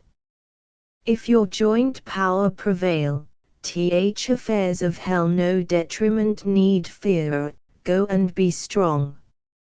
So saying he dismissed them. They with speed the course through thickest constellations held spreading the bane, the blasted stars looked wan, and planets strook, real eclipse then suffered. Other way Satan went down the causey to hell gate, on either side disparted chaos overbuilt exclaimed, and with rebounding surge the bears assailed, that scorned his indignation. Through the gate, wide open and unguarded, Satan passed and all about found desolate, for those appointed to sit there, had left the charge, flown to the upper world, the rest were all far to the inland returred about the walls of Pandemonium, city and proud seat of Lucifer, so by illusion called, of that bright star to Satan paragoned. There kept the watch the legions, while the grand in council sate, solicitous what chance might intercept the emperor sent, so he departing gave command, and they observed as when the Tartar from his Russian foe stricken over the snowy plains retires, or Bactrian Sophie from the horns of Turkish crescent, leaves all waste beyond the realm of Aladule, in his retreat to Taurus or Caspian. So these the late heaven-banished host, left desert utmost hell many a dark league, reducti in careful watch round the metropolis, and now expecting each hour their great adventurer from the search of foreign worlds, he through the midst unmarked, in show plebeian angel militant of lowest order, passed, and from the door of that Plutonian hall, invisible ascended his high throne, which under state of richest texture spread, at upper end was plaqued in regal lustre. Down a while he sate, and round about him saw unseen, at last as from a cloud his fulgent head and shape star bright appeared or brighter, clad with what permissive glory since his fall was left him, or false glitter, all amazed at that so sudden blaze the Stygian throng bent the aspect, and whom they wished D beheld. The mighty chief returned, loud was Th acclaim, forth rushed D in haste the great consulting peers, ready from the dark divan, and with like joy congratulant approached D him, who with hands silence, and with these words attention won. Thrones, dominations, princedoms, virtues, powers, for in possession such, not onely of right, I call ye and declare ye now, returned successful beyond hope, to lead ye forth triumphant out of this infernal pit abominable, accursed, the house of woe, and dungeon of our tyrant, now possess, as lords, a spacious world, to our native heaven little inferior, by my adventure hard with peril great achieved. Long were to tell what I have done, what suffered, with what pain voyaged the unreal, vast, unbounded deep of horrible confusion, over which by sin and death a broad way now is paved to expedite your glorious march. But I toiled out my uncouth passage, forked to ride Th untractable abyss, plunged in the womb of unoriginal night and chaos wild, that jealous of the secrets fiercely opposed my journey strange, with clamorous uproar protesting fate supreme. Thence how I found the new created world, which fame in heaven long had foretold, a fabric wonderful of absolute perfection, therein man plucked in a paradise, by our exile made happy, him by fraud I have seduced from his creator, and the more to increase your wonder, with an apple, he there ate offended, worth your laughter, hath given up both his beloved man and all his world, to sin and death a prey, and so to us, without our hazard, labor or alum, to range in, and to dwell, and over man to rule, as over all he should have ruled. True is, me also he hath jugged, or rather me not, but the brute serpent in whose shape man I deceived, that which to me belongs, is enmity, which he will put between me and mankind. I am to bruise his heel, his seed, when is not set, shall bruise my head, a world who would not purchase with a bruise, or much more grievous pain. Ye have Th account of my performance, what remains, ye gods, but up and enter now into full bliss. So having said, a while he stood, expecting the universal shout and high applause to fill his rear, when contrary he hears on all sides, from innumerable tongues a dismal universal hiss, the sound of public scorn. He wondered, but not long had leisure, wondering at himself now more, his visage drawn he felt too sharp and spare, his arms clung to his ribs, his legs entwining each other, till supplanted down he fell a monstrous serpent on his belly prone, reluctant, but in vain, a greater power now rolled him, punished in the shape he sinned, according to his doom, he would have spoke, but hiss for hiss returned with forked tongue to forked tongue, for now were all transformed alike, to serpents all as accessories to his bold riot. Dreadful was the din of hissing through the hall, thick swarming now with complicated monsters, head and tail, scorpion and asp, and amphisbaena dire, charists horned, hydras, and elopstria, and dipsas, not so thick swarmed once the soil bedropped with blood of Gorgon, or the Ilophusa, but still greatest he the midst, now dragon grown, larger than whom the sun engendered in the Pythian veil on slime, huge python, and his power no less he seemed above the rest still to retain. They all him followed issuing forth to open field, where all yet left of that revolted rout heaven fallen, in station stood or just array, sublime with expectation when to see in triumph issuing forth the glorious chief. They saw, but other sight instead, a crowd of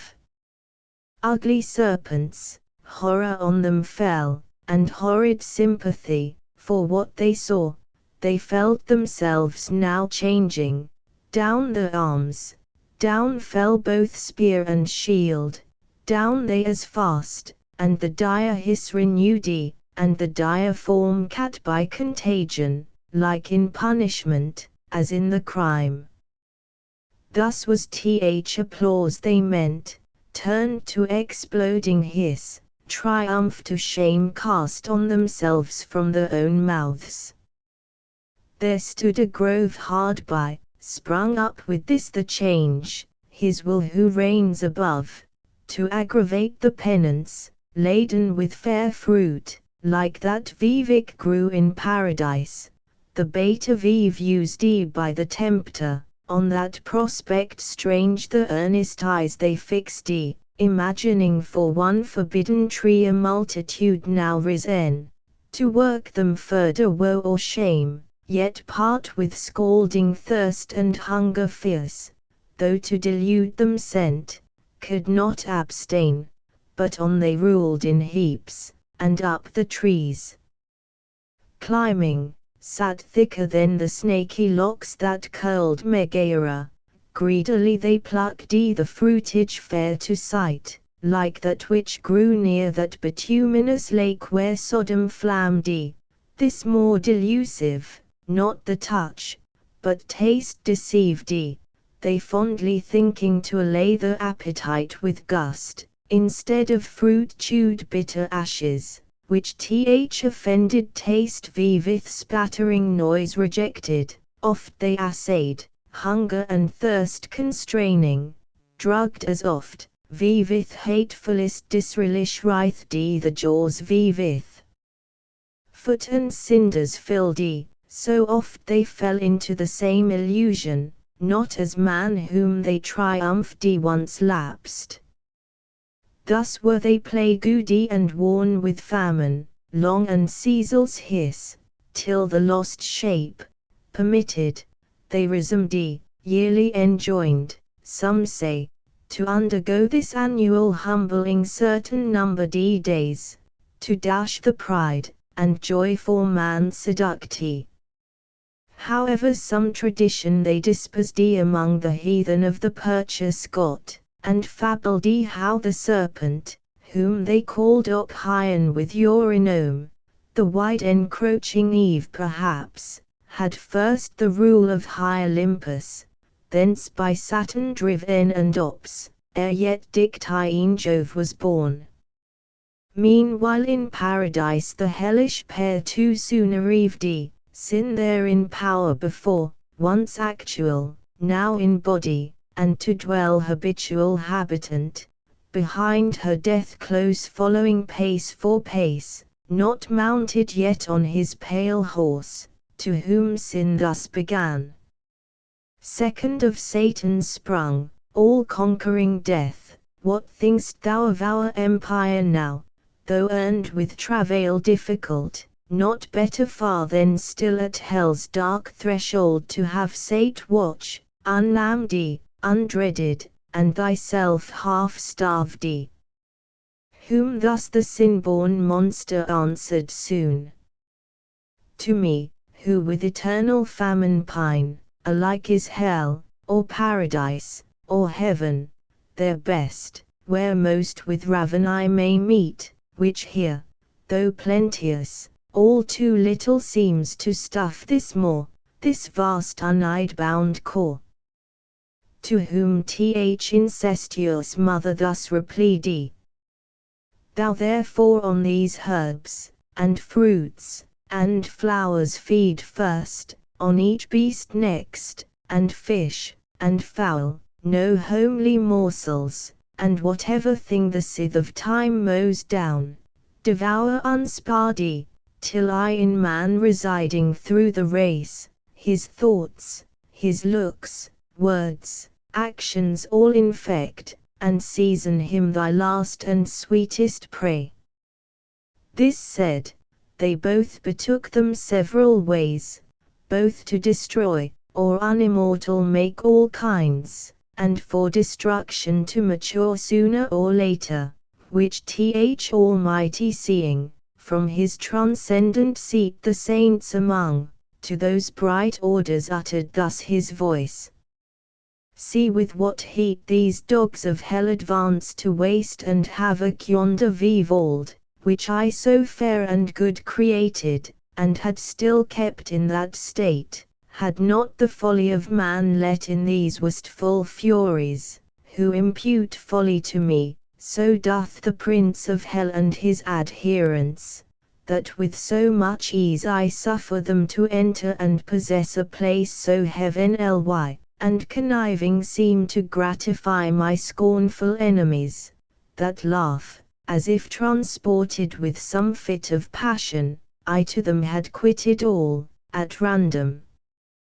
yielded up to their misrule, and know not that I called and drew them thither my hell hounds, to lick up the draught and filth which man's polluting sin with tainteth shed on what was pure, till crammed and gorged, nigh burst with sucked and glutted offal, at one fling of thy victorious arm, well-pleasing Son, both sin, and death, and yawning grave at last through chaos hurled, obstruct the mouth of hell forever, and seal up his ravenous jaws.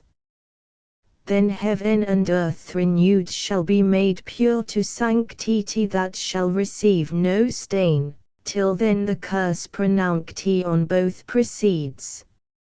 He ended, and the heavenly audience loud sung Hallelujah, as the sound of seas, through multitude that sung, Just are thy ways, righteous are thy decrees on all thy works, who can extenuate thee? Next, to the Son, destined restorer of mankind, by whom new heaven and earth shall to the ages rise, or down from heaven descend. Such was the song, while the Creator calling forth by name his mighty angels gave them several charge, as sorted best with present things. The sun had first his precept so to move, so shine, as might affect the earth with cold and heat scarce tolerable, and from the north to call decrepit winter, from the south to bring solstitial summer's heat. To the blank moon her office they prescribed, to th other five the planetary motions and aspects in sextile, square, and trin, and opposite, of noxious efficacy, and when to join in synod unbenign, and taught the fixed the influence malignant when to show which of them rising with the sun, or falling, should prove tempestuous. To the winds they set the corners, when with bluster to confound sea, air, and shore, the thunder when to roll with terror through the dark aerial hall.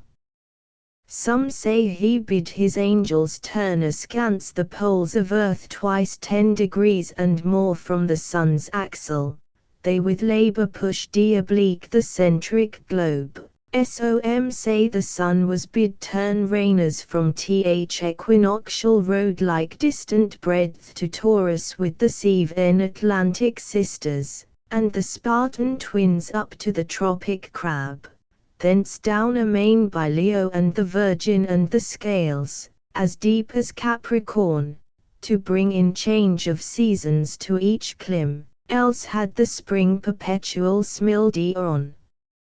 earth with verdant flowers, equal in days and nights, except to those beyond the polar circles, to them day had unbenighted shone, while the low sun to recompense his distance, in the sight had rounded still th horizon, and not known or east or west, which had forbid the snow from cold Estotiland, and south as far beneath Magellan. At that tasted fruit the sun, as from Thystine banquet, turned his course intended, else how had the world inhabited, though sinless, more than now, avoided pinching cold and scorching heat. These changes in the heavens, though slow, product like change on sea and land, sidereal blast, vapor, and mist, and exhalation hot, corrupt and pestilent, now from the north of Norumbega, and the Samode shore bursting the brazen dungeon, armed with ice and snow and hail and stormy gust and flaw. Boreas and Cetias and Argests loud and Thracias rend the woods and seas upturn, with adverse blast upturns them from the south Notus and Apha black with thunderous clouds from Ceraliana, thwart. Of these as fierce forth rush the Levant and the ponent Vivins Eurus and Zephyr with the lateral noise, Sirocco, and Libaccio. Thus began outrage from liveless things, but discord first daughter of sin, among irrational, death introduced through fierce antipathy, beast now with beast gan war, and fowl with fowl, and fish with fish, to graze the herb all leaving, devoured each other, nor stood much in awe of man, but fled him, or with countenance grim glady on him passing. These were from without the growing miseries, which Adam saw already in part, though hid in gloomiest shade, to sorrow abandoned, but worse felt within, and in a troubled sea of passion tossed, thus to despair then sought with sad complaint. O miserable of happy! Is this the end of this new glorious world, and me so late the glory of that glory, who now become accursed of blessed, hide me from the face of God, whom to behold was then my height of happiness, yet well, if here would end the misery, I deserved it, and would bear my own deservings, but this will not serve, all that I eat or drink, or shall beget, is propagated curse. O voice once heard delightfully, increase and multiply, now death to hear. For what can I increase or multiply, but curses on my head? Who of all ages to succeed, but feeling the evil on him brought by me, will curse my head, ill-fare our ancestor impure, for this we may thank Adam, but his thanks shall be the execration, so besides mine own that bide upon me, all from me shall with a fierce reflux on me redound, on me as on the natural centre light heavy, though in the place. O fleeting joys of paradise, dear bought with lasting woes! Did I request thee, Maker, from my clay to mould me man? Did I solicite thee from darkness to promote me, or here place in this delicious garden? As my will concurred not to my being, it were but right and equal to reduce me to my dust, desirous to resign, and render back all I received, unable to perform thy terms too hard, by which I was to hold the good I sought not. To the loss of that sufficient penalty, why hast thou added the sense of endless woes? Inexplicable thy justice seems, yet to say truth, too late, I thus contest, then should have been refused those terms whatever, when they were proposed, thou didst accept them, wilt thou enjoy the good, then cavil the conditions. And though God made thee without thy leave, what if thy son prove disobedient, and reprove thee? Retort, wherefore didst thou beget me? I sought it not, wouldst thou admit for his contempt of thee that proud excuse? Yet him not thy election, but natural necessity bego. God made thee of choice his own, and of his own to serve him. Thy reward was of his grace, thy punishment then justly is at his will. Be it so, for I submit, his doom is fair, that dust I am, and shall to dust return, O welcome hour whenever. Why delays his hand to execute what his decree fixed on this day? Why do I overlive, why am I mocked with death, and lengthen out to deathless pain? How gladly would I meet mortality my sentence, and be earth insensible, how glad would lay me down as in my mother's lap. There I should rest and sleep secure, his dreadful voice no more would thunder in my ears, no fear of worse to me and to my offspring would torment me with cruel expectation. Yet one doubt pursues me still, least all I cannot die, least that pure breath of life, the spirit of man which God inspurred, cannot together perish with this corporeal clod, then in the grave, or in some other dismal place, who knows but I shall die a living death. O thought horrid, if true! Yet why? It was but breath of life that shindy, what dies but what had life and sin. The body properlyeth neither. All of me then shall die, let this appease the doubt, since humane reach no further knows. For though the Lord of all be infinite, is his wrath also. Be it, man is not so, but mortal doomed. How can he exercise wrath without end on man whom death must end? Can he make deathless death? That were to make strange contradiction, which to God himself impossible is held, as argument of weakness, not of power. Will he draw out, for anger's sake, finite to infinite in punished man, to satisfy his rigor satisfied never, that were to extend his sentence beyond dust and nature's law, by which all causes else according still to the reception of the matter act, not to th extent of their own sphere. But say that death be not one stroke, as I suppose, bereaving sense, but endless misery from this day onward, which I feel begun both in me, and without me, and so last to perpetuity, me, that fear comes thundering back with dreadful revolution on my defensel's head,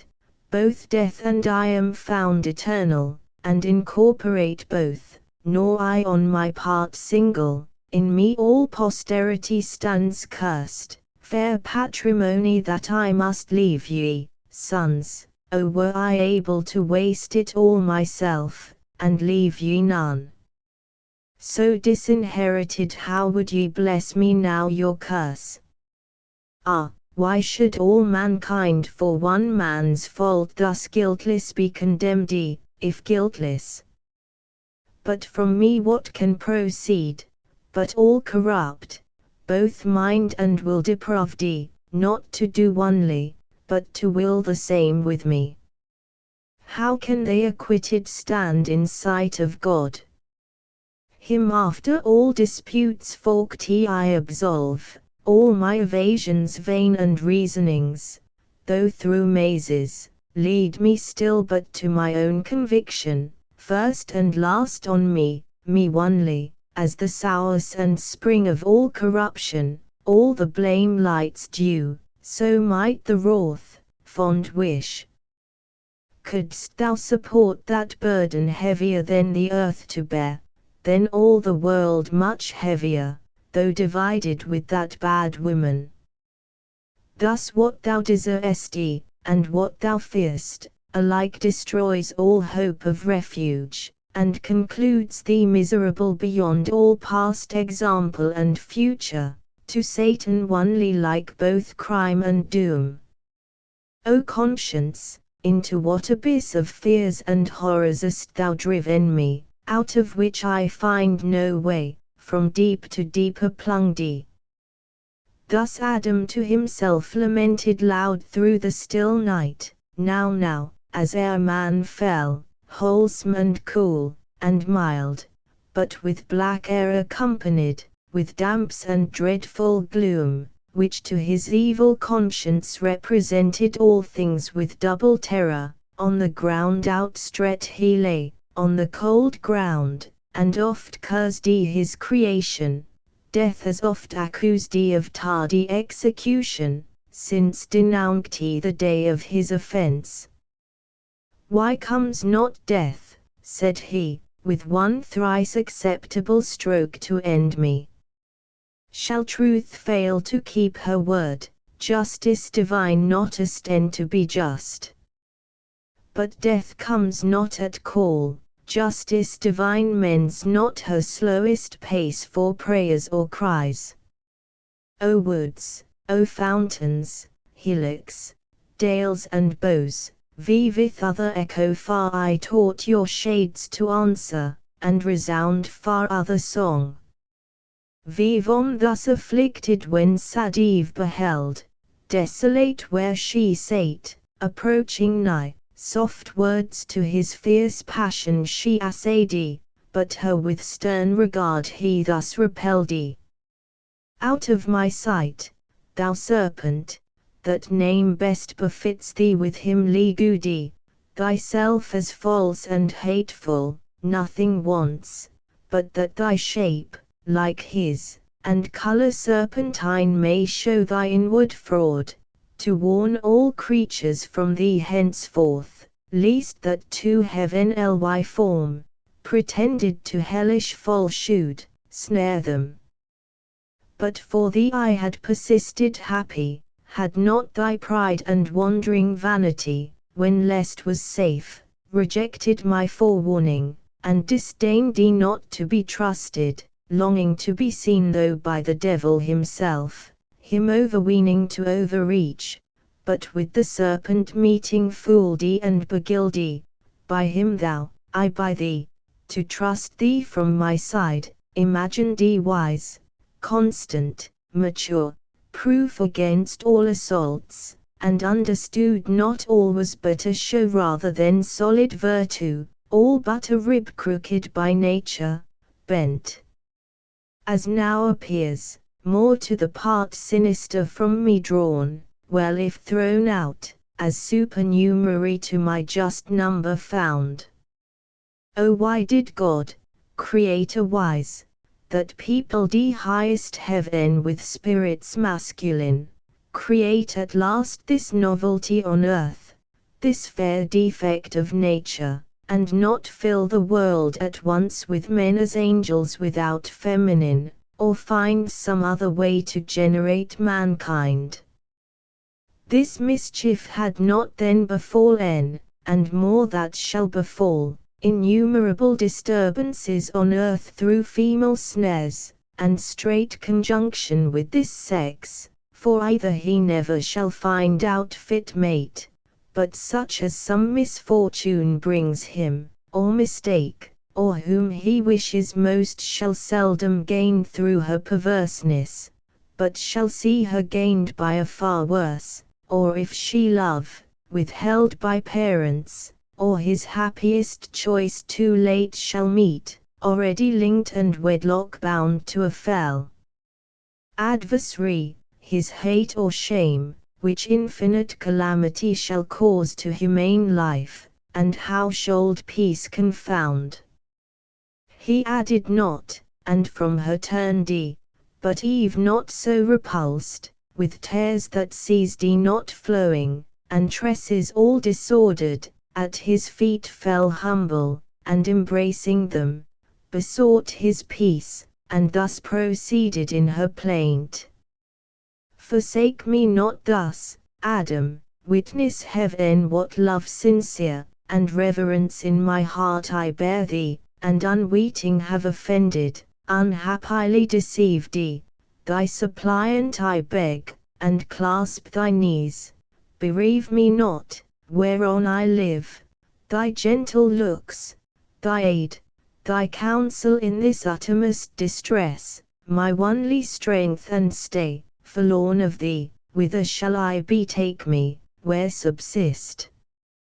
While yet we live, scarce one short hour perhaps, between us two let there be peace, both joining, as joined thee in injuries, one enmity against a foe by doom express assign thee us, that cruel serpent, on me exercise not thy hatred for this misery befallen, on me already lost, me then thyself more miserable, both have sinned thee, but thou against God only, I against God and thee, and to the place of judgment will return, there with my cries importune heaven, that all the sentence from thy head removed thee may light on me, sole cause to thee of all this woe, me only just object of his ire. She ended weeping, and her lowly plight, immovable till peace obtained thee from fault acknowledged thee and deplored thee, in Adam wrought commiseration, soon his heart relented towards her, his life so late and sole delight, now at his feet submissive in distress, creature so fair his reconcilement seeking, his counsel whom she had displeased thee, his aid, as one disarmed thee, his anger all he lost, and thus with peaceful words upraised thee her soon. Unwary, and too desirous, as before, so now of what thou know'st not, who deservest thee the punishment all on thyself, alas! Bear thine own first, ill able to sustain his full wrath whose thou feel'st as yet lest part, and my displeasure bear'st so ill. If prayers could alter high decrees, I to that place would speed before thee, and be louder heard, that on my head all might be visited, thy frailty and infirmer sex forgiven, to me committed and by me exposed thee.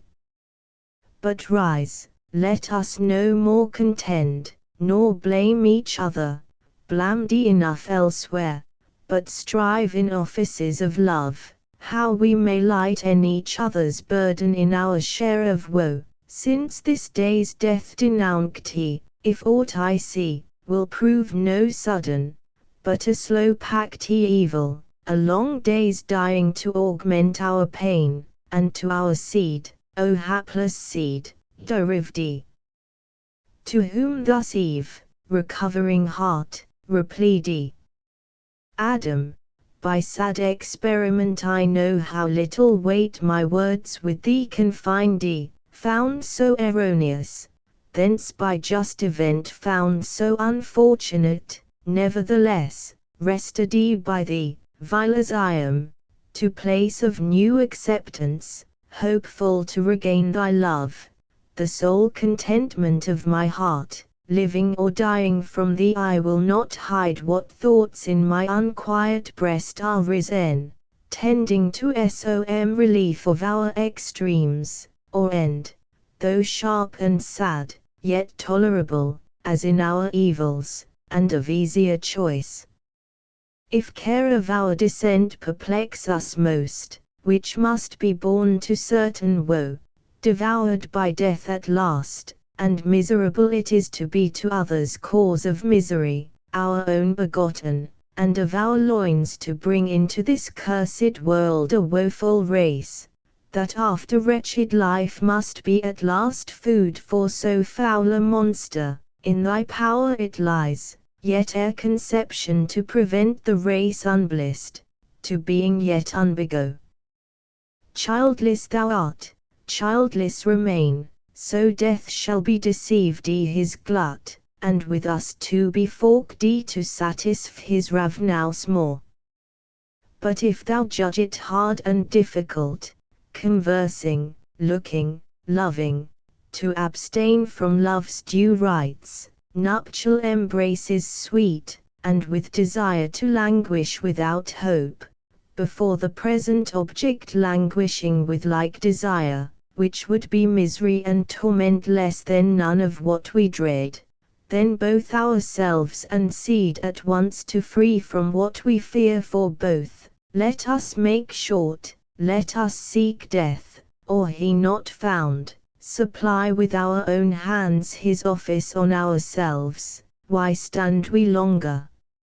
shivering under fears that show no end but death, and have the power of many ways to die, the shortest choosing destruction with destruction to destroy. She ended here, or vehement despair broke off the rest, so much of death her thoughts had entertained, as did her cheeks with pale. But Adam with such counsel nothing swayed, to better hopes his more attentive mind labouring had rayed, and thus to Eve replied, Eve, thy contempt of life and pleasure seems to argue in thee something more sublime and excellent than what thy mind contemns, but self-destruction therefore sought, refutes that excellence thought in thee, and implies, not thy contempt, but anguish and regret for loss of life and pleasure overlofty. Or if thou covet death, as utmost end of misery, so thinking to evade the penalty pronounced, doubt not but God doth wisely arm his vengeful ire then so to be forestalled. Much more I fear lest death so snat will not exempt us from the pain we are by doom to pay, rather such acts of contumacy will provoke the highest to make death in us live. Then let us seek some safer resolution, which methinks I have in view, calling to mind with heed part of our sentence, that thy seed shall bruise the serpent's head, piteous amends, unless be meant, whom I conjecture, our grand foe Satan, who in the serpent hath contrived against us this deceit, to crush his head would be revenge indeed, which will be lost by death brought on ourselves, or childless days resolved, as thou proposest, so our foe shall scape his punishment ordained, and we instead shall double ours upon our heads. No more be mentioned then of violence against ourselves, and wilful barrenness, that cuts us off from hope, and savours only rancour and pride, impatience and despite, reluctance against God and his just yoke laid on our necks. Remember with what mild and gracious temper he both heard and judged without wrath or reviling. We expected immediate dissolution, which we thought was meant by death that day, when lo, to thee pains only in childbearing were foretold, and bringing forth, soon recompensed with joy, fruit of thy womb. On me the curses lope glanced on the ground, with labour I must earn my bread, what harm? Idleness had been worse, my labour will sustain me, and least cold or heat should injure us, his timely careth unbesought provided, and his hands clothed us unworthy, pitying while he judged, how much more, if we pray him, will his ear be open, and his heart to pity incline, and teach us further by what means to shun inclement seasons, rain, ice, hail and snow, which now the sky with various face begins to show us in this mountain, while the winds blow moist and keen, shattering the graceful locks of these fair spreading trees, which bids us seek some better shroud, some better warmth to cherish our limbs benumbed, ere this diurnal star leave cold the night. How we his gathered beams reflected, may with matter sear ferment, or by collision of two bodies grind the air attrite to fire, as late the clouds justling or pushed with winds rude in the shock tine the slant lightning, whose thwart flame driven down kindles the gummy bark of fir or pine, and sends a comfortable heat from far, which might supply the sun, such fire to use, and what may else be remedy or cure to evils which our own misdeeds have wrought, he will instruct us praying, and of grace beseeching him, so as we need not fear to pass commodiously this life, sustained by him with many comforts, till we end in dust, our final rest and native home. What better can we do, than to the place repairing where he jugged us, prostrate fall before him reverent, and there confess humbly our faults, and pardon beg, with tears vivattering the ground, and with our sighs the air frequenting, sent from hearts contrite, in sign of sorrow unfeigned, and humiliation meek. Undoubtedly he will relent and turn from his displeasure, in whose look serene, vive and angry most he seemed and most severe, vivat else but favour, grace, and mercy shone. So spake our father penitent, nor Eve felt less remorse. They forthwith to the place repairing where he jugged them prostrate fell before him reverent, and both confessed humbly the faults, and pardon begged, with tears vivattering the ground, and with the sighs the air frequenting, sent from hearts contrite, in sign of sorrow unfeigned, and humiliation meek. The end of the 9th book. Paradise Lost. Book X. Thus they in lowliest plight repentant stood praying, for from the mercy seat above prevenient grace descending had removed the stony from the hearts, and made new flesh regenerate grow instead, that sighs now breathed unutterable, which the spirit of prayer inspurred, and winged for heaven with speedier flight than loudest oratory, yet the port not of mean sweeters, nor important less seemed the petition, than when ancient pair in fables old, less ancient yet than these, Deucalion and chaste Pyrrha to restore the race of mankind drowned, before the shrine of Themis stood devout. To heaven the prayers flew up, nor missed the way, by envious winds blown vagabond or frustrate, in they passed dimensionless through heaven ly doors, then clad with incense, where the golden altar fummed, by the great intercessor, came in sight before the Father's throne, them the glad Son presenting, thus to intercede began.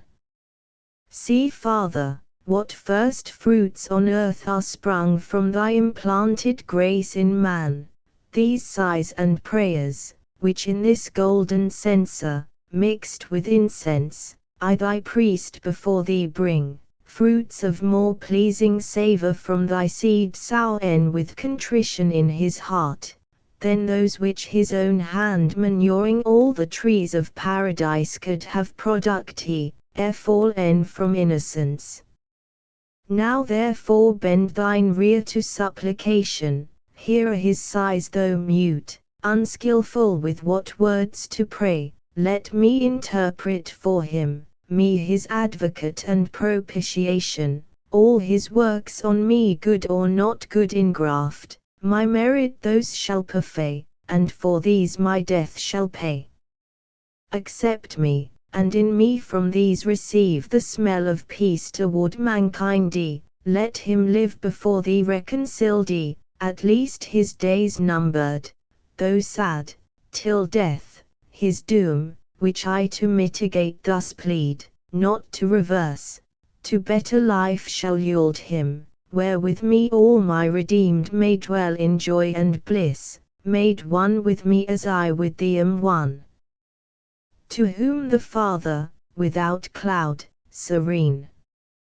all thy request for man, accepted son, obtain, all thy request was my decree, but longer in that paradise to dwell, the law I gave to nature him forbids, those pure immortal elements that know no gross, no unharmonious mixture foul, eject him tainted now, and purge him off as a distemper, gross to air as gross, and mortal food, as may dispose him best for dissolution wrought by sin, that first distempered all things, and of incorrupt corrupted.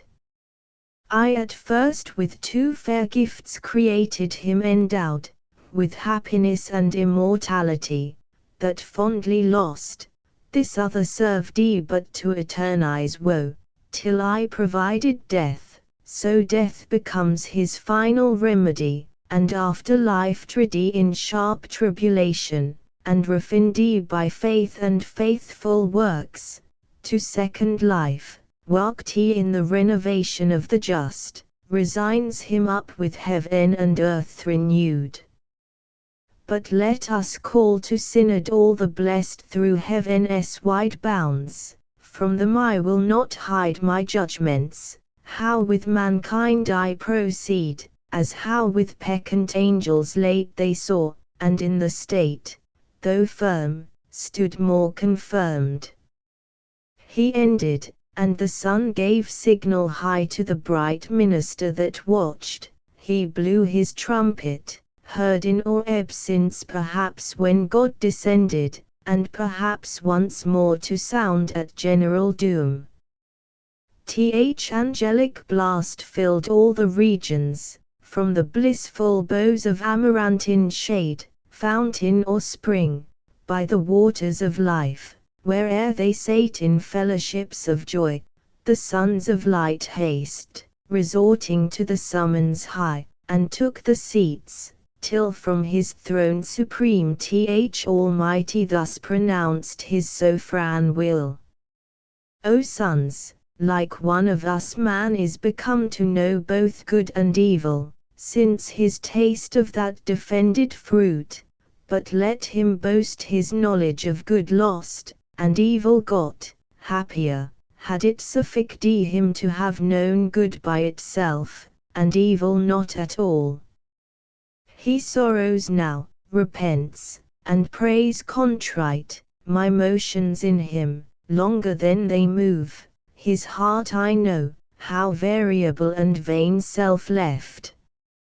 Least therefore his now bolder hand reach also of the tree of life, and eat, and live forever, dream at least to live forever, to remove him I decree, and send him from the garden forth to till the ground whence he was taken, fitter soil. Michael, this my behest have thou in charge, take to thee from among the cherubim thy choice of flaming warriors, lest the fiend or in behalf of man, or to invade vacant possession som new trouble raise, as thee, and from the paradise of God without remorse drive out the sinful pair, from hallowed ground unholy, and denounce to them and to the progeny from thence perpetual banishment. Yet lest they faint at the sad sentence rigorously urged, for I behold them soft and with tears bewailing the excess, all terror hide. If patiently thy bidding they obey, dismiss them not disconsolate, reveal to Adam what shall come in future days, as I shall thee enlighten, intermix my covenant in the woman's seed renewed, so send them forth, though sorrowing, yet in peace, and on the east side of the garden place, where entrance up from Eden easiest climbs, cherubic watch, and of a sword the flame wide waving, all approach far off to fright, and guard all passage to the tree of life, lest paradise a receptacle prove to spirits foul, and all my trees the prey, with whose still fruit man once more to delude. He sees and archangelic power prepared for swift descent, with him the cohort bright of watchful cherubim, 4 faces each had, like a double Janus, all the shape spangled with eyes more numerous than those of Argus, and more wakeful than to Druze, charmed with Arcadian pipe, the pastoral reed of Hermes, or his opiate rod. Meanwhile to resalute the world with sacred light Leucothea worked, and with fresh dews embalmed the earth, when Adam and first matron Eve had ended now the orisons, and found, strength added from above, new hope to spring out of despair, joy, but with fear yet linked, which thus to Eve his welcome words renewed. Eve, easily may faith admit, that all the good which we enjoy, from heaven descends, but that from us aught should ascend to heaven so prevalent as to concern the mind of God high blessed, or to incline his will, hard to belief may seem, yet this will prayer, or one short sigh of humane breath, upborne even to the seat of God. For since I sought by prayer offended deity to appease, kneeled and before him humbled all my heart, methought I saw him placeable and mild, bending his rear, persuasion in me grew that I was heard with favor, peace returned home to my breast, and to my memory his promise, that thy seed shall bruise our foe, which then not minded in dismay, yet now assures me that the bitterness of death is past, and we shall live. Whence hail to thee, Eve rightly called, mother of all mankind, mother of all things living, since by thee man is to live, and all things live for man. To whom thus Eve with sad demeanor meek, ill worthy I such title should belong to me transgress hour, who for thee ordained a help, became thy snare, to me reproach rather belongs, distrust and all dispraise, but infinite in pardon was my judge, that I who first brought death on all, am gracti the sowers of life, next favorable thou, who highly thus to entitle me vouchsafed, far other name deserving. But the field to labor calls us now with sweat imposed, though after sleepless night, foresee the morn, all unconcerned with our unrest, begins her rosy progress smiling, let us forth, I never from thy side henceforth to stray, where'er our day's work lies, though now enjoined laborious, till day droop, while here we dwell, what can be toilsome in these pleasant walks? Here let us live, though in fallen state, content. So spake, so wished much humbled Eve, but fate subscribed not, nature first gave signs, impressed on bird, beast, air suddenly eclipsed after short blush of morn, nigh in her sight the bird of Jove, stooped from his airy tour, 2 birds of gayest plume before him drove, down from a hill the beast that reigns in woods, first hunter then, pursued a gentle brace, goodliest of all the forest, hart and hind, direct to eastern gate was bent the flight. Adam observed and with his eye the chase pursuing, not unmoved to Eve thus spake. O Eve, some further change awaits us nigh, which heaven by these mute signs in nature shows forerunners of his purpose, or to warn us haply to secure of our discharge from penalty, because from death released some days, how long, and what till then our life, who knows, or more than this, that we are dust, and thither must return and be no more. vvhy else this double object in our sight of flight pursued in air and or the ground one way the self same hour. Why in the east darkness ere day's mid-course, and morning light more orient in yon western cloud that draws awry the blue firmament a radiant white, and slow descends, with something heaven-ly fraught. He erred not, for by this the heaven-ly bands down from a sky of jasper lighted now in paradise, and on a hill made old, a glorious apparition, had not doubt and carnal fear that day dimmed Adam's eye. Not that more glorious, when the angels met Jacob in Mahanaim, where he saw the field pavilioned with his guardians bright, nor that which on the flaming mount appeared in Dutton, covered with a camp of fire, against the Syrian king, who to surprise one man, assassin-like had levied war unproclaimed.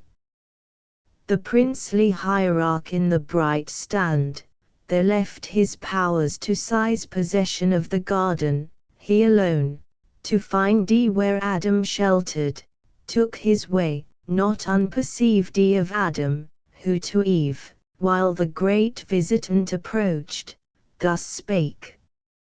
Eve, now expect great tidings, which perhaps of us will soon determine, or impose new laws to be observed. For I descry from yonder blazing cloud that veils the hill one of the heaven-ly host, and by his gate none of the meanest, some great potentate or of the thrones above, such majesty invests him coming, yet not terrible, that I should fear, nor sociably mild, as Raphael, that I should much confide, but solemn and sublime, whom not to offend, with reverence I must meet, and thou retire.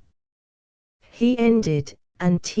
archangel soon drew nigh, not in his shape celestial, but as man clad to meet man. Over his lucid arms a military vest of purple flowed livelier than Melibæan, or the grain of Sarah, worn by kings and heroes old in time of truce. Iris had dipped the woof, his starry helm unbuckled showed him prime in manhood where youth ended. By his side as in a glistering zodiac hung the sword, Satan's dire dread, and in his hand the spear. Adam bowed low, he kingly from his state inclined not, but his coming thus declared. Adam, heaven's high behest no preface needs, sufficient that thy prayers are heard, and death, then due by sentence when thou didst transgress, defeated of his size o'er many days given thee of grace, wherein thou mayest repent, and one bad act with many deeds well done mayst cover. Well may then thy Lord appease thee, redeem thee quite from death's rapacious claims, but longer in this paradise to dwell permits not. To remove thee I am come, and send thee from the garden forth to till the ground, whence thou wast taken, fitter soil. He added not, for Adam at the news heart strook with chilling gripe of sorrow stood, that all his senses bound. Eve, who unseen yet all had heard, with audible lament discovered soon the place of her retire. O unexpected stroke, worse than of death! Must I thus leave thee paradise? Thus leave thee native soil, these happy walks and shades, fit haunt of gods? Where I had hoped to spend, quiet though sad, the respite of that day that must be mortal to us both. O flowers, that never will in other climate grow, my early visitation, and my last at even, which I bred up with tender hand from the first opening bud, and gave ye names, who now shall rear ye to the sun, or rank your tribes, and water from th ambrosial fount. The lastly nuptial bower, by me adorned with what to sight or smell was sweet, from thee how shall I part, and whither wander down into a lower world, to this obscure and wild, how shall we breath in other air less pure, accustomed to immortal fruits? Whom thus the angel interrupted mild. Lament not Eve, but patiently resign what justly thou hast lost, nor set thy heart, thus over fond, on that which is not thine. Thy going is not lonely, with thee goes thy husband, him to follow thou art bound, where he abides, think there thy native soil. Adam by this from the cold sudden damp recovering, and his scattered spirits returned, to Michael thus his humble words addressed. Celestial, whether among the thrones, or none of them the highest, for such of shape may seem prince above princes, gently hast thou told thy message, which might else in telling wound, and in performing end us, what besides of sorrow and dejection and despair our frailty can sustain, thy tidings bring, departure from this happy place, our sweet recess, and only consolation left familiar to our eyes, all places else inhospitable appear and desolate, nor knowing us nor known, and if by prayer incessant I could hope to change the will of him who all things can, I would not cease to weary him with my assiduous cries, but prayer against his absolute decree no more avails than breath against the windy, blown stifling back on him that breaths it forth, therefore to his great bidding I submit. This most afflicts me, that departing hence, as from his face I shall be hid, deprived his blessed countenance, here I could frequent, with worship, place by place where he vouchsafed presence divine, and to my sons relate, on this mount he appeared, under this tree stood visible, among these pines his voice I heard, here with him at this fountain talked he. So many grateful altars I would rear of grassy turf, and pile up every stone of lustre from the brook, in memory, or monument to ages, and thereon offer sweet-smelling gums and fruits and flowers. In yonder nether world where shall I seek his bright appearances, or footstep trace? For though I fled him angry, yet recalled he to life prolonged and promised race, I now gladly behold though but his utmost skirts of glory, and far off his steps adore. To whom thus Michael with regard benign: Adam, thou knowest heaven his, and all the earth not this rock only, his omnipresence fills land, sea, and air, and every kind that lives, fermented by his virtual power and warmed, all earth he gave thee to possess and rule, no despicable gift, surmise not then his presence to these narrow bounds confined of paradise or Eden. This had been perhaps thy capital seat, from whence had spread all generations, and had hither come from all the ends of earth, to celebrate and reverence thee, the great progenitor. But this preeminence thou hast lost, brought down to dwell on even ground now with thy sons, yet doubt not but in valley and in plain God is as here, and will be found alike present, and of his presence many a scene is still following thee, still compassing thee round with goodness and paternal love, his face express, and of his steps the track divine.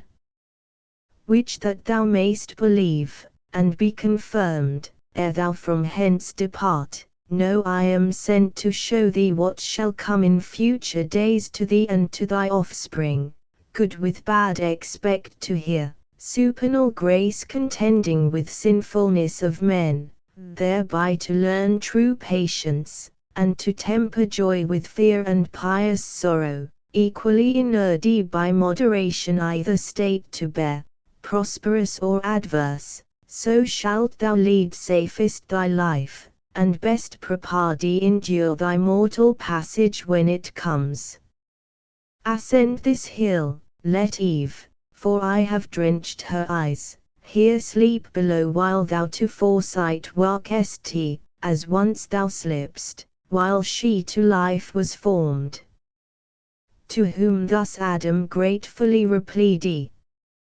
Ascend, I follow thee, safe guide, the path thou leadest me, and to the hand of heaven submit, however chastening, to the evil turn my obvious breast, arming to overcome by suffering, and earn rest from labor won, if so I may attain. So both ascend in the visions of God. It was a hill of paradise the highest, from whose top the hemisphere of earth in clearest ken stretched out to amplest reach of prospect lay. Not higher that hill nor wider looking round, whereon for different cause the tempter set our second Adam in the wilderness, to show him all earth's kingdoms and the glory. His eye might there command wherever stood city of old or modern fame, the seat of mightiest empire, from the destined walls of Cambalu, seat of Cathay and Can and Samarcand by Oxus, Timur's throne, to Paquin of Sinaian kings, and thence to Agra and Lara of great Mogul down to the golden Chersons, or where the Persian in Ekbatan sate, or since in Ispahan, or where the Russian Czar in Moscow, or the Sultan in Byzance, Turchestan born, nor could his eye not ken th empire of Negus to his utmost. Porto Coco and the less maritime kings Mombasa, and Quilo, and Malind, and Sofala thought offer, to the realm of Congo, and Angola farthest south, or thence from Niger flood to Atlas mount the kingdoms of Almansa, Fez, and Sus, Marocco and Algiers, and Tremisan, on Europe thence, and where Rome was to sway the Vivalde, in spirit perhaps he also saw rich Mexico the seat of Moctezuma, and Cusco in Peru, the richer seat of Atabalapa, and yet unspoiled Guiana, whose great city Dria's sons call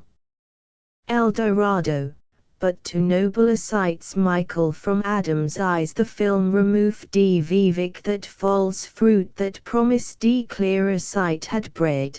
Then purged with Euphrasia and Rue the visual nerve, for he had much to see, and from the vivel of life 3 drops instilled. So deep the power of these ingredients pierced, even to the inmost seat of mental sight, that Adam now enforked to close his eyes, sunk down and all his spirits became entranced. But him the gentle angel by the hand soon rayed, and his attention thus recalled.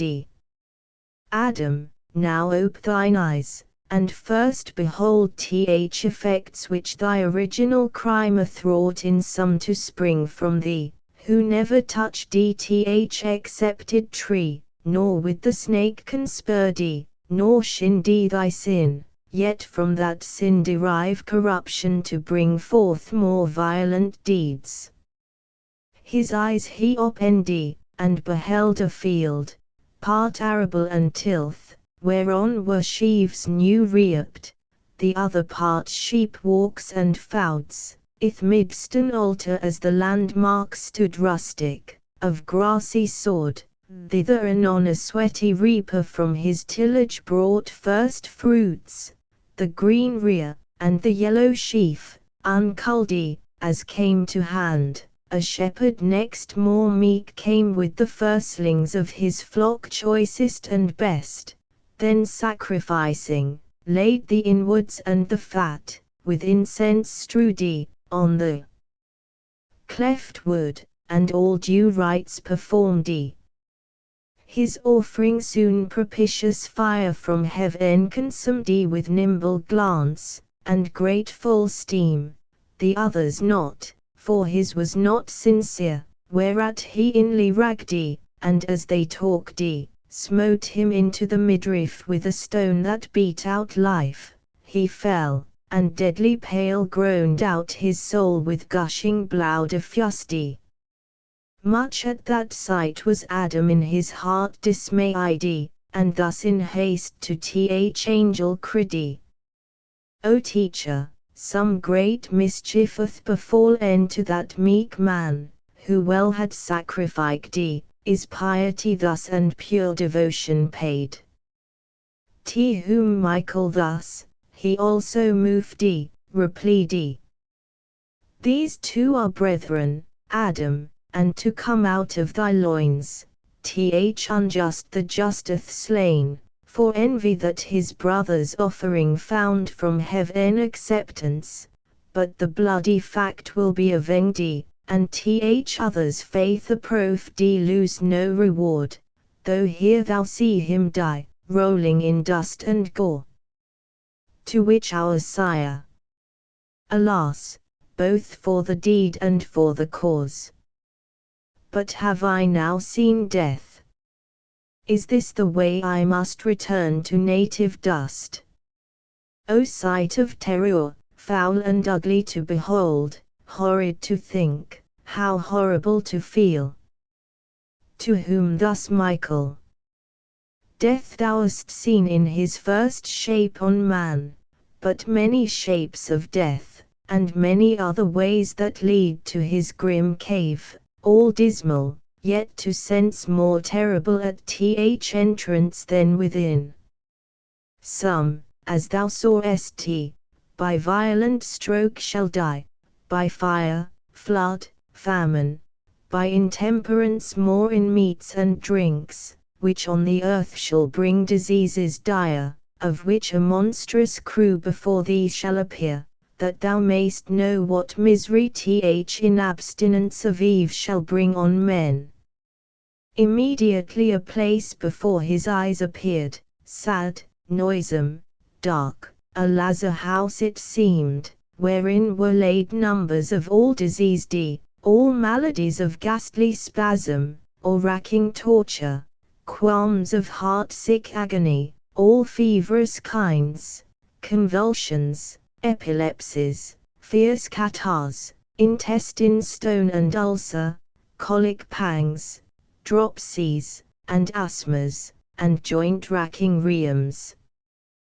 Dire was the tossing, deep the groans, despair tended the sick busiest from couch to couch, and over them triumphant death his dart shook, but delayed to strike, though oft invoked he with vows, as the chief good, and final hope. Sight so deform what heart of rock could long dryad behold? Adam could not, but wept, though not of woman born, compassion quelled his best of man, and gave him up to tears a space, till firmer thoughts restrained excess, and scarce recovering words his plaint renewed. O miserable mankind, to what fall degraded, to what wretched state reserved? Better end here unborn. Why is life given to be thus wrested from us? Rather why obtruded on us thus? Who if we knew what we receive, would either not accept life offered, or soon beg to lay it down, glad to be so dismissed in peace? Can thus th image of God in man created once so goodly and erect, though faulty since, to such unsightly sufferings be debased under inhuman pains? Why should not man, retaining still divine similitude in part, from such deformities be free, and for his Maker's image sarke exempt?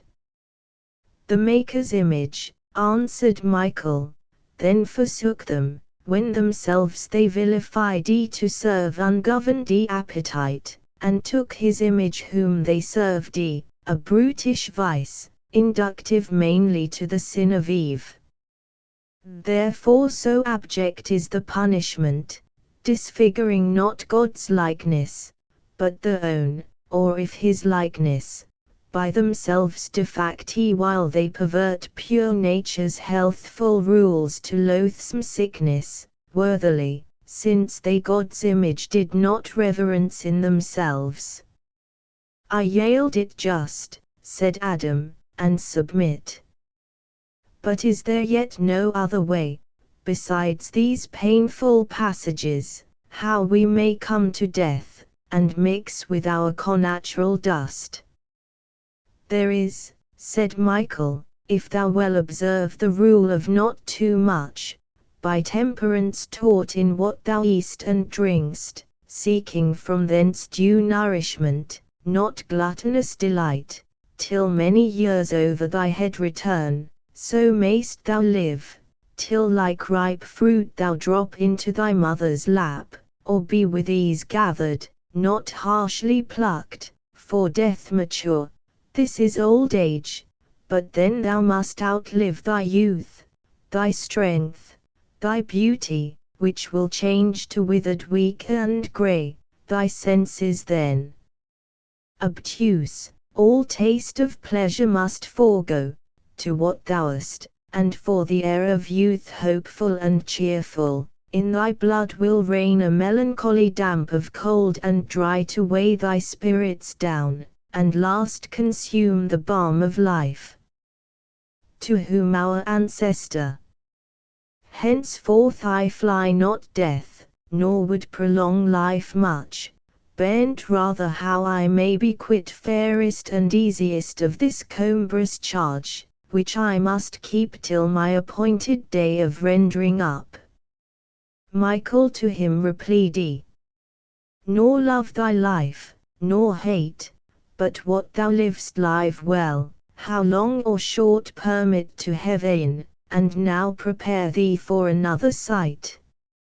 He looked and saw a spacious plain, whereon were tents of various hue, by some were herds of cattle grazing, others, whence the sound of instruments that made melodious chime was heard, of harp and organ, and who moved the stops and chords was seen, his volant touch instinct through all proportions low and high fled and pursued transverse the resonant fugue. In other part stood one who at the forge labouring, two massy clods of iron and brass had melted, whether found where casual fire had wasted woods on mountain or in vale, down to the veins of earth, thence gliding hot to some cave's mouth, or whether washed by stream from underground, the liquid or he drained into fit moulds prepared, from which he formed first his own tools, then, what might else be wrought fulfill or graven in metal. After these, but on the heather side a different sort from the high neighbouring hills, which was the seat, down to the plain descended, by the guise just men they seemed, and all the study bent to worship God aright, and know his works not hid, nor those things lost which might preserve freedom and peace to men. They on the plain long had not walked, when from the tents behold a bevy of fair women, richly gay in gems and wanton dress, to the harp they sung soft amorous ditties, and in dance came on, the men though grave, iddy them, and let the eyes rove without rein, till in the amorous net fast caught, they liked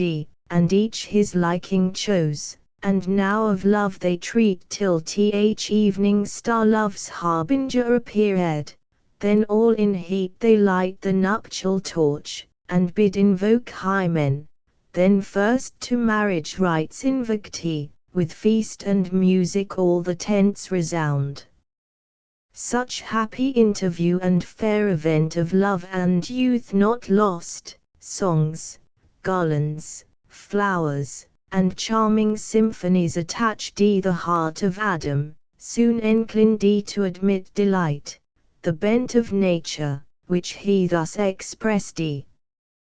True opener of mine eyes, prime angel blessed, much better seems this vision, and more hope of peaceful days portends, than those two past, those were of hate and death, or pain much worse. Here nature seems fulfilled in all her ends. To whom thus Michael: judge not what is best by pleasure, though to nature seeming meet, created, as thou art, to nobler end holy and pure, conformity divine.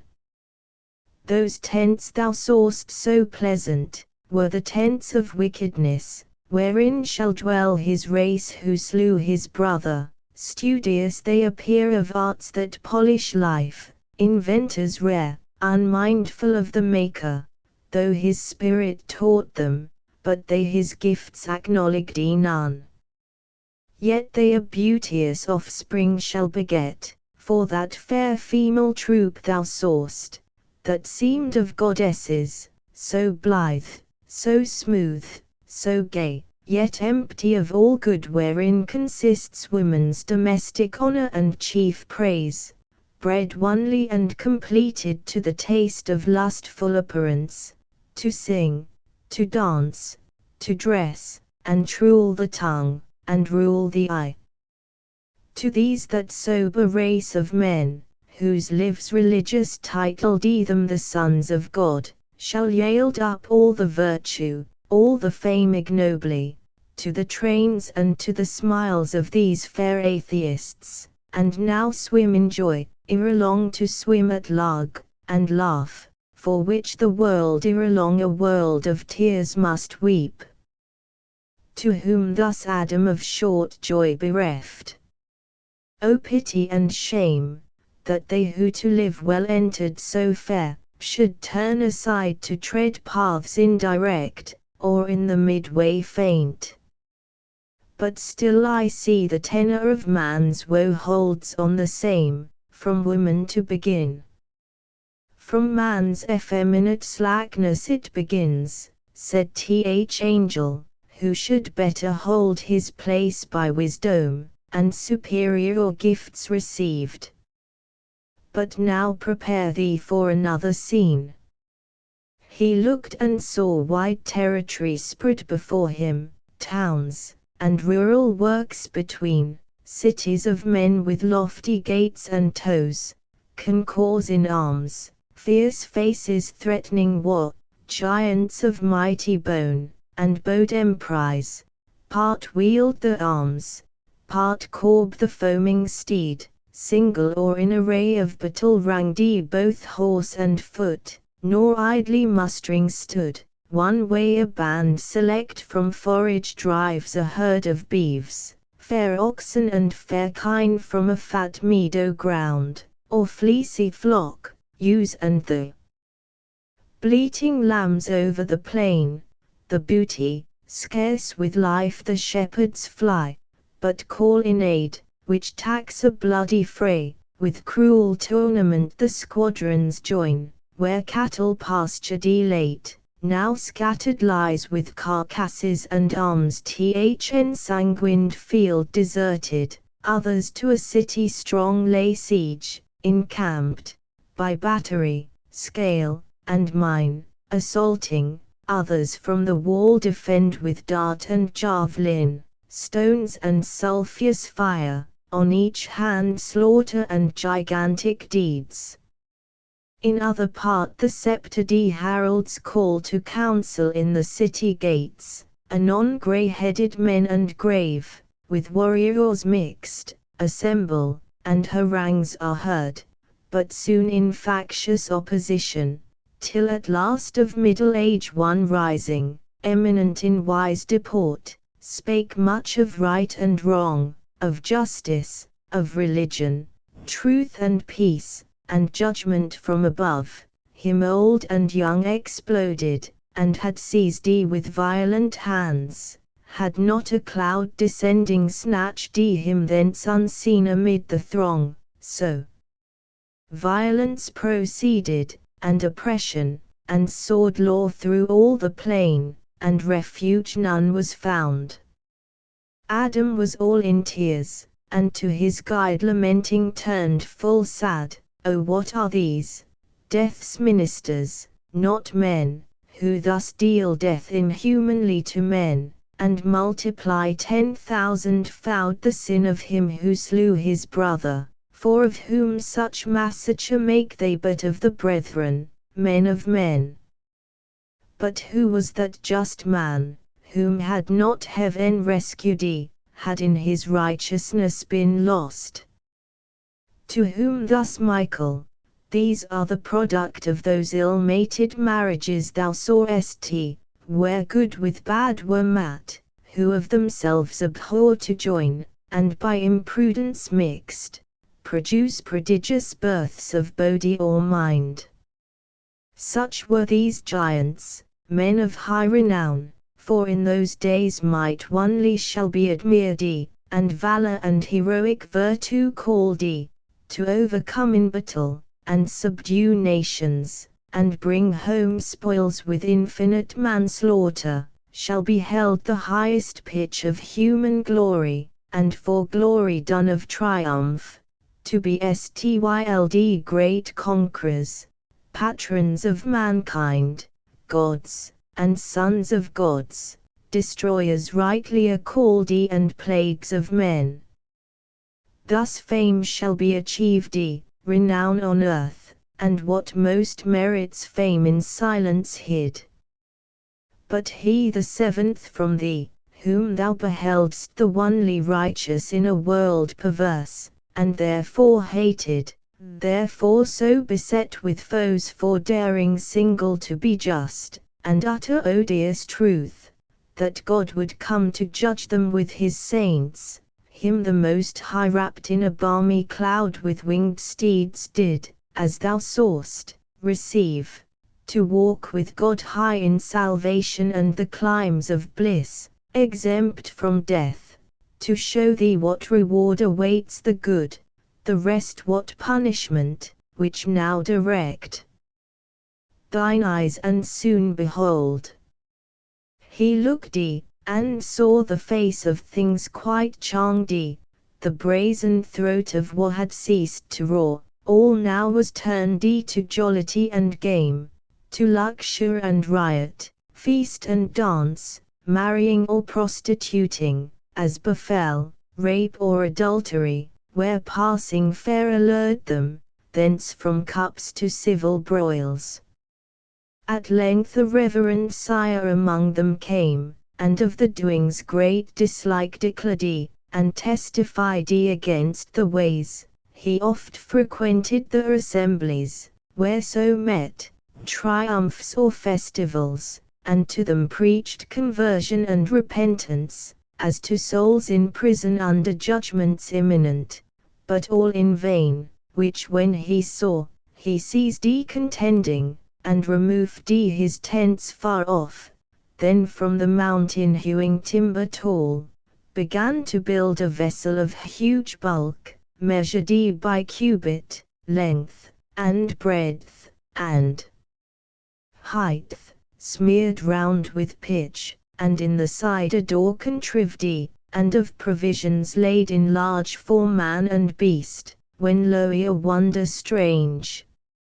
Of every beast, and bird, and insect small came sevens, and pairs, and entered in, as taught the order, last the sire, and his 3 sons with the 4 wives, and God made fast the door.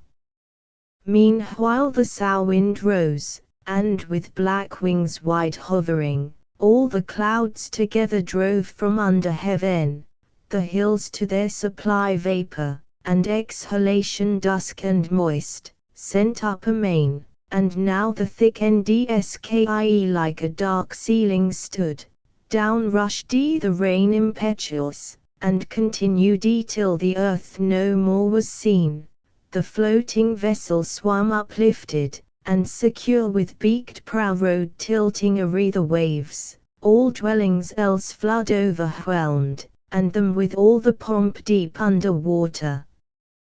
ruled, sea covered sea without shore, and in the palaces where luxuriate reigned, sea monsters whelped and stabled of mankind, so numerous late, all left, in one small bottom swam embarked. How didst thou grieve then, Adam, to behold the end of all thy offspring, end so sad, depopulation, thee another flood of tears and sorrow afflowed thee also drowned thee, and sunk thee as thy sons, till gently reared by th angel, on thy feet thou stoodst at last, though comfortless, as when a father mourns his children, all in view destroyed at once, and scarce to th angel utteredst thus thy plaint. O visions ill foreseen!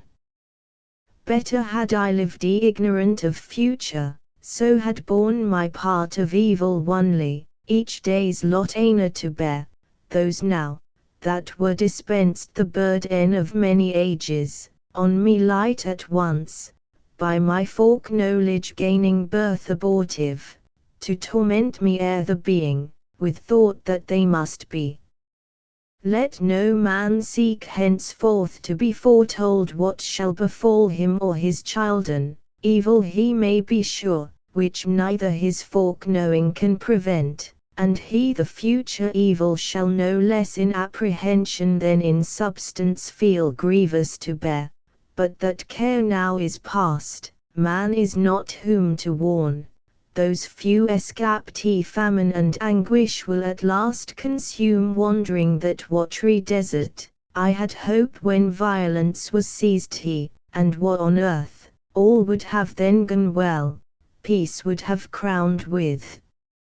length of happy days the race of man, but I was far deceived for now I see peace to corrupt no less than what a waste. How comes it thus? Unfound, celestial guide, and whether here the race of man will end. To whom thus Michael? Those whom last thou saw'st in triumph and luxurious wealth, are they first seen in acts of prowess eminent and great exploits, but of true virtue void, who having spilled much blood, and done much waste subduing nations, and achieved thereby fame in the world, high titles, and rich prey, shall change the course to pleasure, ease, and sloth, surfeit, and lust, till wantonness and pride raise out of friendship hostile deeds in peace. The conquered also, and enslaved by war shall with the freedom lost all virtue lose and fear of God, from whom the piety feigned in sharp contest of battle found no aid against invaders. Therefore coud in zeal thenceforth shall practice how to live secure, worldly or dissolute, on what the Lords shall leave them to enjoy, for th earth shall bear more than aina, that temperance may be triddy, so all shall turn degenerate, all depraved, justice and temperance, truth and faith forgot. One man except, the only Son of Light in a dark age, against example good, against allurement, custom, and a world offended, fearless of reproach and scorn, or violence, he of the wicked ways shall them admonish, and before them set the paths of righteousness, how much more safe, and full of peace, denouncing wrath to come on the impenitents, and shall return of them derided, but of God observed the one just man alive, by his command shall build a wondrous ark, as thou beheldst, to save himself and household from amidst a world devote to universal wrack. No sooner he with them of man and beast select for life shall in the ark be logged and sheltered round, But all the cataracts of heaven set open on the earth shall pour rain day and night, all fountains of the deep broke up, shall heave the ocean to usurp beyond all bounds, till inundation rise above the highest hills. Then shall this mount of paradise by might of waves be moved out of his place, pushed by the horned flood, with all his verdure spoiled, and trees adrift down the great river, to the opening gulf, and there take root an island salt and bare, the haunt of seals and auks, and sea mews clang. To teach thee that God attributes to place no sanctity, if none be thither brought by men who there frequent, or therein dwell. And now what further shall ensue? Behold, he looked, and saw the ark hull on the flood, which now abated, for the clouds were fled, driven by a keen north windy, that blowing dry wrinkled the face of deluge, as decayed, and the clear sun on his wide watery glass gazed hot, and of the fresh wave largely drew, as after thirst, which made the flowing shrink from standing lake to tripping ebb, that stole with soft foot towards the deep, who now had stopped his sluices, as the heaven his windows shut. The ark no more now floats, but seems on ground fast on the top of some high mountain fixed. And now the tops of hills as rocks appear, with clamour thence the rapid currents drive towards the retreating sea the furious tide. Forthwith from out the ark a raven flies, and after him, the surer messenger, a dove sent forth once and again to speak green tree or ground whereon his foot may light, the second time returning, in his bill an olive leaf he brings, pacific Sina, anon dry ground appears, and from his ark the ancient sire descends with all his train, then with uplifted hands, and eyes devout, grateful to heaven, over his head beholds a dewy cloud, and in the cloud a bow conspicuous with three lifted colours, gay, betokening peace from God, and covenant new. Whereat the heart of Adam erst so sad greatly rejoiced, and thus his joy broke forth. O thou that future things canst represent as present, heaven ly instructor, I revive at this last sight, as a day that man shall live with all the creatures, and the seed preserve. Far less I now lament for one whole world of wicked sons destroyed, than I rejoice for one man found so perfect and so just, that God vouchsafes to raise another world from him, and all his anger to forget. But say, what mean those coloured streaks in heaven, distended as the brow of God appeased, or serve they as a flowery verge to bind the fluid skirts of that same watery cloud, lest it again dissolve and show the earth? To whom th Archangel, dexterously thou aimest, so willingly doth God remit his ire, though late repenting him of man depraved, grieved at his heart, when looking down he saw the whole earth filled with violence, and all flesh corrupting each the way, yet those removed, such grace shall one just man find in his sight, that he relents, not to blot out mankind, and makes a covenant never to destroy the earth again by flood, nor let the sea surpass his bounds, nor rain to drown the world with man therein or beast, but, when he brings over the earth a cloud, will therein set his triple-coloured bow, whereon to look and call to mind his covenant, day and night, seed time and harvest, heat and hoary frost shall hold the course, till fire purge all things new, both heaven and earth, wherein the just shall dwell. Thus thou'st seen one world begin and end, and man as from a second stock proceed. Much thou'st yet to see, but I perceive thy mortal sight to fail. Objects divine must needs impair and weary human sense. Henceforth what is to come I will relate. Thou therefore give due audience, and attend.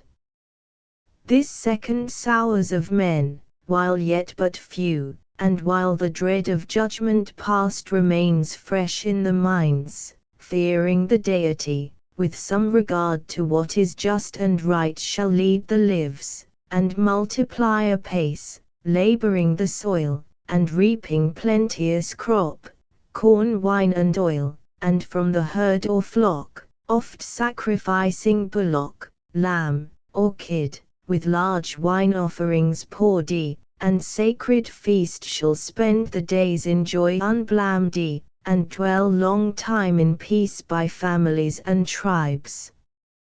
under paternal rule, till one shall rise of proud ambitious heart, who not content with fair equality, fraternal state, will arrogate dominion undesifed over his brethren, and quite dispossess concord and law of nature from the earth. Hunting, and men not beasts shall be his game, with war and hostile snare such as refuse subjection to his empire tyrannous. A mighty hunter thence he shall be styled before the Lord, as in despite of heaven, or from heaven clamming second sovereignty, and from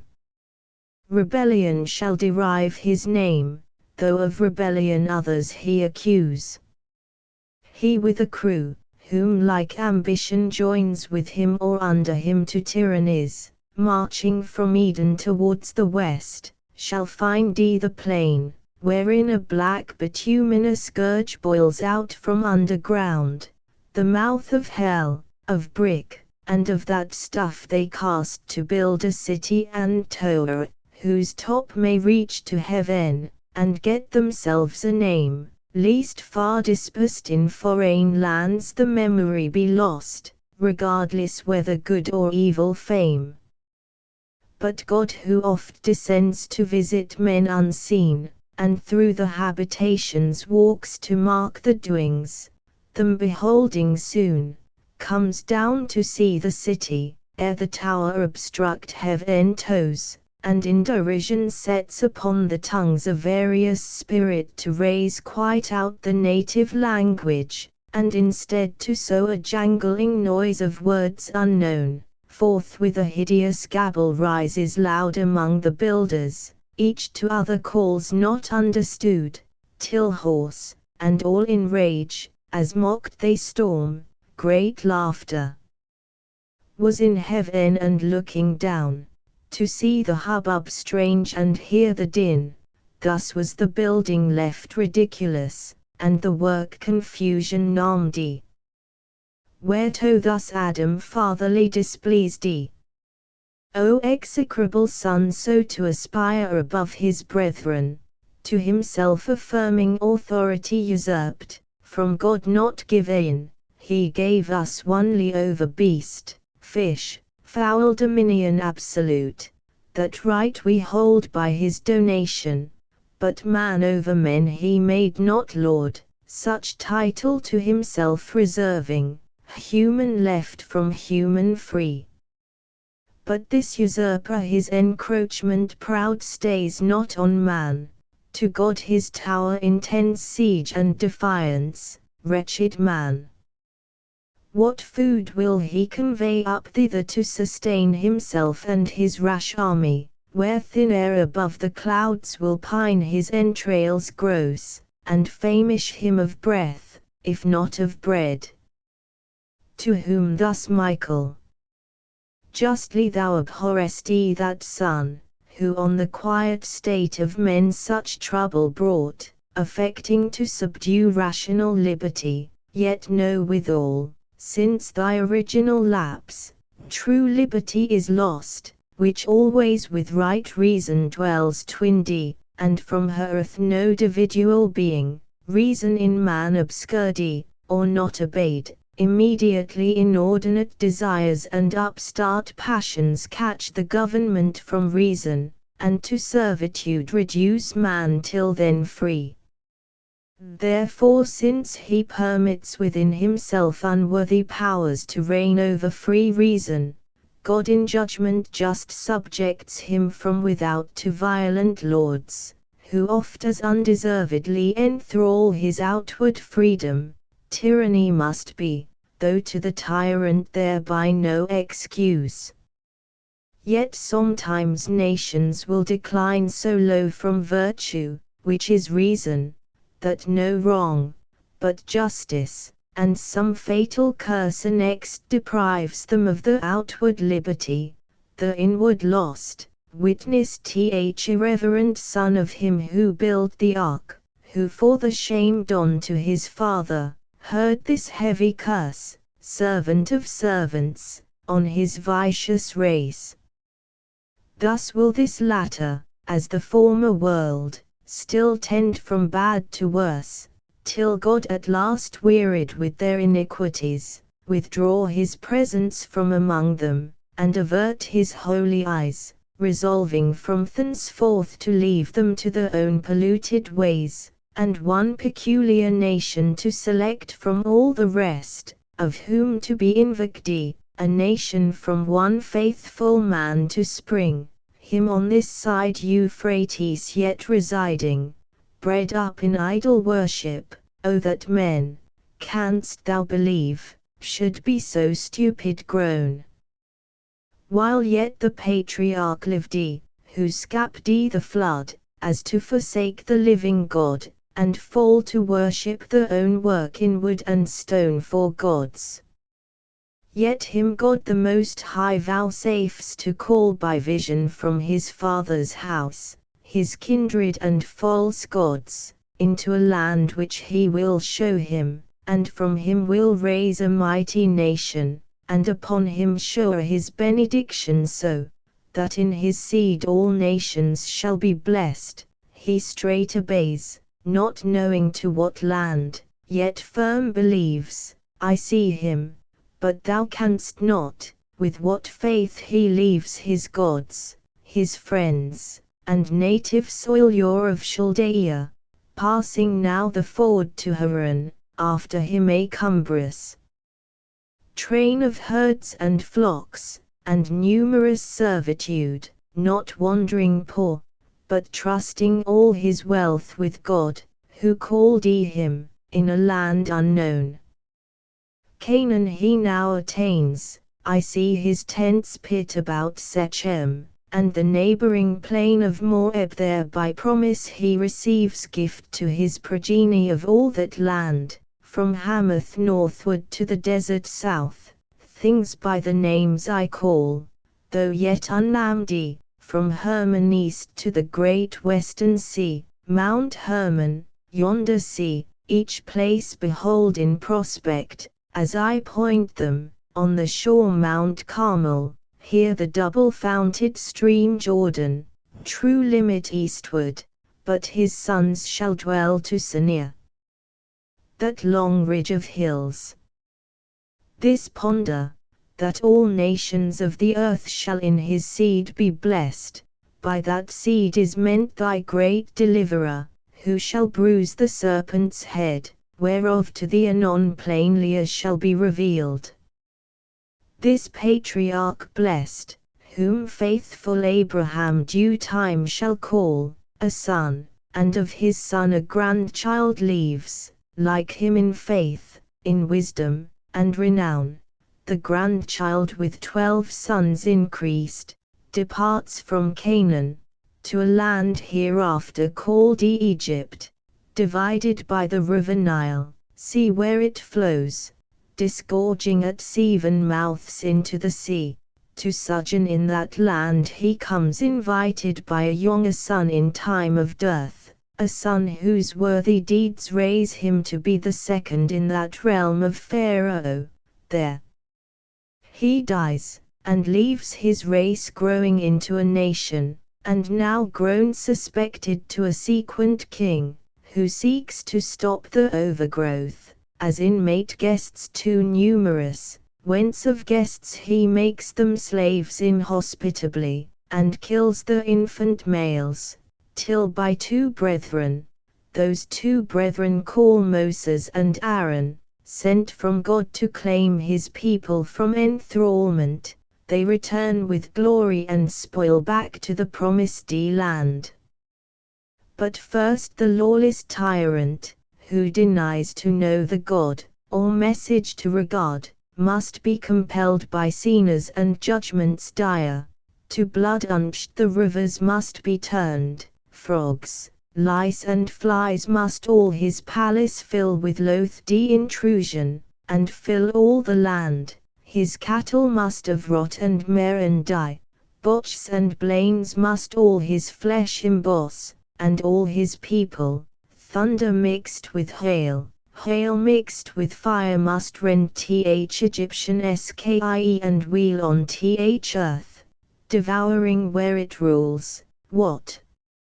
it devours not, herb, or fruit, or grain, a darksome cloud of locusts swarming down must eat, and on the ground leave nothing green. Darkness must overshadow all his bounds, palpable darkness, and blot out 3 days. Last with one midnight stroke all the firstborn of Egypt must lie dead. Thus with 10 wounds this river dragon Tamdi at length submits to let his sojourners depart, and oft humbles his stubborn heart, but still as ice more hard and after thaw, till in his rage pursuing whom he late dismissed, the sea swallows him with his host, but them lets pass as on dry land between two crystal walls, or by the rod of Moses so to stand divided, till his rescued gain the shore. Such wondrous power God to his saint will lend, though present in his angel, who shall go before them in a cloud and pillar of fire, to guide them in the journey, and remove behind them, while Obdurate king pursues, all night he will pursue, but his approach darkness defends between till morning watch, then through the fiery pillar and the cloud God looking forth will trouble all his host and craze the chariot wheels. When by command Moses once more his potent rod extends over the sea his rod obeys, on the embattled ranks the waves return, and overwhelm the race elect safe towards Canaan from the shore advance through the wild desert, not the readiest way, least entering on the Canaanite alarmed waterify them inexpert, and fear return them back to Egypt, choosing rather inglorious life with servitude, for life to noble and ignoble is more sweet untrained in arms, where rashness leads not on. This also shall they gain by the delay in the wide wilderness, there they shall found the government, and the great Senate choose through the 12 tribes, to rule by laws ordained, God from the Mount of Sinai, whose grey top shall tremble, he descending, will himself in thunder lightning and loud trumpets sound ordain them laws, part such as appertain to civil justice, part religious rites of sacrifice, informing them, by types and shadows, of that destined seed to bruise the serpent, by what means he shall achieve mankind's deliverance. But the voice of God to mortal rear is dreadful, they beseech that Moses might report to them his will, and terror cease, he grants them the desire, instructed that to God is no access without mediator, whose high office now Moses in figure bears, to introduce one greater, of whose day he shall foretell, and all the prophets in the age the times of great Messiah shall sing. Thus laws and rights established, such delighteth God in men obedient to his will, that he vouchsafes among them to set up his tabernacle, the Holy One with mortal men to dwell. By his prescript a sanctuary is framed of cedar, overlaid with gold, therein an ark, and in the ark his testimony, the records of his covenant. Over these a mercy seat of gold between the wings of two bright cherubim. Before him burn 7 lamps as in a zodiac representing the heavenly fires. Over the tent a cloud shall rest by day, a free gleam by night, save when they journey, and at length they come, conducted by his angel to the land promised to Abraham and his seed. The rest were long to tell, how many battles fought, how many kings destroyed, and kingdoms won, or how the sun shall in mid-heaven stand still a day entire, and night's due course adjourn, man's voice commanding, sun in Gibeon stand, and thou moon in the vale of Aran, till Israel overcome, so call the third from Abraham, son of Isaac. And from him his whole descent, who thus shall Canaan win. Here Adam interposed, O sent from heaven, enlightener of my darkness, gracious things thou hast revealed, those chiefly which concern just Abraham and his seed. Now first I find mine eyes true opening, and my heart much eased, while perplexed with thoughts what would become of me and all mankind. But now I see his day, in whom all nations shall be blessed, favor unmerited by me, who sought forbidden knowledge by forbidden means. This yet I apprehend not, why to those among whom God will deign to dwell on earth so many and so various laws are given, so many laws argue so many sins among them, how can God with such reside? To whom thus Michael, doubt not but that sin will reign among them, as of the bego, and therefore was law given them to evince the natural pravity, by stirring up sin against law to fight, that when they see law can discover sin, but not remove, save by those shadowy expiations weak, the blood of bulls and goats, they may conclude some blood more precious must be paid for man, just for unjust, that in such righteousness to them by faith imputed, they may find justification towards God, and peace of conscience, which the law by ceremonies cannot appease, nor man the moral part perform, and not performing cannot live. So law appears imperfect, and but given with purpose to resign them in full time up to a better covenant, disciplined from shadowy types to truth, from flesh to spirit, from imposition of strict laws, to free acceptance of large grace, from servile fear to filial, works of law to works of faith. And therefore shall not Moses, though of God highly beloved, being but the minister of law, his people into Canaan lead, but Joshua whom the Gentiles Jesus call, his name and office bearing, who shall quell the adversary serpent, and bring back through the world's wilderness long wandered man safe to eternal paradise of rest. Meanwhile they in the earthly Canaan plagued long time shall dwell and prosper, but when sins national interrupt the public peace, provoking God to raise them enemies, from whom as oft he saves them penitent by judges first, then under kings, of whom the second, both for piety renowned and puissant deeds, a promise shall receive irrevocable, that his regal throne forever shall endure, the like shall sing all prophecy, that of the royal stock of David, so I name this king, shall rise a son. The woman's seed to thee foretold, foretold to Abraham, as in whom shall trust all nations, and to kings foretold, of kings the last, for of his reign shall be no end. But first a long succession must ensue, and his next son for wealth and wisdom famed, the clouded ark of God till then intense wandering, shall in a glorious temple enshrine.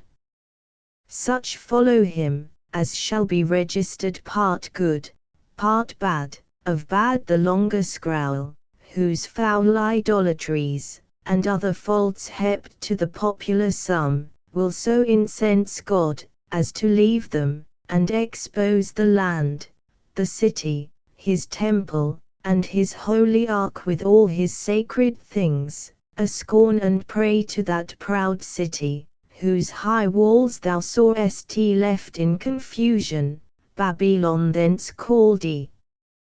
There in captivity he lets them dwell the space of 70 years, then brings them back, remembering mercy, and his covenant sworn to David, stablished as the days of heaven.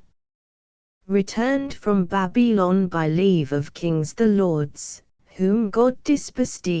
the house of God they first re-edify, and for a while in mean estate live moderate, till grown in wealth and multitude, factious they grow.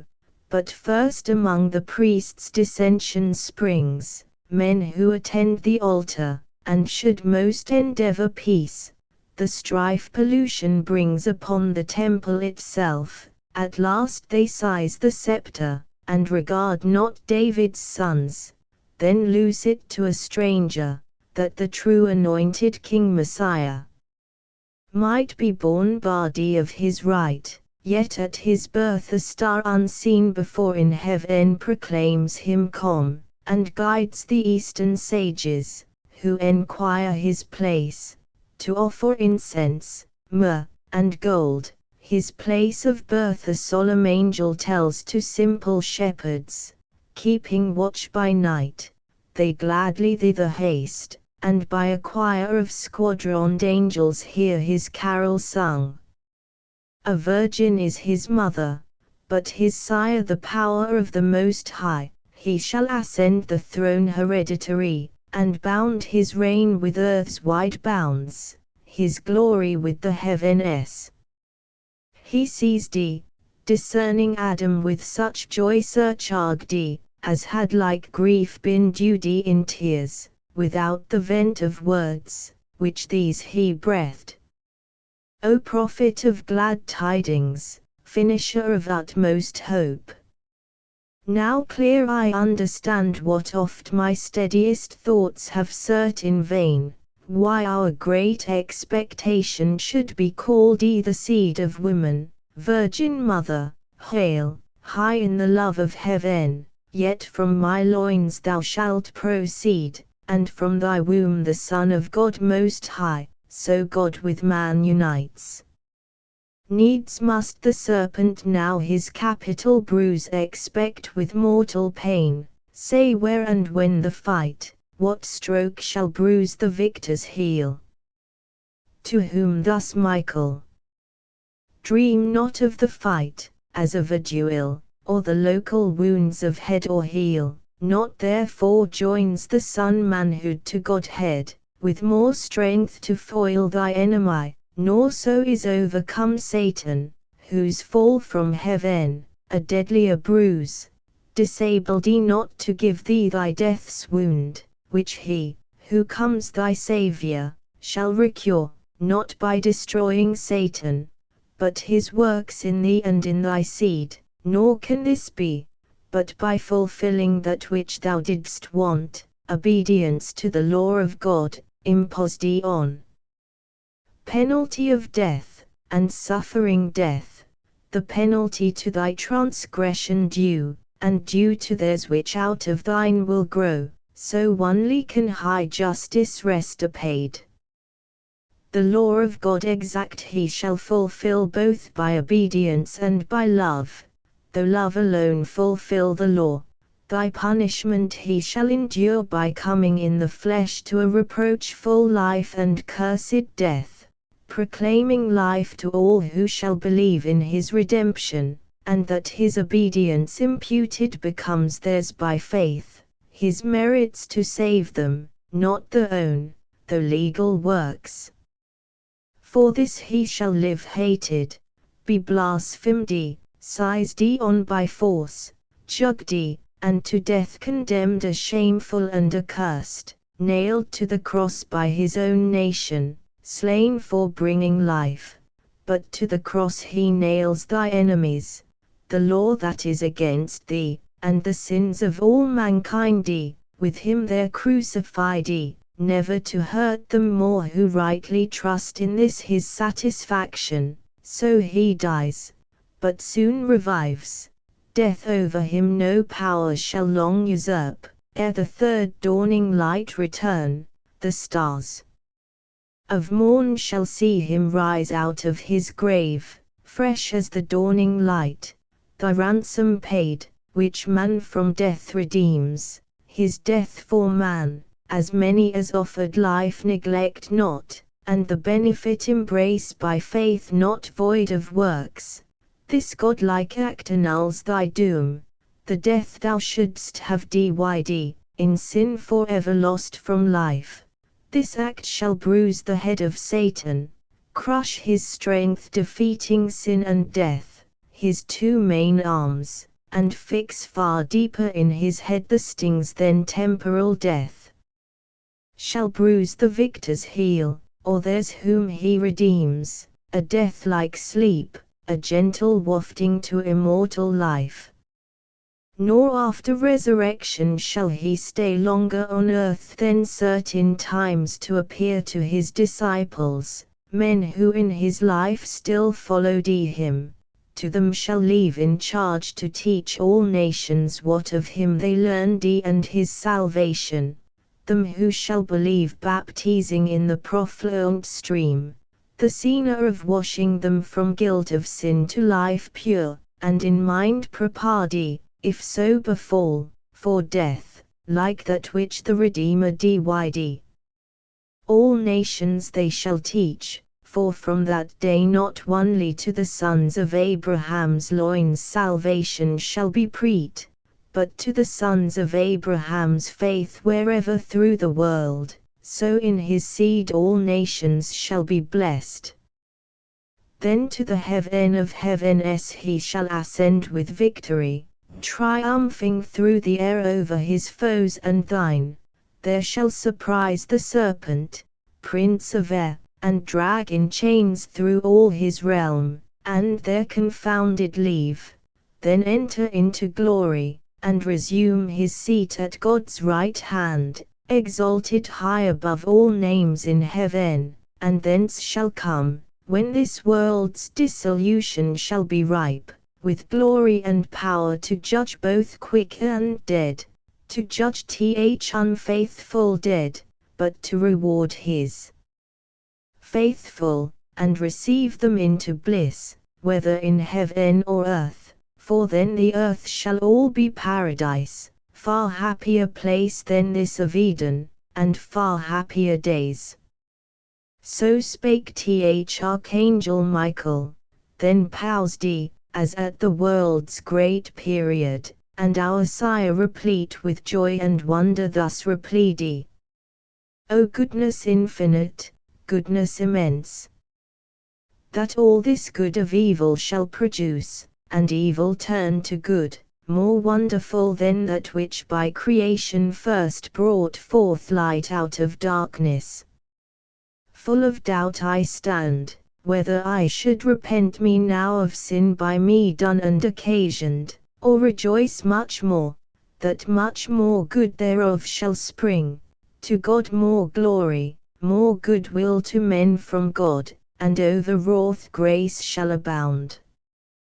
But say, if our deliverer up to heaven must reascend, what will betide the few his faithful, left among unfaithful herd, the enemies of truth, who then shall guide his people, who defend Will they not deal worse with his followers than with him they dealt?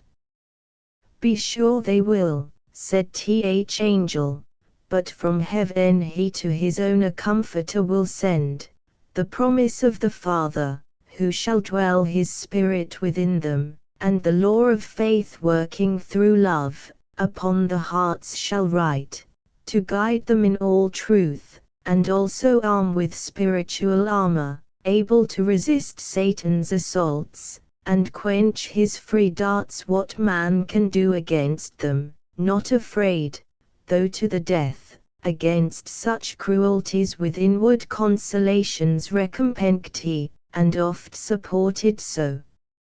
as shall amaze the proudest persecutors, for the Spirit powered first on his apostles, whom he sends to evangelize the nations, then on all baptized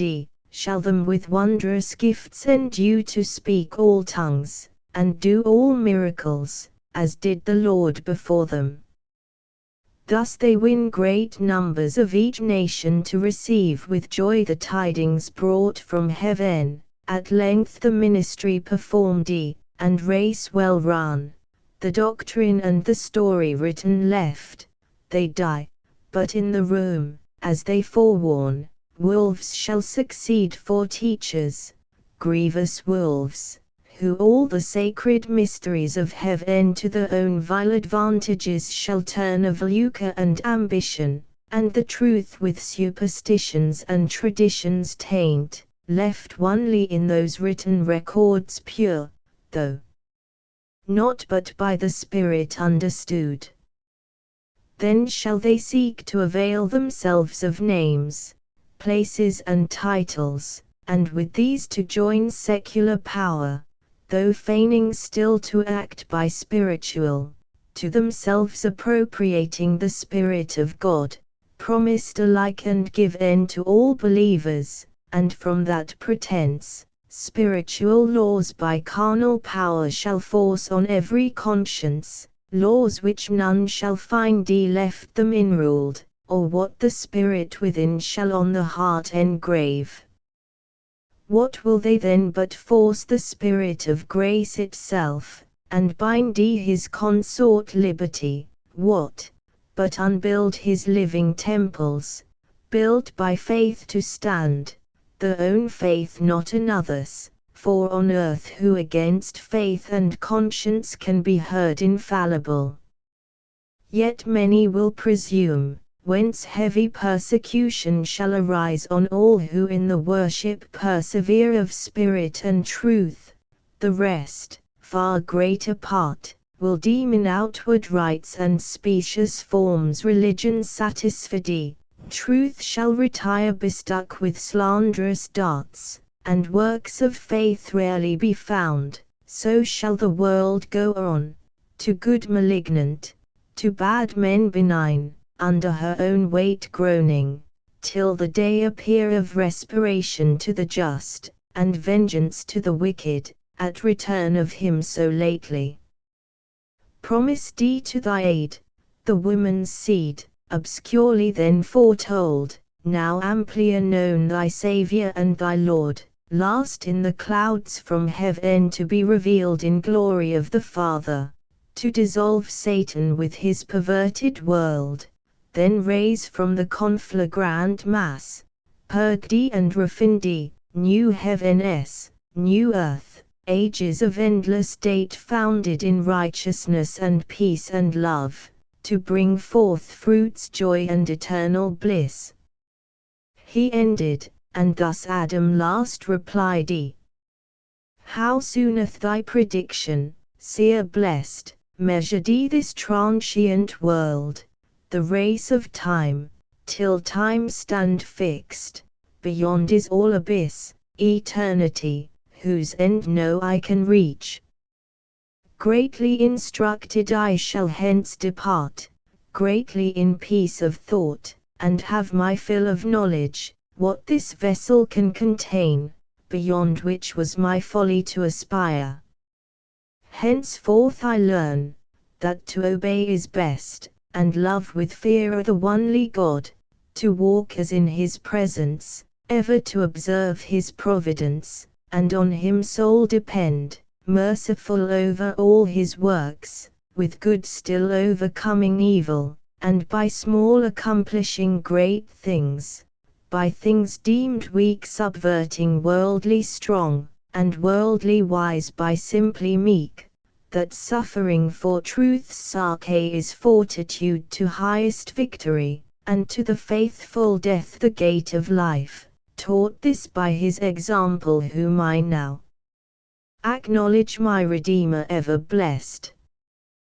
To whom thus also th angel last replied, this having learnt, thou hast attained the sum of wisdom, hope no higher, though all the stars thou knewst by name, and all th ethereal powers, all secrets of the deep, all nature's works, or works of God in heaven, air, earth, or sea, and all the riches of this world enjoyedst, and all the rule, one empire, onely add deeds to thy knowledge answerable, add faith, add virtue, patience, temperance, add love, by name to come called charity, the soul of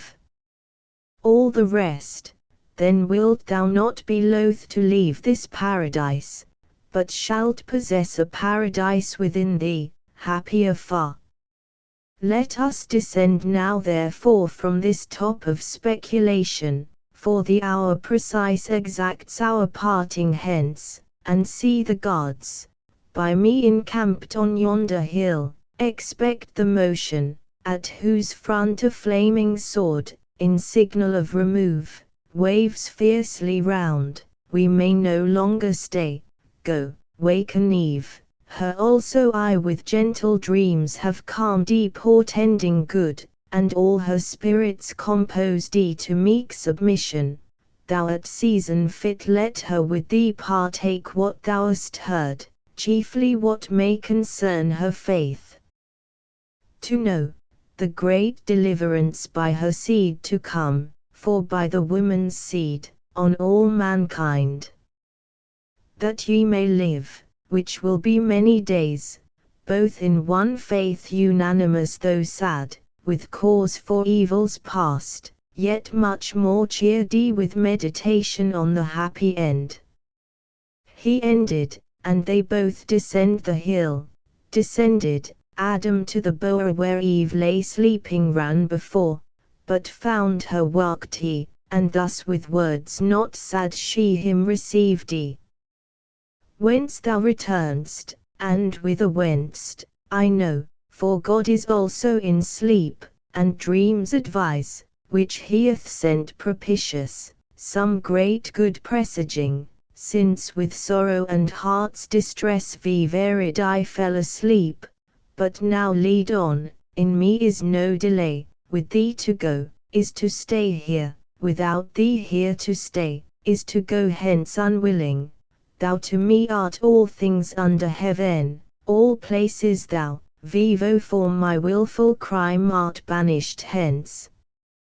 This further consolation yet secure I carry hence, though all by me is lost, such favour I unworthy am vouchsafed, by me the promised seed shall all restore. So spake our mother Eve, and Adam heard well pleased, but answered not, for now too nigh th archangel stood, and from the other hill to the fixed station, all in bright array the cherubim descended, on the ground gliding meteorous, as evening mist risen from a river the marish glides, and gathers ground fast at the labourer's heel homeward returning. High in front advanced he, the brandished sword of God before them blazed fierce as a comet, which with torrid heat, and vapour as the Libyan aerodust, began to parch that temperate clime, whereat in either hand the hastening angel caught our lingering parents, and to th eastern gate let them direct, and down the cliff as fast to the subjected plain, then disappeared. They looking back, all th eastern side beheld of paradise, So late the happy seat, wafted over by that flaming brand, the gate with dreadful faces thronged and free arms, som natural tears they dropped, but whipped them soon. The world was all before them, where to choose the place of rest, and Providence the guide. They hand in hand with wandering steps and slow, through Eden took the solitary way. The end. Asterisk asterisk asterisk end of the Project Gutenberg ebook Paradise Lost asterisk asterisk asterisk updated editions will replace the previous one, the old editions will be renamed. Creating the works from print editions not protected by U.S. copyright law means that no one owns a United States copyright in these works, so the Foundation, and you, can copy and distribute it in the United States without permission and without paying copyright royalties.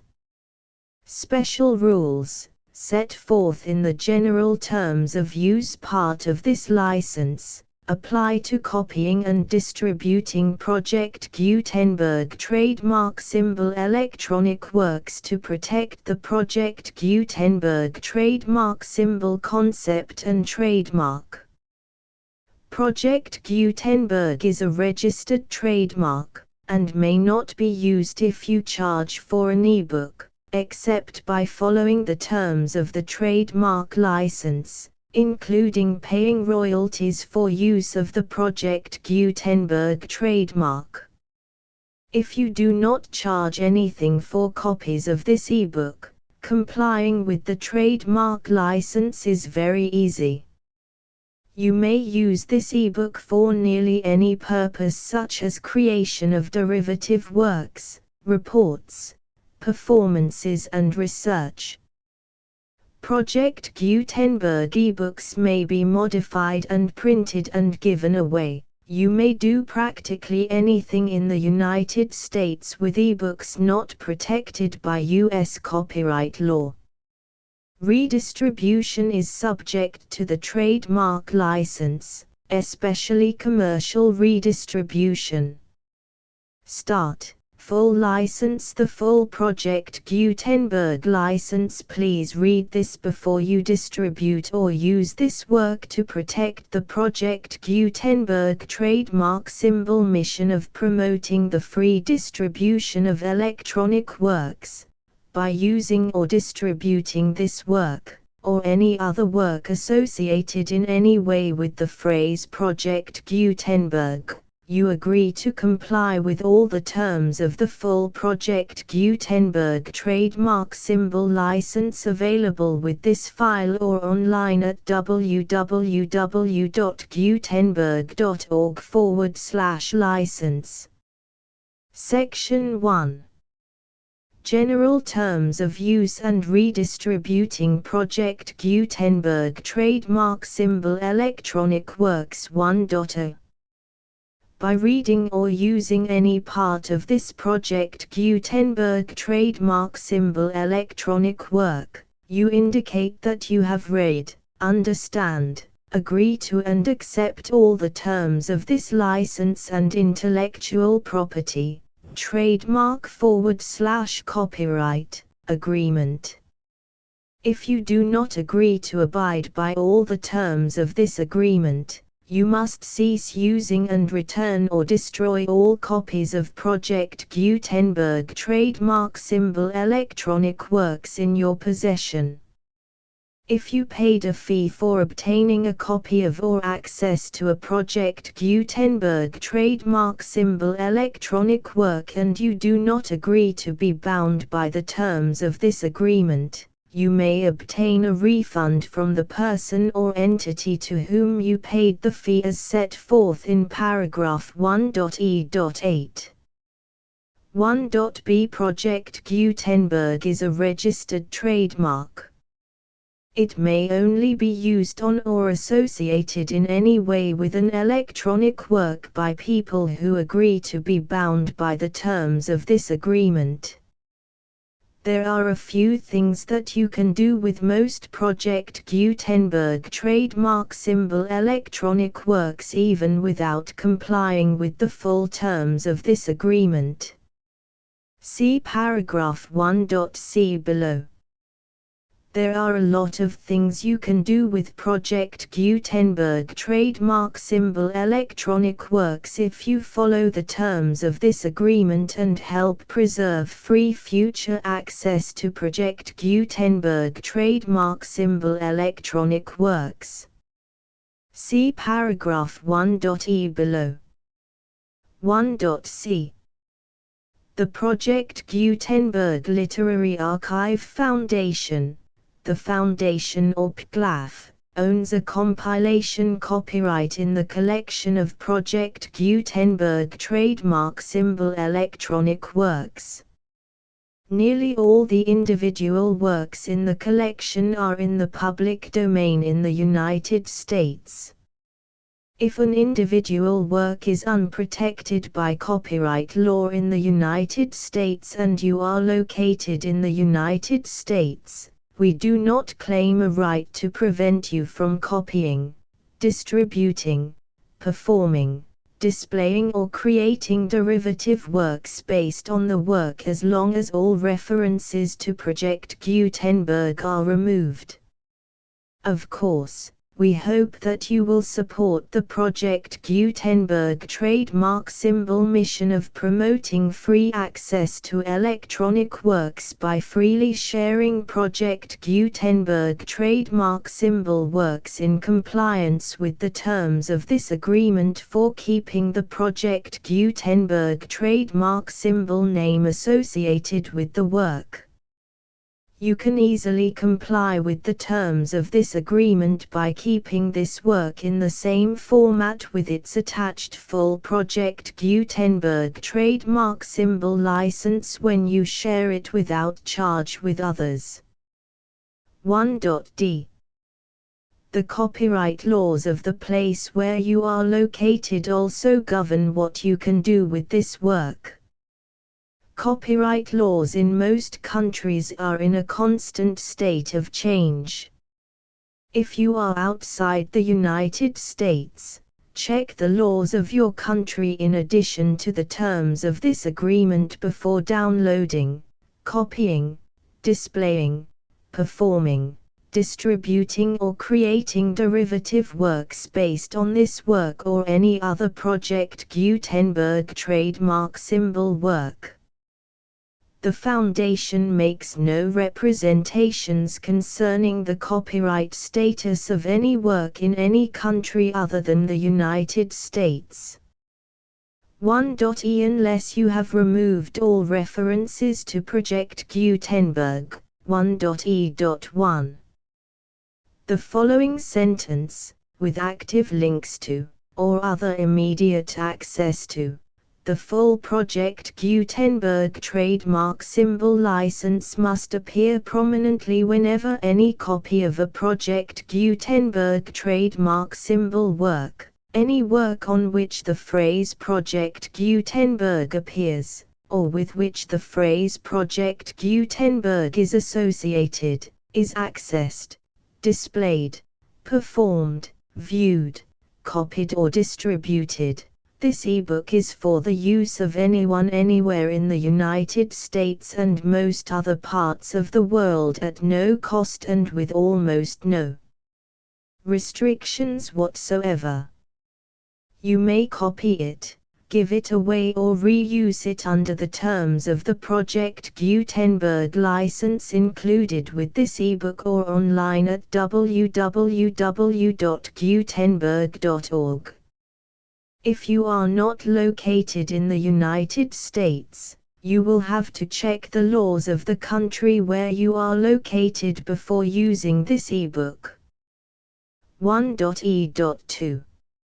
If an individual Project Gutenberg trademark symbol electronic work is derived from texts not protected by U.S. copyright law, does not contain a notice indicating that it is posted with permission of the copyright holder, the work can be copied and distributed to anyone in the United States without paying any fees or charges.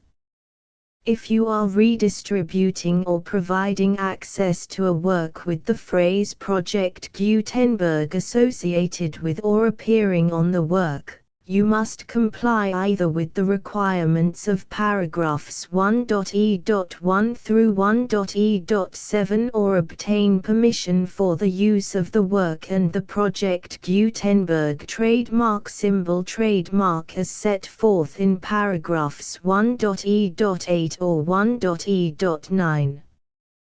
1.e.3. If an individual Project Gutenberg trademark symbol electronic work is posted with the permission of the copyright holder, your use and distribution must comply with both paragraphs 1.e.1 through 1.e.7 and any additional terms imposed by the copyright holder. Additional terms will be linked to the Project Gutenberg trademark symbol license for all works posted with the permission of the copyright holder found at the beginning of this work. 1.e.4. Do not unlink or detach or remove the full Project Gutenberg trademark symbol license terms from this work, or any files containing a part of this work or any other work associated with Project Gutenberg trademark symbol. 1.e.5. Do not copy, display, perform, distribute or redistribute this electronic work, or any part of this electronic work, without prominently displaying the sentence set forth in paragraph 1.e.1 with active links or immediate access to the full terms of the Project Gutenberg trademark symbol license. 1.e.6. You may convert to and distribute this work in any binary, compressed, marked up, non-proprietary or proprietary form, including any word processing or hypertext form. However, if you provide access to or distribute copies of a Project Gutenberg trademark symbol work in a format other than plain vanilla ASCII or other format used in the official version posted on the official Project Gutenberg trademark symbol website, www.gutenberg.org, you must, at no additional cost, fee or expense to the user, provide a copy, a means of exporting a copy, or a means of obtaining a copy upon request, of the work in its original plain vanilla ASCII or other form. Any alternate format must include the full Project Gutenberg trademark symbol license as specified in paragraph 1.e.1. 1.e.7. Do not charge a fee for access to, viewing, displaying, performing, copying or distributing any Project Gutenberg trademark symbol works unless you comply with paragraph 1.e.8 or 1.e.9. 1.e.8. You may charge a reasonable fee for copies of or providing access to or distributing Project Gutenberg trademark symbol electronic works provided that you pay a royalty fee of 20% of the gross profits you derive from the use of Project Gutenberg trademark symbol works calculated using the method you already use to calculate your applicable taxes. The fee is owed to the owner of the Project Gutenberg trademark symbol trademark, but he has agreed to donate royalties under this paragraph to the Project Gutenberg Literary Archive Foundation. Royalty payments must be paid within 60 days following each date on which you prepare, or are legally required to prepare, your periodic tax returns. Royalty payments should be clearly marked as such and sent to the Project Gutenberg Literary Archive Foundation at the address specified in Section 4. Information about donations to the Project Gutenberg Literary Archive Foundation. You provide a full refund of any money paid by a user who notifies you in writing, or by email, within 30 days of receipt that he does not agree to the terms of the full Project Gutenberg trademark symbol license.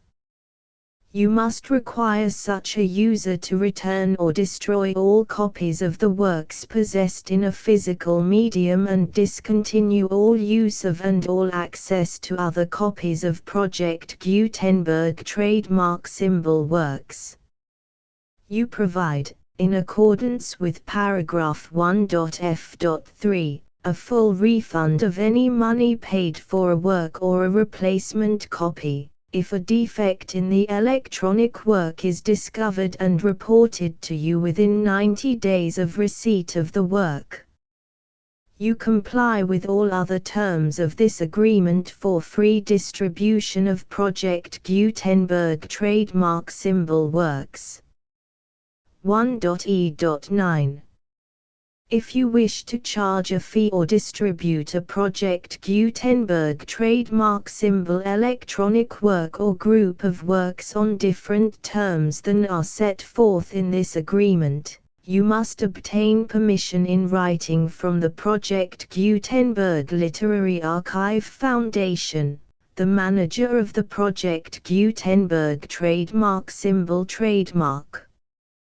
Contact the Foundation as set forth in Section 3 below. 1.f1.f.1. Project Gutenberg volunteers and employees expend considerable effort to identify, do copyright research on, transcribe and proofread works not protected by U.S. copyright law in creating the Project Gutenberg trademark symbol collection.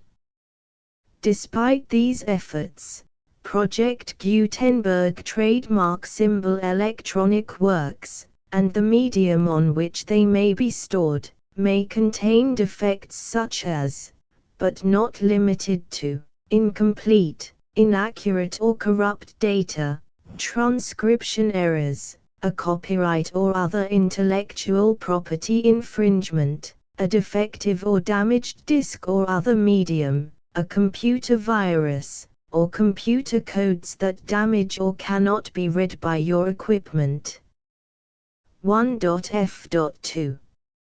Limited warranty, disclaimer of damages, except for the right of replacement or refund described in paragraph 1.f.3, the Project Gutenberg Literary Archive Foundation,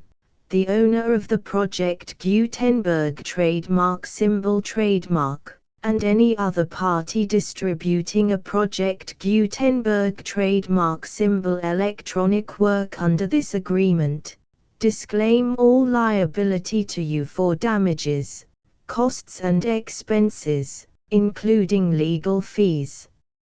You agree that you have no remedies for negligence, strict liability, breach of warranty or breach of contract except those provided in paragraph 1.f.3. You agree that the Foundation, the trademark owner, and any distributor under this agreement will not be liable to you for actual, direct, indirect, consequential, punitive or incidental damages even if you give notice of the possibility of such damage. 1.f.3. Limited right of replacement or refund. If you discover a defect in this electronic work within 90 days of receiving it, you can receive a refund of the money, if any, you paid for it by sending a written explanation to the person you received the work from. If you received the work on a physical medium, you must return the medium with your written explanation. The person or entity that provided you with the defective work may elect to provide a replacement copy in lieu of a refund. If you received the work electronically, the person or entity providing it to you may choose to give you a second opportunity to receive the work electronically in lieu of a refund. If the second copy is also defective, you may demand a refund in writing without further opportunities to fix the problem. 1.f.4 Except for the limited right of replacement or refund set forth in paragraph 1.f.3, this work is provided to you as is, with no other warranties of any kind, express or implied, including but not limited to warranties of merchantability or fitness for any purpose. 1.f.5 Some states do not allow disclaimers of certain implied warranties or the exclusion or limitation of certain types of damages.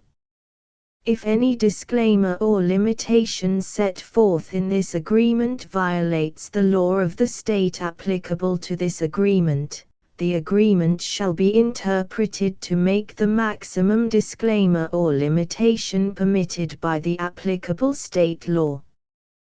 The invalidity or unenforceability of any provision of this agreement shall not void the remaining provisions.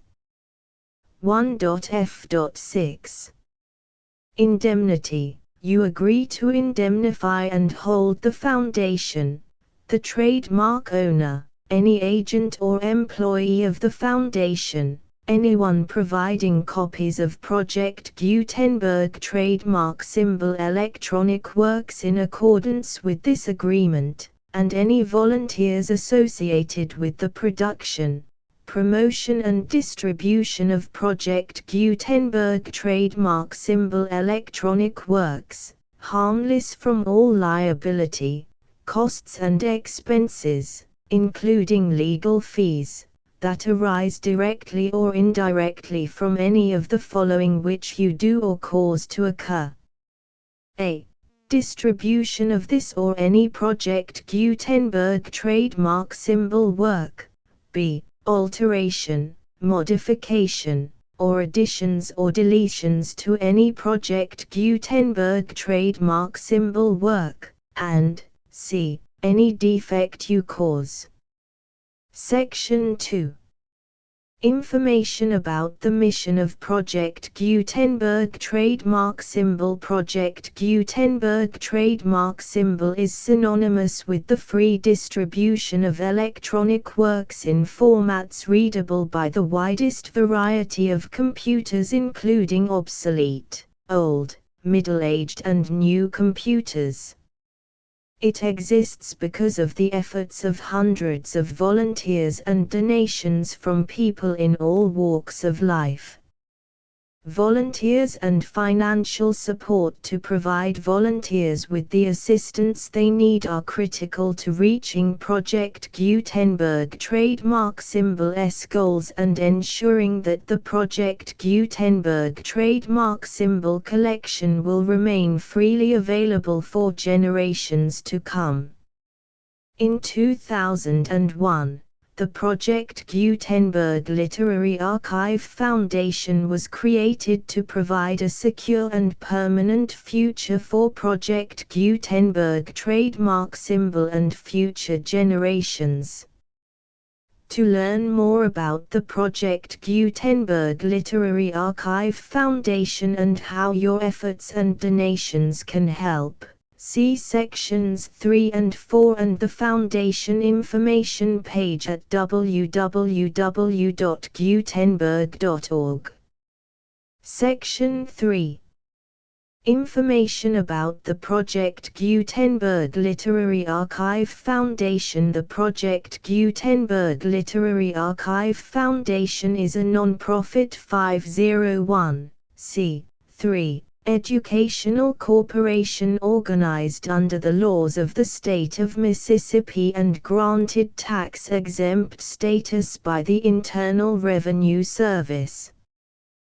The Foundation's IN or Federal Tax Identification Number is 64-6221541. Contributions to the Project Gutenberg Literary Archive Foundation are tax-deductible to the full extent permitted by U.S. federal laws and your state's laws. The Foundation's business office is located at 809 North 1500 West, Salt Lake City, UT 84116, 801-596-1887. Email contact links and up-to-date contact information can be found at the Foundation's website and official page at www.gutenberg.org/contact section 4. Information about donations to the Project Gutenberg Literary Archive Foundation. Project Gutenberg trademark symbol depends upon and cannot survive without widespread public support and donations to carry out its mission of increasing the number of public domain and licensed works that can be freely distributed in machine-readable form accessible by the widest array of equipment including outdated equipment.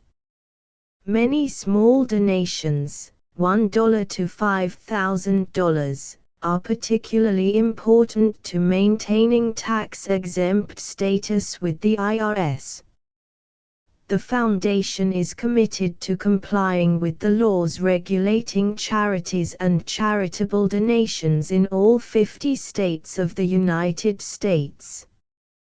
Compliance requirements are not uniform and it takes a considerable effort, much paperwork and many fees to meet and keep up with these requirements.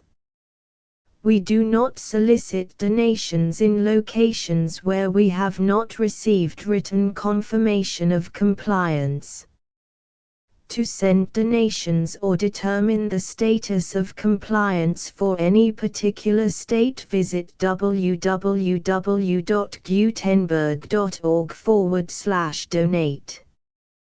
While we cannot and do not solicit contributions from states where we have not met the solicitation requirements, we know of no prohibition against accepting unsolicited donations from donors in such states who approach us with offers to donate.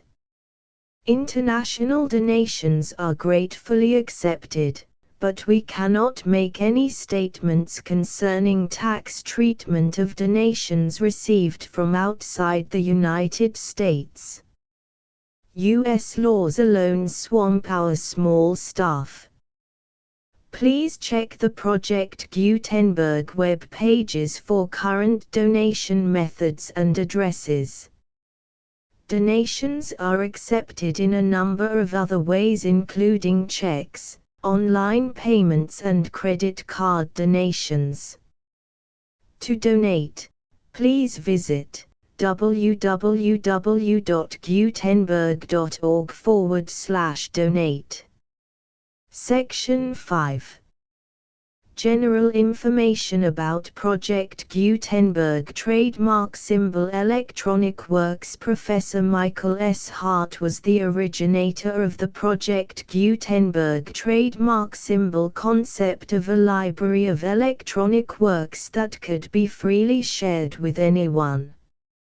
For 40 years, he produced and distributed Project Gutenberg trademark symbol ebooks with only a loose network of volunteer support. Project Gutenberg trademark symbol ebooks are often created from several printed editions, all of which are confirmed as not protected by copyright in the U.S. unless a copyright notice is included. Thus, we do not necessarily keep ebooks in compliance with any particular paper edition. Most people start at our website, which has the main PG search facility, www.gutenberg.org. This website includes information about Project Gutenberg trademark symbol, including how to make donations to the Project Gutenberg Literary Archive Foundation, how to help produce our new ebooks, and how to subscribe to our email newsletter to hear about new ebooks.